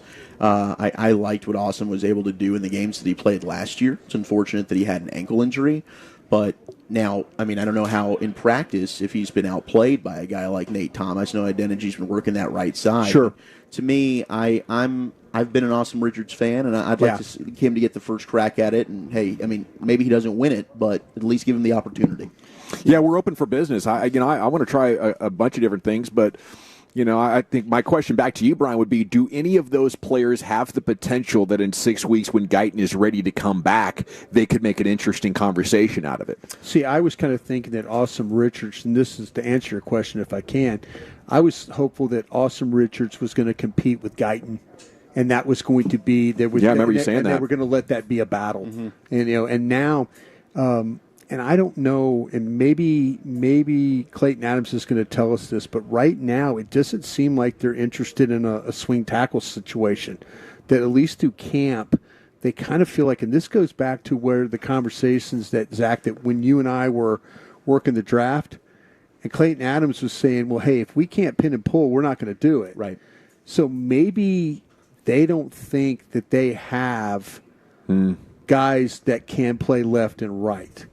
Now, if they move Identity to play right to left, now I'm trying to get your question here, Dawson. I was hopeful that it was going to be that all of a sudden it was going to be, a little bit more of a competition. And Awesome Richardson, because I didn't realize that Guyton was going to make the kind of jump, and it's unfortunate for him he's missing days, because you could see him. It's just completely night and day. And I know I've said that a bunch, but even if Awesome Richards was over there competing against him, I think Guyton would be taking this. I think it would be. I don't think it would be. Awesome Richards has been okay, and Thomas, I think at times has been not totally comfortable.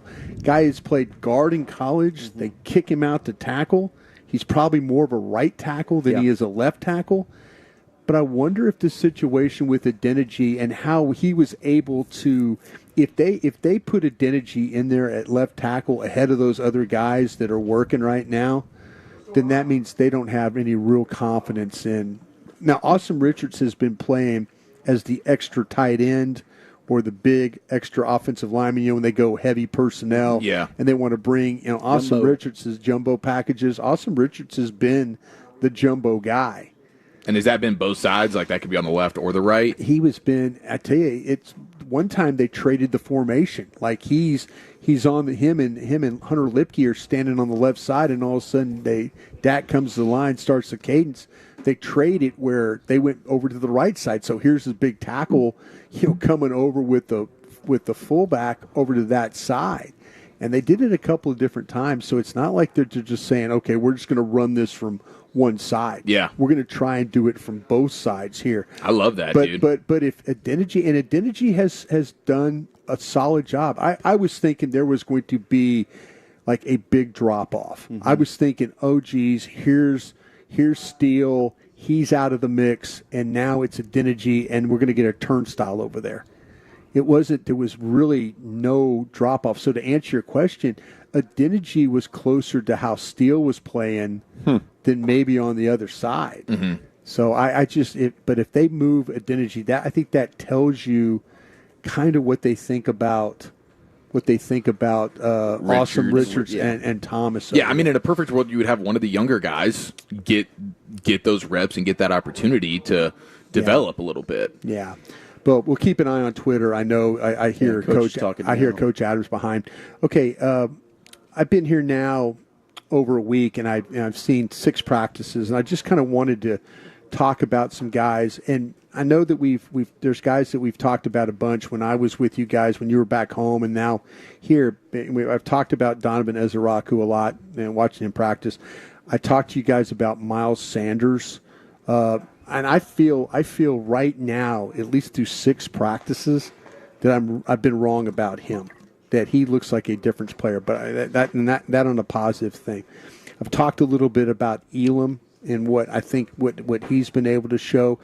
2 interceptions in 6 practices. His ability at one time to fool Dak Prescott, it hasn't mattered. I know some people on Twitter ask me, they go, "Hey, Broadus, is he just going up against Flournoy and and guys like that. Is he Jalen Brooks? Is he guarding Jalen? Is it Tolbert? Is he just wearing those guys out? No, he's playing against the Pickens and against the Lambs and stuff like that. So that part of it, I think, has been pretty positive.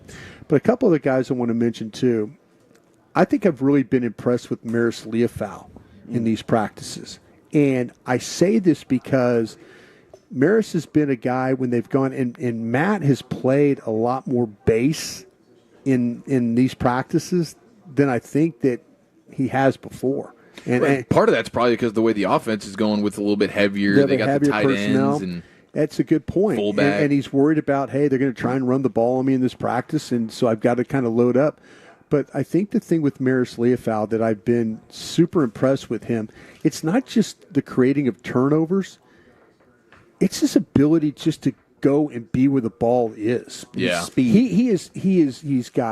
He's got this awareness about him that when the ball snapped, he's going that way. He's not a guy that, Damone Clark was a guy that I talked about that looked like everything was happening real lack of instincts versus lack a player of with instincts. Yeah, but Maris Leofau, if you start to talk about how the linebackers, and this is not even with Murray practicing out here, Murray and Bland and those guys, they've been away with their new children right now. So it's been a lot of like Clark, Maris Leofau, those kinds of guys.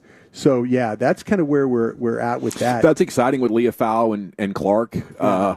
But Clayton Adams did answer it with, we create as much competition as we can, was the one sentence quote that Todd Archer posted on Twitter. Okay, so we'll see if, in fact... Sounds like maybe a rotation there. Maybe we'll see. Okay, thank you for answering that question. But if they move him over, I think that tells you a little bit about what's going on with what they think about Richards and Thomas. Yeah, exactly. And now that Davis is hurt, do you feel better about the backup guards or the backup the tackles? Is there any path to moving Tyler Smith that you're sensing? No, I don't, because I am on I believe when you watch this team run the football, it starts with the inside three.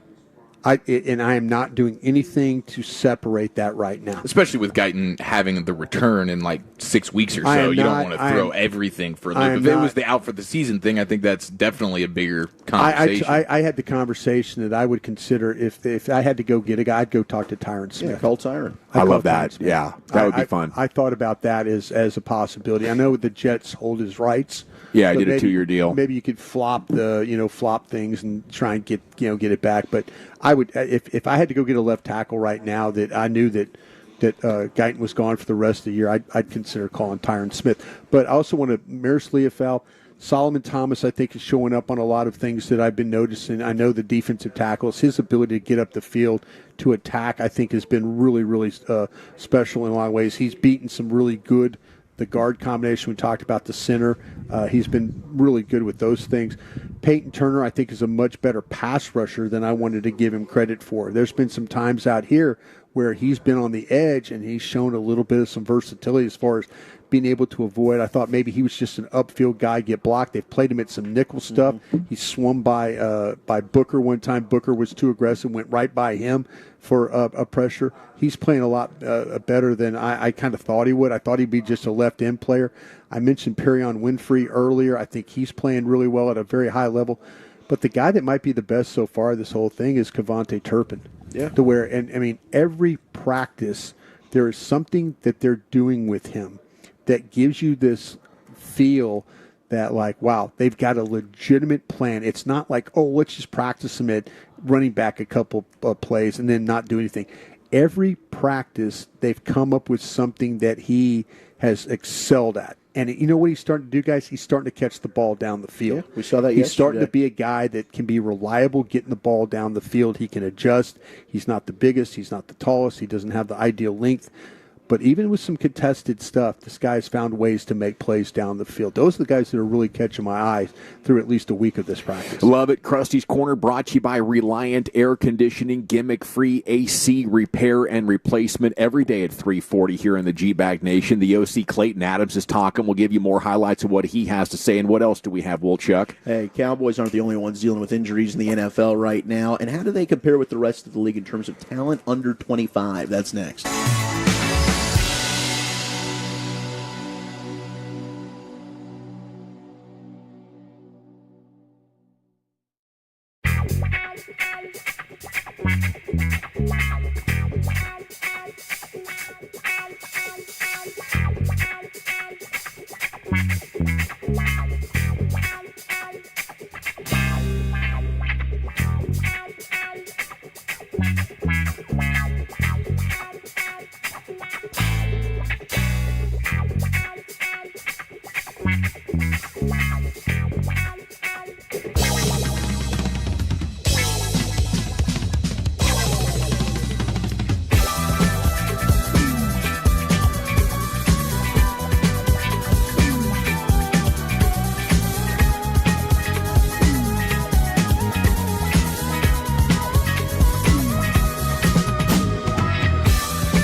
Go. It's hour number 3 of the G-Back Nation on 105.3 The Fan. Hope you're having a fantastic day.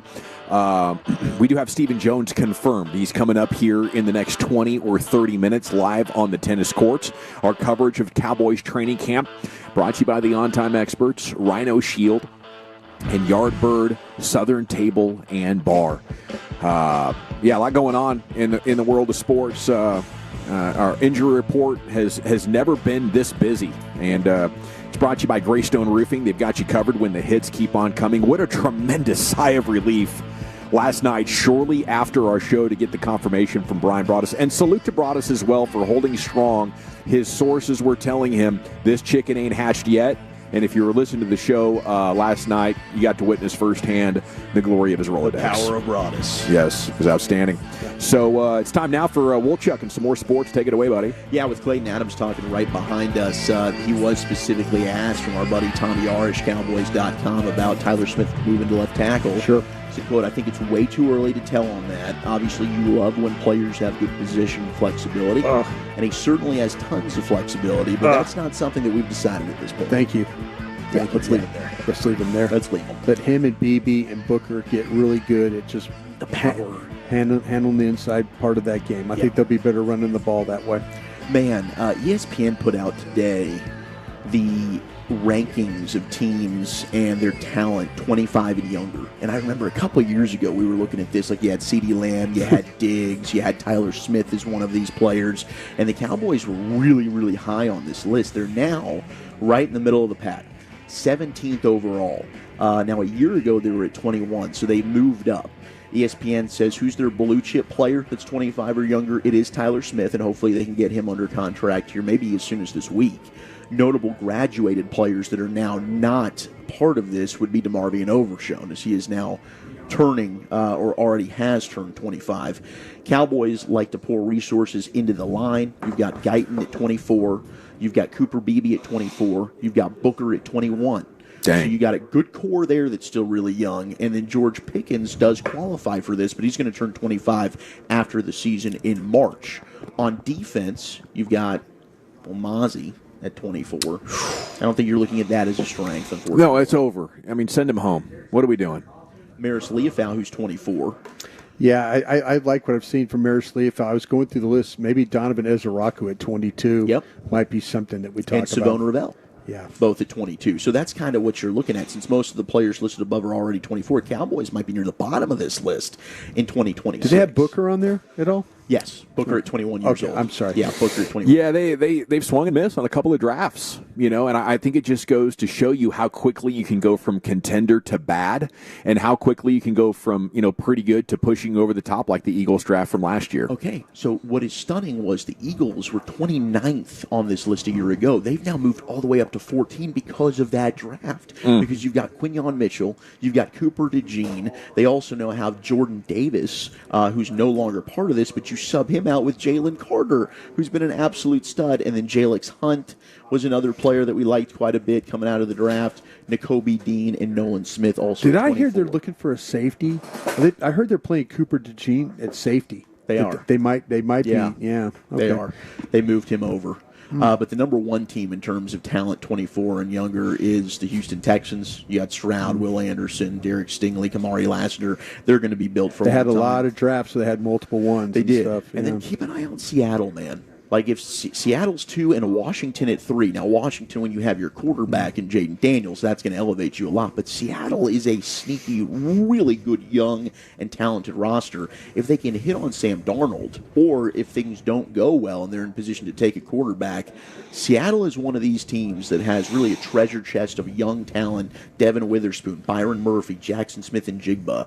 Look out for Seattle as maybe the next up-and-coming team in the NFC. Yeah. Must kick Snyder out of the room when they were drafting all those players. I mean, their defense is legit for sure. And I think their offensive line is a bit of a question mark, which is, I think, going to lead to a lack of How success is Cross for played Sam for Darnold. them? He's been a little up and down. Is he? He's had some really highs, good highs, but I think penalties have been an issue with him as well. Okay. Thank you. Appreciate that. Now, the Patriots, the Colony's own Christian Gonzalez, one of the best young corners in football, hamstring injury. He's going to be out maybe until camp. A couple of players carted off today, and that's something you never like to see. Oh, yeah, I saw an Achilles. Oh, no. So we had Marquise Hollywood Brown in Kansas City. He left practice on a cart. Good news, though. He could be back on the field as early as tomorrow. So, man. Cart to field? Yeah. Yeah. Wow. They dodged one there. They thought that was going to be a big injury. Good for you, wasn't. Andy. And then the cornerback, and this is what you saw, who was supposed to be a Dallas Cowboy based on that one podcaster that said the Browns were about to trade for Dak Prescott. But Martin Emerson Jr., who was one of the players that was supposed to be in that trade, suffered an Achilles injury today in practice. He's going to undergo imaging to determine the full extent of the injury. But the expectation is that it is a significant tear. Wait for the MRI. Make sure For the Mike MRI. Garafolo. Yeah, wait we'll for the see. MRI. Well, we got to watchdog that one. And then Isaiah Likely rolled his ankle in Baltimore. Their tight end. He's now expected to miss. It's likely to miss some days? Yep, few weeks there. Oh, a few weeks. Few weeks. Likely to miss a few weeks. Likely to miss a few weeks. Yeah, maybe he's back out there like Terrence Steele was in just a couple of days. Injury report reads likely out. Likely out with a likely ankle injury. And then we had a bad moment for Luther Burden, the wide receiver from Mizzou at Bears camp. He's getting his rear chewed out. He's there. an alpha dog. Luther Burden kicked off the cat. field. What is he? An alpha cat. What is he? What is it? An Alpha male? Alpha Yeah. male. Sorry. It's an alpha male. Yeah. Kicked off the field and chewed out by Ben Johnson after issues at the line of scrimmage during team drills. That's an out bleeping around move right there from Coach. I mean, we were hearing about this kind of stuff in the draft, right? Yeah. And then I still love the guy. Yeah, I know you do. You were higher on him than I was. Yeah. Malik Neighbors also got hurt today for the Giants in practice. That could be one. What happened? Left shoulder injury. while he walked off the field. He pointed at that. So we don't know yet, but that shoulder could be a lingerer. Too much crawfish boils when he was at LSU. I'll tell you what, man, it's a Louisiana tradition to have that crawfish shoulder. A tradition unlike any other.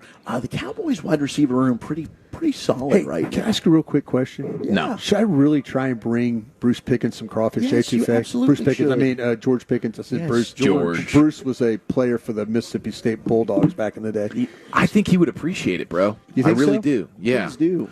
And maybe I got some really good homemade crawfish. Matter of fact, that's one of the things when he said that, I was thinking, because if I had to go to the gas chamber tomorrow, I would do That's your final? That was my final. Make that joke, Brian. Come on. If I was going gas chamber tomorrow, I think I would go with the last black meal, and bro. cod quesadilla.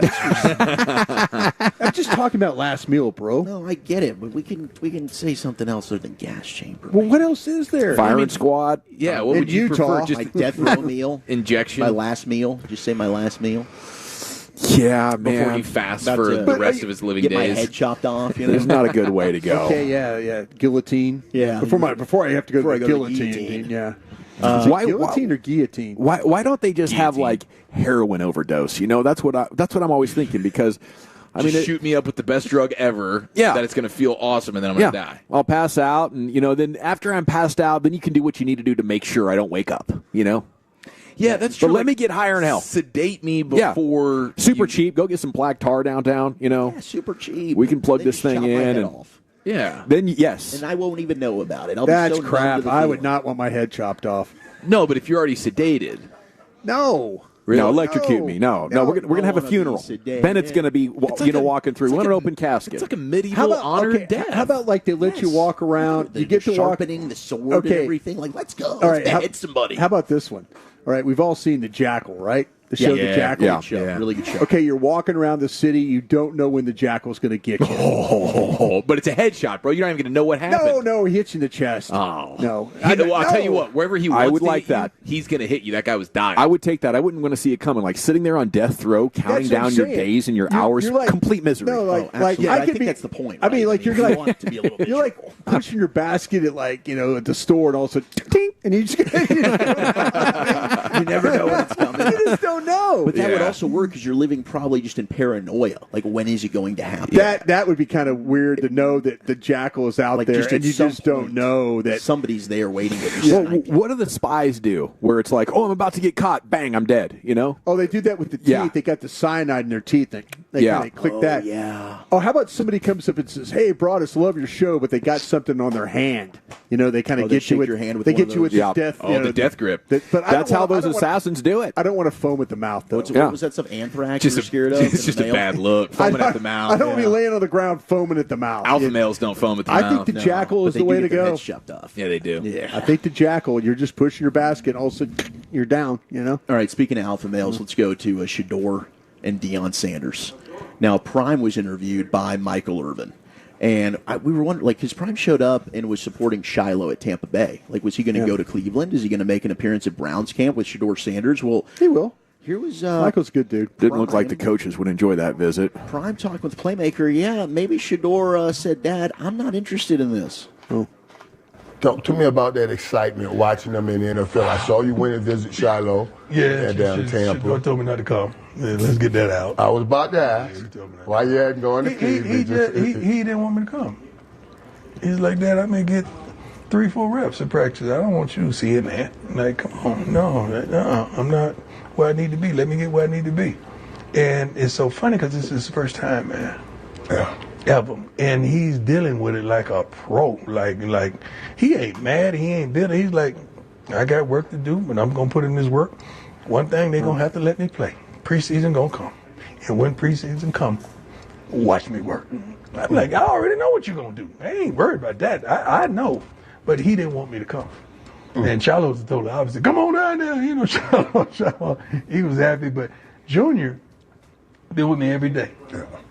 No. Every day I've gone through what I've gone through, I've seen his face every day.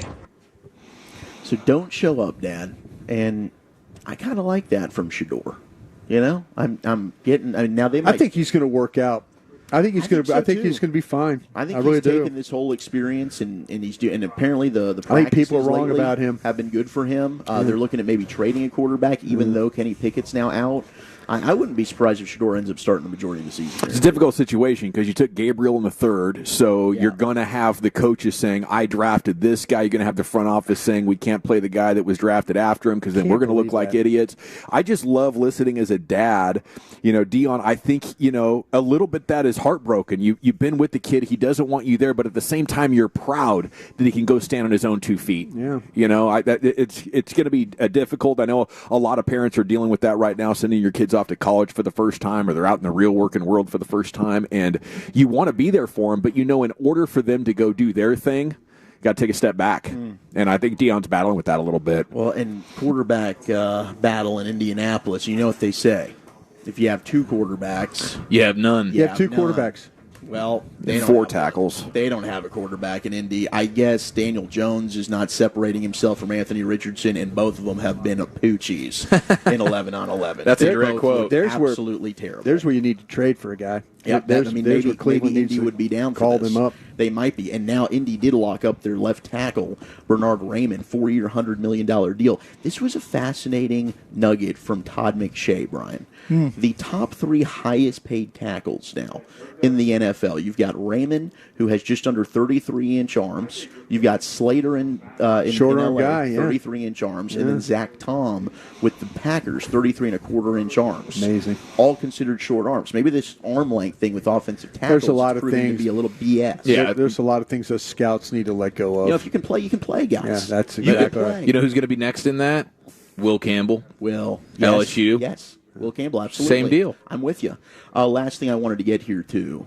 What? Aaron, get to here. But short quarterbacks are a real thing. I went Yoda, okay? Aren't they? Like the short quarterback sensation. The short quarterback, I think, is a real thing. We'll see with Dylan Gabriel, though. Nah, Dylan Gabriel's not going to be good, Brian. He should have gone to Miami. Yeah, I agree with you there. The left-handed and the quick, the accuracy, that might have been an area to work. That guy is accurate now. We go to Aaron Rodgers, who was on this weekend with NFL Network. Yeah, that's also kind of a shorter guy that did work, but not like super tiny where he's sub 6 foot. And he's also a righty. There's something about the lefty. The righty versus the things lefty. are I'm just working telling you, against man, those lefty dudes, not bad. Steve Young, back in the day. Yeah. I mean, we can count on one hand maybe how many good lefties there were. Rodgers. On your left hand. Throwing shade back at Terry Bradshaw. Or did he? Did he handle this with class for a change? Here was Rodgers. I've known Terry for a long time, being a part of Fox. Terry's a legend. He's an absolute legend. He won 4 Super Bowls. He's had a legendary career in the media. But Terry, like a lot of people, doesn't know me. And so he's got an idea of what he thinks about me based on what I've done, the documentary, what I've said, Darkness Retreat, whatever the hell you want to talk about. I'd love to get to know Terry on a deeper level. And I feel like if he gave me a chance to get to know him, that we'd have a good friendship, because for me, I have nothing but the utmost amount of respect and deference for what the greats have done, because they laid the foundation for us to be able to play in this great game, to be paid like kings, and to carry on the tradition of excellence that guys like the Bradshaws of the world in the 70s and Bart Starr in the 60s and Lombardi and Joe Montana and Steve Young and Troy Aikman and Brett Favre and all the greats that have been over, Tom Brady. We're standing on the backs of those guys, and it's because of how they played and how they carried themselves that we're able to have this opportunity to still play this great game, to get paid really well, to set ourselves up for our future. So I'd love to get to know Terry on a deeper level if he's open to it, and maybe we can go chew some bark or whatever the hell he's talking about together. Yeah, Mama, give me those flapjacks. Mama, give me them flapjacks. Mama, take away them flapjacks. I want to stay hungry. I think he high-roaded the hell out of him. Yeah, I mean, that was well done from Aaron Rodgers. That was as good of an answer as he used to play quarterback. That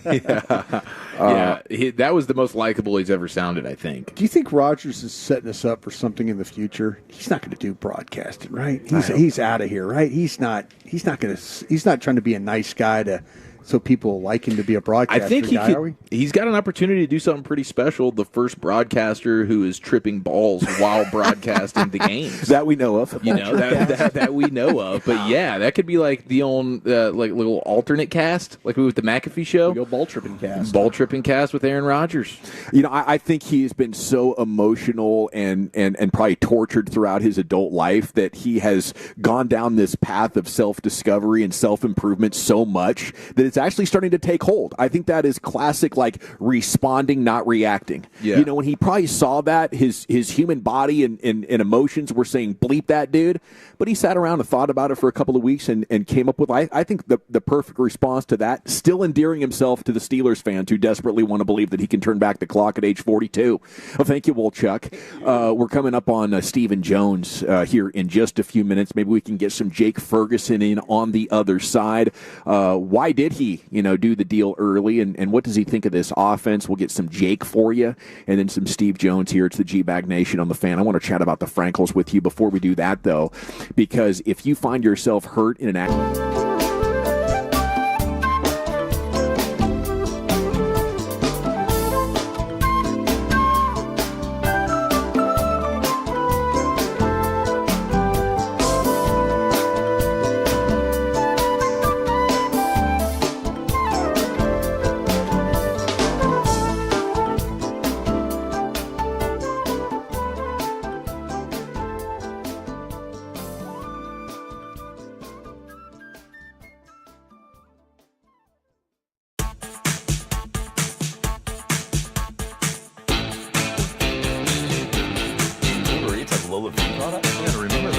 They say in order to remember something, you have to forget something else. Okay, now that is a very cute haircut. That's like a little shag. I've never seen it before. Well, of course you have. It's the Rachel. Oh, is that your name? No, I mean like your name. No, I'm Jack. Right, but I just mean like this is your I'm not saying this is your hair.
today, carsforkids.org.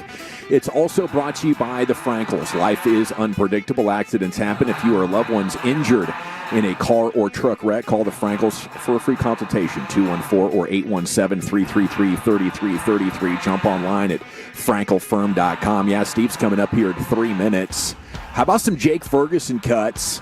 Here he was on with Shan RJ this morning, and they asked him, why not wait to get an extension and get more money? Here we go. I think I knew what I wanted, and then at the same time, I knew where I wanted to be. I've said this from the jump. This is the place I want to be. If it's a privilege to wear this star and to play for this team. So, just knowing that, and like, also a little bit of it is like quality of life. You know what I mean? Like, yeah. Like I love it here. I love Texas. I love the people in Texas. It reminds me of home, like where I grew up. So it's starting to feel like home for me. Mm-hmm. I just don't know why you wouldn't want to find all those guys in the NFL. Like, who wants to be in Dallas? Who wants to be with the Cowboys? And who's willing to take less? I think a lot of players will not be able to be happy unless they know they've extracted maximum value in a contract. But there's a lot of guys out there, Brian, and we've seen them over the years that just want to be here. Yeah, Wisconsin guy and all that. The upbringing Midwest and all that. And a lot of it is about being able to find a happy spot. Yeah. Very much find a happy spot. Yes, and he has found a happy spot, and we have a happy spot for Stephen Jones here on the tennis courts. Here we're doing outstanding. We're live on 105.3 The Fan, and Stephen Jones sitting down now, putting the headset on in the Wild Fork Foods hot seat, wildforkfoods.com, elite game day grilling favorites, and it's great to see you. How the heck are you? Good. How you guys doing? Fantastic. Doing awesome. Off day business. What's going on back there? Yeah, just normal course of business, catching up on some meetings internally with Coach Shotty and Will and Jerry and myself, and typical off day. Right on. Well, it's been very busy, and there's a lot of stuff to keep track of. But what I really wanted to ask you is, have agents figured out your guys' pattern, and are they using it against you? I don't think so. I mean, I feel comfortable. I mean, we've we got Dak signed, we got CD signed, we got Jake Ferguson signed early, we got Osit signed. Every timing's different, every negotiation's different. Well, I guess So I don't think there's necessarily any type of thing to figure out here. Okay, so from my perspective, if you want to go early and you take less than what you would get in free agency, you guys are very willing to do those deals, and it's been that way for a while. Sure. But if it's a really great player and they want to wait, I don't think they have any fear that you guys will actually move on. Okay, well, I mean, that's to each his own. And certainly, like I said, we've had two, if you will, great players, getting paid highest at their position when we did the deal in Dak and CD, and we decided we wanted to do deals with both of them. And then obviously we're in the middle of another, high-profile player, but, each one of them's different in my mind. Okay, all right, case-by-case basis, I can definitely understand that. From poker, and I'm a poker player, if the table knows your pattern, it's time to change the pattern. Yeah, you and I'll just have to agree to disagree. I don't think there's a pattern here. How many ways do you want me to say it? Well, I guess 3 is good enough. Yes, okay. Okay, so then my next question, just team-building-wise, is why not, with all the good players on the team, why not pick one of these years to say, let's throw another $30 million at this thing and shore up all of our weaknesses and really go for it? Right. I think the teams in today's NFL that are winning it don't have the holes that maybe they did in the 2000s. Like, there were a bunch of wild card teams getting it done, but I don't think wild card teams are getting it done anymore, Stephen. Sure. I think, the question is, when you talk about $20 or $30 million, the question is, does it go to Jake Ferguson and any other guys that we want to sign versus what might be available out there? And, and we make a decision that we want to go internally versus externally. That's a decision that we have to make. And, at the end of the day, over the course of a 5-year period, every team that spends to the cap like we do is going to spend the same amount of money. Can you push more into 1 year? And leverage out and push out, of course you can. But over the course of a 5-year period, every team, there's a salary cap, and every team's going to spend to it.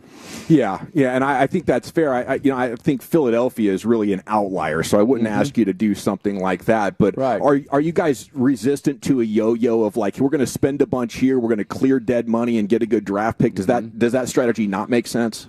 Well, it can in the right situation. I just think I don't think there's very many teams out there that are one player away. And, I think you have to manage your team. You have to strategize on what you want to put together.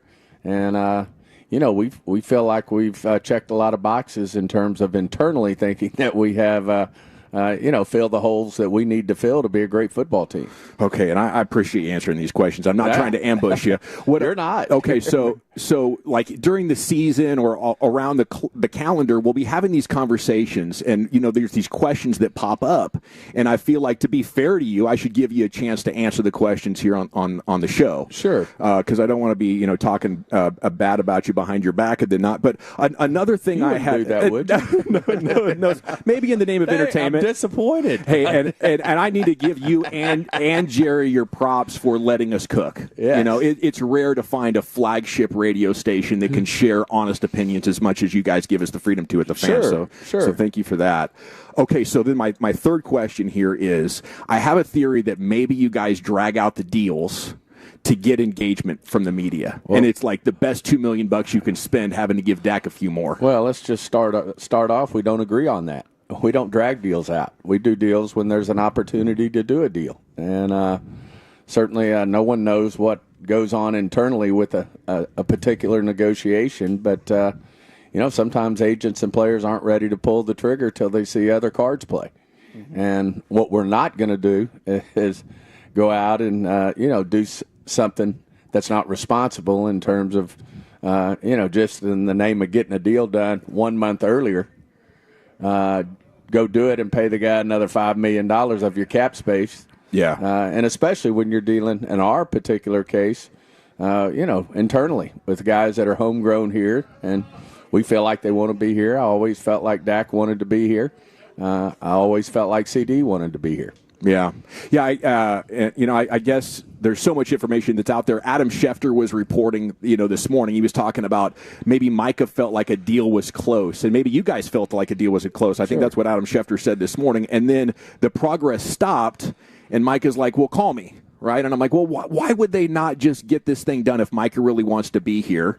And I guess one is that he would have to take significantly less than market value for you guys to want to do that contract with him now. And the other would be, it is probably tens of millions of dollars in free brand awareness. A lot of the things you just said are mostly inaccurate. Okay. How so? I'm not going to get into the details of a negotiation, but I'm just saying 90% of what you just said is inaccurate. All right, that's fair. It's Stephen Jones here with you in the G-Bag Nation. Thank you for answering those questions. Yes. That was fantastic. Stephen, I was going to ask you about, we had George Pickens on yesterday, and it was really a pleasure to get to talk with him. The decision to go out and make that deal, or to go out and make that trade, how did that all come about to target that particular player, and how it got you to this point? Yeah, I think obviously getting a receiver, a number 1A, 1, 2, 1, whatever you want to characterize a great receiver as, obviously was a priority in the draft. Unfortunately, it did. The pieces didn't fall our way. Sure. The guys we were interested in would go, before we were ready, or we didn't think at the time we were picking the receivers that were on the board were worthy or did what we needed them to do. So, we really felt like we needed. That was still a glaring need for us, is to go find that George Pickens type receiver. And, the great news is it came together for us. And we were able to make that deal. And certainly if we had, picked a receiver early in the draft and one would have fallen to us, then we probably wouldn't have been as interested in doing something like the George Pickens deal. Well, the Pickens trade, Elam, some of the other signings, they were former high draft picks. Mm-hmm. So how much into that are you going back to your old notes, what you thought of them coming out of the draft? And then at what point into a player's pro career, does that maybe not hold as much weight because you've got to reevaluate them as a pro versus what you thought coming out of school? Yeah, we use both. We get all the information we can gather. Obviously, we go back to our original scouting reports on the player, his football character, all the things that we look into. And then we put the pro grade on him as well, and then we factor that in. I mean, we've had success with this. I mean, obviously, we had a real high grade on Hooker, and Hooker's been a great player for us in terms of, what he's done for us. When we have guys that we had first-round grades on, we've had a lot of confidence in the way we've drafted and have success in that draft room, and so we do go back to that. But certainly, we also put a heavy portion of the grade, if you will, on his pro grade and how he's played. And, some of these guys, obviously, you're getting them for a lot less because, they didn't work out with that particular team. Man, how much of a relief was it yesterday to get that Guyton news? Oh, whew. I mean, we spent a half a day just in the tank. I mean, it really was a tough situation. It just, it shows you how fragile this game is, and he's having a hell of a camp. And, I'll say this, Dr. Cooper's pretty accurate at diagnosing those, and he doesn't miss many of them. But he was smiling ear to ear when he got to call us and say, I was wrong on this one. It's intact. So, it was a huge, huge plus, not only for obviously us, but just the organization, the coaching staff smiling ear to ear today. It's just because he was making really great progress out there, and he'll continue to do that. I think he's certainly learned a lot, matured a lot. I think this new coaching staff's really helped him.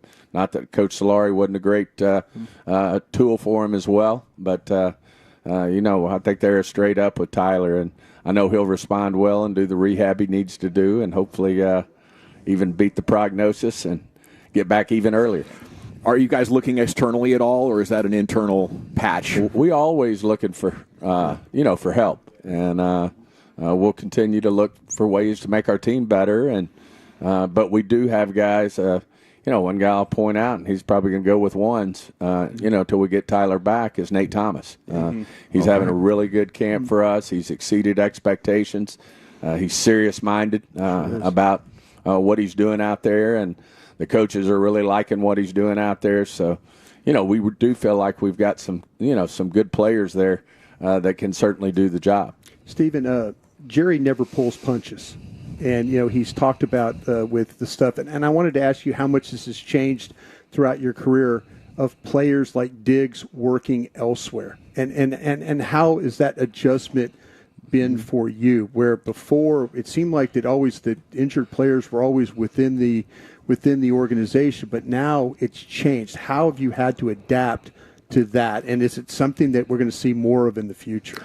I hope not, because I think a player's much better off training with us than he is somewhere else. I just think the discipline to come in every day, do the work, is there when they're here. Now, obviously, with league rules, there's certain things that are mandatory and certain things that aren't. But one thing we can do, which we'll continue to do, is put in every player's contract, especially guys that we, pay significant amounts of money. We expect leadership, and we expect them to be here. And certainly we address that with Diggs, that he certainly paid a price for not being here. But we're paying a price, too, because we felt like he might be further along had he done his rehab here. He may differ with that. Right. But had he done his rehab here, we feel strongly that he would be further along. And that's in the best interest of the team and the organization, and comes with getting a big contract, which he received. Yeah, I know from my own personal experience of working with Britt Brown, with working for you guys, that he's one of the best in the league. And so I couldn't imagine being somewhere else. But is there differences? Does players have differences, you think, with your training staff? Is that kind of why they're maybe going elsewhere? I mean, other than Diggs, everybody was here. Sure. So I don't know who you're talking about other than Diggs. Well, Diggs, I'm saying with Diggs, though, do you think there was a difference there? Do you think there's a difference in I think every player is different, Brian. I think obviously when we sit down and we talk about paying a player, giving him a big contract, this is discussed at length with the player and the agent. And so we do have expectations. And by the way, he's the only guy I know of that wasn't here doing their rehab because they feel like it's in their best interest. Yeah, were you as surprised as we were that he was willing to just leave that money on the table. We were all just taken aback by that. He was notified. He was told. He was. It wasn't a surprise. He knew when he missed the first day. You can imagine Coach Schottenheimer was, really wanting him. He said, "You don't want to lose this money. Yeah. He said, that's a lot of money you're talking about." And he made a conscious decision to do it, and we have to respect that. That's his. Certainly in the CBA that he can do that. Man, you guys, it looks like you just nailed this pick with Ezra Rocco in the second round, and I love this story of Aaron Whitecotton on the table for him at 12. How surprised were you 32 picks later? Well, we were surprised, and really, believe it or not, that's not, it was just a blinking light, and, we were thinking receiver, we were thinking a lot of different things, but when you have a player that you have rated highly, and they fall to you like that, then you that's when we've made our best picks. I mean, we weren't thinking receiver when we picked C.D. Lamb, but he was a blinking light up there in terms of, being a great player. Same thing with Micah. When we drafted him, there's just some guys you have to take because the grades say you take them. And of course, the great thing about Donovan is, as good a football player as he's displayed out here, he's a better man. And does everything the right way, works his ass off. Everything's a plus with him. Was that report about Jadon Blue, and I don't know if you saw it or not, but talking about him in the organization, someone saying he was lazy and all that, that to me holds absolutely no water at all. With I don't know where Glenn Smith gets these things like that, but nothing from the Cowboys side of things ever like any negative of what Jadon Blue. You're just getting to know the kid, really, right? Well, whenever a lot of these guys come from different cultures, different environments, and then they have to adapt to what our culture is going to be. Obviously, our culture's changed with Coach Schottenheimer. Sure.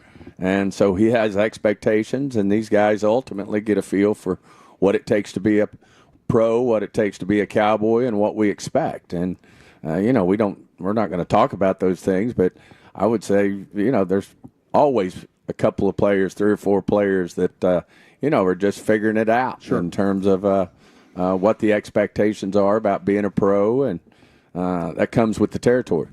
What was it about Ferguson that made you guys want to go ahead and make the deal, especially after last year's a little banged up? But I guess there's a confidence that moving forward he's going to be highly productive. Well, we think he's going to be very productive, and of course somebody like a George Pickens is only going to help him, right? Because there's going to be some distractions away from Ferguson. That maybe he was probably our number 2 target last year after CD, and but his football character's special. Jake, he plays the game the right way. He does everything the right way. He wants to be here. Certainly, he's respected supremely by his teammates, starting with the quarterback, which is important as well when the quarterback thinks so highly of somebody. And, he saw what happened, with Schultz, who we really thought a lot of. Right. And, he decided, hey, I want to be a Cowboy. I don't want to be playing it out and then maybe going somewhere else. He wants to wear a star and be a Dallas Cowboy, and he represents all the things, that we want in a Dallas Cowboy. DeRon Bland mentioned after practice yesterday that there had been some talks, maybe getting his deal done. We've often talked about like outside versus inside with DeRon Bland because he's shown that he can play both at a high level. Do you view him either or, and is he maybe next up to get this thing inked? Well, he's versatile, and anytime you're versatile in this league, it's valuable. And, he's a guy we think a lot of, and certainly if he's willing to share that, it's probably accurate. Good. So that's a good thing. But, not to be defensive to our conversation, I mean, we have these talks.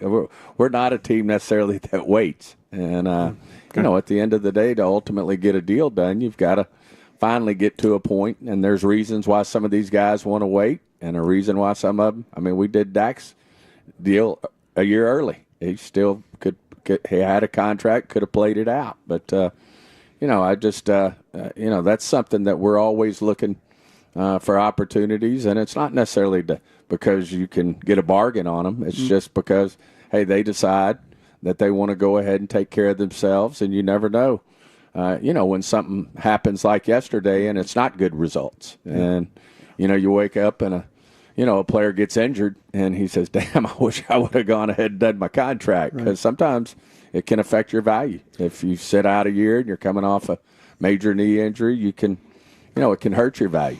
Stephen, you did an interview or a little talk after one of the meetings at the owners' meetings there, and you said, hey, I don't want to answer any more questions about it. It was talking about some contract stuff and all that. I sensed there, and that's just my observation, I sensed a level of frustration with agents not allowing you to do something you're really good at, and that's negotiate. Do you and I'm not saying you're calling out agents. I'm calling out agents for you because I honestly it takes two to tango. No, and I'm watching it and I'm saying I've worked for that man. He's frustrated he can't do something he's good at because they're not allowing him to do it. Well, I would say this. I just think all agents have different styles. Sure. And not all styles are styles you like. Right. But they can still be very effective. Sure. And so, I just, at the end of the day, in my mind, and I think in Jerry's mind, these agents work for these players. And the player has to decide what's important to him. Right. And I do think these agents are very, very smart. I think they understand it now more than ever. And I think they have to lay it out to the player, and then the player has to make a decision of where do I want to go with my business here.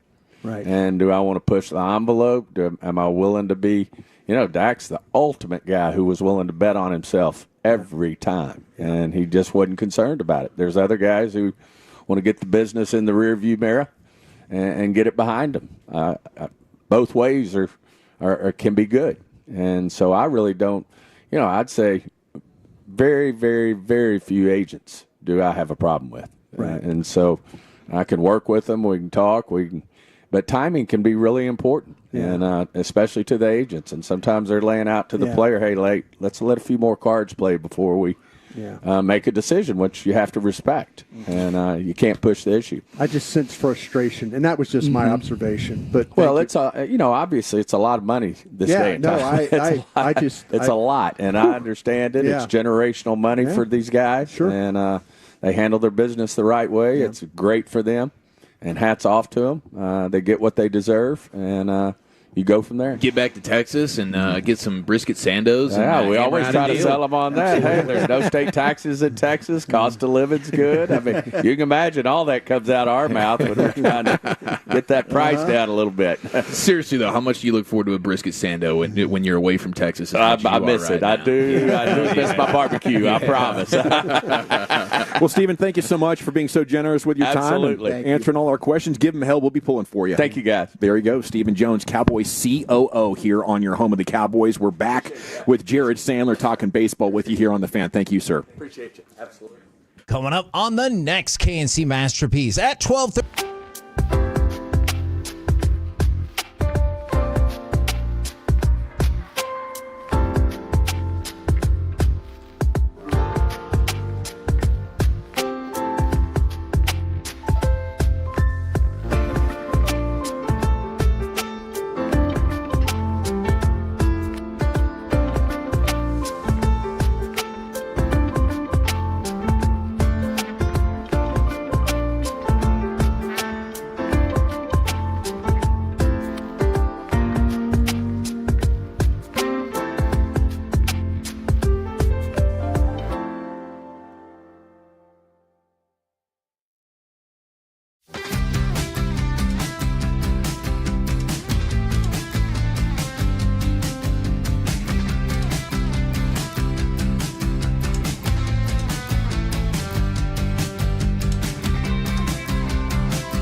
the different contract talks. Sound like he confirmed Deron Bland is maybe getting close there with the answer to that Wolchuk question. But thanks to Stephen Jones for joining us there on the Wild Fork Foods hot seat.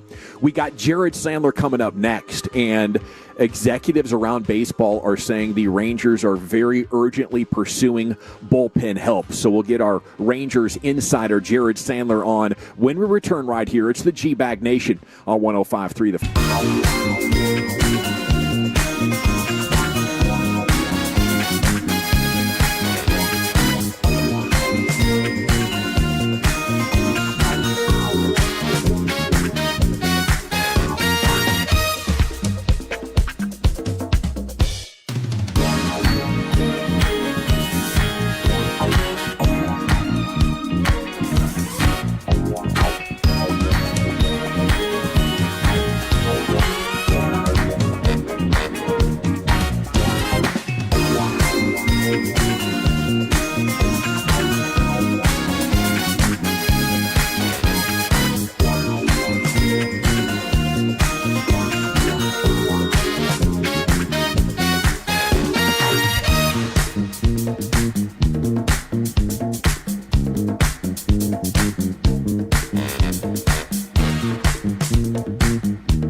Driven by our D&M Leasing Studios, you're rolling with the G-Bag Nation on 105.3 The Fan.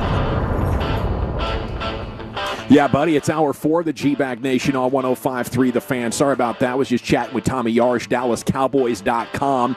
As our training camp coverage continues, brought to you by the On-Time Experts, Rhino Shield, and Yardbird Southern Table and Bar. And it's time to talk with Jared Sandler about your Rangers. Took one on the chin last night. Couldn't get the right hits. Maybe Jacob deGrom wasn't as sharp as you normally expect him to be. But we're about 48 hours from the trade deadline here on your home of the Rangers, and it's exciting times because they're talking. You know, the sources are saying the Rangers are shopping. And Jared Sandler joins us now, brought to you by Blue Nail Roofing. And a good afternoon, Jared. How the heck are you? Guys, I'm great. I just saw Shohei Ohtani pull up in the Rangers bus. And I see an Ohtani. No, I'm just kidding. Don't bleep yourself, Jared Sandler. It was Buster. Cool. was Buster Olney saying rival execs report Rangers aggressively looking to upgrade their bullpen. What do you got on that for us? Yeah, I mean, that would make sense on a few levels. I hate to sound like a broken record. I know that when talking sports, talking money is not always enjoyable, but you can make substantial gains to your bullpen without having to take on a lot of salary, and that seems to be something that would be of interest. But yeah, I mean, there's no doubt. It's weird because the Rangers bullpen, the third best ERA in Major League Baseball. But I don't know that you look at the names and say, yeah, this is the bullpen that when you go into the playoffs, the game is over after the sixth inning if we have the lead. And hey, the results are the results, right? Nothing to, you don't need to have a deep resume to have success in this game. But I think that the Rangers would certainly love someone who's got a track record of top shelf ninth inning dominance. Maybe it'd be a bonus if they have a track record of doing it in the postseason. But I think it would make sense that if this team's going to give themselves the best chance, especially down the stretch, and especially as, maybe you do need a little bit more from your bullpen because your pitching, is getting deeper and deeper into their mileage limit for the season, that adding the bullpen would be a top priority. Sands, I believe we're going to have to pick up this conversation at a later date because Sam Haggerty is set to join us now here for the Rangers Player Show. So if we could circle back around, maybe a later segment, not a later date, if we could we'll ring you back and see if you're available here with the pregame coming up at 8:30. Yeah, Sam's a priority. He's awesome. You guys are going to love talking to him. I love it, man. Love you. Take care. There he goes. He's at Jared Sandler on Twitter, our Rangers Insider pre- and post-game show host.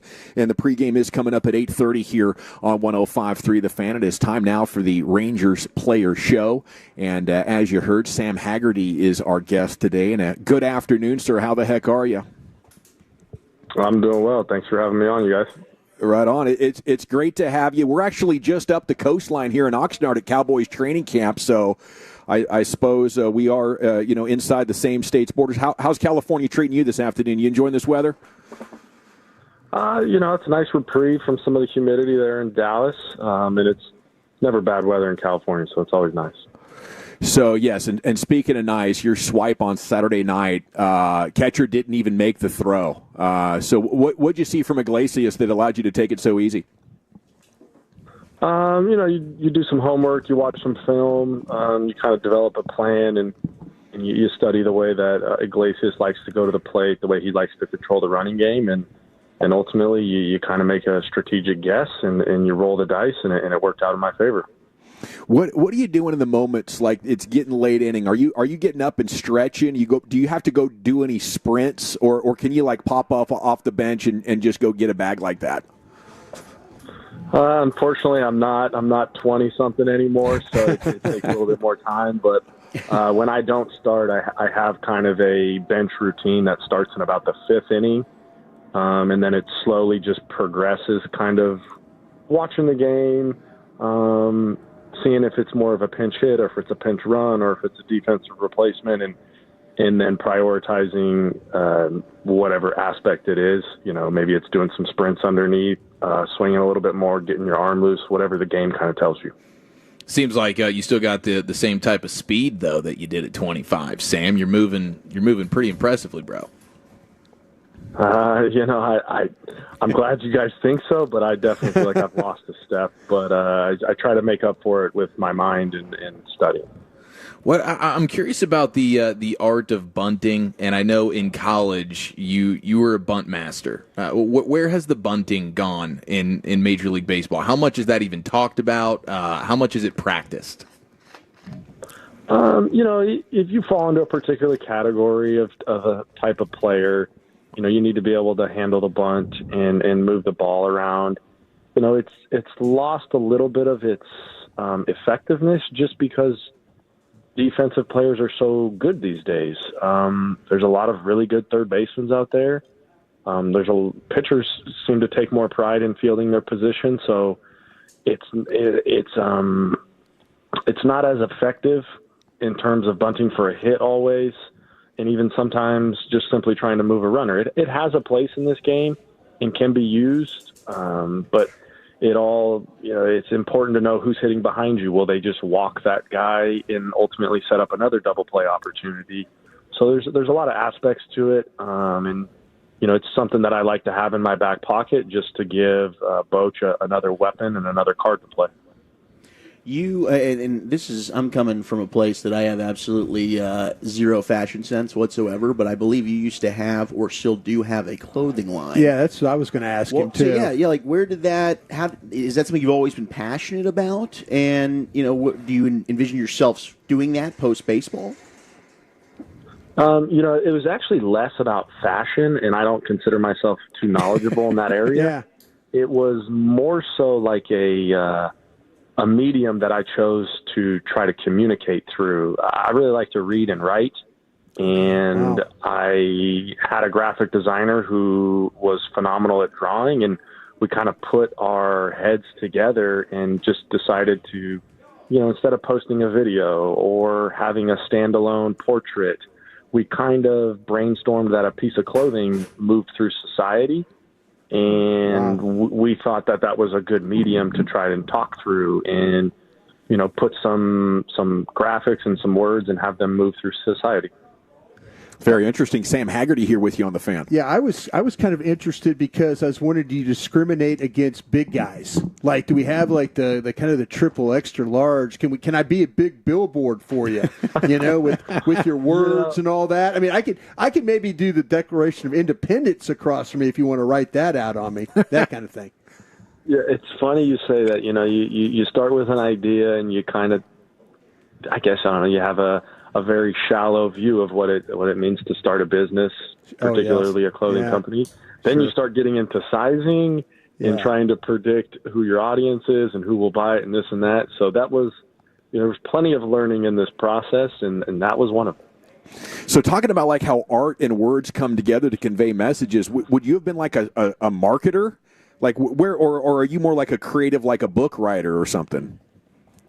I'd probably lean more towards like the book writing. I'm not sure that I have any expertise or any secret sauce or anything. I feel like I have a lot go on in my head, and I started writing. When I played in Seattle, there are very long flights, and it was one of the ways that I would pass the time on the flights. I would just write at length, whatever was in my head, and I just kind of allowed however the day or the game, the series, the week was influencing me. And I found it, therapeutic and enlightening to see how a single word would hit me differently based on my moods and what time of day it was and if I was playing well. And, I just kind of thought it was something I wanted to share with people. Hey, Sam, I know we're talking about clothes and stuff where we were earlier, but I want to know are you a nightmare for the equipment staff? Because your uniform is always like messy, dirty, bad. Like, are you like when you hand that thing in at the end of the night? Are they kind of looking at you? Okay, Haggerty, once again. Because I remember the game at Baltimore earlier. You were standing on third base, and it was a mess over there. Like you'd played you'd played the whole game, the humidity and all that. Are you a nightmare for these equipment men to have to deal with? Maybe on that front, in terms of the detergent used. Yeah. But I'm pretty simple otherwise, but you're right. I tend to get my uniform dirty, and not only dirty, I oftentimes have rips in my pants. There you So go. I had to go through There a you couple go. of pants. Yeah. Walchuk ripped his pants on the dance floor one time. You ever done something like that? I'm not sure I have, but we're one and the same. Thank you, buddy. I appreciate that. I needed the support. Sam Haggerty here with you in the G-Bag Nation, home of the Rangers. Pregame tonight, 8:30. You good on time? Can we ask you a few more questions? Yep. Okay. So what are you writing? Are you journaling? Did that start from like reflecting on your game, or are you like writing about dragons and fantasy, or can you share with us what you're writing about? Sure. I love to read, and a lot of the guys that I like to read are like those old-time Greek philosophers. Oh, wow. Sweet. And while that's really, really hard and deep and hard to kind of understand, I try my best, but ultimately it came down to, like, I would pick a word, endure, wisdom, love, authenticity, and I would just kind of allow the word to sit on my brain and whatever came to my mind. And it was really open-ended, really stream of consciousness. I tried never to put restrictions on what I could write, and sometimes it was a short couple sentences, sometimes it was 1,000 words. It really I just allowed myself an opportunity to kind of get things out of my head. And, I can share one story with you guys if you have time. Yeah, absolutely. We were playing in Houston against the Houston Astros, and I was asked to bunt actually in the 9th inning against Ryan Presley. I failed. I didn't get the bunt down. I proceeded to strike out. Very upset with myself. I go underneath the tunnel, and I did the classic baseball player, try to break something. And I swung my bat into a corner of a brick wall, and unfortunately I did not hit low enough or near my hands to break the bat. It was towards the barrel. The bat hit the wall, proceeded to come back and hit me in the head. Ooh. And it knocked me out, and I had to get 9 stitches in my forehead that night. Wow. Long story short, I had no concussion. I was able to play the next day with stitches in my head, and but ultimately I sat on the plane that night after that incident, and I just kind of reflected on what happened, why it happened. And the word I was working with at the time was endure. And so I kind of used the word to look through the entire experience, and I wrote for like an hour straight on what I should have done differently, what I could have learned, what I was unable to endure, and so forth. Unbelievable, man. Have you ever done the try and break the bat over the thigh out of anger? Never thought I was that strong, so I went with the brick wall. But since that episode happened, now I put everything down rather gently, and I just remember that the pain will go away. I was thinking, because we had a situation with Brock Burke last year. He got ticked off and like punched a wall, fractured his hand or whatever. I feel like it would be nice to have some type of punching bag or like some type of foam wall that you can just really let your anger out on in a moment of competitive frustration. Absolutely. Unfortunately, they don't got a lot of those things for us around. So we need to upgrade that. We'll work on that, Sam. Or we can just control our anger. Fine. Well, do you have a book recommendation? Don't be for so that? smart, Sam. All right, come on. Is anybody as sort of cerebral? Like, do you have anybody that is sort of akin to you in this clubhouse? Who do you talk to? I talk to all the guys. You can learn something from everybody, and sure, you definitely don't need to be cerebral. People come from different walks of life, and you can always learn something from them. Yeah. Well, yeah, Wolchuk asked you if you got a book rec for us. Are you a Marcus Aurelius guy, or what are we doing? Yeah, absolutely. He is brilliant. If I had to give you a book rec, it's a big one and a dense one, but one of my favorites is Laws of Human Nature by Robert Greene. Oh, yes. Laws of Human Nature. Robert Greene, very powerful author there. Yeah, I love the way he writes. There's not a wasted word in anything. Last week around this time, we had your teammate Rowdy Tellez on the program. In any way did you know about that? Did Rowdy, was there any frustrations involved? I think we probably dropped the ball in that interview, to be honest with you, Sam. I don't have any social media. I'm not too in the loop with media, period. So I didn't even know that Rowdy was on this program. But that's phenomenal. That's good news. Well, if you do happen to run into him, just let him know that it's our bad. We know that, and we're pulling for him. I'll let him know. We drop a brisket sando or two. Very good. Are you a brisket sando guy? A good brisket sandwich I won't turn down. Any good food I won't turn down. It's a good man. I love it, Sam. Thanks for your fine work there at the plate and on the base paths and on defense and all the different positions you play. And thanks for checking in with us. So give them hell. We'll be pulling for you. Absolutely. Thanks, you guys, for having me. You bet, man. That was awesome. There you go. Sam Haggerty here with you on your home of the Rangers, 105.3 The Fan. We'll see if we can get Sands back on. Been a huge day of sports.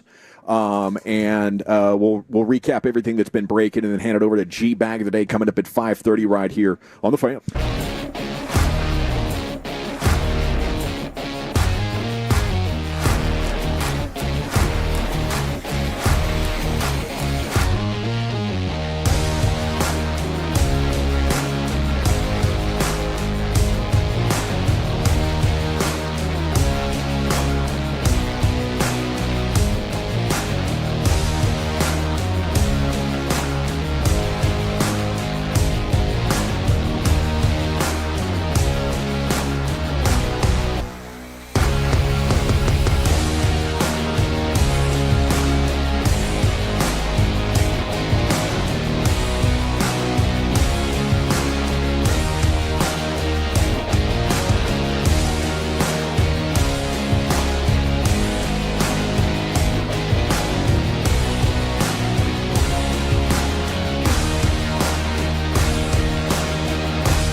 forget something else to remember. And join over 1 million satisfied donors. All right, welcome back. It's the G-Bag Nation here on 105.3 The Fan. Just spoke with Sam Haggerty, Rangers super utility speedster. It's brought to you by Globe Life. For over 125 years, Globe Life has helped protect families when they need it most. Globe Life, make tomorrow better. And, he's my new favorite Ranger. You know, like everything he was talking about was of interest to me, you know, and he's talking about writing and all this reading and this, you know, stuff that he's going through. And I guess you never know what's going on in the mind of these baseball players. And you know, most of them, I assume, are super sports minded. But I mean, he was just like walking us into that, you know, like what is of interest to him off the field. That was an outstanding interview. So thanks to Sam. Thanks to the Rangers for setting it up. And yes, we did apologize once again to Rowdy Tellez through Sam. Although it's probably something that Rowdy has long forgotten about. Just about an hour ago at 4:30, if you want to go back with the Odyssey app or with YouTube or Twitch or whatever, we had Stephen Jones on, and we gave him the tough questions as much as we could, so you can go back and listen to that, or you can look for it on our YouTube page. I think it's going live coming up at 6 o'clock, Dallas Fan Cam there on YouTube. Enjoy that. But you can get it live right now if you want with the Odyssey app. Okay, Kalen Carson's going to be out 4 to 6 weeks. They did bring in a corner that had played for Carolina, had some good athletic ability, but just can't bring it together. Baltimore, that's yeah, right. Baltimore. And then before that, he was on the IR with Baltimore. So he didn't play at all. Is it IR? Did I say that right? I guess IR. Yeah, he had an undisclosed medical issue. But he was with Chicago, so to me, this seems like they kind of, Chicago's secondary coaches, with Overstreet and those guys, so maybe they have some familiarity.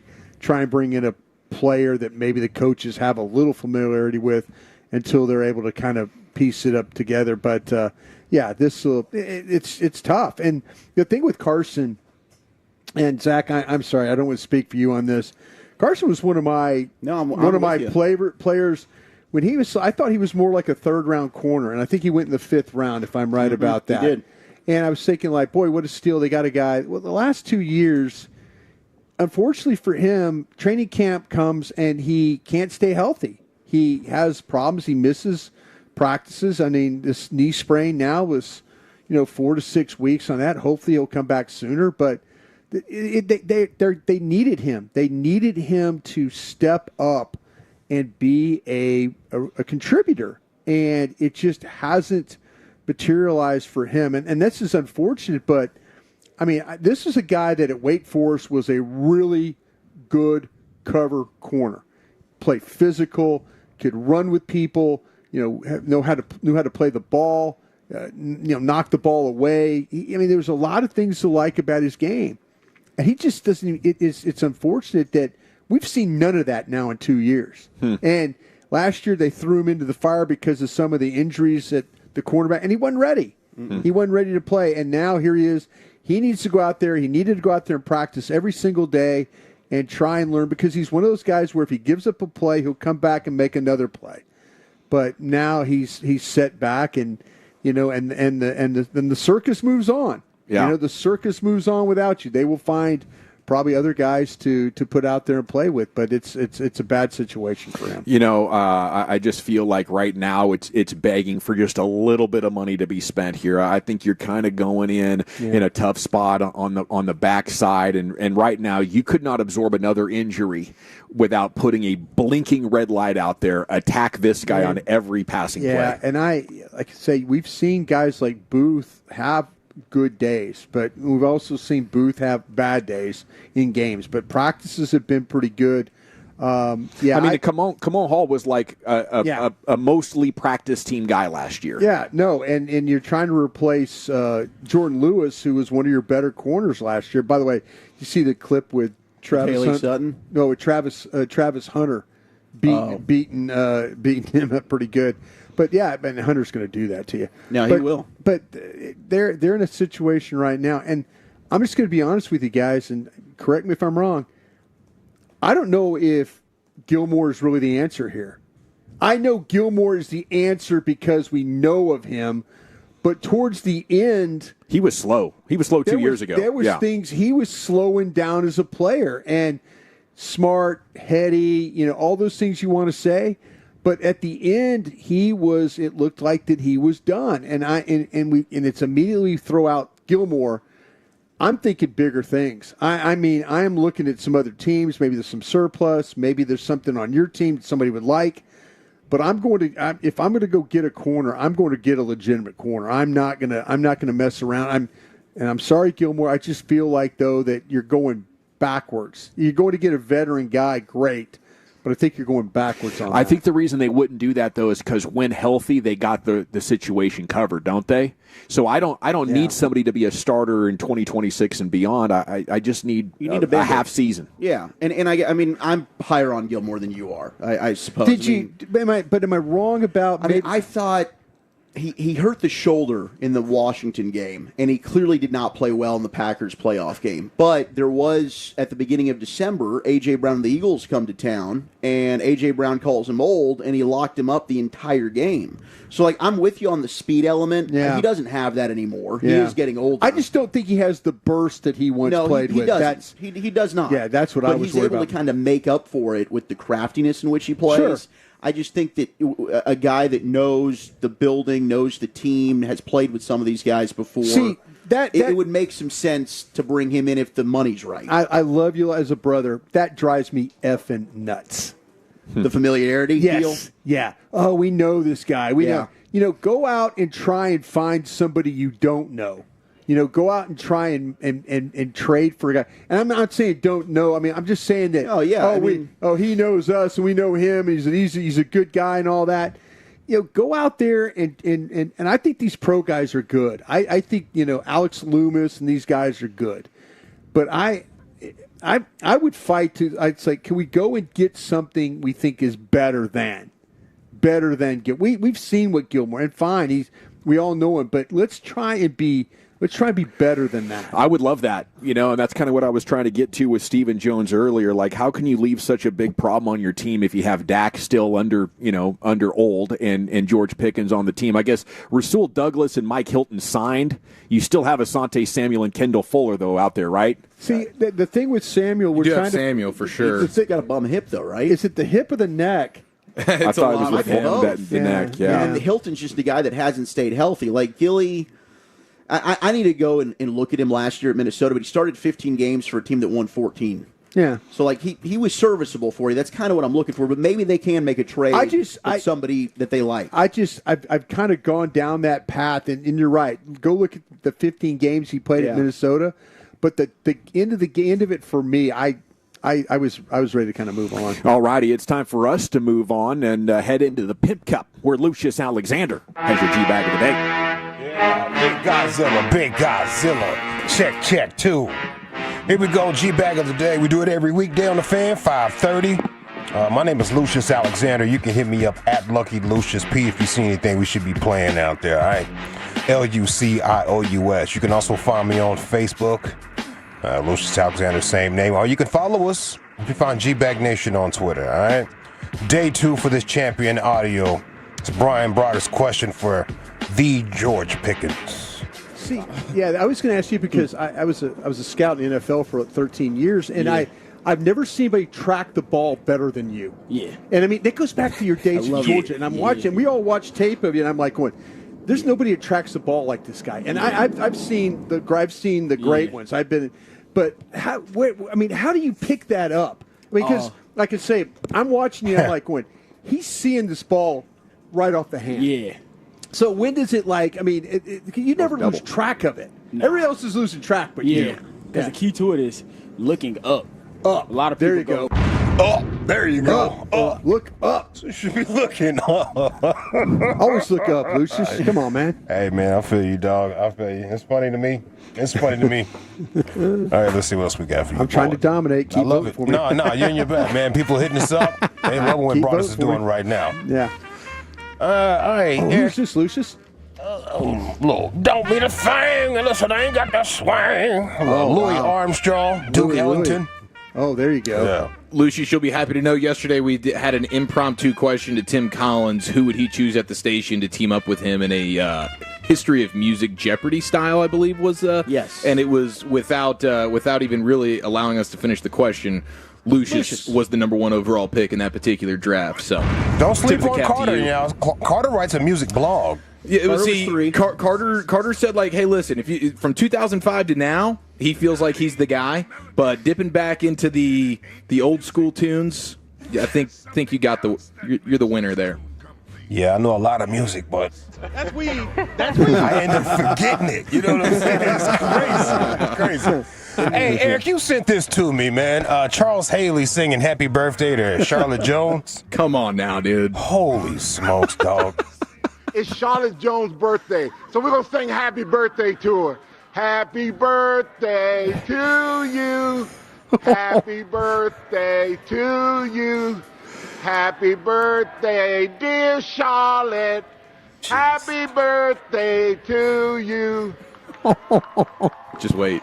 Hey, she's fine too, y'all. Let me tell you that. Let me tell you that. God, man. She was right there. Jerry's right there. Charles is crazy for real. We should ask Steven what he said because he was cracking up. He was, dude. Oh, yeah, that was a missed opportunity. I thought you was going to ask Stephen Jones about the sandwiches first before you got into those hard-hitting questions. How many sandwiches you putting back nowadays, Jones? He might have been sensitive at it, too, looking at his waistline. I said. Look like a 4-sandal guy a week. Hell per day. Per day. Hey, she's fine too, y'all. Let me tell you that. She's fine too. All right, what else we got? Shoot your shot. Boom, boom, Just boom. to give that rhythm everything you got. All right, let's go to this lady right here. Barbecue's a good one there, Lucius, too. So what? Strutting with barbecue. Okay. Louis Armstrong. Okay. Strutting with barbecue. I got you, baby. All right. I got this lady right here. She sat on a random porch because her feet hurt. She's been at work all day. But this random porch also has, the camera that sits up there. So the owner of the house caught her and they had a conversation. You need some help? No, I'm just catching my breath. I just got off work. I'm just catching my breath before I go home. Say it again? Thank you, though. Hold on. I said I was catching my breath. You catching your breath? Breath. No. Why you catching it right there? Catching my breath. Because it was an opportunity position. Well, can you get off my porch? Thank you, sweetheart. Can you get off my porch? But I've been throwing out of bed. That's fine. That's totally fine. That's fine. I can't tell. Get off my porch. Have a good day. Bye, Queen. You look a mess, too. I want you to know you look a mess. Ooh. Jeez. You can keep arguing with me. You look a mess. You look a mess. Get off my porch. Get off my porch. Okay, go to work. Have a good day. Have a good day, sweet. Wow. I look like a mess. I feel like a mess. Jeez. Heart's racing. You're preaching to the choir. I know. So I'm sitting here. Okay. Theory. Tell me if you agree, disagree. Just got the ring cam and is having fun with the new toy. Gotta be. I could not stop Abby from talking to people for the first month. She was like, "Oh, we got an alert," Bro, you got to be careful with those, man. New Fear Unlocked. You got people that are coming in there and talking to your kids through the Ring camera. Oh, really? Saw videos of that. Oh no. Gotta watch out. Yep. I love how the girl sat down and said, "I've been kicked out of better player." I didn't hear that. Better porches than this. Somebody come out here and sweep this mother. For the win. Yeah. All right, let's see what else we got. Oh, Ichiro yesterday. Yeah. Taking a shot at the baseball writer during his Hall of Fame speech. Kind of sound like Michael Jordan up there. Baseball taught me what it means to be a professional, and I believe that is the main reason I am here today. Not because my skills are better than others. 3,000 hits or 262 hits in one season are achievements recognized by the writers. Well, all but one of you Zing.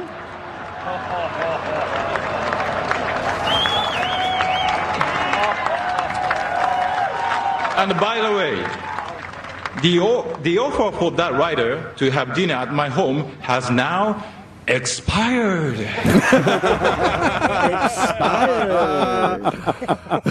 The delivery was fantastic. Yeah. How many times did he rehearse that, you think, bro? Because he absolutely nailed it. Sounds like about 500 to me. Expired. And oh yeah, by the way. All right, that's it, bro. There it is, a G-Bag of the Day champion and its challengers. You have Ichiro. Makes me think of, he debuted in like 2000. That Tootsie Roll song wasn't that old back then.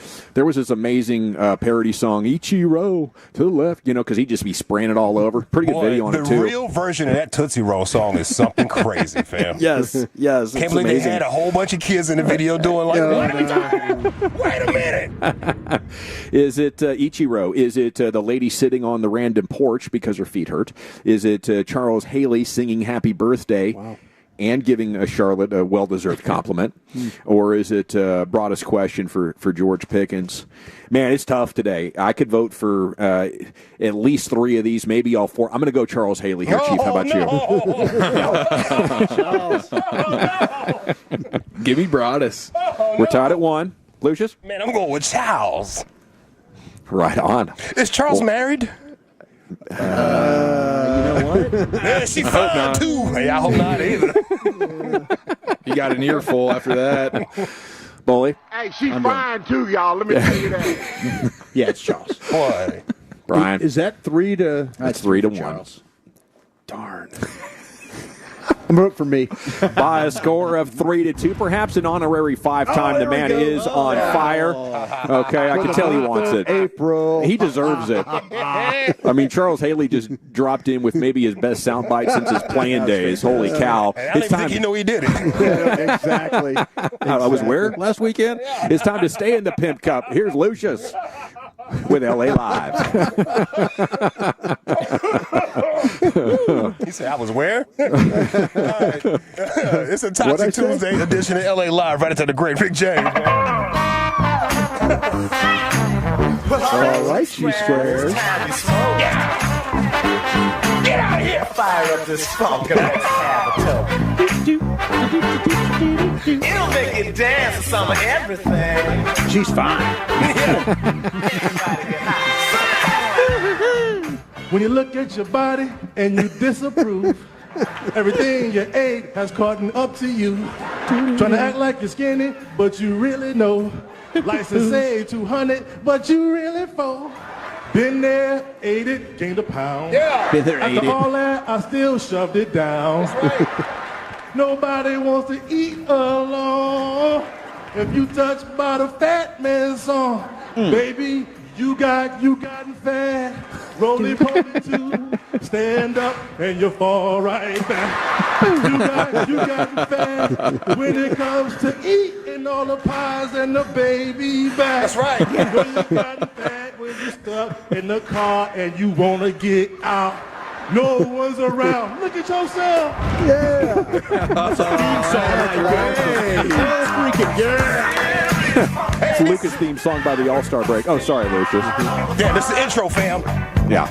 This is LA Live for Tuesday, July 29th, 2025. Little inspiration right there as I get myself in the gym more and more and more this week in a hot gym, too, here in Texas. There's no AC in that joint. We are sweating. It's just shorts on and socks and shoes. Oh, my God. It looks like the New Edition video. You know what I'm talking about? If it isn't love and they doing all that working out and getting ready. New Edition video. Yeah, a little New Edition video where they're rehearsing and practicing. Yeah, it's hot as hell up in that thing, man. Hot, yeah. Fully motivated, though, because I've had 5 people this year say, man, don't you look like Marshawn Lynch, man. Damn, you beast mode. So it definitely motivated to get back in that gym the right way. It is a Toxic Tuesday here in LA Live. Welcome in Tolos. Welcome in first time, last time, and long time listeners of the station.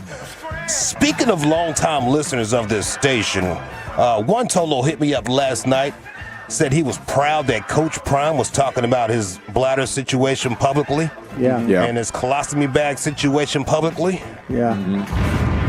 This Tolo said, He's been using a prosthetic to pee. Oh.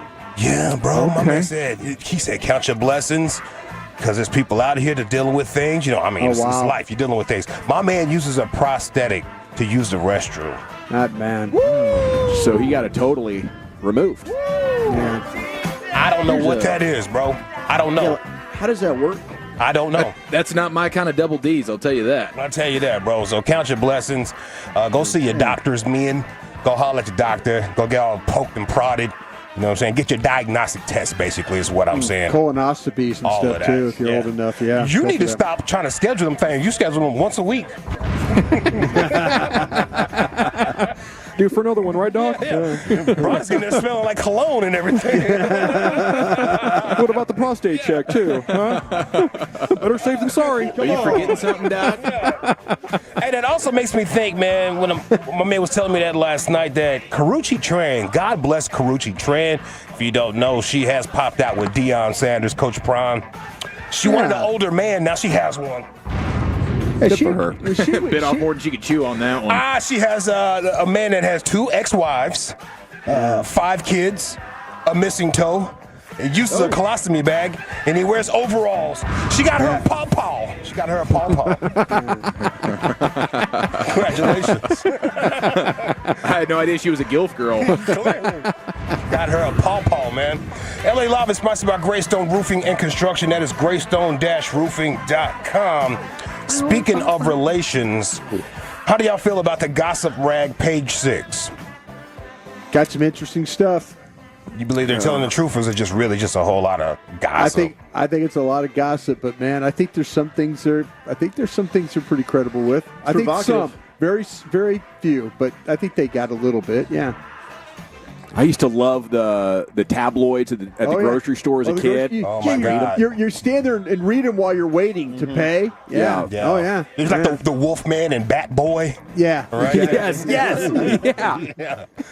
Yeah. I used to love those, man. Shocking video. Yeah. Aliens have always landed every time I look by.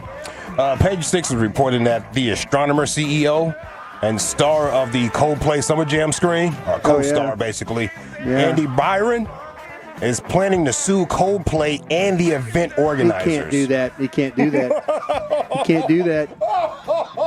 Sorry, Andy. Can't do that. His boots, bro. That's not surprising based on his public address announcement that he had. He probably has to cover the divorce losses, you know? Yeah, he's lost half.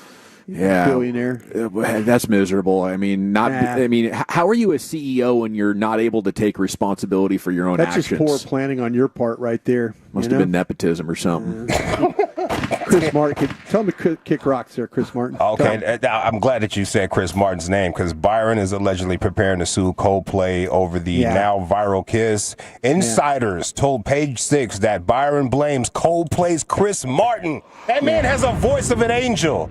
Yeah. Coldplay's Chris Martin for his onstage remarks. Okay, I can see there. All right, come on, you're okay? What? Either they're having an affair or they're just very shy. The affair line is what he's suing over. Okay, here we go. All right. There we go. Slander for being right. Yeah, I can get sued for being right. for having a correct observation. Yeah. For being aware. Okay. Yeah. Either they're really shy or they're having an affair. It's hilarious. I mean, it was that clear. Hold on. All right, come on. You're okay? What? You're okay? Either they're having an affair or they're just very shy. Having a fire, very shy. Yeah, so, yep. I don't know whether to believe that report, but Page 6 is reporting that, so I'm just putting y'all on game about that one right there on a Toxic Tuesday. Yeah. Go get him, Chris. Yeah, go get him, my guy. Go get him. What else we got right here? LA Live 105.3 The Fan. I've been watching Quarterback on Netflix. Okay. Yeah. Yeah, I've been watching that on Netflix. I got Joe Burrow, Jared Goff, and Kirk Cousins. I think you might be alone on this one, Lucius. Okay, it's okay. I'm about halfway through. I haven't gone there. How long is halfway? How many? I've seen, I think, 4.5 episodes. Okay, yeah, I think I'm probably where like you're right at. Where Joe Burrow's house gets broken into. Okay, Oops. I'm not there yet. All right, Spoiler. I'm gonna say that. But I will say I got this observation. I like Jared Goff a lot. Yeah, me I too. like how his old lady helps him out with the plays, even though she does not remember a single play after she says it to him out loud. But he also comes to her after the games, and he's like, hey, babe, so which one is your favorite throw that I did tonight? Oh, what, Ooh. bro? What are we doing? Fishing for compliments. Yeah, bro. That's weird. So which one was your favorite play tonight? Woolchuck, I know you've seen that, right? Yeah. Okay. The screen to Puka Nakua was my favorite. That's what I'm saying, bro. Do you think that gives her the ick? I think it probably does. It's like, oh. Is she still doing her podcast? No, that's Stafford's wife, yeah. She's still modeling. Oh, it's for golf. I'm thinking of golf. SI. Okay, I'm sorry. Wrong quarterback. Sorry, bro. That's weed. That's weed. Hold on, let me fix my board while you guys talk amongst yourselves real quick. Talking among ourselves. Yeah. I kind of figured if you told me one of the quarterbacks said that, if we played a guessing game, I would have said that would have been Kirk O'Chains. Yes. Yeah, you would think, but he's actually a little bit cooler than that, even though he's like corny cool. He's very cool. The whole swag surfing stuff and him, it's awesome. Yeah, former NBA player Dante Jones. Have you ever heard of this man? Dante Jones. Yeah. My Guard, right? gosh, bro. This is diabolical. You've seen it. No, I've seen it. I'm just glad I wasn't there to smell it. You've seen it, yeah. Oh, he pooped? Okay. Okay, he played for the Clippers, Woolchuck. He won the ring with Cleveland. He even had a stint here as a Maverick for a minute. That's right, yeah. Yeah, he recently went viral, got caught by a hotel security camera, and it's not like the Puff Daddy camera. It's a little bit different. Like you said, there was some poo probably involved, maybe. No. He was digging in his cheeks. Oh, yes. Yeah, I've seen I saw that. Digging in That's his wild. cheeks. Yeah. The old scratch and sniff. Yeah. Did a little check, you know what I mean? To see what's going on back there. And then there was like probably something left on his finger. Yeah. And then he smeared it on the wall. At least. Oh, he smeared it on the wall? Yes. Like a boogie? Yeah. And it was pretty close to the elevator button, too. Yeah. You know? Oh, no. Bro. Yeah. That's gross, bro. I was just wondering, do you think he went downstairs and washed his hands? Or Hell no. Did he hit Mark the... B on your No. Scantron for no. Somebody that's scratching, sniffing, and wiping it, going and washing their hands after. That's a disgusting man. Yeah, I mean, that's something. I don't know what that little thing was on there. What was that? It had to be poop. Bro, come on, man. Go to the bathroom, bro. He didn't wipe properly. No, he did clearly. He didn't wipe at all. If it's way up there. Oh. I think there are parts of the world that actually wipe like that, so maybe he's just a well-traveled man. What do you mean? That they clean it up with their hand and then wash their hands. Yeah, but he did the. That's a thing? He wiped on the wall, bro. We're wiping with our hands? Where did you see that at? Did you get balls? I think he got butt cracked on that. This is the old man. He looks like an old ape. Bum, bum. Look at that rock there. It could be a fossil. Bum, bum. you watching, bro? I don't know where I saw it. I'll see if I can confirm it. Somewhere in Norway. South Asia, the Middle East, and actually parts of Africa. Oh, use water in their left hand for clearing after using the toilet, and it's a culture and hygienic practice. Not simply. Hygienic. I'd have no chance with crawfish shoulder. I can't get around. Yeah, they use a small water bottle or a bidet hose to kind of rinse it, and then usually the left hand. Maybe that's why we shake right-handed. The bidet is amazing. I'm pretty sure these places you're talking about, though, you got to keep your nails cut. Because it'll get up under them nails. Bro. Yeah. Not going to find many nail biters in that part of the world. That's filthy. Before I get to one of the most diabolical stories I've ever heard in my entire life, and this is not any cap. This is not hyperbole. This is real. I have an update for you. Going to Kathmandu. Julian Brown, the young genius who created technology that turns plastic into gasoline. What? He calls it plastine or something like that, I think. Plastine, I don't know, something like that. Plastic, I don't know, something like that. Anyway, he put out a message about 2 weeks ago saying people are coming for him. Then his social media went dark, and everybody gets worried because this man has created something that'll disrupt a whole industry. It'll disrupt countries. If you don't need gasoline anymore, if we can make gas out of plastics, he can disrupt a whole lot of stuff. Well, his mom came out today and said he's safe and sound, so there's nothing to worry about at this point. So, how do you develop this, Lucius? I don't know. This dude is creative. And he has made something that's turning the plastics into things that you can basically use it as gasoline. Jeez. Unbelievable, bro. Smart guy. I'll tell you what, Genius. though. Every time I've ever burned a plastic bottle in a fire pit or something like that, it's always a bad smell. It's always got this terrible bad smell. Very much so. Yeah. Yeah. So maybe that can fix our problems with all the plastics out there? Yep, that's what we're thinking. But, the industry might get rid of him. They might unalive his ass. You're talking about Exxon might Yeah, bro, you talking about billions and billions of dollars you're going to disrupt with your little cute invention you got to save the earth. We don't care about saving earth. We want some money. The jackal. You're walking around. Yeah. Sounds like this guy's about to go take a hike, up high in the mountains next to cliffs and have an accident. Exactly, bro. Vacationing in Nepal. So hopefully he is safe Yeah. and his mom is not just saying that just to keep everybody off the scent. I don't know. All right, now to the most diabolical story I've ever heard in my entire life. I've heard of tomb raiding, but this is insane. Let's go to KC Mo. KC Mo, stand up. Kansas City, Missouri, right there. Swear, a man died 27 years ago. Excuse me. Wow. Okay.